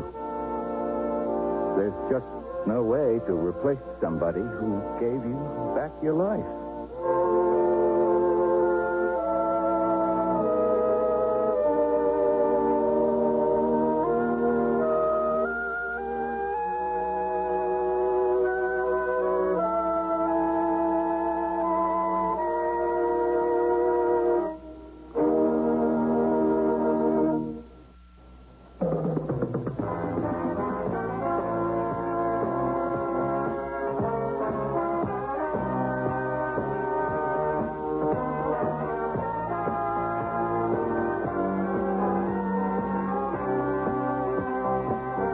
Listening to Sears Radio Theater, brought to you 5 nights a week by Sears Roebuck and Company.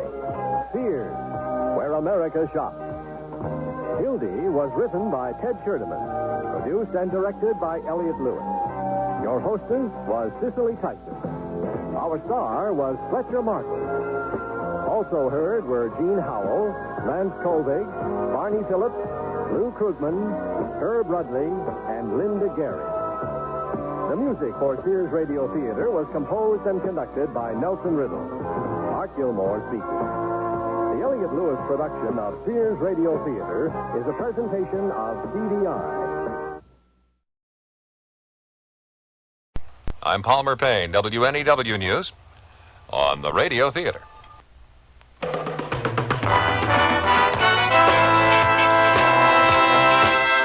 That's the theme from Sears Radio Theater, which will be brought to you Monday through Friday on this station.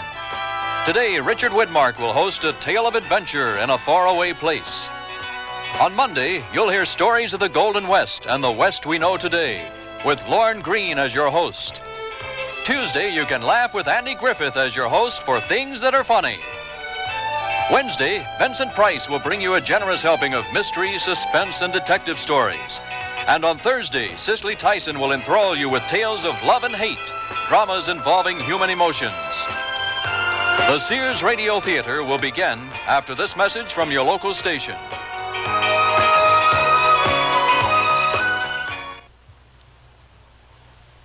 Hey, sit down, honey. Is this the first time you've interviewed an important celebrity like the old crooner? Gosh, you sure are relaxed. Is it just an act? No, honey, nothing bothers the old crooner. I just go out there and be my wonderful self. No tensions or anything? Not a thing, honey, except this young doctor told me the old crooner has high blood pressure. Are you following your treatment every day? Hey, no need to. Like I said, no tensions or nerves to hassle the old crooner. That doesn't matter. High blood pressure usually has no symptoms. No symptoms at all? Well, that's why it's so important for you to follow your treatment every day, even if you feel relaxed. You have to control high blood pressure all the time.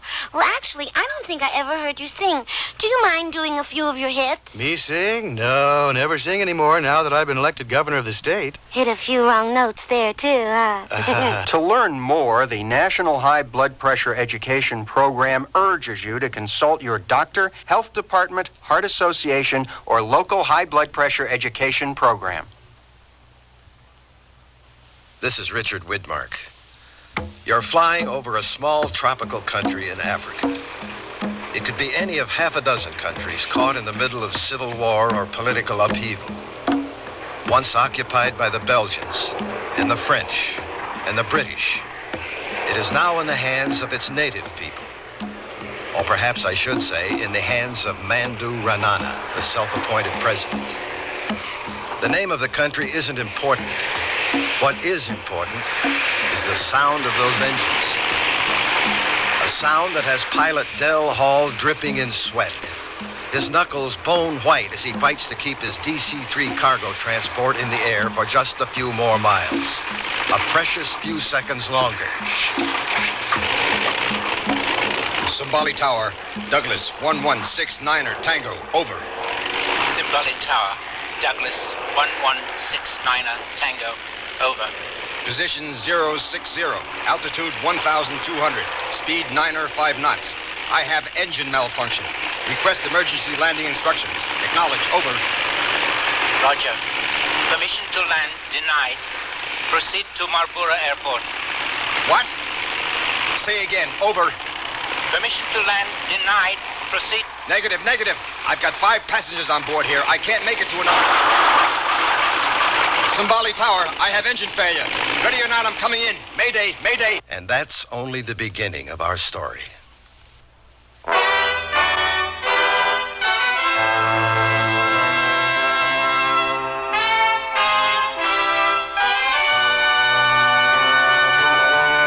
Sears Radio Theater, a new adventure in radio listening. Brought to you 5 nights a week by Sears Roebuck and Company. Sears, where America shops. Your hosts, Lorne Greene. I'll bring you stories of the Old West and the New. Andy Griffith with a look at the funny side of life. Vincent Price with tales of mystery and suspense. Cicely Tyson with stories about love, hate, and related things. Richard Widmark. I'll bring you stories of pure adventure. 5 nights of exceptional entertainment every week. Brought to you in Elliott Lewis production of the Sears Radio Theater.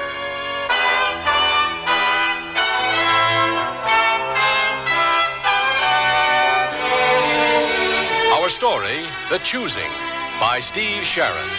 Our stars, Dane Clark and Hans Conried. I sell draperies at Sears. Yesterday, a lady came in and said that she'd been in and out of about every store in town looking for draperies and at this point didn't know what she wanted anymore. I asked questions about her tastes and decor and then made suggestions. She was thrilled. She found what she wanted and learned a little, too. It made me feel good to know that I helped her out. Sears people are friendly people who help you find what you want. Sears, where America shops. Sears has a bedspread with all the muscle to resist the wear and tear it gets from high-spirited kids. It's Tough Cord, a sturdy blend of 75% polyester and 25% rayon. Choose from bunk twin and full sizes in 10 bright solid colors or 5 coordinating plaids. All machine washable and perma-pressed for no-fuss, easy care. When you want value in a strong and sturdy bedspread, look for Tough Cord, because kids not only sleep in their bedrooms, they play there too. At most Sears retail stores. One Valentine's Day I'll never forget is the time I received a diamond. There's nothing quite like diamonds for expressing love, and now there's no better time to buy them for your love. Now, at most Sears retail stores, all tradition diamond jewelry up to 1 carat is 20% off till February 24th. That's 20% off diamond solitaires, pendants, earrings, bracelets, stick pins, and fashion rings. So give her a diamond from Sears, and she'll remember this Valentine's Day forever. Dates may vary in Alaska and Hawaii. Give your Valentine fragrances from Sears and release the inner spirits of romance. Give her freewheeling, breezy Charlie by Revlon. Give him the rich, manly crispness of English leather. Or for them both, Chauvin Sport Scents. Refreshing, exhilarating, and all of them ideal for a Valentine surprise. Choose these or many other popular fragrances at most Sears retail stores.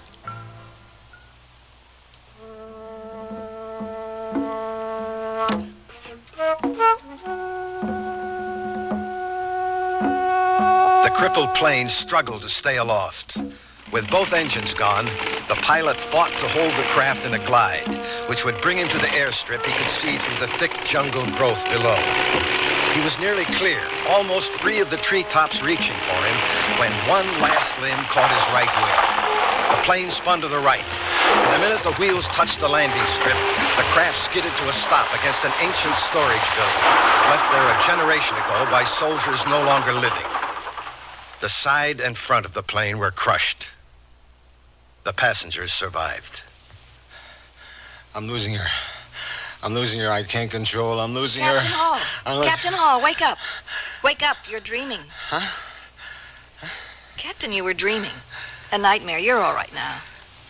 We landed? I thought we were all going to end up like Chris Bacon. I must be a better pilot than I thought.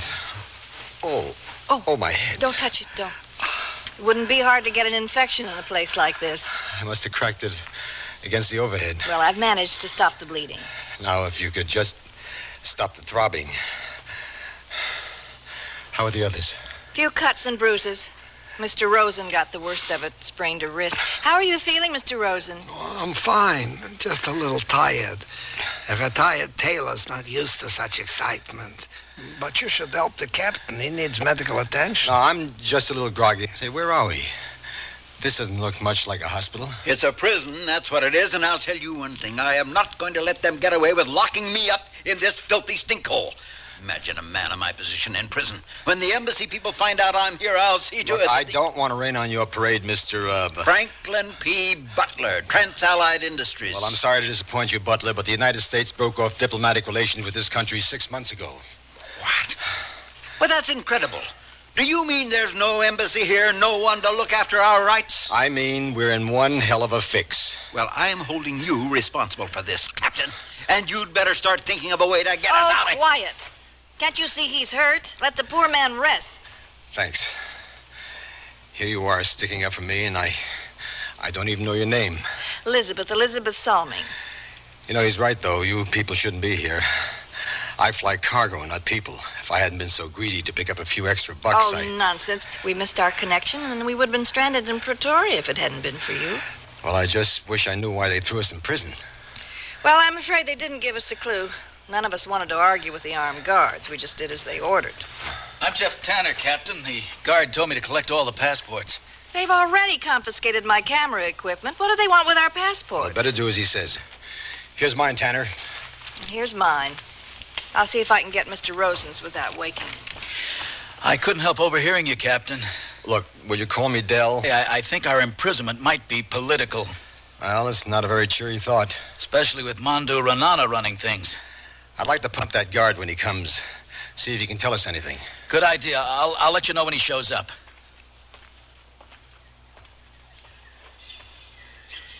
How's the view? Oh. Sorry, I didn't mean to startle you. Oh, I'm just a little edgy, I guess. The view isn't very good. Just a green jungle as far as you can see. My name's Jeff Tanner. Ann Fraser. I'll need your passport for the guard, Ann. Of course. There you are. Thanks. I've, never been in prison before. This isn't much as prisons go. A couple of wooden benches, 4 cold walls, and some straw on the floor. Probably built by the British. It has a dungeony feel to it. You sound like an expert.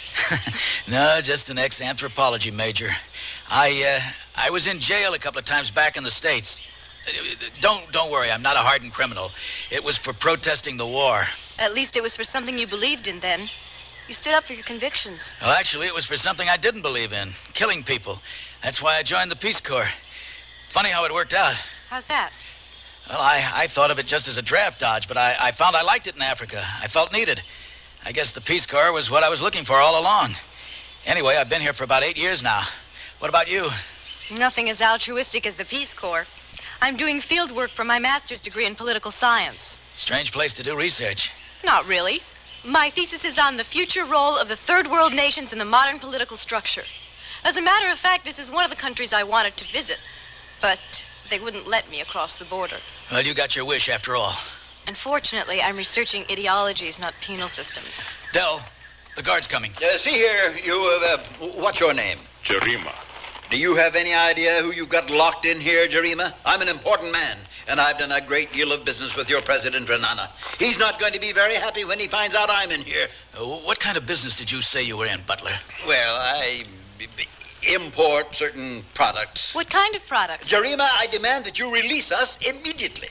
You have all the passports. Yes, here they are. I'm Captain Hall, the pilot. I'd like to know why my passengers and I are being held prisoner. I am told you landed without permission. But we broke no law. If anything, you people are guilty of denying me landing permission in an emergency.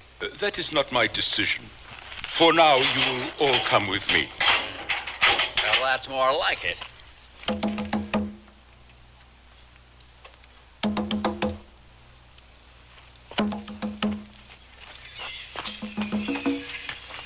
What are we doing out here? Looks like some kind of exercise yard. Yes. Now you will have exercise. You may walk about for a little while. Swell.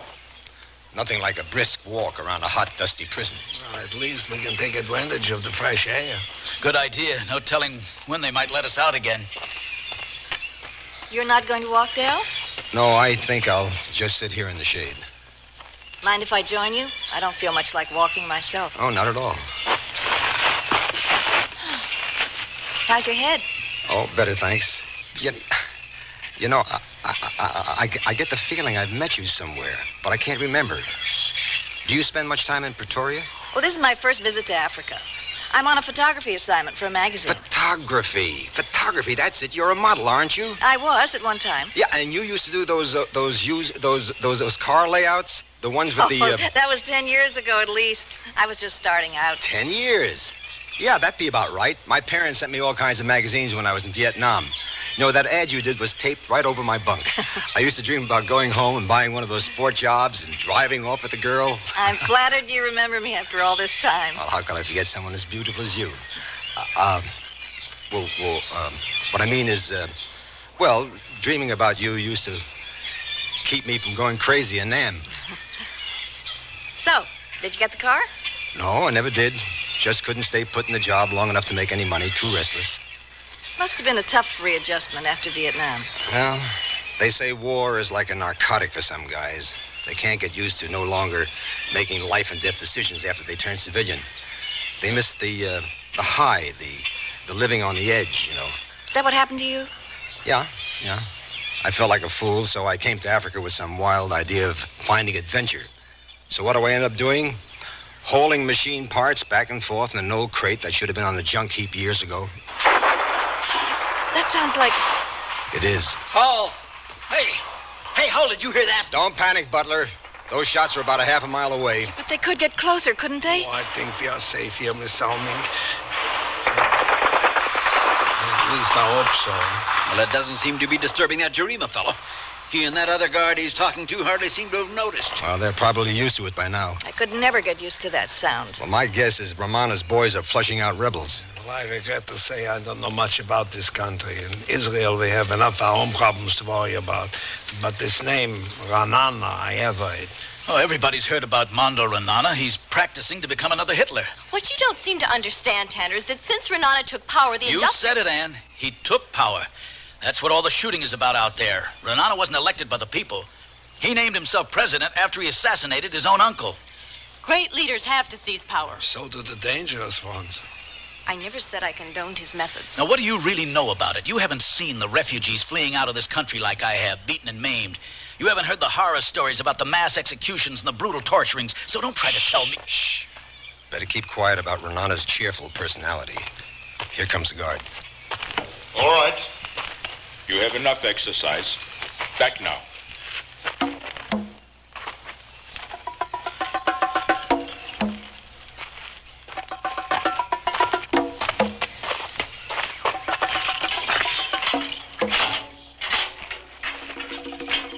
Home sweet home. I promise you there's going to be hell to pay when we get out of here. If we get out of here.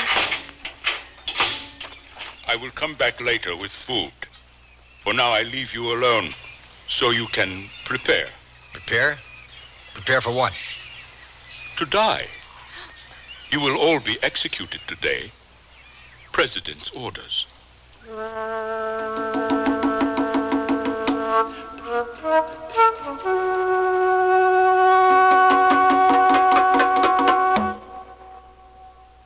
Sears Radio Theater will return after this message from your local station. Here's your chance to make someone's dream come true for Valentine's Day. Put their name in lights on Broadway on New York's most exciting light display, Spectacolor. For only $25, your message can blaze over Broadway. Tell her you love her. Ask him to marry you. Call 221-6938 for details. 221-6938. For a few extra dollars, they'll even take a picture of your message. So call Spectacolor 221-6938 now and light up someone's life. Hey, did you happen to see... Stan Martin letting you know this Sunday night we will relive 1974. After the 8 o'clock news, my special guest will be Marvin Hamlish on a WNEW $1 Million Weekend.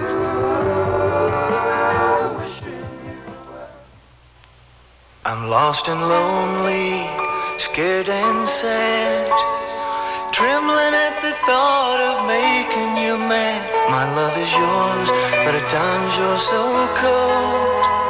If life's like this, take me before I grow old. This song about child abuse was written by a man now serving time in a state prison. It is estimated that there are at least 1 million cases of child abuse in America each year. Child abusers and their children can both be helped. Find out how. Write Prevent Child Abuse, Box 2866, Chicago, Illinois, 60690. Please stop the hurt I've suffered since my birth. Join the abused child's fight, put an end to their sleepless night. A message of the Ad Council and the National Committee for Prevention of Child Abuse. Listen with your heart and you'll hear more than words. Grandma? Yes, sweetheart? Did my mother ever do anything bad? Well, what do you mean?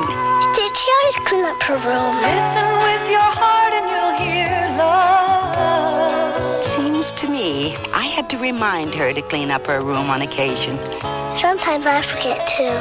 Well, everyone forgets once in a while. Listen with your heart and start to understand. Grandma, does my mom love Jimmy more than me? No. No, your mother used to ask me that about her brother. Really? Listen with your heart and you'll hear love. You remind me an awful lot of your mother when she was a little girl. Listening, caring, and sharing. That's what understanding is all about. Listen with your heart and you'll hear love. From the Mormons, the Church of Jesus Christ of Latter-day Saints.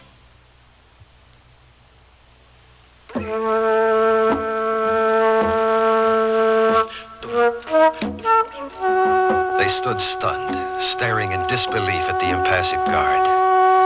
They looked toward one another, hoping they'd not heard. The guard must have been used to such a reaction. He repeated what he'd said. By President Ranana's orders, an example is to be made. You will all be executed. Executed? God, that guard wasn't serious. It's his idea of a joke, right? It must be, Captain. This can't be true, can it? Tell us this is a nightmare. Yeah, just a nightmare. We're all going to be killed. We're all going to die. Ranana can't just kill us. We haven't done anything. We're American citizens. Doesn't he realize what'll happen when our government finds out? If they find out. What do you mean? Communications to the outside world is non-existent unless Renana approves. No one even knows we're here. But certainly someone will realize we're missing when we don't arrive at our destination. Help may be on the way already. Is that true, Captain? Captain? We're just an overdue cargo transport. As far as anyone knows, we may have crashed in the jungle. There'll be the usual searches, This is all your fault. If you weren't such an incompetent pilot, we wouldn't be here. I suppose you'd rather be dead in the jungle. No, but I wish you were. You... Butler, what are you doing? Dell, he's crazy. Oh, Dell, are you all right? Stupid fool. He's out cold. Just as well. Customers like him are the reason I retired from the clothing business. I'm sorry, Miss Fraser. I wish I could say something to cheer you up, but under the circumstances, I feel like crying with you. Why is Renata doing this? Why does he want to kill 6 innocent people? The man's insane. It's as simple as that. You heard what the guards said. Our execution is an example. But to whom? Not to the people of this country. We're obviously part of some political maneuvering with the U.S. Wasn't this Renana the one who gave refuge to those terrorists who hijacked an Israeli airline a few years back? That's right. He held them all hostage until a settlement was negotiated for his benefit. Oh, well, maybe he has no intention of killing us then. Yeah, maybe he's bluffing. No, Renata can't back down. He has to kill us now. I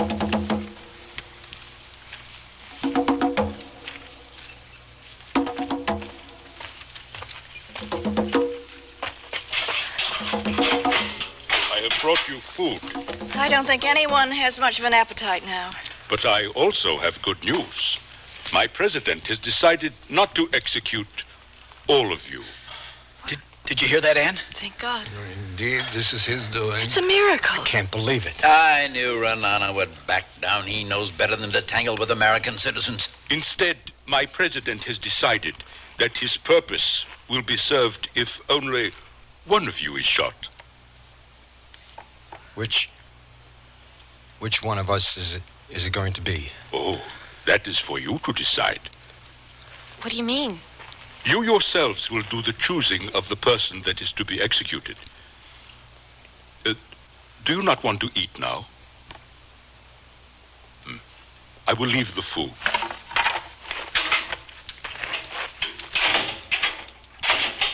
When I return, it will be time to take the one you choose. Jerima, listen to me. I'm a very rich man. Here's my card. Tell your president my company wants to do business with him again. I have 10,000 units I can deliver to him by... Hey, what are you doing? I must go. What's the big idea, Butler? He's selling us out, that backstabbing Judas. Stay away from me. You know, I ought to bust your face wide open. Dell, no, please, let him go. You're just mad because you didn't think of it. Shut up! Both of you, be quiet. Your fighting isn't going to solve our problem. And we do have a difficult problem to solve.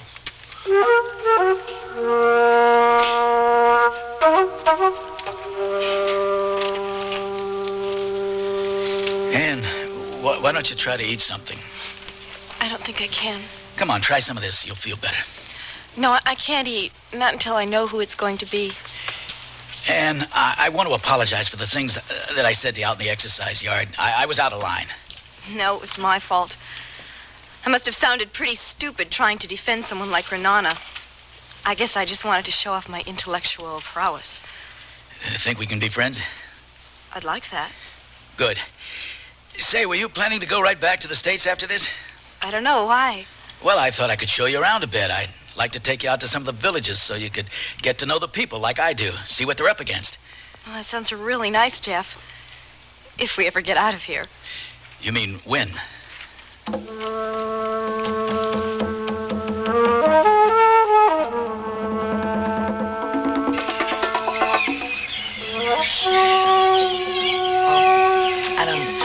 don't know why, but I'm even more scared now than I was when I thought we were all going to die. Well, the difference is that now there's a faint glimmer of hope. You know, you reach out for it, desperately wanting it, and you know there's 5 other people that want to live just as badly as you do.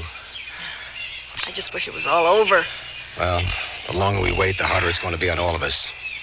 Oh, come on, let's get it over with. How do we decide? We could draw straws. Yes, that's the only fair way to decide. Fair? You think there is a fair way to decide who's going to die? All right, we draw straws, but I think we should leave the women out of it. I agree. Wait a minute. Eliminating the women lowers the odds for the rest of us. I'm not picking unless they... Why, you gutless son of a... Look, all I care about is staying alive. And if that means a woman has to die to let me off the hook, well, then that's just too damn bad. He's right, Dale. There's no reason why Ann and I shouldn't have to take the same risk as the men. I'll pick. I will, too. I guess. Oh, come on. This is a hell of a time to be a woman's lip advocate. We are all in this together. Here are 6 straws. I'll put my hand behind my back so I can't see which straw is which. Short straw is the loser. Who'll pick first? I'll pick first. Well, here goes. Not too long, not too short. I hope. Miss Fraser? Somehow I don't feel very lucky. Go on, Ann. Wait. I am not going through with this. We all agree. This is the only fair It is not fair. And I'm not risking my life on some stupid lottery. I won't pick. All right, then I'll pick for you. No! Don't you understand? This isn't a bingo game. This is for keeps. Do you think the rest of us like this any more than you do, Butler? There's no other way. There is a way. Look, you're not going to buy your way out of this. No, let's hear what he has to say, Captain. What do you propose? I think I deserve to live more than anyone else in this cell. Oh, yeah? Well, I think I deserve to live, too. So do I. We all do. My point exactly. But one of us has to die. And it should be the one least worthy of living. That's all well and good, Butler, but since God is near to tell us who that person is, how do we decide? We'll have a trial. Where the hell do you think we are? In the chambers of the Supreme Court? Each of us will stand trial before the other, stating his reasons for deserving to live. With the rest of us acting as combination judge and jury, is that the idea? And prosecutor. It'll never work. Would you rather take a chance on picking the short straw?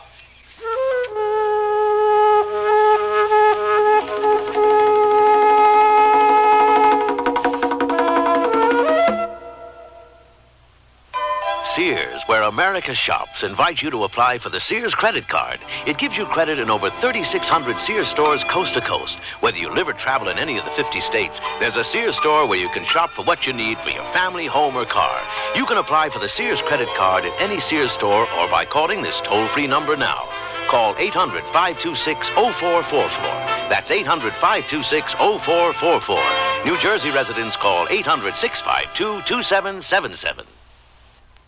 Generations ago, families dined by the warmth of the open hearth. Today, Sears rekindles this spirit with its open hearth dining room furniture. Faithfully rendered early American designs and careful workmanship give it an heirloom quality. The satin glow and warm highlighting of Sears open hearth take 26 steps to achieve. There's no shorter method to bring out the beauty of the wood. And like all good furniture, open hearth is made to last for a long time with sturdy tongue and groove and mortise and tenon construction. Choose from 16 different pieces of open hearth at most Sears retail stores. It's enjoyable to think about your favorite things, and even more enjoyable to wear your favorite sportswear from Sears. Like the shirt, teamed with pants that fit. The shirt is a perma-pressed easy care polyester knit in a choice of prints and solid colors. And a comfortable, flattering fit is yours with pants that fit. These polyester knit perma-pressed pull-on pants are proportioned for tiny, typical, or tall gals in splendid solid shades to match the shirt. Give a boost to your wardrobe in the sportswear department at most larger Sears retail stores. Understand you type fast. Yes? Accurate? Well... That's okay. You'll be typing on Sears' exclusive Corrector electric typewriter with easy correction and more. It's Sears' best. Try typing Sears Corrector typewriter. Whoops. Now first, Sears is S-E-A-R-S, not Z. So backspace to the incorrect letter. Tap the correction key. Now the mistake is blocked out. Next, type the correct letter. Then proceed. Yes, Daddy.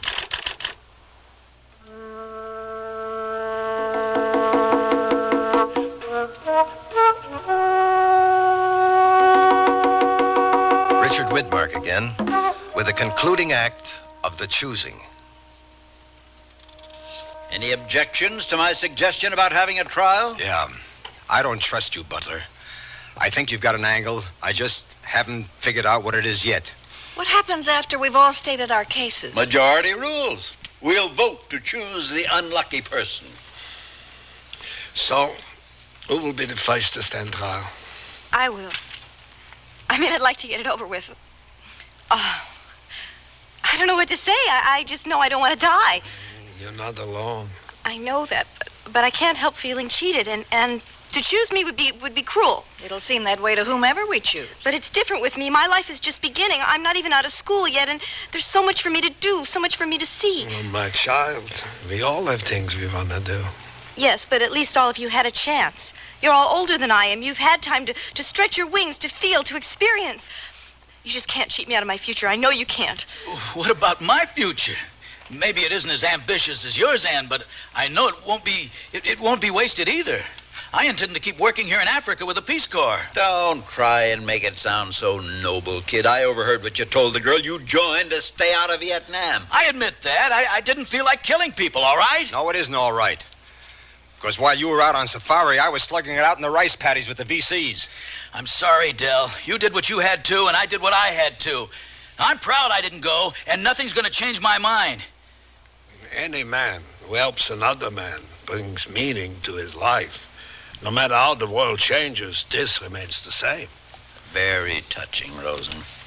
But you're going to have to come up with something more than sentimental dribble to convince me that a tired old man like you isn't the answer to our problem.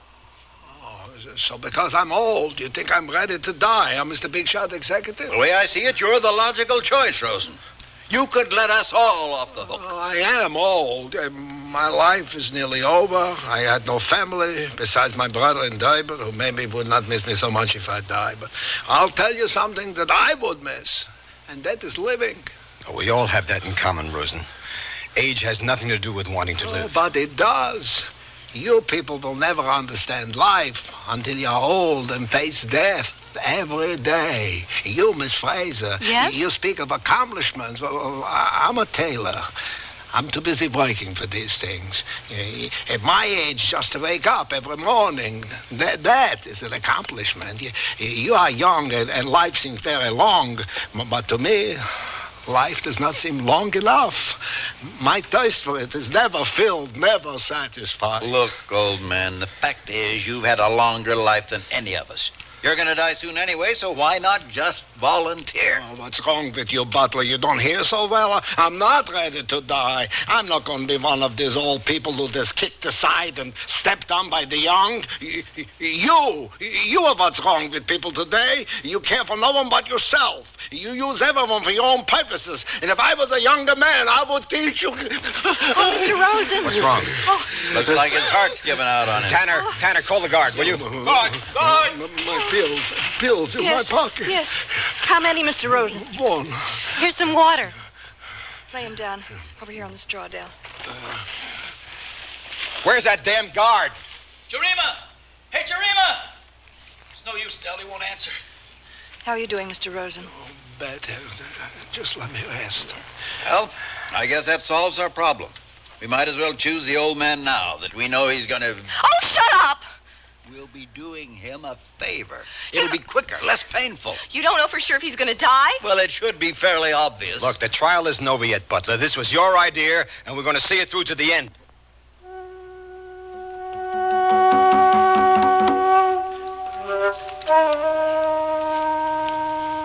I look back on the frivolous life of pleasure I've led, and it hardly seems to have any reality now. It all seems a dream. Rather self-centered one, I suppose. I've done nothing that would benefit mankind, only myself.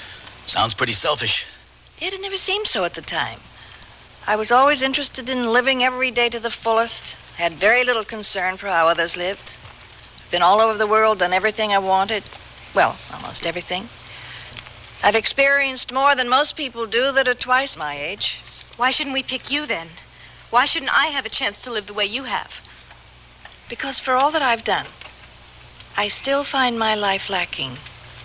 Empty of the one thing that would have made me happy. Love. But you must have been in love at one time or another. It's a terrible thing to realize, but I've been in love only with myself. So what are we supposed to do? Feel sorry for you just because Prince Charming hasn't galloped into your life? Oh, I'm not asking for sympathy, only understanding. Well, you won't get it from me. Somehow that doesn't surprise me You know, too much. Butler understands nothing that isn't related to himself or his business or whatever that might be. And what do you understand, Captain? I understand death. I should after all the killing I've seen. And done? Yes. Yes, I was a perfect soldier, a perfect killer. You know, it's amazing how easy it is. The guilt doesn't last very long, you know. You can't let it last or you go crazy. You can wipe out everything except the nightmares. What kind of nightmares? Nothing like what you'd expect. No dreams of battle, no dead VCs coming back to haunt you. What then? Well, dreams of solving your problems in the real world, the way you did in Vietnam, with the pull of a trigger.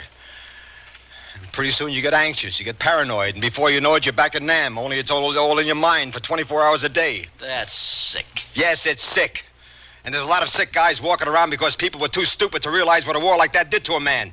How it changes his life, how it ruins it like it did mine. You see, the terror of death for me is that I've done nothing to make my life worth living. But you can change all that. You've got the rest of your life to make something of yourself. Do I? Why does one guy in a foxhole get blown away by shrapnel and yet his buddy walks away clean? How do I know that fate or God or whatever hasn't put me in this cell because it's my time? Well, what about the rest of us? Why are we here? It's a coincidence. If we hadn't missed our connection, we wouldn't be here at all. Captain Hall would have flown this route no matter what. And the plane would have developed engine trouble whether you were on board or not. Well, I don't believe in coincidence. Well, I do, because I know I deserve to live. I doubt that, Butler. I doubt that anyone will even miss you when you die. Well, that's where you're wrong, kid. I'm not like the rest of you. I'm an important man, an executive vice president with Trans-Allied Industries. You've told us all about it. Far be it from me to suggest that you're just like any other employee of a large company. Expendable. Hardly. 1/5 of the countries in Africa depend on products supplied by my company. All due to contracts that I put together. And I'm the only one who knows all the details, all the unwritten arrangements involved. If I die, some very tenuous political relationships are going to collapse. Relationships that could upset the balance of power on this continent. Just what is this product that Trans-Allied supplies? Well, I can't talk about that. Wait a minute. Now I remember Trans-Allied. Trans-Allied Industries is a munitions firm. No wonder you were so secretive about what your company does. And the products they supply. You know, you're a damn gun runner. A gun runner is someone who sells weapons illegally. We are perfectly legitimate. I'll bet you supplied weapons for every brush war in Africa for the last 10 years. And probably to both sides.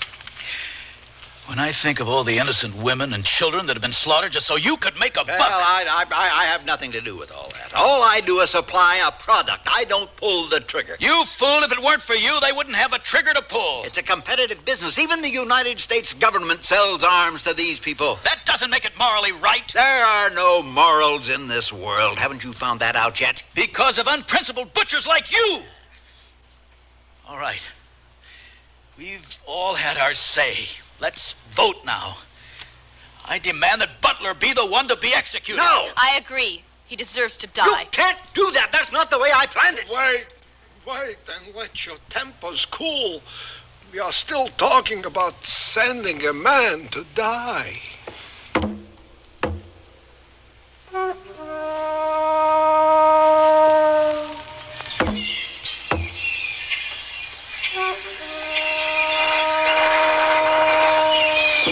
Do you hear that? The rebels? Maybe it's the firing squad practicing.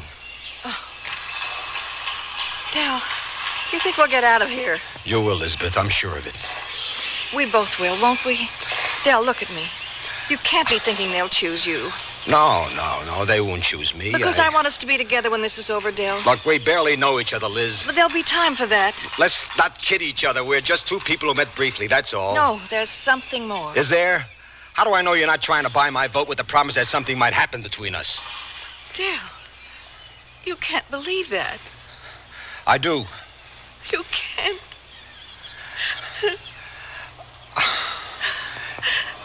It'll be easier for you this way, Lisbeth. You'll forget. Believe me, you'll forget.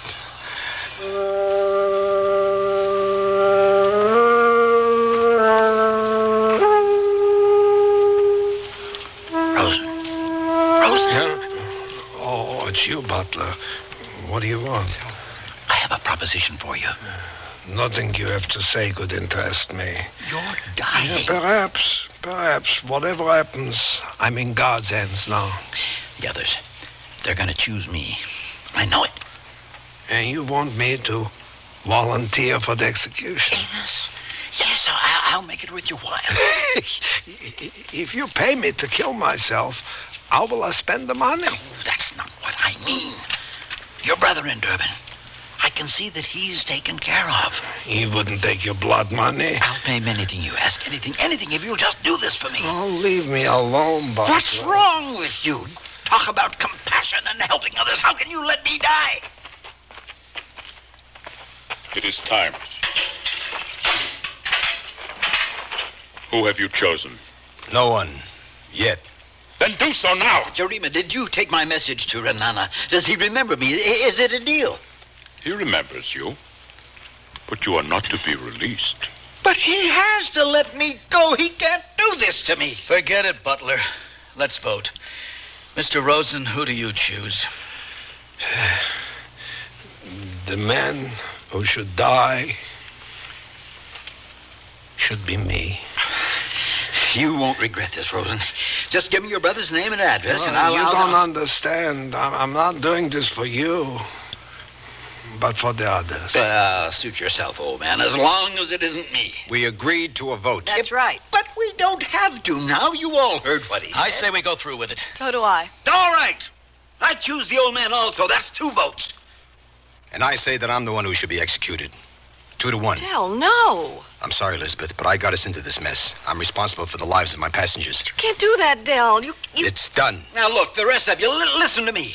I'll pay any one of you $50,000 if you vote for Rosen. You're wasting your breath, Butler. I choose you. No! So do I. 1 vote for the captain, 2 for Mr. Rosen, and 2 for Butler. It's up to you, Elizabeth. I'll pay you $75,000. No, $100,000 if you choose the old man. He's dying anyway. For God's sake, don't be a fool. Del. Choose, Elizabeth. Butler. No. No, you can't do this to me. It isn't fair. Take him. I'm an important man. You can't let me die. It isn't fair. You're no different than I am. You're all murderers. Do you hear me? You're murderers and assassins. Your plane is being made ready.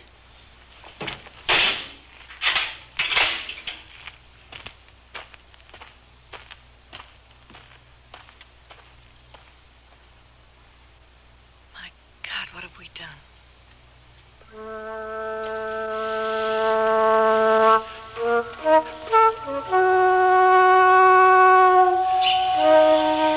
I'm sorry for putting you through that, Lisbeth.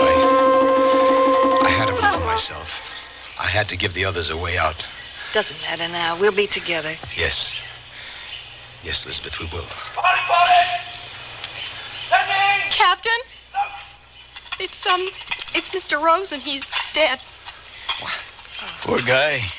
You knew he wasn't going to make it. Del, did I make the wrong choice? No, you couldn't have known. Yours was only one of 3 votes, Lisbeth. Listen.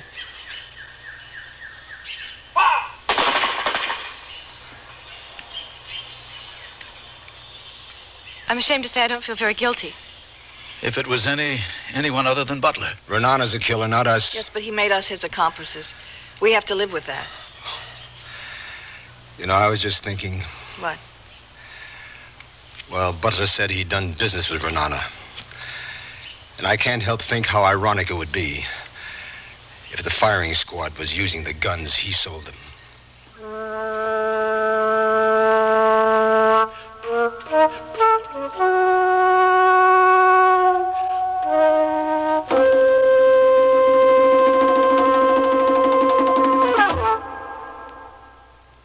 The waist on these jeans fit fine, but the hips are too tight. My hips look sleek in these jeans, but I'm swimming in the waist. We need jeans that fit at the waist and hips. We need jeans that fit from Sears. For every size waist in jeans that fit, there are 3 hip sizes to choose from, and 2 lengths. Tapered, contoured, fitting as if they were tailor-made.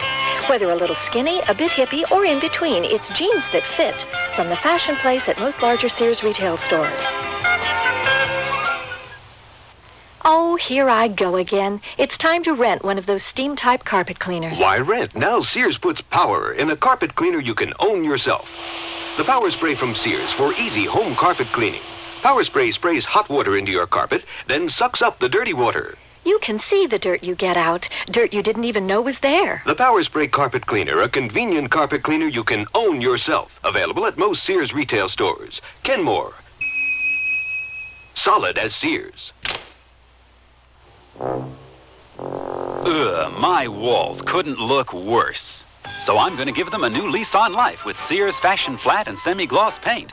Right now, I'll save $4 on every gallon and choose from 25 snappy colors as well as bright white ceiling paint. They all cover with one smooth coat when applied as directed. Plus, easy soap and water cleanup is a snap. Good looks for the walls, big savings for me at most Sears retail stores. Hey, walls, you'll look terrific. Sale ends February 24th. When I need advice, I go to my mom. Why not? It's free. Now that I'm married and moving into a new house, I want all the advice I can get. So when Mom says shop Sears, I listen. You should. Sears is a great help on those big items you'll need for your new home. Major appliances like washers, dryers, and refrigerators. They'll deliver, install, and service. I always depend on Sears. You should, too. Sears, Sears, Sears, where America shops.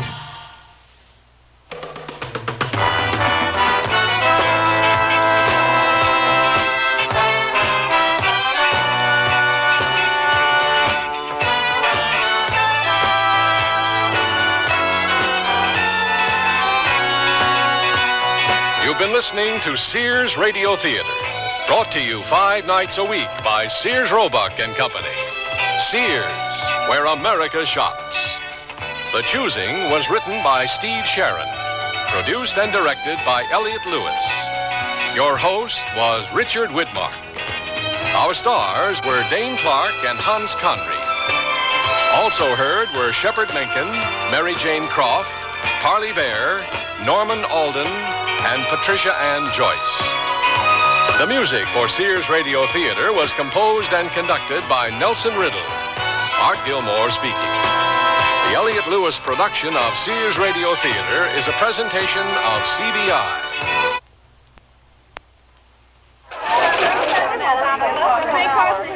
When George had his heart attack, the doctor told me that we had to reduce the animal fat in his diet.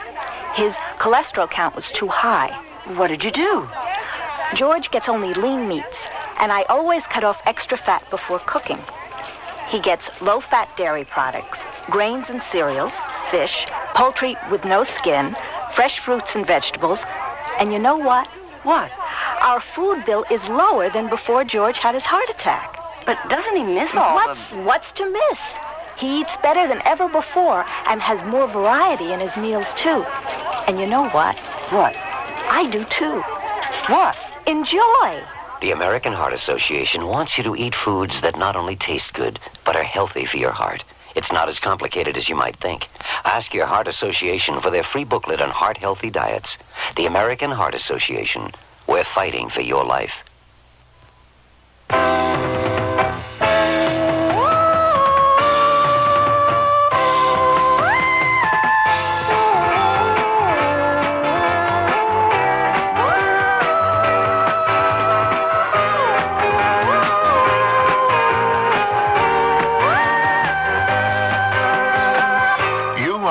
Traveler, and you know there are certain foods, plants, and animal products you can't bring back to the U.S. You can't because they're prohibited. They're prohibited because even one of these foods, plants, or animal products might carry a disease or pest that could spread to our crops and gardens and animals with devastating results. You haven't been everywhere on the globe yet, but there's always tomorrow.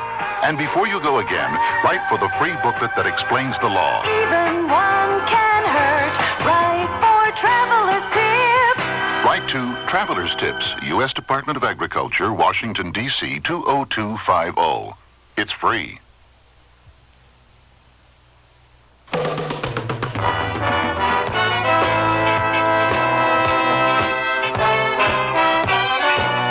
Be sure and tune in next Monday when Sears Radio Theater presents Leavin' Cheyenne, a night of Western drama with your host, Lorne Green. The mood turns to comedy Tuesday with Andy Griffith as your host for Should Old Acquaintance Be Forgot? On Wednesday, Vincent Price is your host for The 13th Governess, a story of mystery and suspense. Love and hate is the subject of This Home is Dissolved, and Cicely Tyson will tell you about it next Thursday. And Richard Widmark will round out the week with a tale of adventure called Cataclysm at Carbon River. So be sure and tune in Monday to the Sears Radio Theater.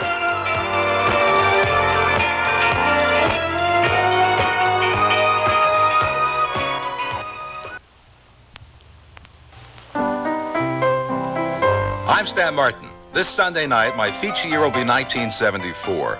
Relive it with me and my special...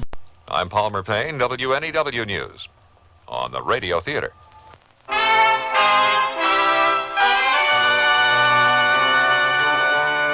Sears Radio Theater, a new adventure in radio listening. Brought to you 5 nights a week by Sears Roebuck and Company. Sears, where America shops. Our story, Leavin' Cheyenne, by Percy Granger.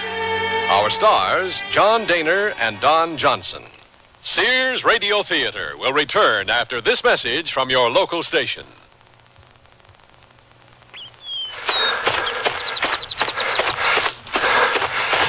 Up to 2 miles now. Sure wish I'd started this about 20 years ago. Take it easy, Pugsley. Hi, Mr. Kessler. Hello, kids. Say hello, Pugsley. Okay, about 4 more blocks and we're home. Time to sprint. Let's go, Pugsley. Over a year ago, Tom Kessler had a heart attack. He never misses his nightly run these days. But before his heart attack, the most exercise Tom got was pushing a pool cue. Regular exercise alone won't guarantee that you'll never have a heart attack, but it will increase your blood flow, relax you, make you feel better. Don't wait until you've had a heart attack to start exercising. See your doctor this week, and the two of you can come up with an exercise program that's right for you.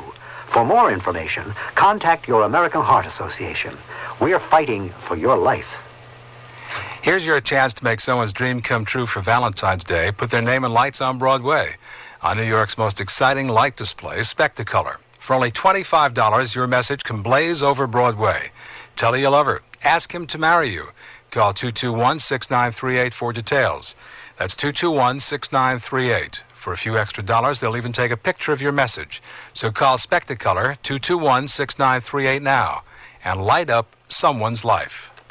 Hi, I'm Bill St. James, and although January is gone, our salutes to women will continue. On my show from 1 to 4, each Wednesday will be Women's Day.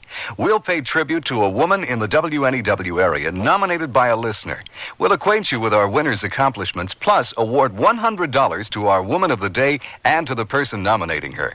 Our mail response during January was so fantastic, we got a little backed up. So listen Wednesday afternoons for Women's Day on the Bill St. James Show right here. This is Lorne Green. Imagine a desolate prairie. I mean, really desolate. A few wisps of sagebrush tumble by. A bit of dust is lifted off the unyielding earth. and carried toward the razor-flat horizon by a hollow wind. In the distance, a few outcroppings of rock, mesas that appear to be maybe an hour's ride away. You could ride for 2 days, and they'd still look an hour's ride away. Or maybe you'd only been in the saddle a few hours, and it just seemed like 2 days. Out here, time is just another mirage. Out here, the seasons don't show. Out here, a man could get lost in plain sight. As the sun drops from sight and the wind turns cold, 2 small figures cut an aimless track across the unmarked land. And later in the darkness, a single light flickers from a campfire made from buffalo chips and corralled sagebrush. 2 figures huddled close to its meager warmth, their horses hobbled nearby. Maybe they, too, are only a mirage. And that's only the beginning of our story. When I need advice, I go to my mom. Why not? It's free. Now that I'm married and moving into a new house, I want all the advice I can get. So when Mom says shop Sears, I listen. You should. Sears is a great help on those big items you'll need for your new home. Major appliances like washers, dryers, and refrigerators. They'll deliver, install, and service. I always depend on Sears. You should, too. Sears, Sears, Sears, where America shops. Generations ago, families dined by the warmth of the open hearth. Today, Sears rekindles this spirit with its open hearth dining room furniture. Faithfully rendered early American designs and careful workmanship give it an heirloom quality. The satin glow and warm highlighting of Sears open hearth take 26 steps to achieve. There's no shorter method to bring out the beauty of the wood. And like all good furniture, open hearth is made to last for a long time with sturdy tongue and groove and mortise and tenon construction. Choose from 16 different pieces of open hearth at most Sears retail stores. This spring for women, the fashion place at Sears suggests these up-to-date separates. They're comfortably casual, yet dressy and lighthearted enough to go anywhere this spring. Margaret mixes Sears texture blazer and the small collar striped shirt with trousers, while Wendy wears a shawl collar blouse and the slimmed-down dirndl skirt. Color coordinated, these great-looking separates will come together beautifully for you. Spring's mixable, matchable, up-to-date separates. Get them at most larger Sears retail stores. One Valentine's Day I'll never forget is the time I received a diamond. There's nothing quite like diamonds for expressing love, and now there's no better time to buy them for your love. Now, at most Sears retail stores, all tradition diamond jewelry up to 1 carat is 20% off till February 24th. That's 20% off diamond solitaires, pendants, earrings, bracelets, stick pins, and fashion rings. So give her a diamond from Sears, and she'll remember this Valentine's Day forever. Dates may vary in Alaska and Hawaii.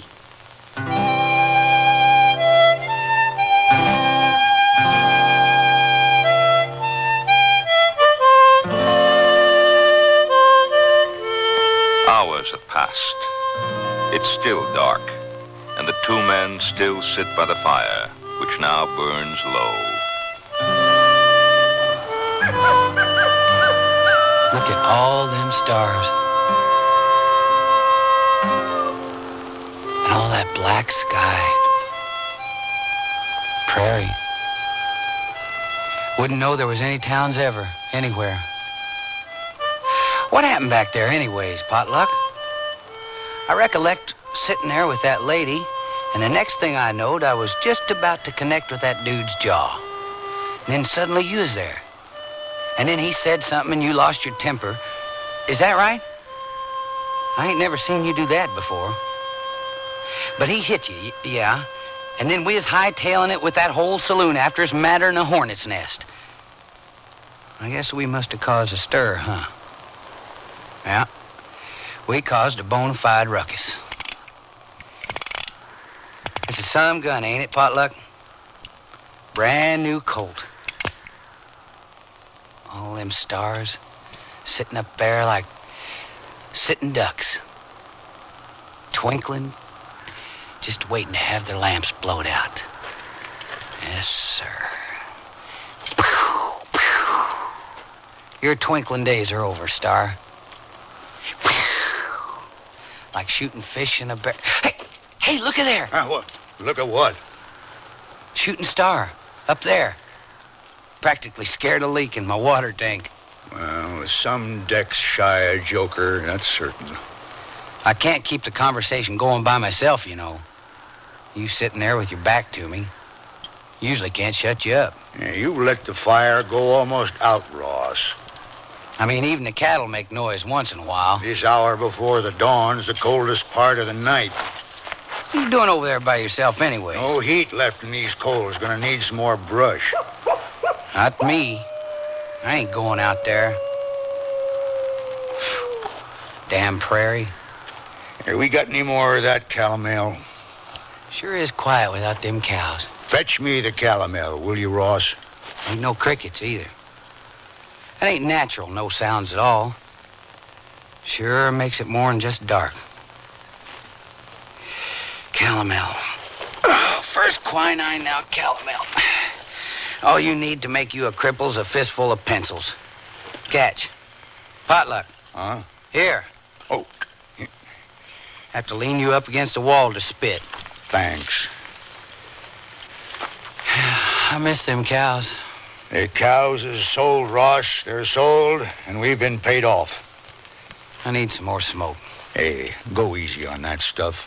I got a headache. Well, loco weed's about the worst thing you can take. Just expands it. Okay. Someday you're gonna stun yourself right into oblivion with that stuff. I said okay. What's oblivion? Who knows? And put that gun away if you ain't feeling well. It ain't a gun. It's a Colt. In your hands, it's just a gun. Only a hash-slinging cook could call it just a gun. It's a Colt. You want to see the hallmark? I don't know why you wasted all your money on it anyways. I had to. That dumb horse stepped on my old one. If your head's bothering you, brew some bark tea. Yeah. We ain't got no more bark tea, Potluck. Cuidado. What? My name is not Potluck, it's Samuel. Got you to turn around. Huh? So you did. Score one for my easy brilliance over your plodding reason. Good work, kid. You want some coffee? Samuel? Oh, that's hot. Hey, Potluck. I ain't your personal flunky, you know. Yeah. I'll take some coffee if it'll shut you up. Well, you better watch it. It's hot. Yeah. Clumsy jackass. Well, how's my coffee? Well, I never knowed there was more than one kind. You sure spiked that notion. You gonna teach me how to make it right, Potluck? Samuel. Samuel? How come you're putting on airs all of a sudden? I ain't putting on airs. That's my name. Well, it's a dumb name. On the trail, you is always Potluck. We ain't on the trail no more. I don't see what difference that makes. Hey, what the heck is my pot doing in them coals? Keeping warm. That's my pot. Ah. You'd ruin it that way. It's only a pot. It can't get hurt. It's my pot. You never put a pot directly on the coals. Get your own pot. I don't have a pot. Well, get one, for Pete's sake. I'm sorry. Lazy. It was just easier than building up the fire. Good for nothing, kid. Ow, damn. Seam squirrels. Hey, Sam, how's your lice? Why is it such an effort for you to be sociable tonight? I'm ruminating. What's that? It means thinking, Ross. Oh. What are you thinking about? How the heck should I know? You was with that outfit a long time, wasn't you? Ooh, I guess. Charlie Maxwell was a good fellow to work for. He was to ride the river with, that's for sure. Well, I say it's good riddance to all of them.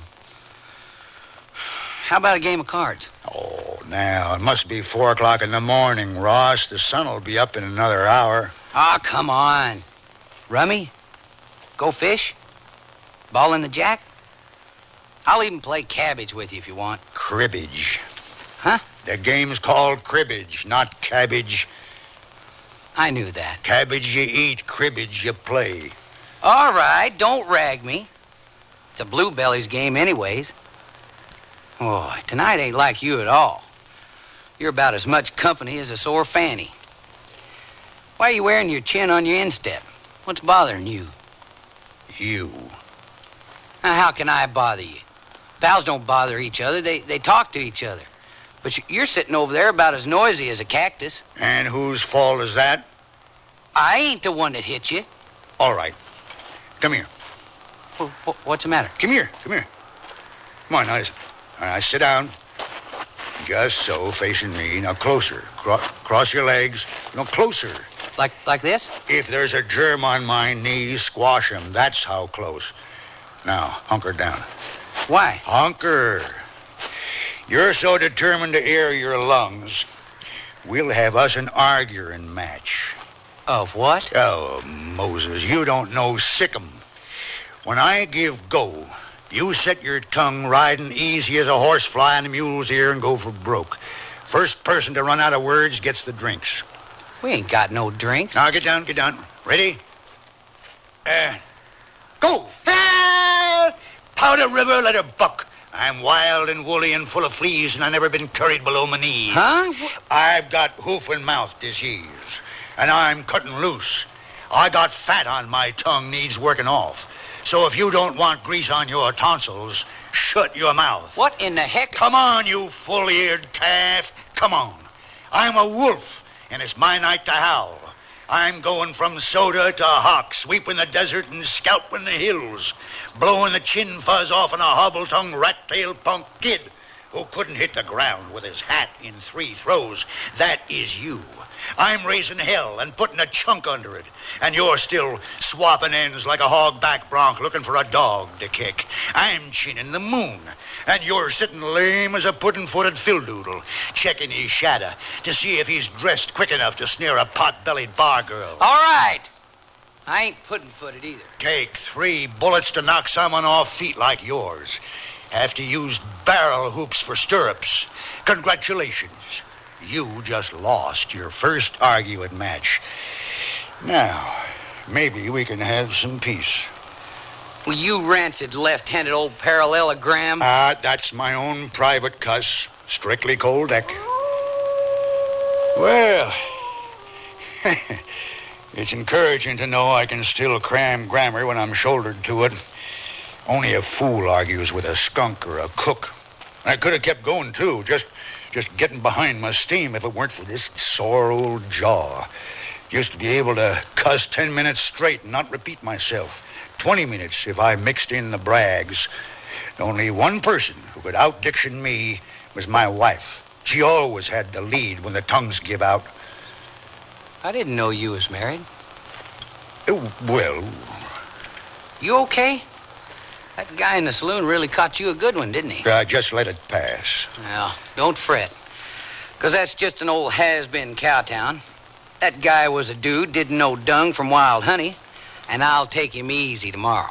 You'll what? When I go back to settle the score. Just forget it. I ain't forgetting it. Well, you ain't going back there, so just put it out of your mind. All right, now, where's that coffee? He insulted me and he hit you. It's a question of honor, that's all. Hey, what are you throwing out my coffee? Why don't you go back to sleep, Ross? You make me nervous. Heck, Potluck. Samuel. What kind of a man am I if I let some dude get away with hitting the guy that's been like a paw to me? I ain't neither. I ain't your paw. I ain't nothing to you. You got that? We're off the trail now. The drive's over. There ain't nothing more I can learn you. And your concerns ain't of no interest to me. Since the shank of yesterday afternoon, my ears has growed a second layer of skin. You got that, Ross? I just don't hear you.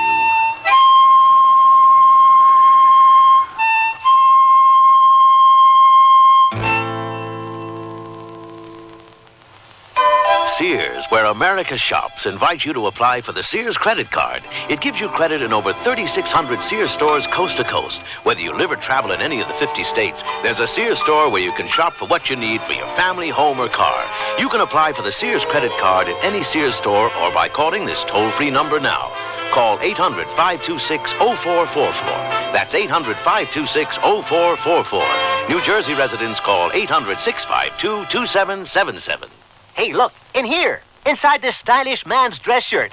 I'm a Sears Value dress shirt label just popping with pride because Sears Value dress shirts are sure to be popular for a number of reasons. They have fashion spread collars, come in classic patterns and solids in short and long sleeves. You'll appreciate the perma-pressed polyester or polyester cotton blends for easy care, plus at low value prices, what a buy! Just look for me, the Value dress shirt label at Sears Men's Store, where style, sense, and satisfaction combine to label me right for you. Show how much you care this Valentine's Day with a gift of gold from the jewelry store at Sears. Take advantage of Sears' extensive collection of value-priced Italian 14-karat gold. Choose from dazzling serpentine neck chains in many popular lengths, or matching bracelets and earrings for a total look of elegance. All feminine and flattering, just the thing to make her feel as good as gold. Stop in the jewelry store at Sears for something she'll find as irresistible as you. Now at most Sears retail stores.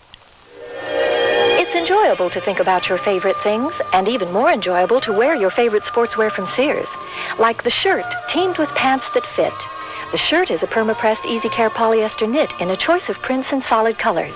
And a comfortable, flattering fit is yours with pants that fit. These polyester knit perma-pressed pull-on pants are proportioned for tiny, typical, or tall gals in splendid solid shades to match the shirt.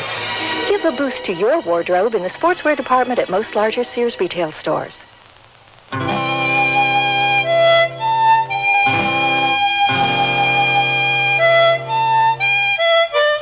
Two men, alone in wilderness country, their fire keeping the darkness away. The older man recognizes the young man's uneasiness. I just want to be alone. We're alone?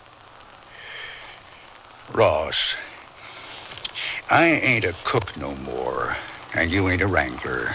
We're just a couple of out-of-work bums in the middle of nowhere. And when dawn comes, you'll go your way, and I'll go mine. I ain't got much money left, Potluck. This gun, this new Colt, I don't know if I was overcharged or underpaid or... Well, you wasn't underpaid, I can tell you that right now. Oh, my head's getting worse.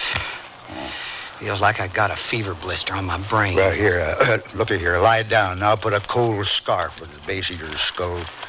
If I'd have just laid that dude right out, you wouldn't have been cold-cocked, and we could have just been on our way tomorrow to wherever we'll go with no hard feelings. I ain't got no hard feelings. Come on now, lean forward. It was my fight anyway. You oughtn't to have butted in. Ross, our outfit left yesterday morning. We was all alone there. If I hadn't put a stop to it, they'd have had to scrape your remains into a tin filled with alcohol. It was between me and that guy. They wouldn't have interfered. Smarten up, Ross. You don't have to keep putting your finger up my nose every time it runs. I can look after myself. I mean, what do you suppose that lady thinks of me anyways? What lady? The one I was with at the table. There weren't no lady at that table, Ross. There wasn't? Yes, there was. She wasn't no lady. Yep, there was, and she was at my table. That's all I know. And that dude was trying to cut in. She tried stopping him, and he slapped her. And I was all set to slug him when you stumbled over. And you was drunk. I was not. Well, you practically fell on my fist. I was acting drunk. I've done enough meddling in my life to know it's best done pretending you're either drunk or crazy or don't know the language. Now, calm down, kid. I am calm. Oh, you're touchy as a teased snake. Well, you don't have to use that word. What word? Kid. You kept calling me kid in front of all those people. Oh, well, he was older than you. Well, he was younger than you. Yeah, that's true. Well, he was less older than me than he was younger than you. How's a man supposed to keep his self-respect if his pal keeps calling him kid? Well, kid is not such a bad name. A lot of good men were called kid. There was Captain... That's not the same thing. And Billy the... You just don't listen to me, do you? That's your problem. Look, Ross, I come into that brawl and saved your neck. You didn't save my neck. There was 100 men in there just itching to sweat the steer out of us. Boy, they love to see all us cowpokes ride in weighing our own bulk plus payday. But, Lord, you better not be the last to leave after the money's changed pockets. I get myself hit by some jerk I don't even know. Tells me if he sees me around there again, he's going to give me a pill I can't digest. Gets the whole town after us, and while I'm sitting here, still catching my breath and feeling the age in my bones, you're worried about semantics. About what? Words, honor, self-respect. They ain't words. They're important. Yeah, and so's our lives. We could have gotten killed in there. So? Yeah, there are two things a man's got to be careful how he picks. Listen, Pot. His friends and his quarrels. Potluck. But you don't never learn nothing. Pot! You're the same dumbass kid who come to our outfit 6 months ago. You sit there, puffing that loco weed and diddling your new gun, and I could get myself a breakfast of smoking hogs this morning over nothing. Potluck! It ain't over nothing. I am going to worry about you, Ross. You got a habit of using your gun when your mouth gives up on you. Boy, you sure don't look like the Potluck I know. Will you leave me alone? You look really old. You know that? I'm sorry. I didn't mean that. Gotta admit, it's a switch, Ross. Usually it's the old fools get their fighting done for 'em. It's getting cold. I don't think it's ever going to be warm again. Maybe it was a mistake. What? Quitting the outfit. We'll find work next season. Well, that's one thing. There's always plenty of work. I don't know. Charlie asked me why I'd chose this year to quit, and I couldn't give him a reason. I'd cooked for his outfits for more than 10 years, and I couldn't give him a reason. He was friendly enough not to press it, but I could see it in his eyes that he knew. And I've been trying to figure it out. What? We had a good drive this year. No stampedes. Hardly lost a head. 1868 now. That was a bad year. That was my first season as a cook. I had a natural instinct for socializing, and I could take criticism. So it was just natural I become a cook. But I never thought it'd last this long. No, sir. 1868 was a bad year. A Chinook come down out of the Montana mountains that winter, brung the worst snows and caused the worst die-up amongst the cattle there ever was. Open range grazing ended that year, too, because the rustling had gotten so bad. They'd taken to splitting the calves' tongues to keep the little critters from nursing. It was just about the cruelest doggone thing I'd ever seen. It wasn't just the weather that year. Blood was running cold, too. The cattle started the drive lean and finished leaner. And by the time we got to Abilene, nearly half the herd was gone. Hardly enough to pay between us to do one night's damage. And we all figured it was the end. The drive's only been on since the war, you see, 3 years. And we thought the era was finished. And that was, 19 years ago. No. This year was an easy run. Best drive on record. Biggest herds. The weather was good. The Indians is all stuck away on reservations. And the grass was so thick I didn't have to fret strays poking the chuck wagon for snacks. But this year, it's the end. The government's given out the last of the homestead lands, you see, and we was moving that herd like a checker piece, dodging fences and towns that a year ago wasn't even there. Took us 3 weeks longer. Now, they're building a railroad south. Oh, I reckon I do know why I quit. The end is here, and I don't want to stay around to see it. Ross? Ross. Huh? You fallen asleep. I don't know. You let the fire go out. Used to be just about this time I'd be lighting it. Well, it was time to quit. I'll bet if you hadn't have quit, Mr. Maxwell would never have fired me. Ross, no wrangler's got a snowball's chance in hell of being kept on if he loses the trail boss's best cutting horse. He was an old fiddle-headed mount. Wranglers usually learn more about their horses than that. Well, I wasn't a wrangler nohow. I was signed on as a regular hand till Pokey quit. Wasn't it better than riding drag? It's the principle. Well, most of the good cowpunchers start out as wranglers. Well, I didn't. That dumb nag stepped on my gun. He was an old fiddle-headed mount, and so...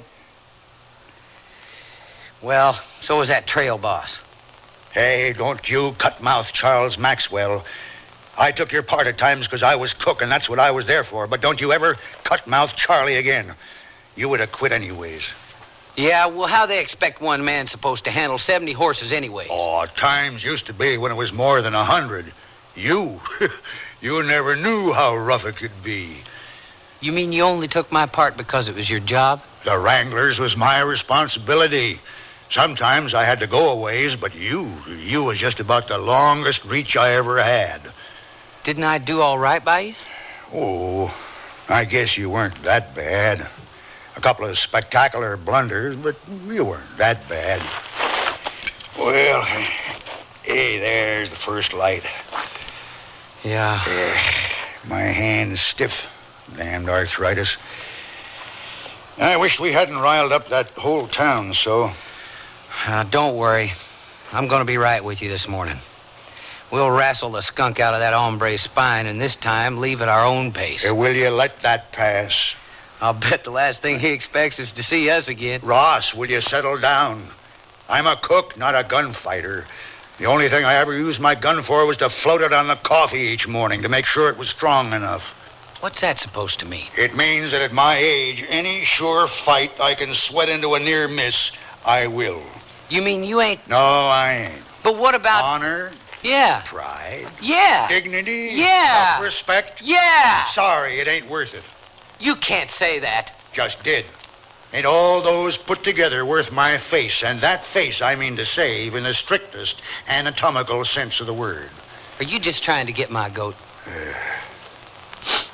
I can smell winter coming already. Are you being serious or not? I'm being serious. But that guy hit you. Will you quit rubbing that in? All right. What do you propose we do? Just ride on. Ride on where? West. Ride on. Just ride on. And what do we do when we get to the Pacific Ocean? You ride on. I ain't going. Huh? I got a score to settle, and I can do it myself. No, you can't. Yes, I can. It was my fight anyway. I don't need you chewing my cud for me anymore. You ain't never been in a gunfight in your life. He'd kill you. So, it's time I took care of myself. I'll drink to that. I ain't gonna ride on the rest of my life knowing there's a whole town somewhere that's laughing at me behind my back. It ain't important, Ross. Yes, it is. No, it ain't. Yes, it is. Quit pushing me, Ross. I ain't pushing you. You're pushing me. You've been pushing me all night. No, you're pushing me. No, I ain't. Yes, you are. No, I ain't. I got a gun here that says you are. Potluck. What are you doing? I've had just about all I'm going to take from you, Ross. Potluck. There's only one way to settle this.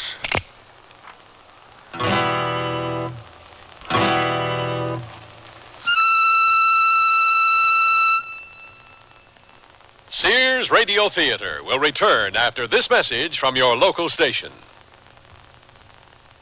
What if you went off to college and found that you were different from everyone else, and everything was designed for them, not for you? Suppose you went to the library and all the books you needed were in Braille, and you were the only one who couldn't read. You'd feel left out, wouldn't you? And what if you went to class and found that there were no chairs because all the other students rolled in with their own wheelchairs?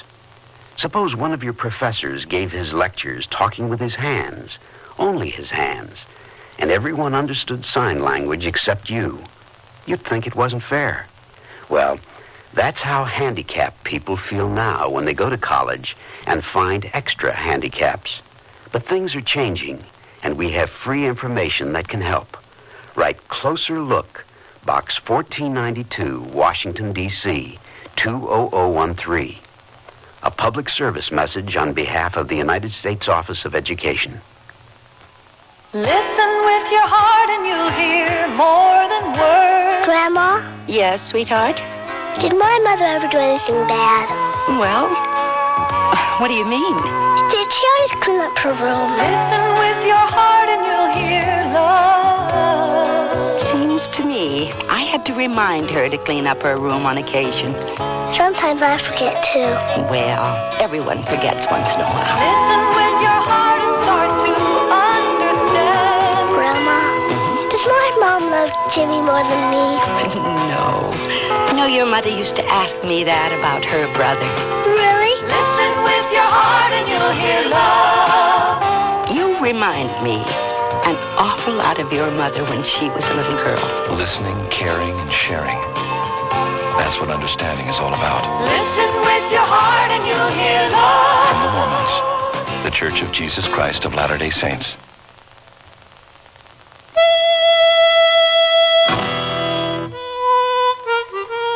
Lorne Greene again, and here's the concluding act of Leavin' Cheyenne.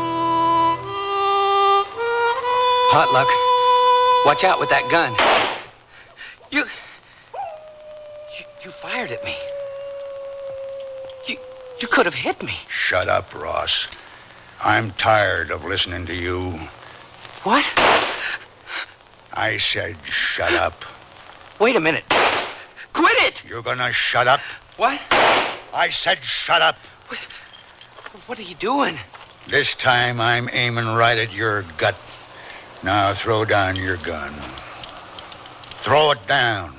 All right. There. That was a dumb move, Ross. You should have kept it. But you just told me to... A man oughtn't ever to let go his gun. What's got into you? Hey, what are you doing? I just threw mine down, Potluck. Come on now. Come on, cut it out. You ain't behaving normal. You gonna shoot me? What for?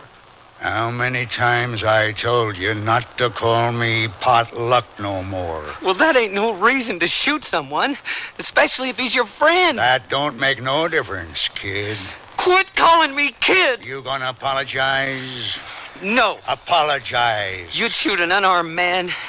I ain't got no respect for you at all. I don't give a good gall dang what you got. I'm gonna blow the goobers off in your vine. Yeah?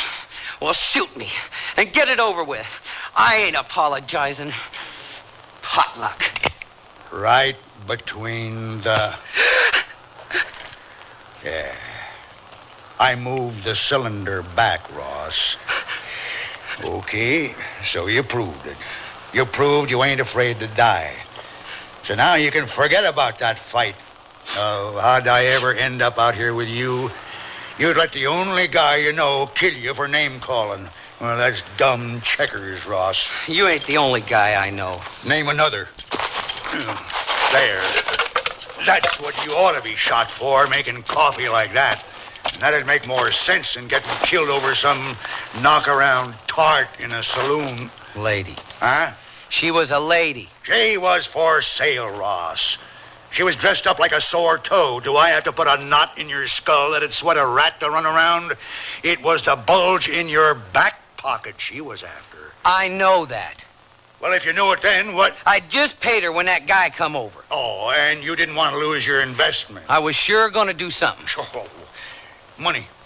That's what everything's boiling down to now, isn't it? The only thing got any value anymore, money. Self-respect, hell. Scratch a man today, and you find scrip. You grousing more about your pay than trying to do your job right and learn something you could be proud of. What's proud about being low man on the totem pole? Well, a wrangler may be low man on the totem pole, but he can learn things about horses that few other men know, and he can use that knowledge to work his way up, because men will respect it. You find pride where you put it. Same with honor. A man's self-respect don't by nature extend to the tarts he sleeps with, and certainly don't extend to the tarts he don't sleep with. But he hit her. What was I supposed to do, stand by and let him do that? Ross, she signaled that man to come over. So? What? It was a setup. The whole thing was a setup. They get your money and then get you so riled so you kick up a row, and then they give you the bum's rush. It's the oldest trick in the book. You mean they... Oh, that damn... Ross. Listen. I should have... Ross. Who she think I am, anyway? Listen to me, will you? Will you listen? That's really something, isn't it? That's really... Boy. There's no way you can get even, so don't even think about it. You try, and you'll end up in jail for assault, and then what'll they do? Fine you. Money. That's just about the lowest. That's why the trail is closing down. Money. You can't play stud if the house is dealing blackjack, Ross. Well, that's just... Chalk it up to experience. Oh, that's Ross. really... I don't need no experience like that. I can get along without that just fine. He probably wouldn't even fight with you anyways. Why should he? He's got his money. My money? They were in cahoots the whole time. Yeah. And you saw it. You saw the whole thing. I'll be damned. I really will. I'll... Ross, it works every time. Because they know our moves. As soon as we fly off the handle, they've got us for whatever they want to take us for. And the day our paws strap gun belts round our waists, we're just like hound dogs with collars on. Hound dogs to the coons of pride and honor. Well, them's just chips on the shoulder, Ross. Cow chips. Stink to high heaven and weigh a ton. On the trail, them words did mean something. A man's responsibilities was clear-cut, and his loyalties was obvious. And them words meant enough we never had to use them. It was only when we rode into town that we become self-conscious. And our code become nothing more than just waiting for somebody to insult us. We was cowpokes, but them town folk didn't see nothing but suckers. They even rumors that guys like us ain't all men. How do you contend with that, huh? You lose, and you're dead. You win, and they say, pretty good shot for half a man. So? So, you pick your friends right and pay cash with the rest.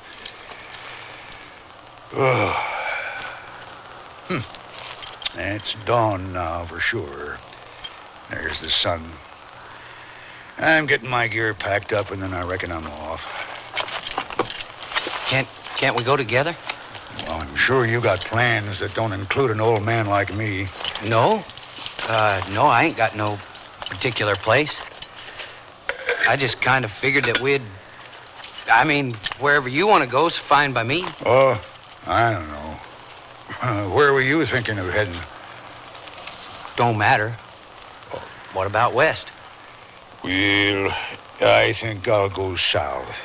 Well, that's okay. Yeah, I just want a warm corner, Ross. Sure. Let's go. Ross, I got some business to attend to. Oh, that's okay. It's kind of personal. What is it? Well, I got to go back to that town. Back to... Why? It's nothing. Potluck. Some guy stole my frying pan. Huh? While we was in that deadfall saloon, someone walked up to my horse and proceeded to get his frying pan mixed up with my frying pan, and in a confusion forgot to leave either one of them. You're going back for that? Well, I told you it was just personal. You'd fight over a frying pan? I just want it back. Why don't you just buy another? I don't feel like putting out money for another of something I already have one of. I'll give you the money. I want the one that stood by me for 19 years on the trail. You talk about it like it was a person. It was my partner. Well, okay. Ross, I won't need no help. But you're my friend. You just said that was the most important thing. Yeah, I know, but... You think more of your frying pan? Well, it's been with me longer, Ross. Well, geez. You pick your friends and they skip out on you. Take to the trail and it's closing down. Stay shy of towns, they're springing up like loco weeds. So what am I supposed to do? You'll manage. I'll manage? I'll manage? What the heck's that supposed to mean? Boy, you sure was right, mister. Your advice-giving days is over. You got the punch of a rubber spur. Don't you think I know that? It's like the time... I don't want to hear no more of your stories. Ain't none of it true anyway. I mean, anyone that thinks of a frying pan's more human than a person. How are you going to find a frying pan out of a whole town anyways? By acting crazy. Well, got my bindle packed. I'm going to saddle up. Samuel? I never knew you was married. Did I say I was? Yeah?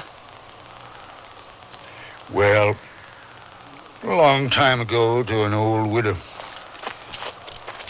Was she pretty? Got her out of a catalog. Is she still alive? I don't know.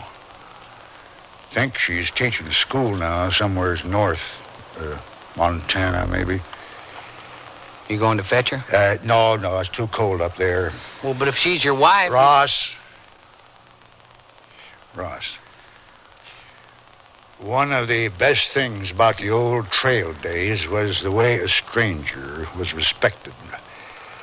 If he had a mind to tell you his business, you listened. And if he chose to remain silent and just have a cup of coffee, that was okay, too. And when two horsemen met on the prairie, they always exchanged a word or two. But when they rode on, it was considered impolite to look back over your shoulder.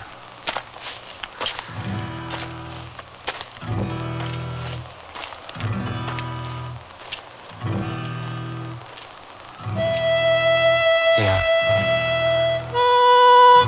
So long.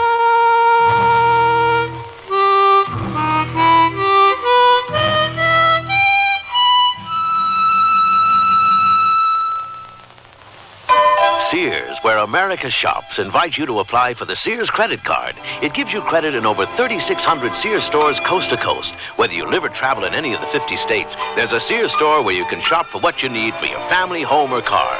You can apply for the Sears credit card at any Sears store or by calling this toll-free number now.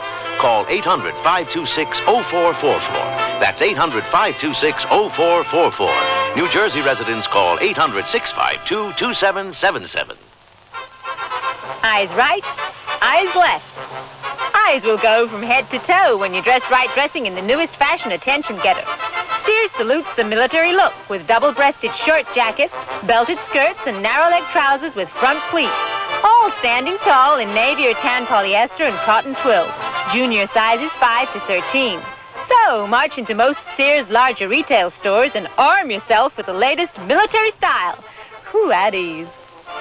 Nearly everyone at our party mentioned our new Sears Dream Supreme carpeting. Did anyone say anything about my rutabaga dip? Marvin said Dream Supreme looks so thick and luxurious. He loved its velvety, soft plush pile. What about my rutabaga dip? Eloise adored the color Of my rutabaga dip. I told her that avocado lime is just one of Dream Supreme's 20 lustrous colors, and when Doris heard that Dream Supreme is so reasonably priced and treated with Scotchgard brand fabric protector... Okay, what about my tuna fish upside down cake? Dream Supreme carpeting in most larger Sears retail stores.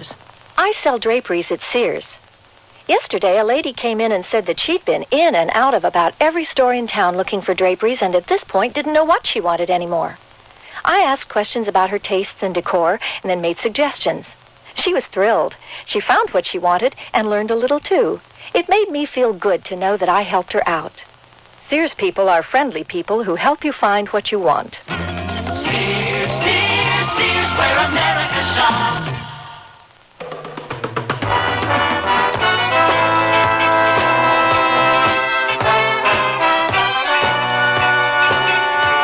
You've been listening to Sears Radio Theater, brought to you 5 nights a week by Sears Roebuck and Company. Sears, where America shops. Leavin' Cheyenne was written by Percy Granger, produced and directed by Fletcher Markle. Your host was Lorne Green. Our stars were John Daner and Don Johnson. The music for Sears Radio Theater was composed and conducted by Nelson Riddle. Art Gilmore speaking. The Elliott Lewis production of Sears Radio Theater is a presentation of CDI. I'm Andy Fisher, WNEW News. At 7 minutes past 10, time for the Sears Radio Theater. It's Tuesday, and we invite you to stay tuned for Sears Radio Theater. Today, you'll laugh along with your host, Andy Griffith, about things that are funny. Eve Arden and Brooks West star as two middle-agers. They drop the people they've been engaged to for years and get married quickly with hilarious consequences.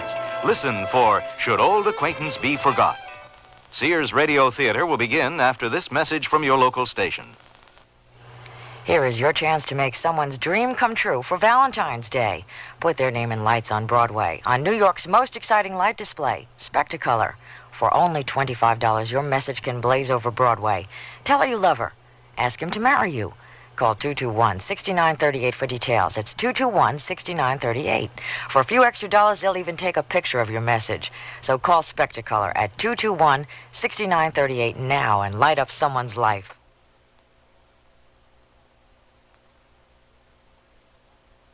Related to the program objective. We can explain the law in clear, simple language. Free. Information under sub-clause E of clause 1 of subsection B. The commissioner there. Just write Closer Look, Box 1492, Washington, D.C., 20013. That's Closer Look, Box 1492, Washington, D.C., 20013. A public service message on behalf of the United States Office of Education. This is Andy Griffith. Here they come now, the newlyweds, Fred and Margaret Jackson, fresh from the wedding ceremony and the honeymoon. They make a lovely couple, really. Well, no, neither one of them will ever see 27 again, but nevertheless, it was a case of love at first sight. He saw her. She saw him. Double whammy. Neither one of them has ever done anything like this before. I mean, like getting married. You have to admit, that's making a commitment. 3 weeks ago, if you had told Fred Jackson that today he'd be carrying his bride across the threshold, well, maybe not exactly carrying her. At the same time, if you had told Margaret Jackson, that is, Margaret McElmurray, that today she'd be culminating a 2-week whirlwind courtship in a rented house in the country with a middle-aged Lochinvar who is practically a total stranger, well, they both would have told you were bonkers. But as I said, here they come, the newlyweds, with the ceremony and the honeymoon behind them, ready to tackle the happily ever after part, which in this case is not the end, but the beginning of our story.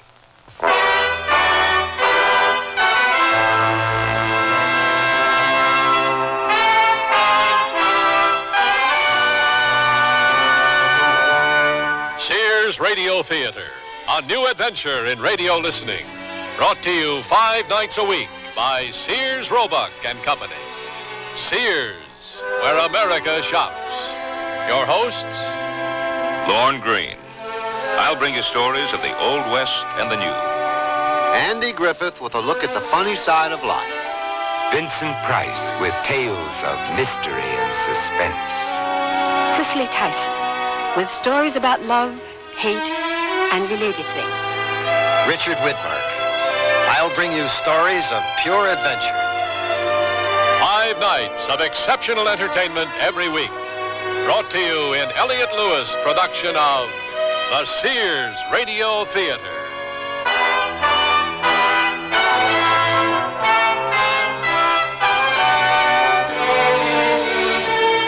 Our story, Should Old Acquaintance Be Forgot, by Shirley Gordon.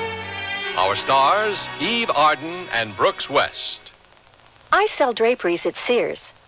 Yesterday, a lady came in and said that she'd been in and out of about every store in town looking for draperies and at this point didn't know what she wanted anymore.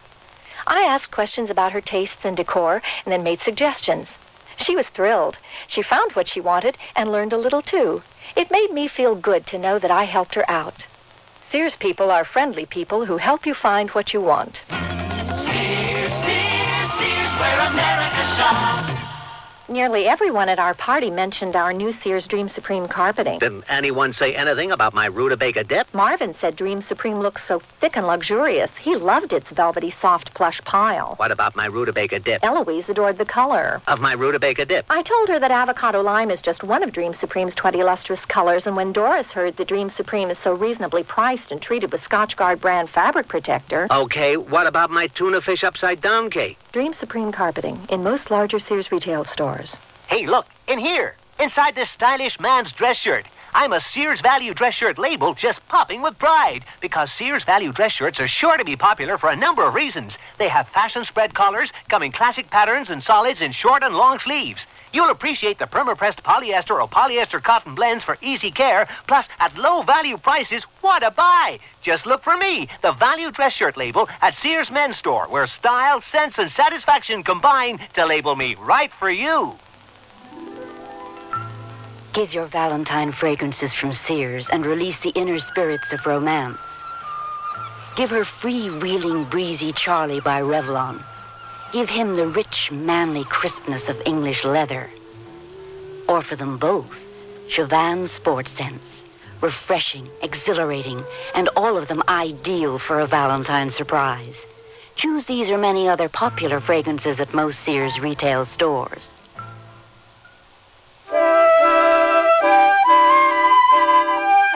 There they are, the newlyweds, stopped in front of their first little house. Happy, of course, we can see that. Ever after? Well, that's the question, isn't it? Well, there it is, ready and waiting. It has nothing on me. I've been waiting years for it. It's better than coming home to my old bachelor apartment, or yours, isn't it? Oh, much.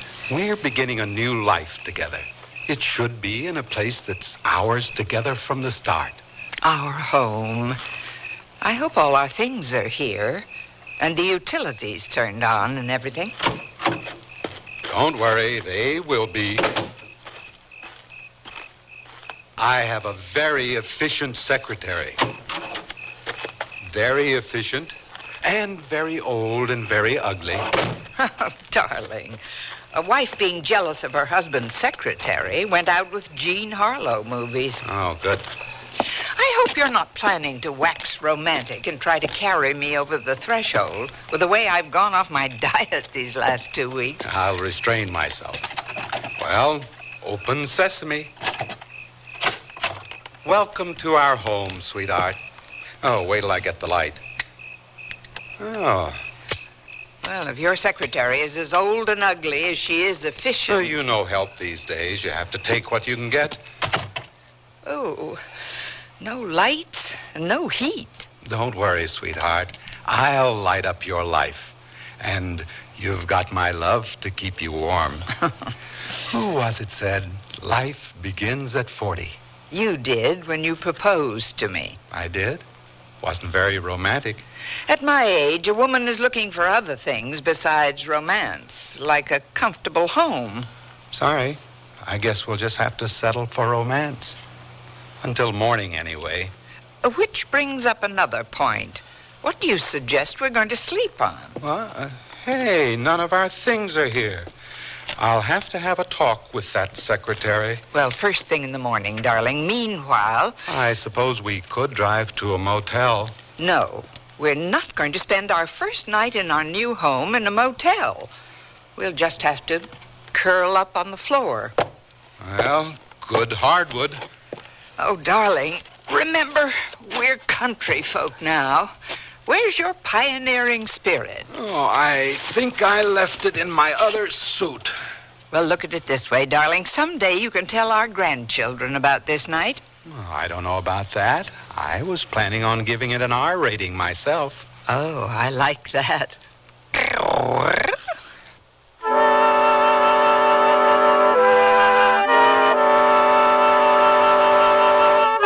Fred?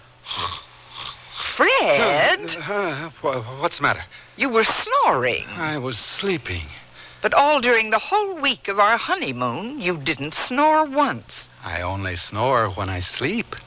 So you do? Well, maybe I only snore when I sleep on the floor. I thought sleeping on a board all night was supposed to be good for your back. Well, that's only if the board is under a posturepedic mattress. Sounds like we have company. Oh, and I haven't even got the floor made. No, I'll get it. I tried the doorbell. It doesn't work. Come in, Kelly. I have a few things to take up with you. Margaret, this is Kelly Brown, my... Secretary. I'd know you anywhere from Mr. Jackson's description. Really? What did he say? Just how was it you described Miss Brown, darling? Efficient. Honestly? Oh, Mr. Jackson, that's the nicest thing anybody ever said about me. My pleasure. I brought you some mail. I thought you might want to see. Never mind the mail, Kelly. Where are all our things? I asked you to arrange to have everything moved out from my apartment and from Miss McElmurray's, Mrs. Jackson's. Remember? Oh, sure, but I didn't think you want them delivered until you were here to tell me where to put everything. There are a few basic things they probably could have figured out for themselves. Like a bed in the bedroom. A stove in the kitchen. Well, don't worry. Everything's on its way. The moving van should be here any time now. Good girl. You see, Margaret? Thank you, Miss Brown. And the utilities? The gas and electricity? The telephone? Oh, I knew I forgot something. That's 3 things, Kelly. I'll take care of them right away, Mr. Jackson. I'll call you as soon as I get back to the office. Yeah. Well, if I don't pick up the phone right away, it'll be because I can't find it. Oh, that's right. I'll take care of the telephone first thing then. After the gas and the electricity. Right. Well, congratulations, Mr. Jackson. Oh, you too, Mrs. Jackson. Thank you. I'm glad to have met you, Miss Brown. Drop into the office anytime. Oh, I will. See you later, Kelly. Would you believe I'm just a father figure to her? She's the niece of an old college buddy of mine, and he asked me to hire her as a favor. I'm helping her work her way through business college. Darling, you're adorable when you squirm. And you'll never be a father figure to me.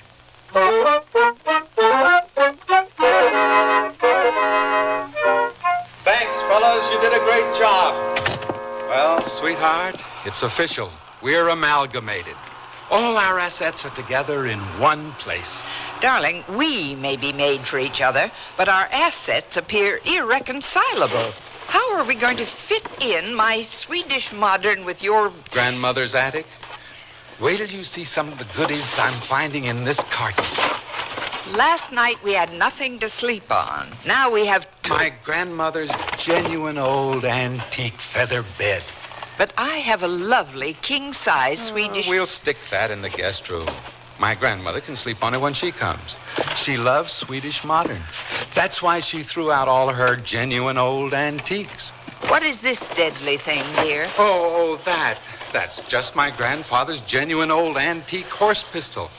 You don't have to worry. It hasn't been loaded for years. Wish I could say the same for my grandfather. Personally, I think it's going to make our marriage all the more interesting, getting acquainted as we go along. I give up. What is it? Oh, that. I made that myself. Isn't that marvelous? Too bad it got broken. It's a mobile. Wait till you see it hung. I didn't know you were so artistic. This painting isn't bad at all. You ought to finish it. It is finished. It's an abstract. Oh? What's it called? Self-portrait. Oh. You see, darling, you have lots to learn about me, too. I guess so. Well, really, Fred, this looks like it was time you grew up and got married. Hey, you found my old box kite. I haven't flown that since last spring. Well, we'd better start figuring out where all this stuff is going to go. Wait a minute. Wait. Who's this? That photograph? Oh, that's only Tom. Only Tom who? Tom Hammer. He's an old friend. Darling, at my age, I'm bound to have a few old friends. Do they all look like this? Tom is very good looking, isn't he? But I married you. Well, I'm not exactly bad looking. How close an old friend? Tom? Oh, we've known each other for years. I suppose you could say we were kind of engaged. Engaged? How come you never even mentioned him before? On our honeymoon? Are you sure you don't have an old friend or two you haven't mentioned? Not that kind of an old friend. Except Jane, of course. Wait till she hears I've tied the old knot. Jane? Jane Roberts. I suppose you could say Jane and I were sort of engaged, too, for years. Do you have a picture of her? No. And his picture isn't staying up in our house. Tom's? But I'll have to find some place for it. I've always had it on the wall. I'd miss it. I told you he's an old friend. What are you looking for? I thought you said you didn't have a picture of your old friend. Only snapshots. But I can have one enlarged and framed. You're right. No reason to give up old friends just because we're married. No, of course not. Ah, here we are. This snap was always my favorite. You can hardly see her face. Her face will show up more when it's enlarged. Yeah, so will everything else. But I married you. You hadn't seen that much of me until after our wedding. You don't hear me complaining, do you? No, me either. Does he really look as good as that picture? Who? Oh, Tom. Does she? I'd like to meet him. I mean, since he's such an old friend of yours. And since I'm going to be living with his picture. I'd like to see what her face looks like. I'm sure Jane would love to meet you. I'm not sure Tom would love to meet you. You'll like Jane. She's very likable. Tom's adorable. You'll... But we married us.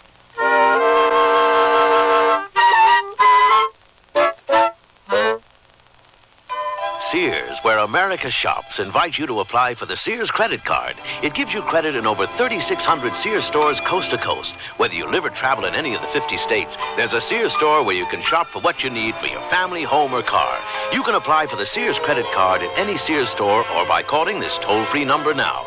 Call 800-526-0444. That's 800-526-0444. New Jersey residents call 800-652-2777.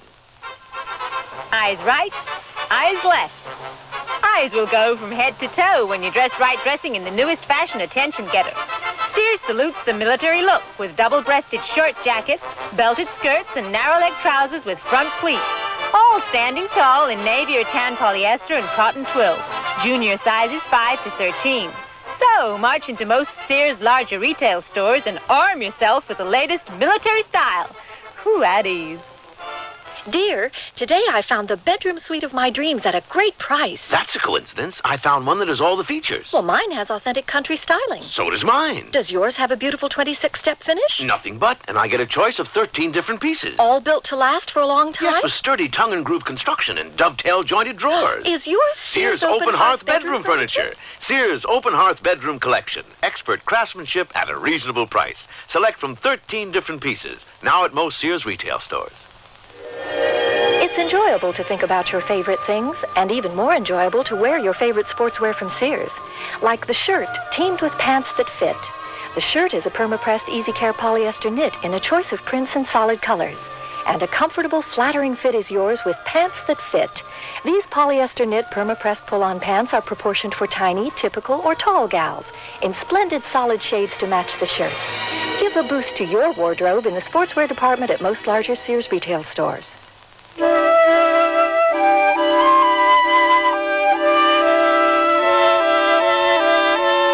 Well, there's the predicament. Margaret and Fred happily married, if newly so. The ink on the marriage license not yet dry, in a manner of speaking. And he's invited his ex-lady friend over for a bite of dinner, while she's invited her ex-boyfriend.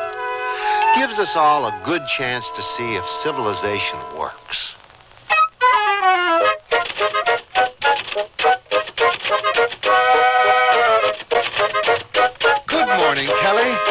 I'm glad to hear you're keeping busy. That's a new accompaniment, isn't it? Only for advanced students. Sousa would be proud. I wasn't expecting you, Mr. Jackson. I thought you were taking another week's vacation. I am, after the house is settled.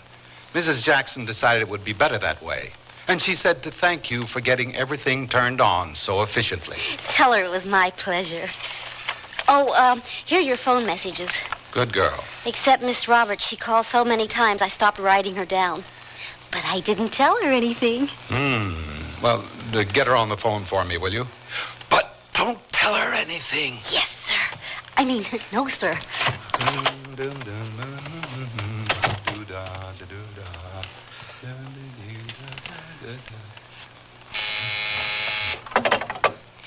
Miss Roberts is on one, Mr. Jackson.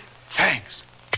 Hello, Jane. Oh, Jane, how have you been? Where have you been? I didn't say where. I said how. All right, so I won't ask. All right, so I'll tell you. On my honeymoon. Very funny. It would be if it weren't true.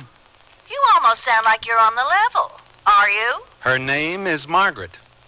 Margaret? No one you know. I just met her myself. What's her last name? Jackson now. Fred, you are on the level. Matter of fact, as soon as the house is settled, I want you to... You have a house already? A nice little place in the country. We rented it before we left on our honeymoon. Then that's really where you've been. No wonder Kelly's been acting like Secret Agent 007 every time I've called. She could have told you. You could have told me. Well, guess this means our engagement is off. If it was still on, yes, this means it's off. But since when was it still on? Oh, Fred, just because I kept telling you it was off. Well, I finally took you up on it. And you know darn well you're glad. That's how much you know. No woman likes to be jilted. Janie, girl, if you want to think of yourself as jilted, be my guest. I'll decide after I meet her. Never mind the house. I can't wait. How about this evening? Impossible. All right, tomorrow night then. I'll call you in the afternoon for directions. But... And tell her not to go to a lot of bother just for me. Tell her what old friends we are. Bye, Freddie. I'll save my congratulations till I see you.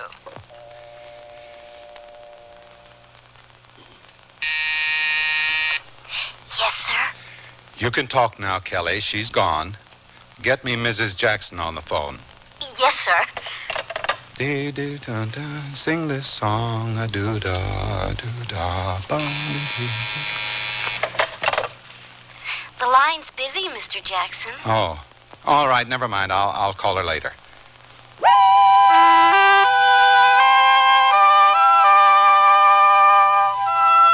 So, Tom, I wanted you to be the first to know, new address and all.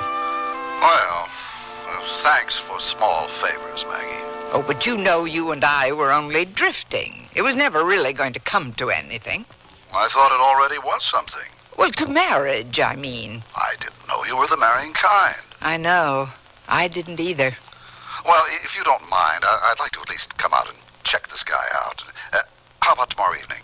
Tomorrow? But the house isn't the even... The house? Come on, Maggie. You're forgetting who you're talking to. But I'm not sure Fred... Never mind, Fred. I'm coming to see you. Fred's had you to himself long enough. All right, Tom. It will be good to see you. That's more like it. Until tomorrow, Maggie, love. Oh...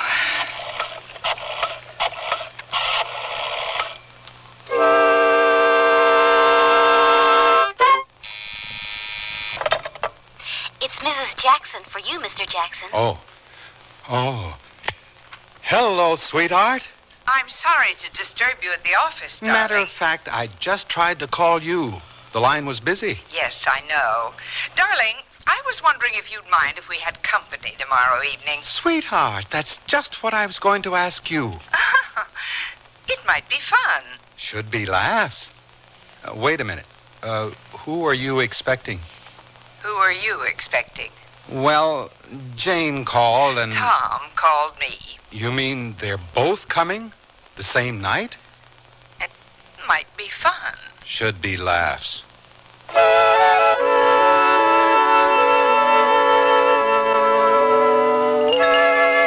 Well, here's to our our first party in our new home. You're amazing, sweetheart. How you have managed to pull things together. I wonder what your friend Jane will think. She used to tell me if she and I got married, I'd have to throw out all my old junk. Likeable Jane said that? She didn't really mean it. Well, Tom has always been very supportive of all my artistic outlets. Did he understand them? Oh, perfectly. Because he knows me so well. Well, I'm willing to learn. You will. Uh-oh. Here we go. I'll get it. All we need for this evening is an MC. Hello, Maggie. Come in, Tom. Well, I guess I have to offer my congratulations along with these. Oh, my favorite yellow roses. Oh, thank you. I bought you red roses on our wedding day. Why didn't you tell me? Tom, this is Fred. The lucky man. I thought roses are supposed to be red. You know, roses are red, violets are blue. Oh, excuse me. How are you? What'll you have to drink? He'll have a vodka martini, very dry. Huh? Oh, I'm sorry. Force of habit. I'll go put these in water while you two get acquainted. How did you do it? That painting? I didn't do it. I don't even understand it. No. I meant, how did you get Margaret to say yes? I tried for a lot of years, you know. I didn't give her time to think it over. She said you understand it. That painting, I mean. Cheers. Cheers. How long have you known Margaret? 3 weeks. That's all? One of them was our honeymoon. That ought to count extra. And this painting of hers doesn't come through to you? Let's say it goes right past me. Listen, Fred, old boy, that is the most self-revealing portrait I've ever seen. It is? I don't know that you should have it hanging here in your living room, right on display like this. Margaret hung it there. I didn't. Well, of course. Maggie Wood, she's just what's up there on that canvas. Ooh, what a woman. Oh, don't worry, Fred, darling. Don't try to understand it. Just enjoy it. You have a point, sweetheart. Have an hors d'oeuvre, Hammer. Something to whet your appetite while I freshen your drink. I'll take care of Tom, darling. It's your turn to play celebrity guest. Right. Freddie, in your own little house in the country with the crickets and everything. How nice. Janie, girl. Come on in. Everybody's in the living room. Oh? Everybody who? Margaret and her that is an old friend of Margaret's came out, too. Oh? Ah, so you're Margaret. I'm Freddie's Jane Roberts. I'm delighted to meet you.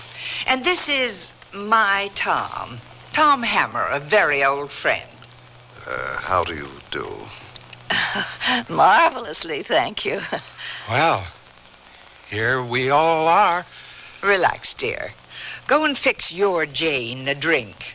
No reason we shouldn't feel comfortable with each other. After all, we all have someone in common. Oh,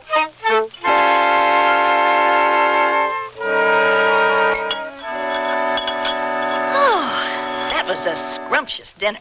What a waste, Maggie. A good cook like you married to a man who can't eat. Now, wait a minute. I can eat anything. Except that then you can't sleep all night. Of course, that can be a blessing with the way he snores. What are you doing about that? Well, earplugs helped a lot. I'm certainly going to miss your cooking.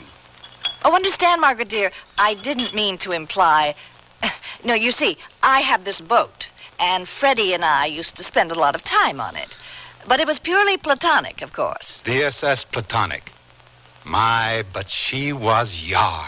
And, of course, Fred, old boy, I only meant that Maggie, dear girl, would often suggest that we eat in rather than out. Much cozier. Not if you eat green onions. There wasn't anything Margaret cooked that I couldn't eat. My digestive tract is faultless. Matter of fact, I don't snore either. How are you on the water? I'm extremely seaworthy. Marvelous. You'll have to give me your number. I knew you for months before you asked me out on your boat. Darling, you didn't look seaworthy from the start. Here's my card. Call me anytime.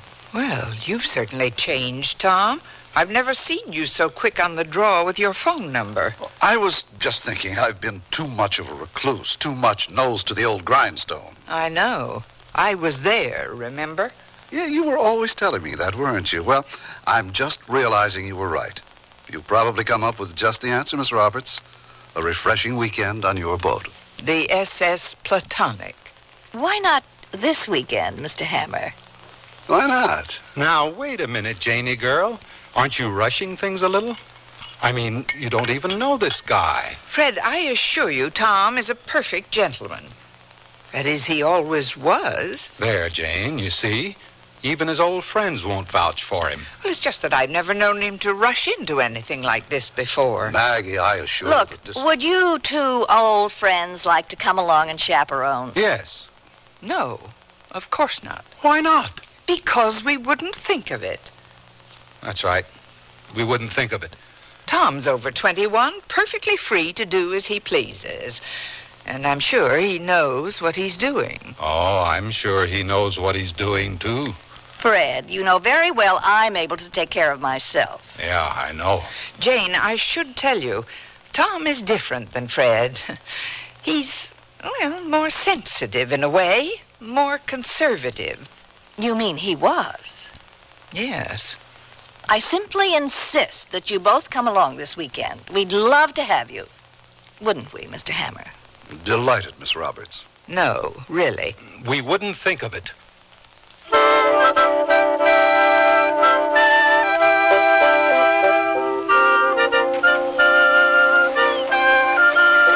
Welcome aboard. Thanks. This ocean air feels great. It was lovely of you to invite us along, too, wasn't it, Fred? Sure was. Well, here we all are. Again.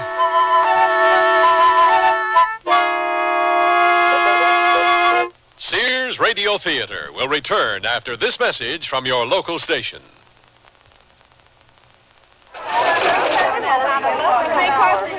When George had his heart attack, the doctor told me that we had to reduce the animal fat in his diet.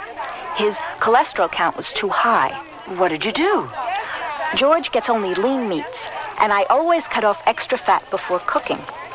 He gets low-fat dairy products, grains and cereals, fish, poultry with no skin, fresh fruits and vegetables, and you know what? What? Our food bill is lower than before George had his heart attack. But doesn't he miss all What's to miss? He eats better than ever before and has more variety in his meals, too. And you know what? What? I do, too. What? Enjoy. The American Heart Association wants you to eat foods that not only taste good, but are healthy for your heart. It's not as complicated as you might think. Ask your Heart Association for their free booklet on heart-healthy diets. The American Heart Association. We're fighting for your life. I'm lost and lonely, scared and sad, trembling at the thought of making you mad. My love is yours, but at times you're so cold. If life's like this, take me before I grow old. This song about child abuse was written by a man now serving time in a state prison. It is estimated that there are at least 1 million cases of child abuse in America each year. Child abusers and their children can both be helped. Find out how. Write Prevent Child Abuse, Box 2866, Chicago, Illinois, 60690. Please stop the hurt I've suffered since my birth. Join the abused child's fight, put an end to the sleepless night. A message of the Ad Council and the National Committee for Prevention of Child Abuse.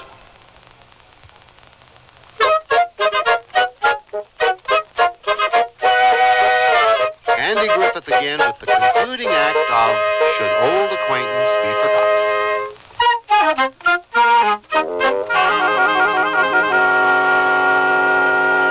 Well, I must say this is most refreshing. Yes, isn't it?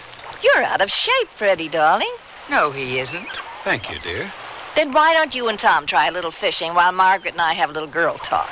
Well, I've never done any ocean fishing before, but I'm game to try. Girl talk? About what? I should imagine Jane and I have lots to talk about. Now that you mention it, I guess you and I have a few things to hash over. Haven't we, Hammer, old man? Right. I feel as though now I should bring out a picture of Freddie nude on a bearskin rug. Do you have one? I really don't want you to tell me about Fred. I'd rather wait and be surprised. Oh, you probably already know him better than I ever did. Well, it only took me 2 weeks to know he was the man I'd waited years to marry. On the other hand, feel free to tell me everything about your old friend, Mr. Hammer. Tom? Well, as you can see, he's handsome and quite rich and very sweet. Freddie's sweet. Period. Tom is absolutely everything a woman dreams of. I wonder why I didn't marry him. Watch yourself. This deck can get pretty slippery. I'm afraid I'm not too much of an outdoorsman. Haven't had much time. According to Margaret, you've been busy hauling in the kind of fish that count. I'm not so sure money counts in the long run. Didn't land me Margaret. Margaret's not the kind to marry a guy for his money. Fortunately for me. Yeah, she's also not the kind who would turn a guy down just because he happened to be a little filthy rich. No, she's no fool. What about your friend Jane? What about her? How do you suppose she would feel about a guy who's filthy rich? Jane is doing all right on her own. She's become queen of the real estate jungle. Yeah, she seems quite remarkable. Besides looking like a centerfold, I wonder why I didn't marry her. Excuse me, old boy. I'm not sure, but I think you may have something on the end of your line. Holy mackerel. Something bigger, I should think. You need some help? Out of the way, Hammer. This is my baby. Now, careful. It's a slippery deck, remember? Don't worry about me. You just take care of your... Oh! Steady, old boy. I'll get you. Oh! Help! Man overboard! Help! Did you hear something? I'm not sure. I thought I heard someone yell. Oh, dear, it's probably Freddie again. Or Tom. I'll get the life preservers. Man overboard! Help! Here, Tom. Grab hold. Here comes yours, Freddie. Catch. Well, let's reel them in.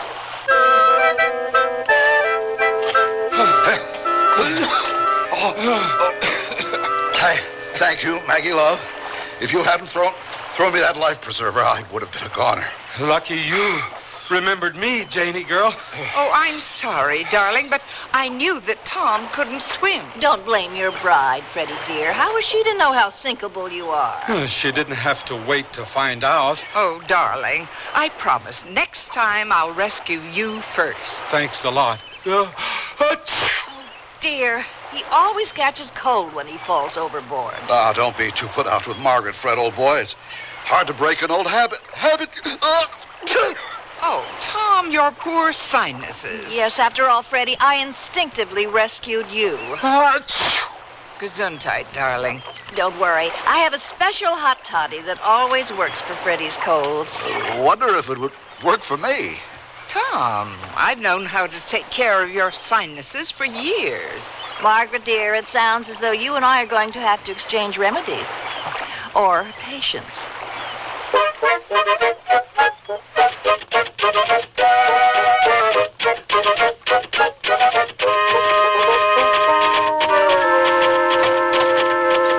Good morning, Kelly. Anything for me?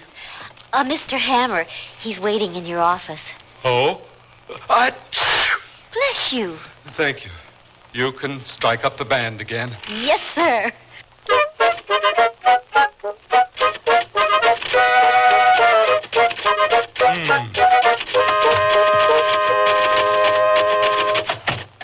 Hello, Hammer. Bless you, and cheer up, Fred, old boy. Jane sent you some of her magic hot toddy in a thermos. I put it there on the desk. Thanks, but how come she didn't bring it over herself? She had something else to do. Oh, and you can tell Margaret I won't be needing her vaporizer. The sea air is working wonders for my sinuses. The sea air? Yes, I've become quite fond of Jane's boat. Her boat? Yes. As a matter of fact, I'm going to be taking an extended cruise. That's what I dropped by to tell you. Tell me? Well, I really thought I owed you the courtesy. I mean, considering your long attachment in the past. That is, it's rather like asking a father for his daughter's hand in marriage. Except in this case, we don't exactly have marriage in mind. Yet. I give up. Just what do you have in mind? The South Seas, Tahiti, or one of those places. Jane and I haven't decided exactly where yet. But we'd like to know that we'll be sailing off with your blessing. You mean Jane and you're sailing off into the sunset together? Exactly. Well, I would have thought this is something that Jane would have come and told me herself. Oh, but that's just it. Jane thought she owed it to Margaret to ask for my hand.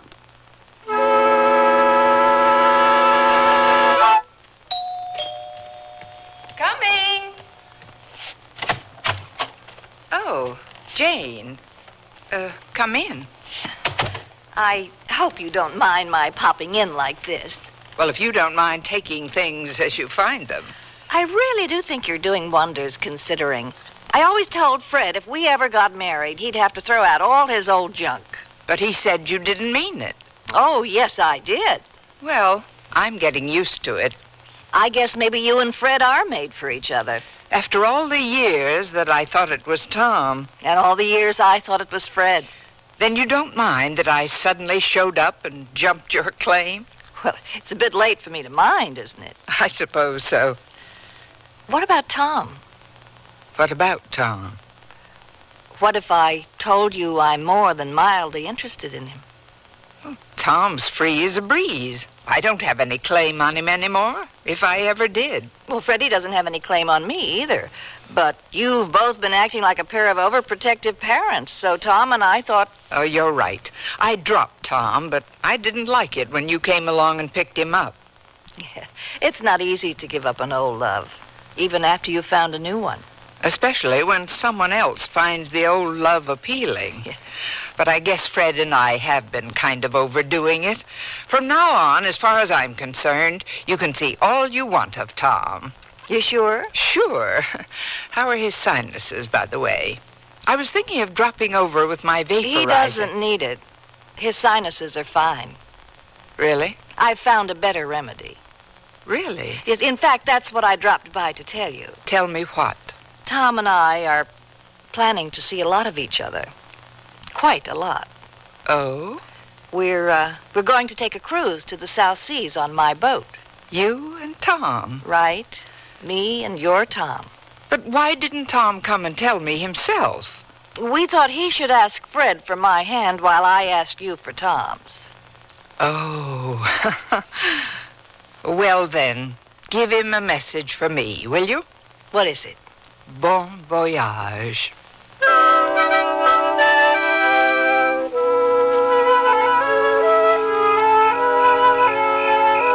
Margaret? Hmm? You still awake? Mm-hmm. I still can't get over it. My Janie girl just sailing off like that with some guy she just met. Well, I guess Tom could sweep any girl off her feet when he finally made up his mind to. You'd think she'd at least have waited a decent interval. Darling, you got married, not buried. The trouble with you and me is our egos are suffering. There's nothing wrong with my ego. Good. Then let's go to sleep. What are you doing? Your Jane left me a wedding present. A pair of earplugs. Oh. You told me you'd decided my snoring had a soothing quality. You can get used to anything if you have to. Oh, sweetheart, you haven't caught my cold, have you? No, it's your grandmother's genuine old antique feather bed. I told you I was allergic to feathers. I thought you meant only when the chickens were still attached. This is like trying to sleep in a banana split. You'll get used to it. Well, it looks like we're going to spend the rest of our lives getting used to each other. Might be fun. Should be laughs. Fred, you're not going to smoke in this bed, are you? It takes an hour to climb out of it. We ought to hold fire drills. I just thought I'd read a little of this book that your Tom sent me as a wedding present. Tom sent you a book? Mm-hmm. It's called Understanding Abstract Art. He's bluffing. He never understood that painting of mine any more than you do. Really? I told you, don't try to understand. Just enjoy, darling. Nothing abstract about this.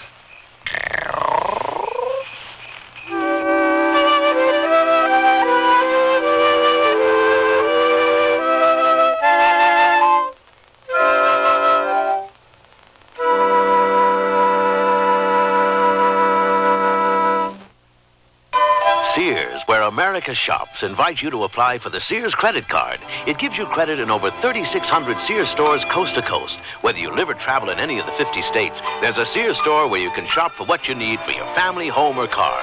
You can apply for the Sears credit card at any Sears store or by calling this toll-free number now. Call 800-526-0444. That's 800-526-0444. New Jersey residents call 800-652-2777. This spring for women, the fashion place at Sears suggests these up-to-date separates. They're comfortably casual, yet dressy and lighthearted enough to go anywhere this spring. Margaret mixes Sears textured blazer and the small collar striped shirt with trousers, while Wendy wears a shawl collar blouse and the slimmed-down dirndl skirt. Color coordinated, these great-looking separates will come together beautifully for you. Spring's mixable, matchable, up-to-date separates. Get them at most larger Sears retail stores.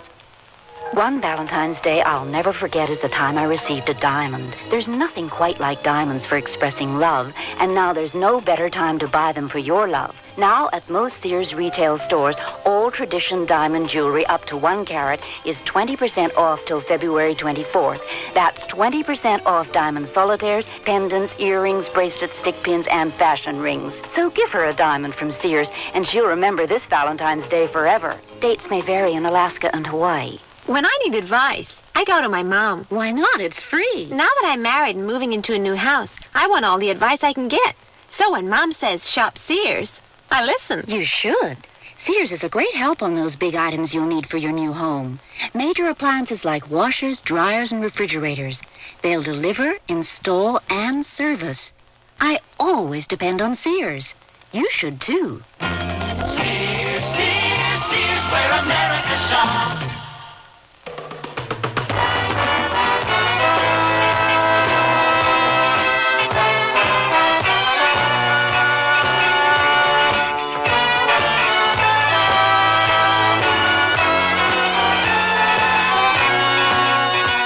You've been listening to Sears Radio Theater, brought to you 5 nights a week by Sears Roebuck and Company. Sears, where America shops. Should Old Acquaintance Be Forgot was written by Shirley Gordon, produced and directed by Fletcher Markle. Your host was Andy Griffin. Our stars were Eve Arden and Brooks West. Also heard were Mary Jane Croft, Hy Aberback, and Joan McCall. The music for Sears Radio Theater was composed and conducted by Nelson Riddle. Art Gilmore speaking. The Elliott Lewis production of Sears Radio Theater is a presentation of CBI.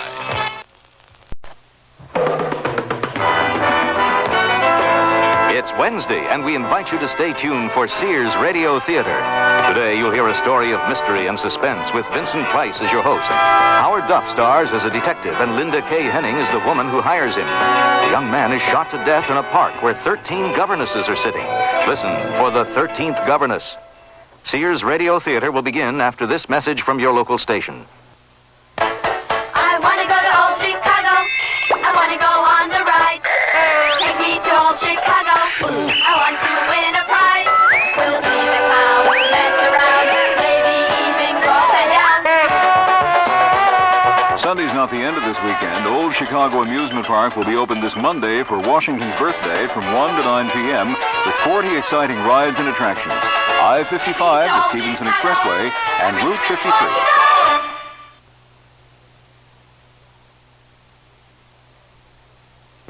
It's 8:34 now. The temperature in Chicago, 27 degrees. The outlook for the rest of the night, temperatures steady or rising with periods of freezing drizzle. Tonight on the CBS Mystery Theater, the president of a plant building nuclear reactors suffers a loss of memory for one day with serious consequences. Russell Horton stars in the CBS Radio Mystery Theater presentation, The Missing Day, tonight at 10:30 here on WBBM News Radio 78. This is Vincent Price.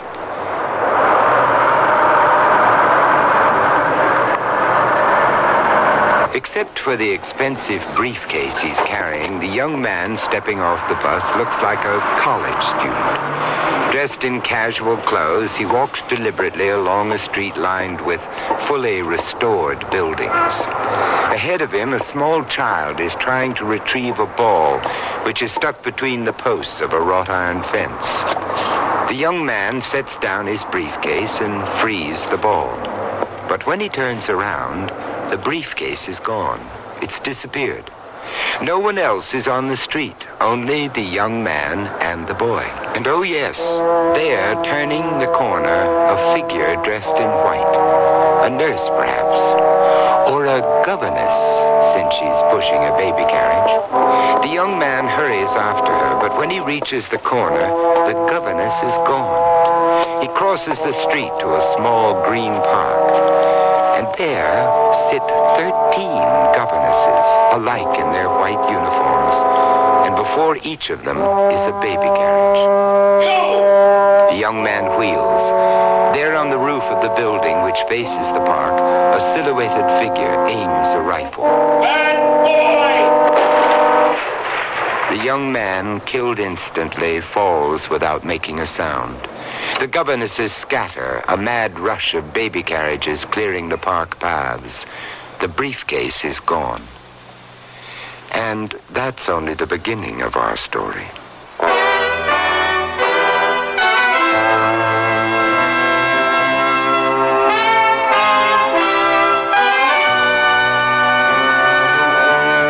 Sears Radio Theater, a new adventure in radio listening. Brought to you 5 nights a week by Sears Roebuck and Company. Sears, where America shops. Your hosts, Lorne Green. I'll bring you stories of the Old West and the New. Andy Griffith with a look at the funny side of life. Vincent Price with tales of mystery and suspense. Cicely Tyson with stories about love, hate, and related things. Richard Widmark. I'll bring you stories of pure adventure. 5 nights of exceptional entertainment every week. Brought to you in Elliott Lewis production of the Sears Radio Theater.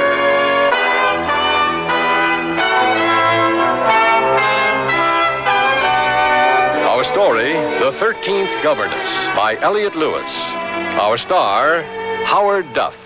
When I need advice, I go to my mom. Why not? It's free. Now that I'm married and moving into a new house, I want all the advice I can get. So when Mom says shop Sears, I listen. You should. Sears is a great help on those big items you'll need for your new home. Major appliances like washers, dryers, and refrigerators. They'll deliver, install, and service. I always depend on Sears. You should, too. Sears, Sears, Sears, where America shops. Hey, look, in here, inside this stylish man's dress shirt. I'm a Sears Value dress shirt label just popping with pride because Sears Value dress shirts are sure to be popular for a number of reasons. They have fashion spread collars, come in classic patterns and solids in short and long sleeves. You'll appreciate the perma-pressed polyester or polyester cotton blends for easy care, plus at low value prices, what a buy! Just look for me, the Value dress shirt label at Sears Men's Store, where style, sense, and satisfaction combine to label me right for you. I love to eat. But it takes so long to cook. That's why we both love our new Kenmore microwave oven from Sears. I can cook a 5-pound roast medium rare in just 30 minutes, or 3 strips of bacon in 3.5 minutes on a paper plate. Bake 2 potatoes in 8 minutes, and cook vegetables faster than boiling them in water. That means less time in the kitchen. And more with you. Fast, clean, cool cooking with Sears Kenmore microwave ovens, all with automatic defrost. Choose the right model for your kitchen from the many styles available at most Sears retail stores. Your baby's room. Furnish it with the quaintness and charm of Sears Jenny Lind's crib, dresser, and chest. Your baby will be secure in our old-fashioned crib built with high sides and a safety drop-side latch. And each handsome maple color piece comes in a non-toxic finish. Sears Jenny Lind dresser and chest is furniture that will adapt gracefully as baby grows older, too. So visit us soon, because Sears has baby buys bundled up. Available at most Sears retail stores.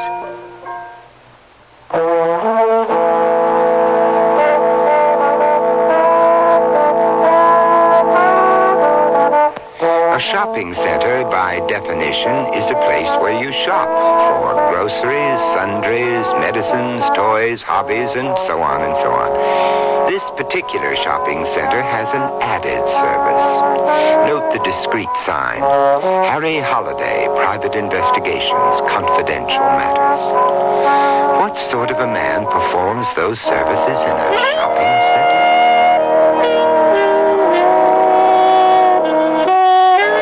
Did you ever want something so bad you could taste it? That's how bad I always wanted to be a private investigator. I don't remember when the idea first came to me. I only know that it was something I headed for. I worked as a cop, as a private guard. I took classes. I spent time working for one of those large outfits. I took tests. And son of a gun, I passed and I got a license. And here's what really has me shaking my head in wondrous delight. My first case was a murder. How's that for wish fulfillment? She was young, early 20s, stunning, gorgeous. You know, all those adjectives that means she was a knockout. Mr. Holliday? She wasn't dressed in black. She wasn't sobbing or distraught. None of those things. The dark glasses were the only clue that she was a widow. My name is Valerie Robeson. My husband was Matthew. He was... Yeah, I read about it in the paper. Killed with a rifle fired by person or persons unknown. I'm sorry. The police said the shot probably came from the top of a building that adjoins the park my husband was in. It's their feeling some neighborhood kid was fooling around taking pot shots and accidentally hit Matt. I came to you because their explanation is so improbable. Do you live near the park? No. Does your husband work in that neighborhood? No. I don't know why he was there. He did... Will you do it for me? Find out who killed Matt? I don't have a great deal of money. You pay me by the day, plus my expenses. If we get lucky, it shouldn't cost you over $1,000. She nodded her agreement and opened her purse. She fumbled around in it before she remembered she was wearing dark glasses. She slid them off. Her eyes were red-rimmed, the expression a little lost. She was a young widow, filled with anguish and despair over the death of her young husband.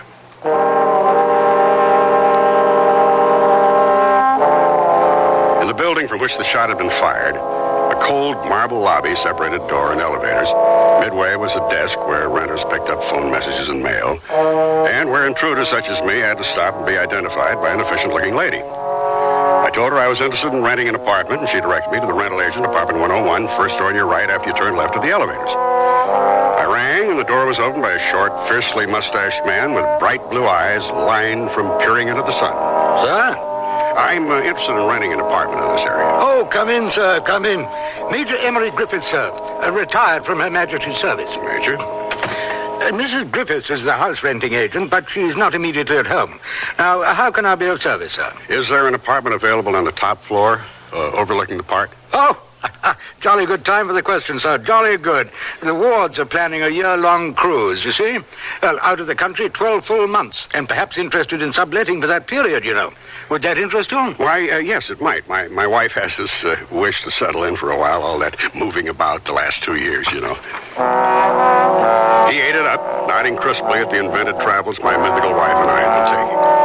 The wards were out, he told me, and led me to the elevator located directly across the lobby from the eagle-eyed woman at the front desk who would have seen anyone coming or going. Is there a freight elevator for our furniture? Oh, yes. It runs from the basement to the top floor, at the opposite end of the building. Of course. Ah, here we are. Now, if you'll follow me. Well, you're very fortunate. The wards only made their decision a day or two ago. Now we'll see if I brought the proper key, what? After you, sir. You'll see it's 2 bedrooms to the left and right before you reach the living room, which is directly ahead. And the kitchen is to your right, and there are 2 full baths. Lovely place, as you can see. Lovely. Our tenants often take the sun down there in the park, you know, where those governesses are sitting. Or we allow them to use the roof just above you, sir, which can be reached by stairs at either end of the building. Yeah, very nice. Very, very nice. I'd like to bring my wife, if you don't mind. I'd need her opinion. You understand that? Oh, of course, sir. Guy I went to school with, Ben Wheeler, works in the morgue morgue of the morning newspaper, and he let me find a corner where I could go through the newspaper's file stories of Matt Robeson's murder. You're suggesting Robeson's death wasn't an accident? Well, his widow doesn't think so. This her, Harry? The pretty lady in black? Yeah, that's her. Behind her, her parents. Beside her, a family friend, Zachary West. How about that mustache? He's a hairy one, isn't he? Hey, look here. Tragic family says her brother was killed in a boating accident 2 years ago. Out sailing, storm came up, boat sank. Found a cushion the next day, boat and brother gone. Here's the picture you ran on him. Kind of looks like his sister. Can I get copies of these? A lousy quality, but sure. I found family friend Zachary West's address in the phone book and drove out there. A big sign out front read, Century One Apartments, first in a series of posh pads for swinging singles. I parked across the street just as a dashing red sports car shifted down, mufflers burping, and ducked into the underground garage. The driver was the man in the newspaper picture, Zachary West, of all the hair. I got out and managed to bump into him on one of the paths. Instead of being straightforward, I put on my puzzled, ingenuous face. You find out more things that way. You look lost. Help you? Yes, I thought maybe I'd like to rent an apartment. You picked the best spot. I'll steer you to the manager's office. Oh, that's very, very nice of you. Appreciate it. No sweat. What happens if you move in and then decide to get married? Why get married when it's all lying around waiting for you? Here we are. Lorenzo, I bring you a customer. Welcome. Lorenzo is manager, master of ceremonies, and what one might call confessor arranger for our community. Glad to see you. Zach, tonight's 15B's birthday party. Count on me. I'm in 86A. Drop in for a drink anytime. And don't hesitate to bring 1 or 2 guests, even 3. I'll show you some of the apartments. You prefer blonde neighbors, brunettes? Speckled if they come that way. He showed me a series of flashy apartments, all furnished for a race of people who only got out of bed to have a drink or smoke a joint. I told him I'd let him know, and left through the garage, which gave me the chance to write down the license number on Zachary West's red sports car. I'd only driven a couple of blocks when I saw that someone was following me. A young woman, long black hair blowing, driving a beat-up station wagon. When I got to the shopping center, I drove around to the back where my office is and parked at the H. Holiday stencil. She circled, pulled into an empty space, and slid out, peering around like a baby bird looking for its mother. She tried to see where I'd gone. She spotted my car and came toward me. As she arrived, I stepped out. Oh. Looking for something? What? No, why? Because you were following me. Why? Why? That's a laugh. Why? Because I saw you before writing down Zachary's license number. What sort of behavior is that? I didn't take down his license plate, silly. I took the number of the car next to him. I'm an insurance adjuster. Not that it's any of your business. Any further questions? Well, you see, I got this impression you were a cop, and I couldn't understand that Zachary, what he could have done to bring out the fuzz, so that's why I... Excuse me. Quite all right. Perfectly logical error. She seemed to be just a nice young lady looking out for a friend. Or so I believed then. At all events, she left me with an enormous curiosity about Zachary West. So next morning, I waited outside his apartment, followed him into the city, parked where he parked, and sat beside him at the counter of the coffee shop where he ate breakfast. I recommend the waffles. Yeah, waffles, miss. And coffee now, please. If you had questions, why didn't you ask me? Valerie hire you? Yeah. Well, what do you want to know? Well, I'm trying to find out if anyone wanted to kill Matt. I saw the newspaper picture of you at the funeral. Were you Matt's friend or Valerie's? Both. I introduced him, as a matter of fact. And Valerie works for me. I'm a clothes designer, men's and women's wear. Oh. Any idea why Matt was killed? Well, the police called it an accident, according to the newspapers. Valerie doesn't think so. Well, Valerie's a new widow. It's very difficult for her to accept what's happened. Did you know her brother, the one who died in the boating accident? Larry? Well, yes, he's how I met Valerie. What's that got to do with... Oh, don't let your waffle get cold. Here's my business card. Call anytime I can be of help. Yeah, right. Valerie Robeson lived in the middle of an old housing tract in a one-bedroom house badly in need of paint. She introduced me to her mother, Dora Filbert, who was enshrouded in what my grandmother called a wrapper. I don't know what Matt was doing in the park. He left here about 7:30. He had a 9 o'clock class at the university. Did you ever get there? No. Now, while I was reading the background on this matter, I ran into the information about your brother. I'm very sorry. It was a terrible loss. Were you close to your brother? No one was close to Larry. He was a bachelor, what you'd call a swinger. Girl in every port sort of man. He didn't even have a job. His father kept after him. But Larry always had an excuse for not working. I'm sorry, I'm late. Will you excuse me? Well, sure. If it's all right, I'd like to talk to your mother for a minute, too. Of course. I'll be late, Mother. Zachary has a show tonight, and I said I'd work it. All right, One of the dear. girls is sick. All Bye. right. Bye-bye. I'd like to know a little bit more about your son, Larry. Would you mind? No. But what does that have to do with Matt's death? I don't know. Probably nothing. Do you agree that Larry's death was an accident? I'm sure that in your profession you hear all sorts of things about people. Well, I don't surprise easily, if that's what you mean. What I'm going to say is in confidence. Of course. I think Larry took his own life. Larry and another young man, Zachary West, they were very close. Too close, if you understand my meaning. Yeah, I think I do. His father spoke to him about it. His father told Larry he was less than a man, and he didn't want to have anything to do with him. Well, Larry went up to the lake the very next morning, and that's why I think he took his own life. And certainly he's better off, in my opinion. Did your son-in-law, Matthew, know Larry? Oh, no. Valerie got to know Matt after Larry was gone. Oh, I see. Well, thank you, Mrs. Filbert. Oh, one other thing. Valerie said Matt was taking some classes at the university. In what, do you know? Oh, photography, of course. He was learning to be a photographer.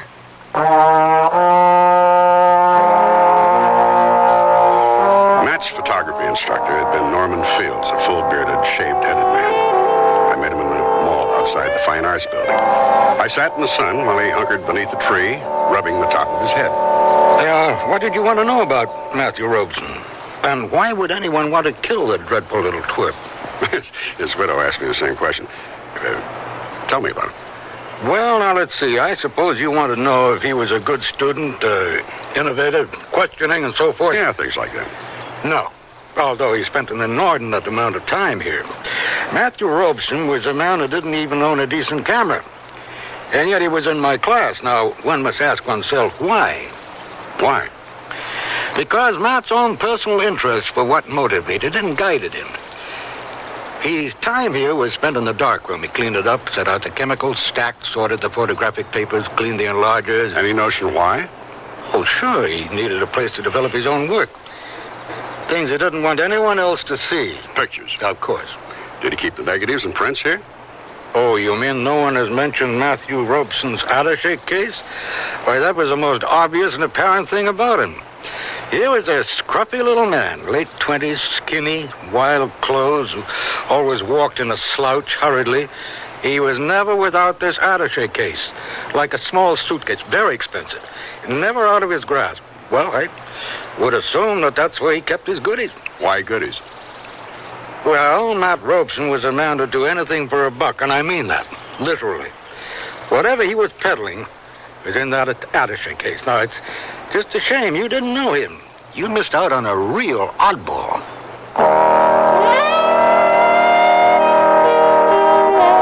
I drove from there to Zachary West's showroom to look for Valerie. I entered a salon where a showing of Zachary West's full selection of clothes for the career woman was in progress.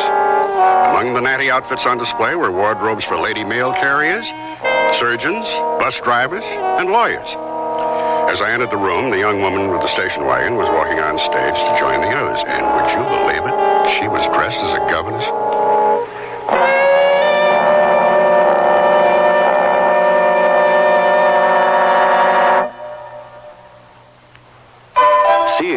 America shops, invite you to apply for the Sears credit card. It gives you credit in over 3,600 Sears stores coast to coast. Whether you live or travel in any of the 50 states, there's a Sears store where you can shop for what you need for your family, home, or car. You can apply for the Sears credit card at any Sears store or by calling this toll-free number now. Call 800-526-0444. That's 800-526-0444. New Jersey residents call 800-652-2777. I can't believe they can do it for $19.99. Installed? The aluminized Sears muzzler is only $19.99 installed. And listen to the muzzler promise. Sears promises that the muzzler will last as long as you own your American-made car. Or return it for refund or replacement free. And if Sears installed it, they'll install the new one free. Well, you can't beat that. I think it's fantastic. It's a great promise. The muzzler, just $19.99 installed. Clamps if needed, 99 cents each extra. Sizes to fit most American-made cars. Prices may vary in Alaska and Hawaii at most Sears Tire and Auto Centers. Nearly everyone at our party mentioned our new Sears Dream Supreme carpeting. Didn't anyone say anything about my rutabaga dip? Marvin said Dream Supreme looks so thick and luxurious. He loved its velvety, soft plush pile. What about my rutabaga dip? Eloise adored the color Of my rutabaga dip. I told her that avocado lime is just one of Dream Supreme's 20 lustrous colors, and when Doris heard that Dream Supreme is so reasonably priced and treated with Scotchgard brand fabric protector... Okay, what about my tuna fish upside down cake? Dream Supreme carpeting in most larger Sears retail stores. Are we finally set for Grandma's? I think so. We've got the new Sears Travel Guard baby seat in the car. Right, and the extra sleep and play baby suits. Oh, Grandma will love those. They're so cute and yet practical. The extra baby blankets and bottles are in the vinyl diaper bag. Oh, Sears certainly did make shopping for the baby easy. Sure did. Well, I think we've got everything. Honey, I think you've forgotten something. Hmm? The baby.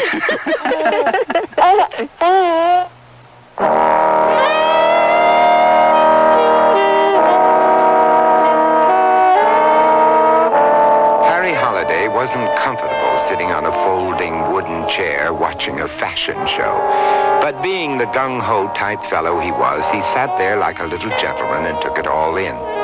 When the show was over, he bought his client a drink in one of those dark English tavern replicas where patrons hid in shadowy booths tucked into dark corners. His attaché case? Mm-hmm. He wasn't carrying it when he was shot. Any idea where it might be? No, he never put it down. He lugged it around all the time. I can't imagine where it is. When you asked me to help you, did you suspect something? Suspect? Oh, that he might have been seeing someone else, and that's what he was doing in the park that morning, meeting somebody? Oh, no, I never thought Matt would cheat. He wasn't that sort of man. Matt's only weakness was his greed. Oh, he was a sweet, dear man when we got married. Then, well, somehow I must have given him the impression, well, led him to believe that, well, that I was dissatisfied with our life, that I expected more from him. And I didn't, really. It's just that I kept hoping he'd find himself, stop drifting. That terrible, restless drifting. I don't know why, because I don't find any connection. But I can't help remembering that in the pictures I saw of your brother's funeral, there was no casket. Was he cremated? No, because there wasn't a body. They never recovered it?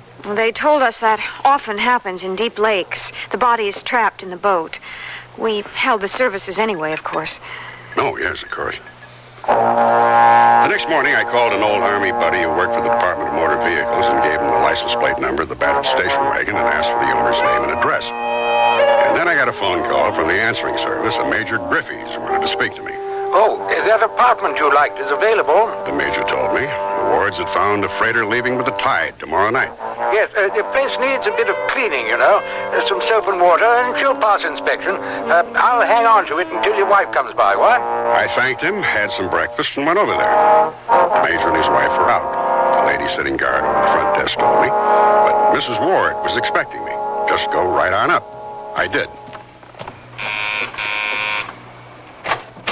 Oh, you must be Mr. Holliday about the apartment. That's right. Isn't your wife? She'll be along later. I left word at the desk to send her up. Oh, please come in. Thank you. You'll forgive the mess, but suddenly we're on our way, and it's really so exciting. All the way around the world, can you imagine? And on a freighter. She babbled on, absolutely delighted with the new adventure she was about to have. She was a pretty, bright-eyed little woman in her mid-30s, and her face was flushed from her exertions. She was putting things into several large packing cases in the center of the room, which would be stored until their return, and she'd hung clothes that weren't to be taken in a large wardrobe. Half hidden behind a few dresses was a governess's white outfit. She saw me staring at it. I won't be needing that anymore, thank goodness. She continued her work, chattering on about their sudden departure, how lucky they'd been to find a freighter with space for them. And my poor husband out gathering passports and letters of credit and all the things one needs. And speaking of good fortune, tomorrow is our first wedding anniversary, and we'll be sailing the high seas in celebration. What's that? Oh, well, I'd have told you about that anyway. Some of the tenants sun themselves on the roof, and when they step out of the stairwell, it makes that sound. Oh, I see. It happens very infrequently. Oh, look, there's Teddy. There, he sees me. It all happened very quickly. Her husband, Teddy, was walking across the park toward us. He looked up and started to wave, and then he must have seen something because he opened his mouth to shout, and then the bullet hit him, and he slumped onto the pavement. The governesses in the park scattering like dry leaves in the wind. I was out of the apartment almost as soon as I heard the sharp snap of the rifle fired from the roof above me. I heard the freight elevator groaning down to the basement and raced after it. But no one was there, and the alley was empty. By the time I got around to the park, Mrs. Ward was kneeling on the path beside her husband. She didn't cry. She almost looked as though she'd expected it. It had to happen. Well, why do you say that? You can't live as he did without suffering the consequences. I kept making believe that everything was all right, that the money he brought home was legitimately earned, that silly governess costumes, the exchange of envelopes and a baby carriage, all of it was a prank, not something real, something that would end in this.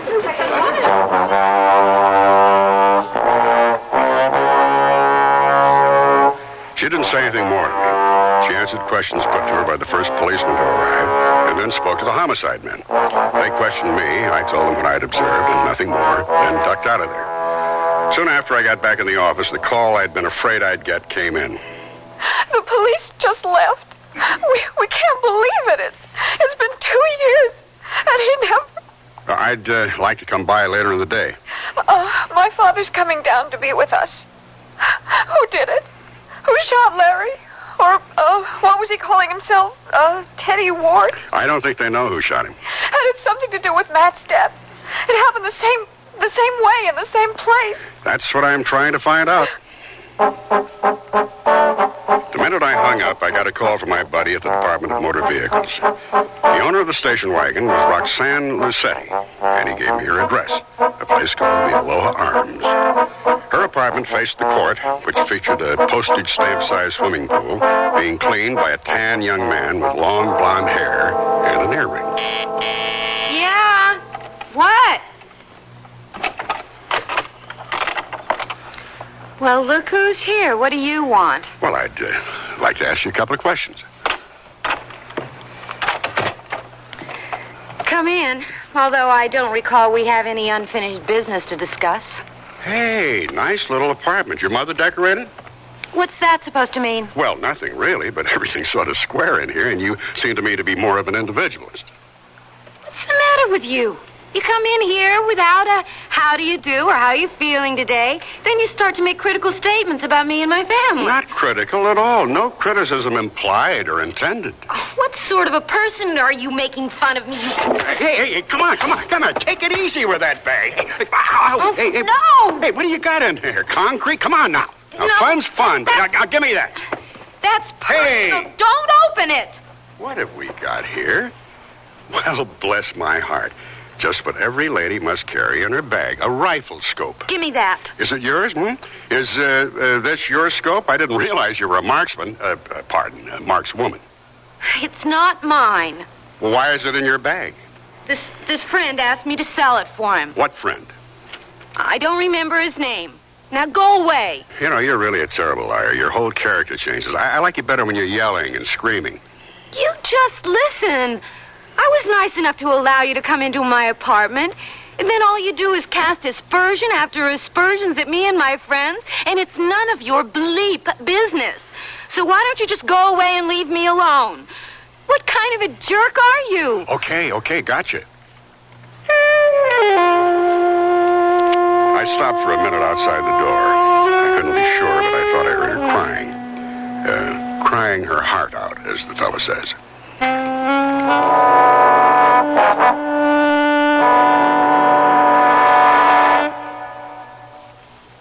Sears Radio Theater will return after this message from your local station. If you have a child with a handicap, we have some good news. And some very good news.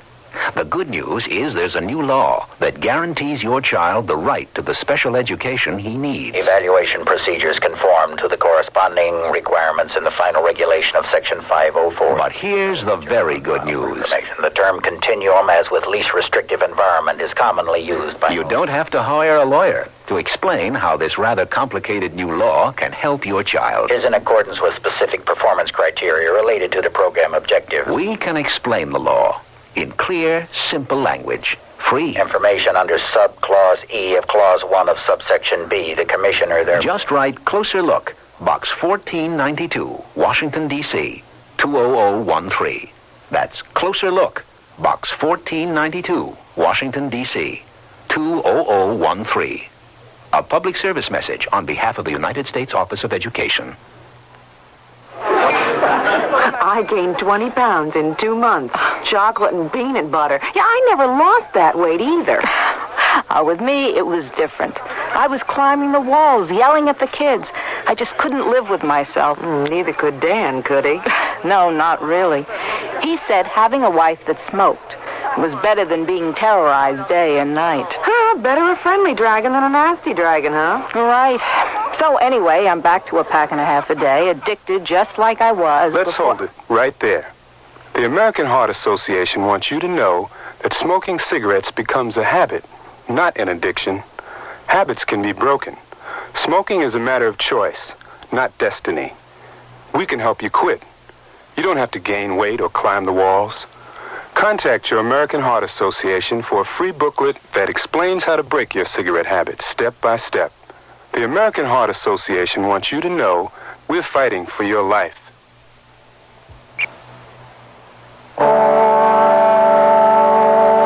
Vincent Price again, and here's the concluding act of The 13th Governess. I think you can sense death around the place. The Robeson house seemed to be engulfed in it. The house itself appeared to be in mourning, although it probably was only the gray, sullen day. Valerie let me in. Her mother and father were sitting in the living room, coffee cups balanced in their hands, as though they'd forgotten they were holding them. Mr. Filbert was a tall, slender man with thinning hair and steel-framed eyeglasses, who looked as though he might once have been head clerk in a hardware store. After I'd been introduced, they picked up an angry conversation where I'd interrupted him. I mourned him once, Dora. Once is all I got in me. So far as I'm concerned, he died 2 years ago. You killed him 2 years ago? No, I didn't kill him. I didn't. You've been accusing me for 2 years that I killed my son. Oh, how long will you two do this to each other? Now stop it. She's been after me for 2 years, Val, how I killed her son. Now she finds I didn't. She don't know what to say to hurt me. Mr. Filbert? Yes? I wonder if we could talk, just you and me. Mother and I'll go into the kitchen. Come on, Mother. Mr. Filbert, why does your wife believe you're responsible for your son's death? The death that never happened, you mean? Because she claims I called him a pervert, and that drove him to take his life. Did you?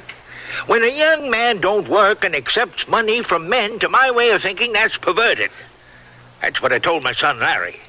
His mother misinterpreted what I meant. What did you mean? Well, Larry wasn't never without that camera of his, is what I meant.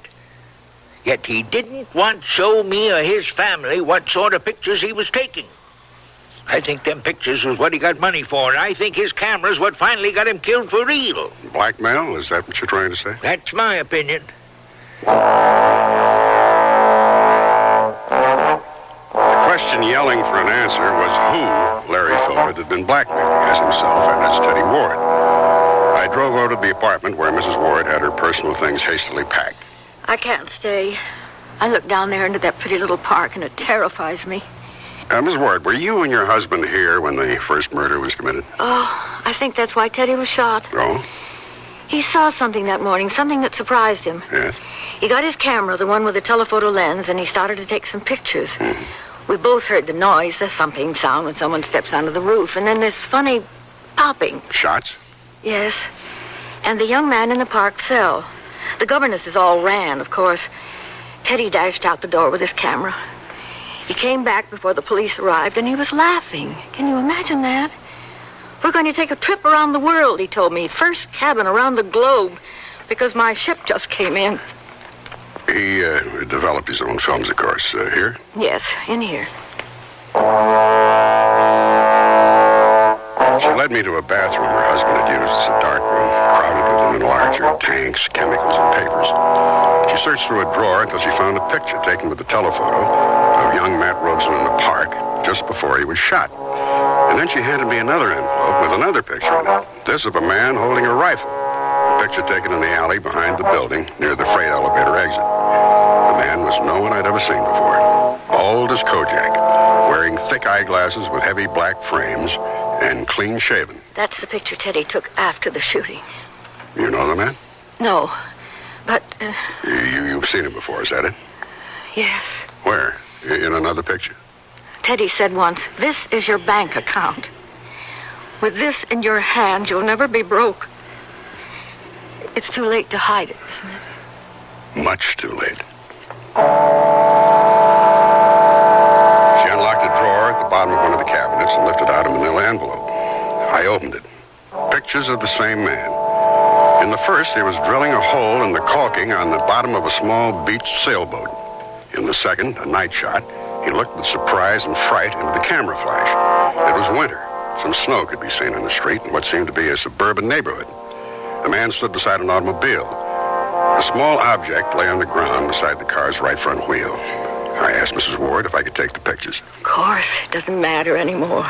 Well, why did your husband photograph the young man in the park? He was surprised to see him there. I don't think I understand. Well, the only other times he'd been there was when I wore my governess outfit and traded envelopes with him. It was strange because I wasn't there, and the young man wasn't carrying his attaché case. Did your husband say anything? Yes.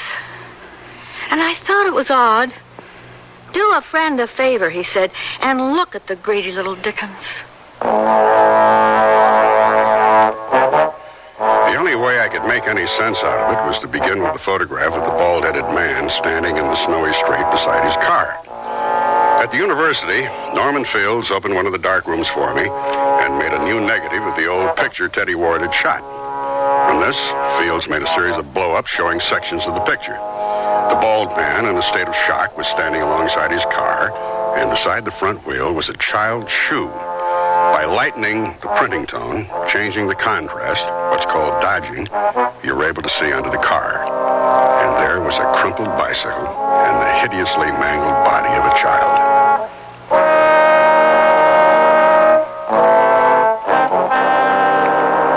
He was the only one involved in the mess who'd known all the principals through everything that had happened, and I wanted to ask him who the man was. Buy you a drink? Oh, yeah, thanks. Vodka on the rocks. Fine. What brings you here? I'm trying to locate somebody. Someone I know? Well, I think maybe you do. Here's your drink. Thank you. I'll leave the door open and we can talk while I get cleaned up. Man or woman? Man. Any idea where I'd know him from? He had a business arrangement with Larry Filbert. Say, did you read about that? Can you imagine a guy changing his name, living a whole other life? This man I'm looking for knew Larry Filbert, and I think also knew him as Teddy Ward. No kidding. Excuse me. Sure. He shot Matt Robeson and Larry Filbert, Teddy Ward, whatever you call him, with a rifle. What do you want me to do? I don't follow you. I know what this man looks like. I'll show you his picture, and maybe you can identify him. I'm glad to help, of course, but up to now you haven't given me too many clues on the guy. Bald with dark framed glasses, that isn't much to go on. Clean shaven, too, you said, huh? You know how it is when something strikes you? I hadn't said anything about how my phantom murderer looked, and out came the description to a T from Zachary West. I I took the rifleman's picture from my pocket and a pencil, and I put hair on the bald head, erased the thick-rimmed glasses from over the eyes, and added a mustache. How's your drink? Fine. Let me ask you something. Shoot. How did you feel when you found out your new blackmailer, Teddy Ward, was really Larry Filbert, the man you thought you'd killed in that boat accident? Hey, slow down. You're throwing a lot of names at me like I'm supposed to know them. Well, no, that's not true. You know them. Larry blackmailed you after the hit-and-run accident with the child, so you tried to get rid of him by sinking his boat. So now here you are in town, thinking you're out of it, and Teddy Ward calls you, and the whole thing starts again. Only this time, there's more. There are pictures of you sinking the boat. I keep trying to imagine what you looked like when you found out you were being blackmailed by a dead man. I mean, wow, I would have had a fit. Well, what did you do? Follow Mrs. Ward to her apartment after she traded envelopes with Matt? That a picture of me? He was standing in the doorway, bald head, no mustache, no glasses. And just to make the picture complete, he was casually aiming the rifle in my general direction. Just enough so I wouldn't misunderstand him. Smart young fellow like you is bound to get into trouble. No, not so smart. Till a couple of minutes ago, I really thought there was another man. It's really remarkable what a hairpiece and a phony mustache and contact lenses can do to change a person. Remarkable. You know what troubles me, though? How'd poor Matt Robeson get involved in all this? His brother-in-law wanted to help him out, pass him a little money. I gave money to Roxanne. She gave it to Matt. He gave it to that governess until he got greedy and decided to go it on his own. Motivation. Money runs the ship, my lad. Money's what makes the world go round. Although I can't believe you're getting enough for what's about to happen to you. Move, please. We're getting out of here. Why'd you run away from the accident? If you'd stayed, maybe that little girl could have been saved. No way. Come along now. Happy birthday! Any more, Zach? Zach? Hey, where's Zach? We were just going out to pick him up. Well, his car's here. His friend Gilbert here drove it over. Gil, here, let me show him the rifle. Hey, look at this. Isn't it a beaut? Bought it for Zach for his birthday. Come on, Gil. We better get going. Hey, you guys will bring Zach to his party, won't you? I mean, we got all his booze and food and, you know, the trappings, little foxes, all sizes. We'll bring Zach back. Don't worry about it, but go ahead. Get the party started. Okay. Rifle in hand, I eased Zachary West out of there. He made a couple of moves, like he wanted to grab the gun or get away, but by the time we got to my car, he was a limp sack. All the fire was gone. He ducked the responsibility long ago. He'd run away, then killed two men who tried to bleed him, and finally, there wasn't any place to hide. No place at all. He sat in the front seat of the car, blinking his eyes behind the thick glasses, letting what had happened to him sink in. And like I said, that's how I handled my first murder case.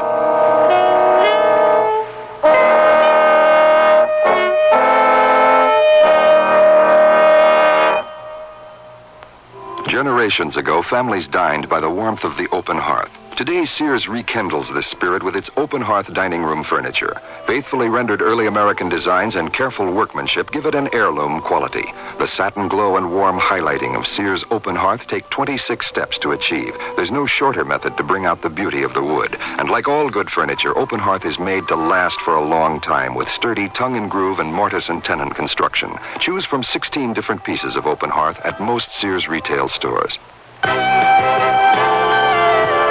Want to buy some radios, but tires all look the same.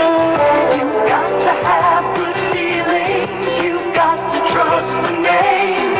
You know our reputation, remember what we said. When Sears is behind you, you come out ahead. Hey, look, in here. Inside this stylish man's dress shirt, I'm a Sears Value dress shirt label just popping with pride because Sears Value dress shirts are sure to be popular for a number of reasons. They have fashion spread collars, come in classic patterns and solids in short and long sleeves. You'll appreciate the perma-pressed polyester or polyester cotton blends for easy care, plus at low-value prices. What a buy! Just look for me, the value dress shirt label at Sears Men's Store, where style, sense, and satisfaction combine to label me right for you. I sell draperies at Sears. Yesterday, a lady came in and said that she'd been in and out of about every store in town looking for draperies and at this point didn't know what she wanted anymore. I asked questions about her tastes and decor and then made suggestions. She was thrilled. She found what she wanted and learned a little, too. It made me feel good to know that I helped her out. Sears people are friendly people who help you find what you want. Sears, Sears, Sears, where America shops.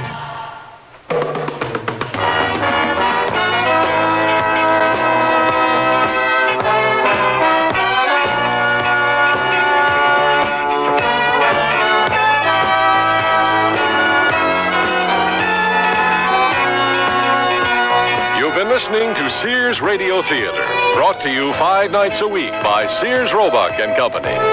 Sears, where America shops. The 13th Governess was written, produced, and directed by Elliott Lewis. Your host was Vincent Price. Our star was Howard Duff. Also heard were Linda K. Henning, Deborah Wally, Leorine Tuttle, Marvin Miller, Ben Wright, Sidney Miller, Peggy Weber. The music for Sears Radio Theater was composed and conducted by Nelson Riddle. Art Gilmore speaking. The Elliott Lewis production of Sears Radio Theater is a presentation of CBR. I'm lost and lonely, scared and sad, trembling at the thought of making you mad. My love is yours, but at times you're so cold. If life's like this, take me before I grow old. This song was written by a man now serving time in a state prison. Most of the men and women in prison today were abused children, and many abused children grow up to abuse their own children.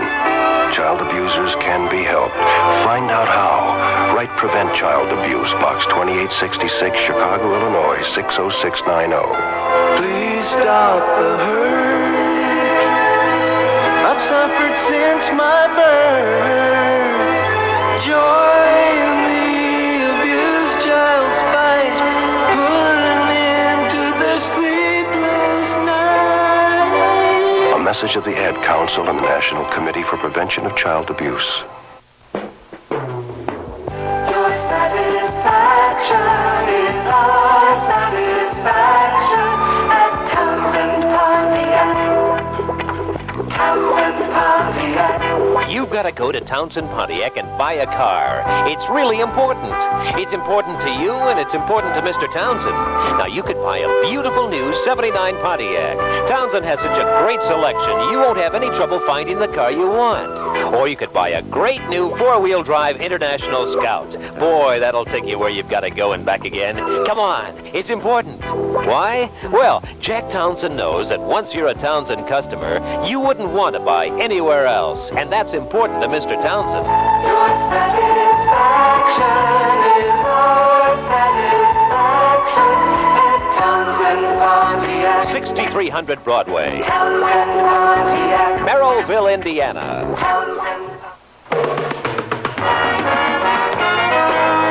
Cicely Tyson will be your hostess tomorrow for a warm-hearted story of two young people trying to help two elderly ladies find a suitable rest home. Our original story is called This Home is Dissolved, so be sure to tune in to this station tomorrow to hear the Sears Radio Theater.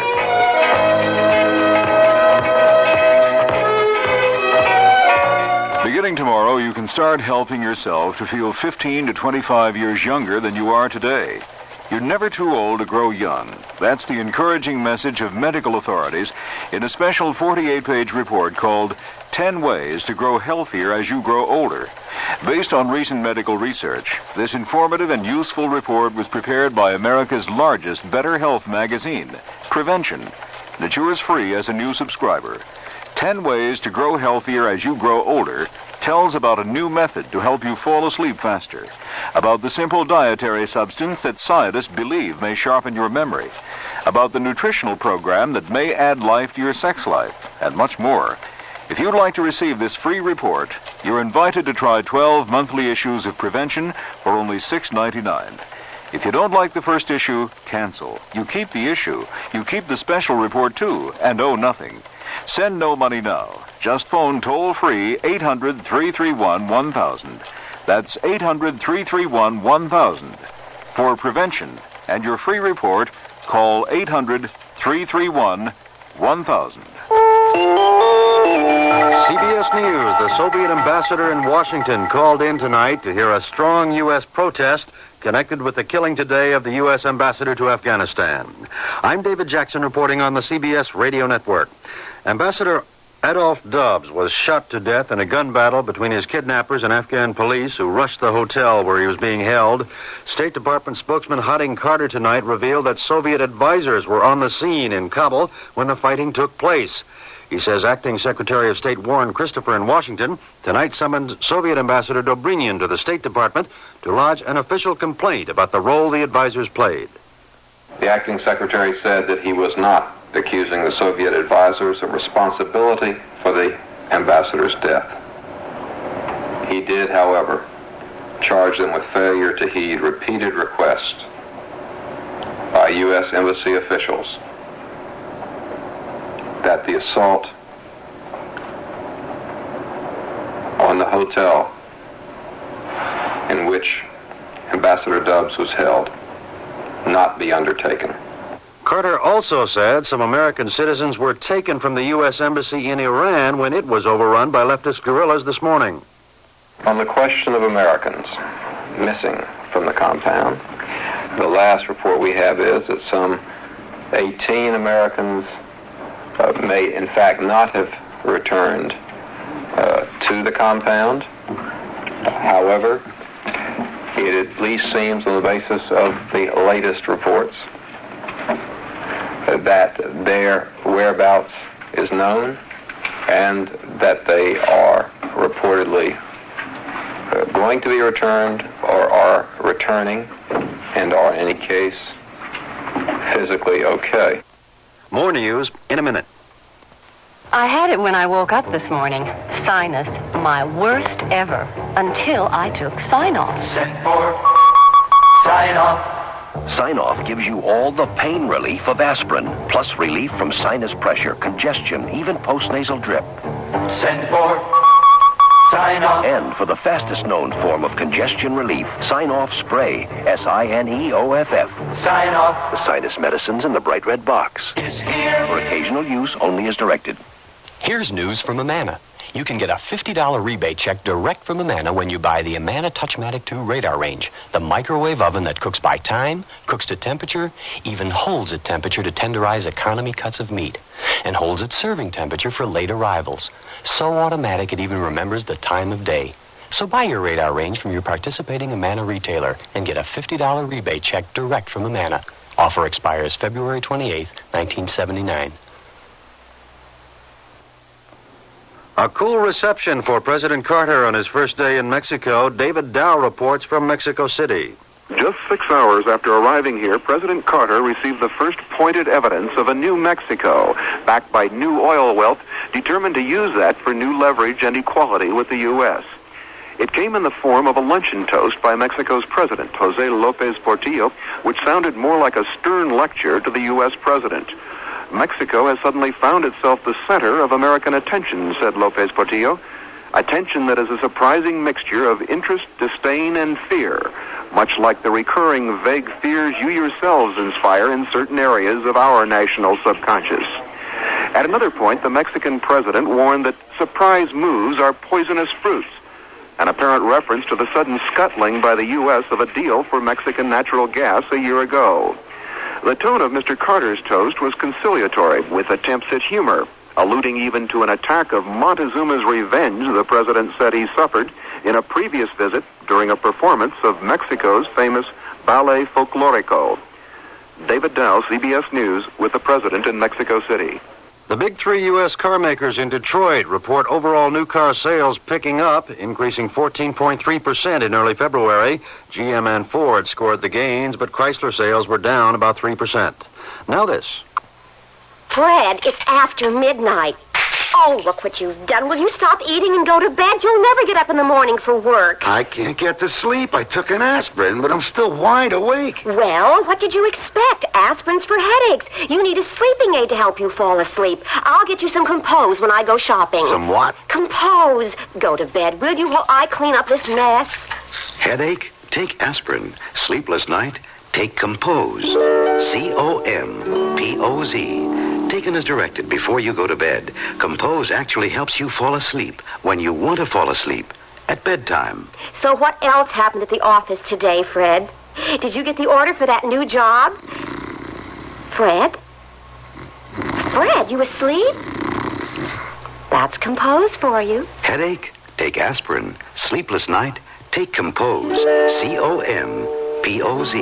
Take only as directed. Compose is available at all drug counters.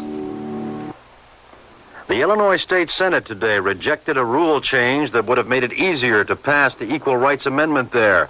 Observers say the defeat drastically reduces chances ERA will be approved in Illinois in the next 2 years. It's the only northern industrial state that has not passed ERA and has been the focus of a strong pro-ERA campaign. David Jackson, CBS News. Tonight's weather in Chicago, locally dense fog causing hazardous driving conditions, but warmer with periods of freezing drizzle.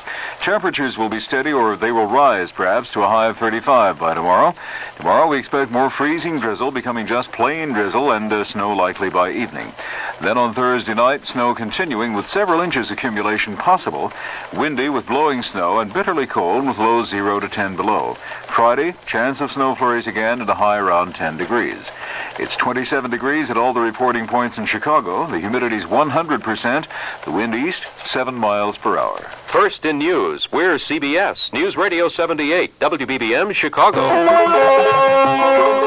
It's 9:32. This is Alan Bickley on News Radio 78. In the news tonight, I-57 murderer Henry Brisman, now serving a 1 to 3,000 year prison sentence, has been indicted by a county grand jury on charges of murdering a fellow inmate.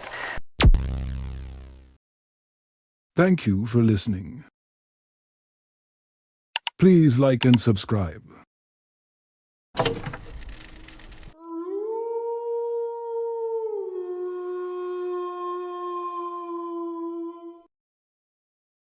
Tune in to nostalgia.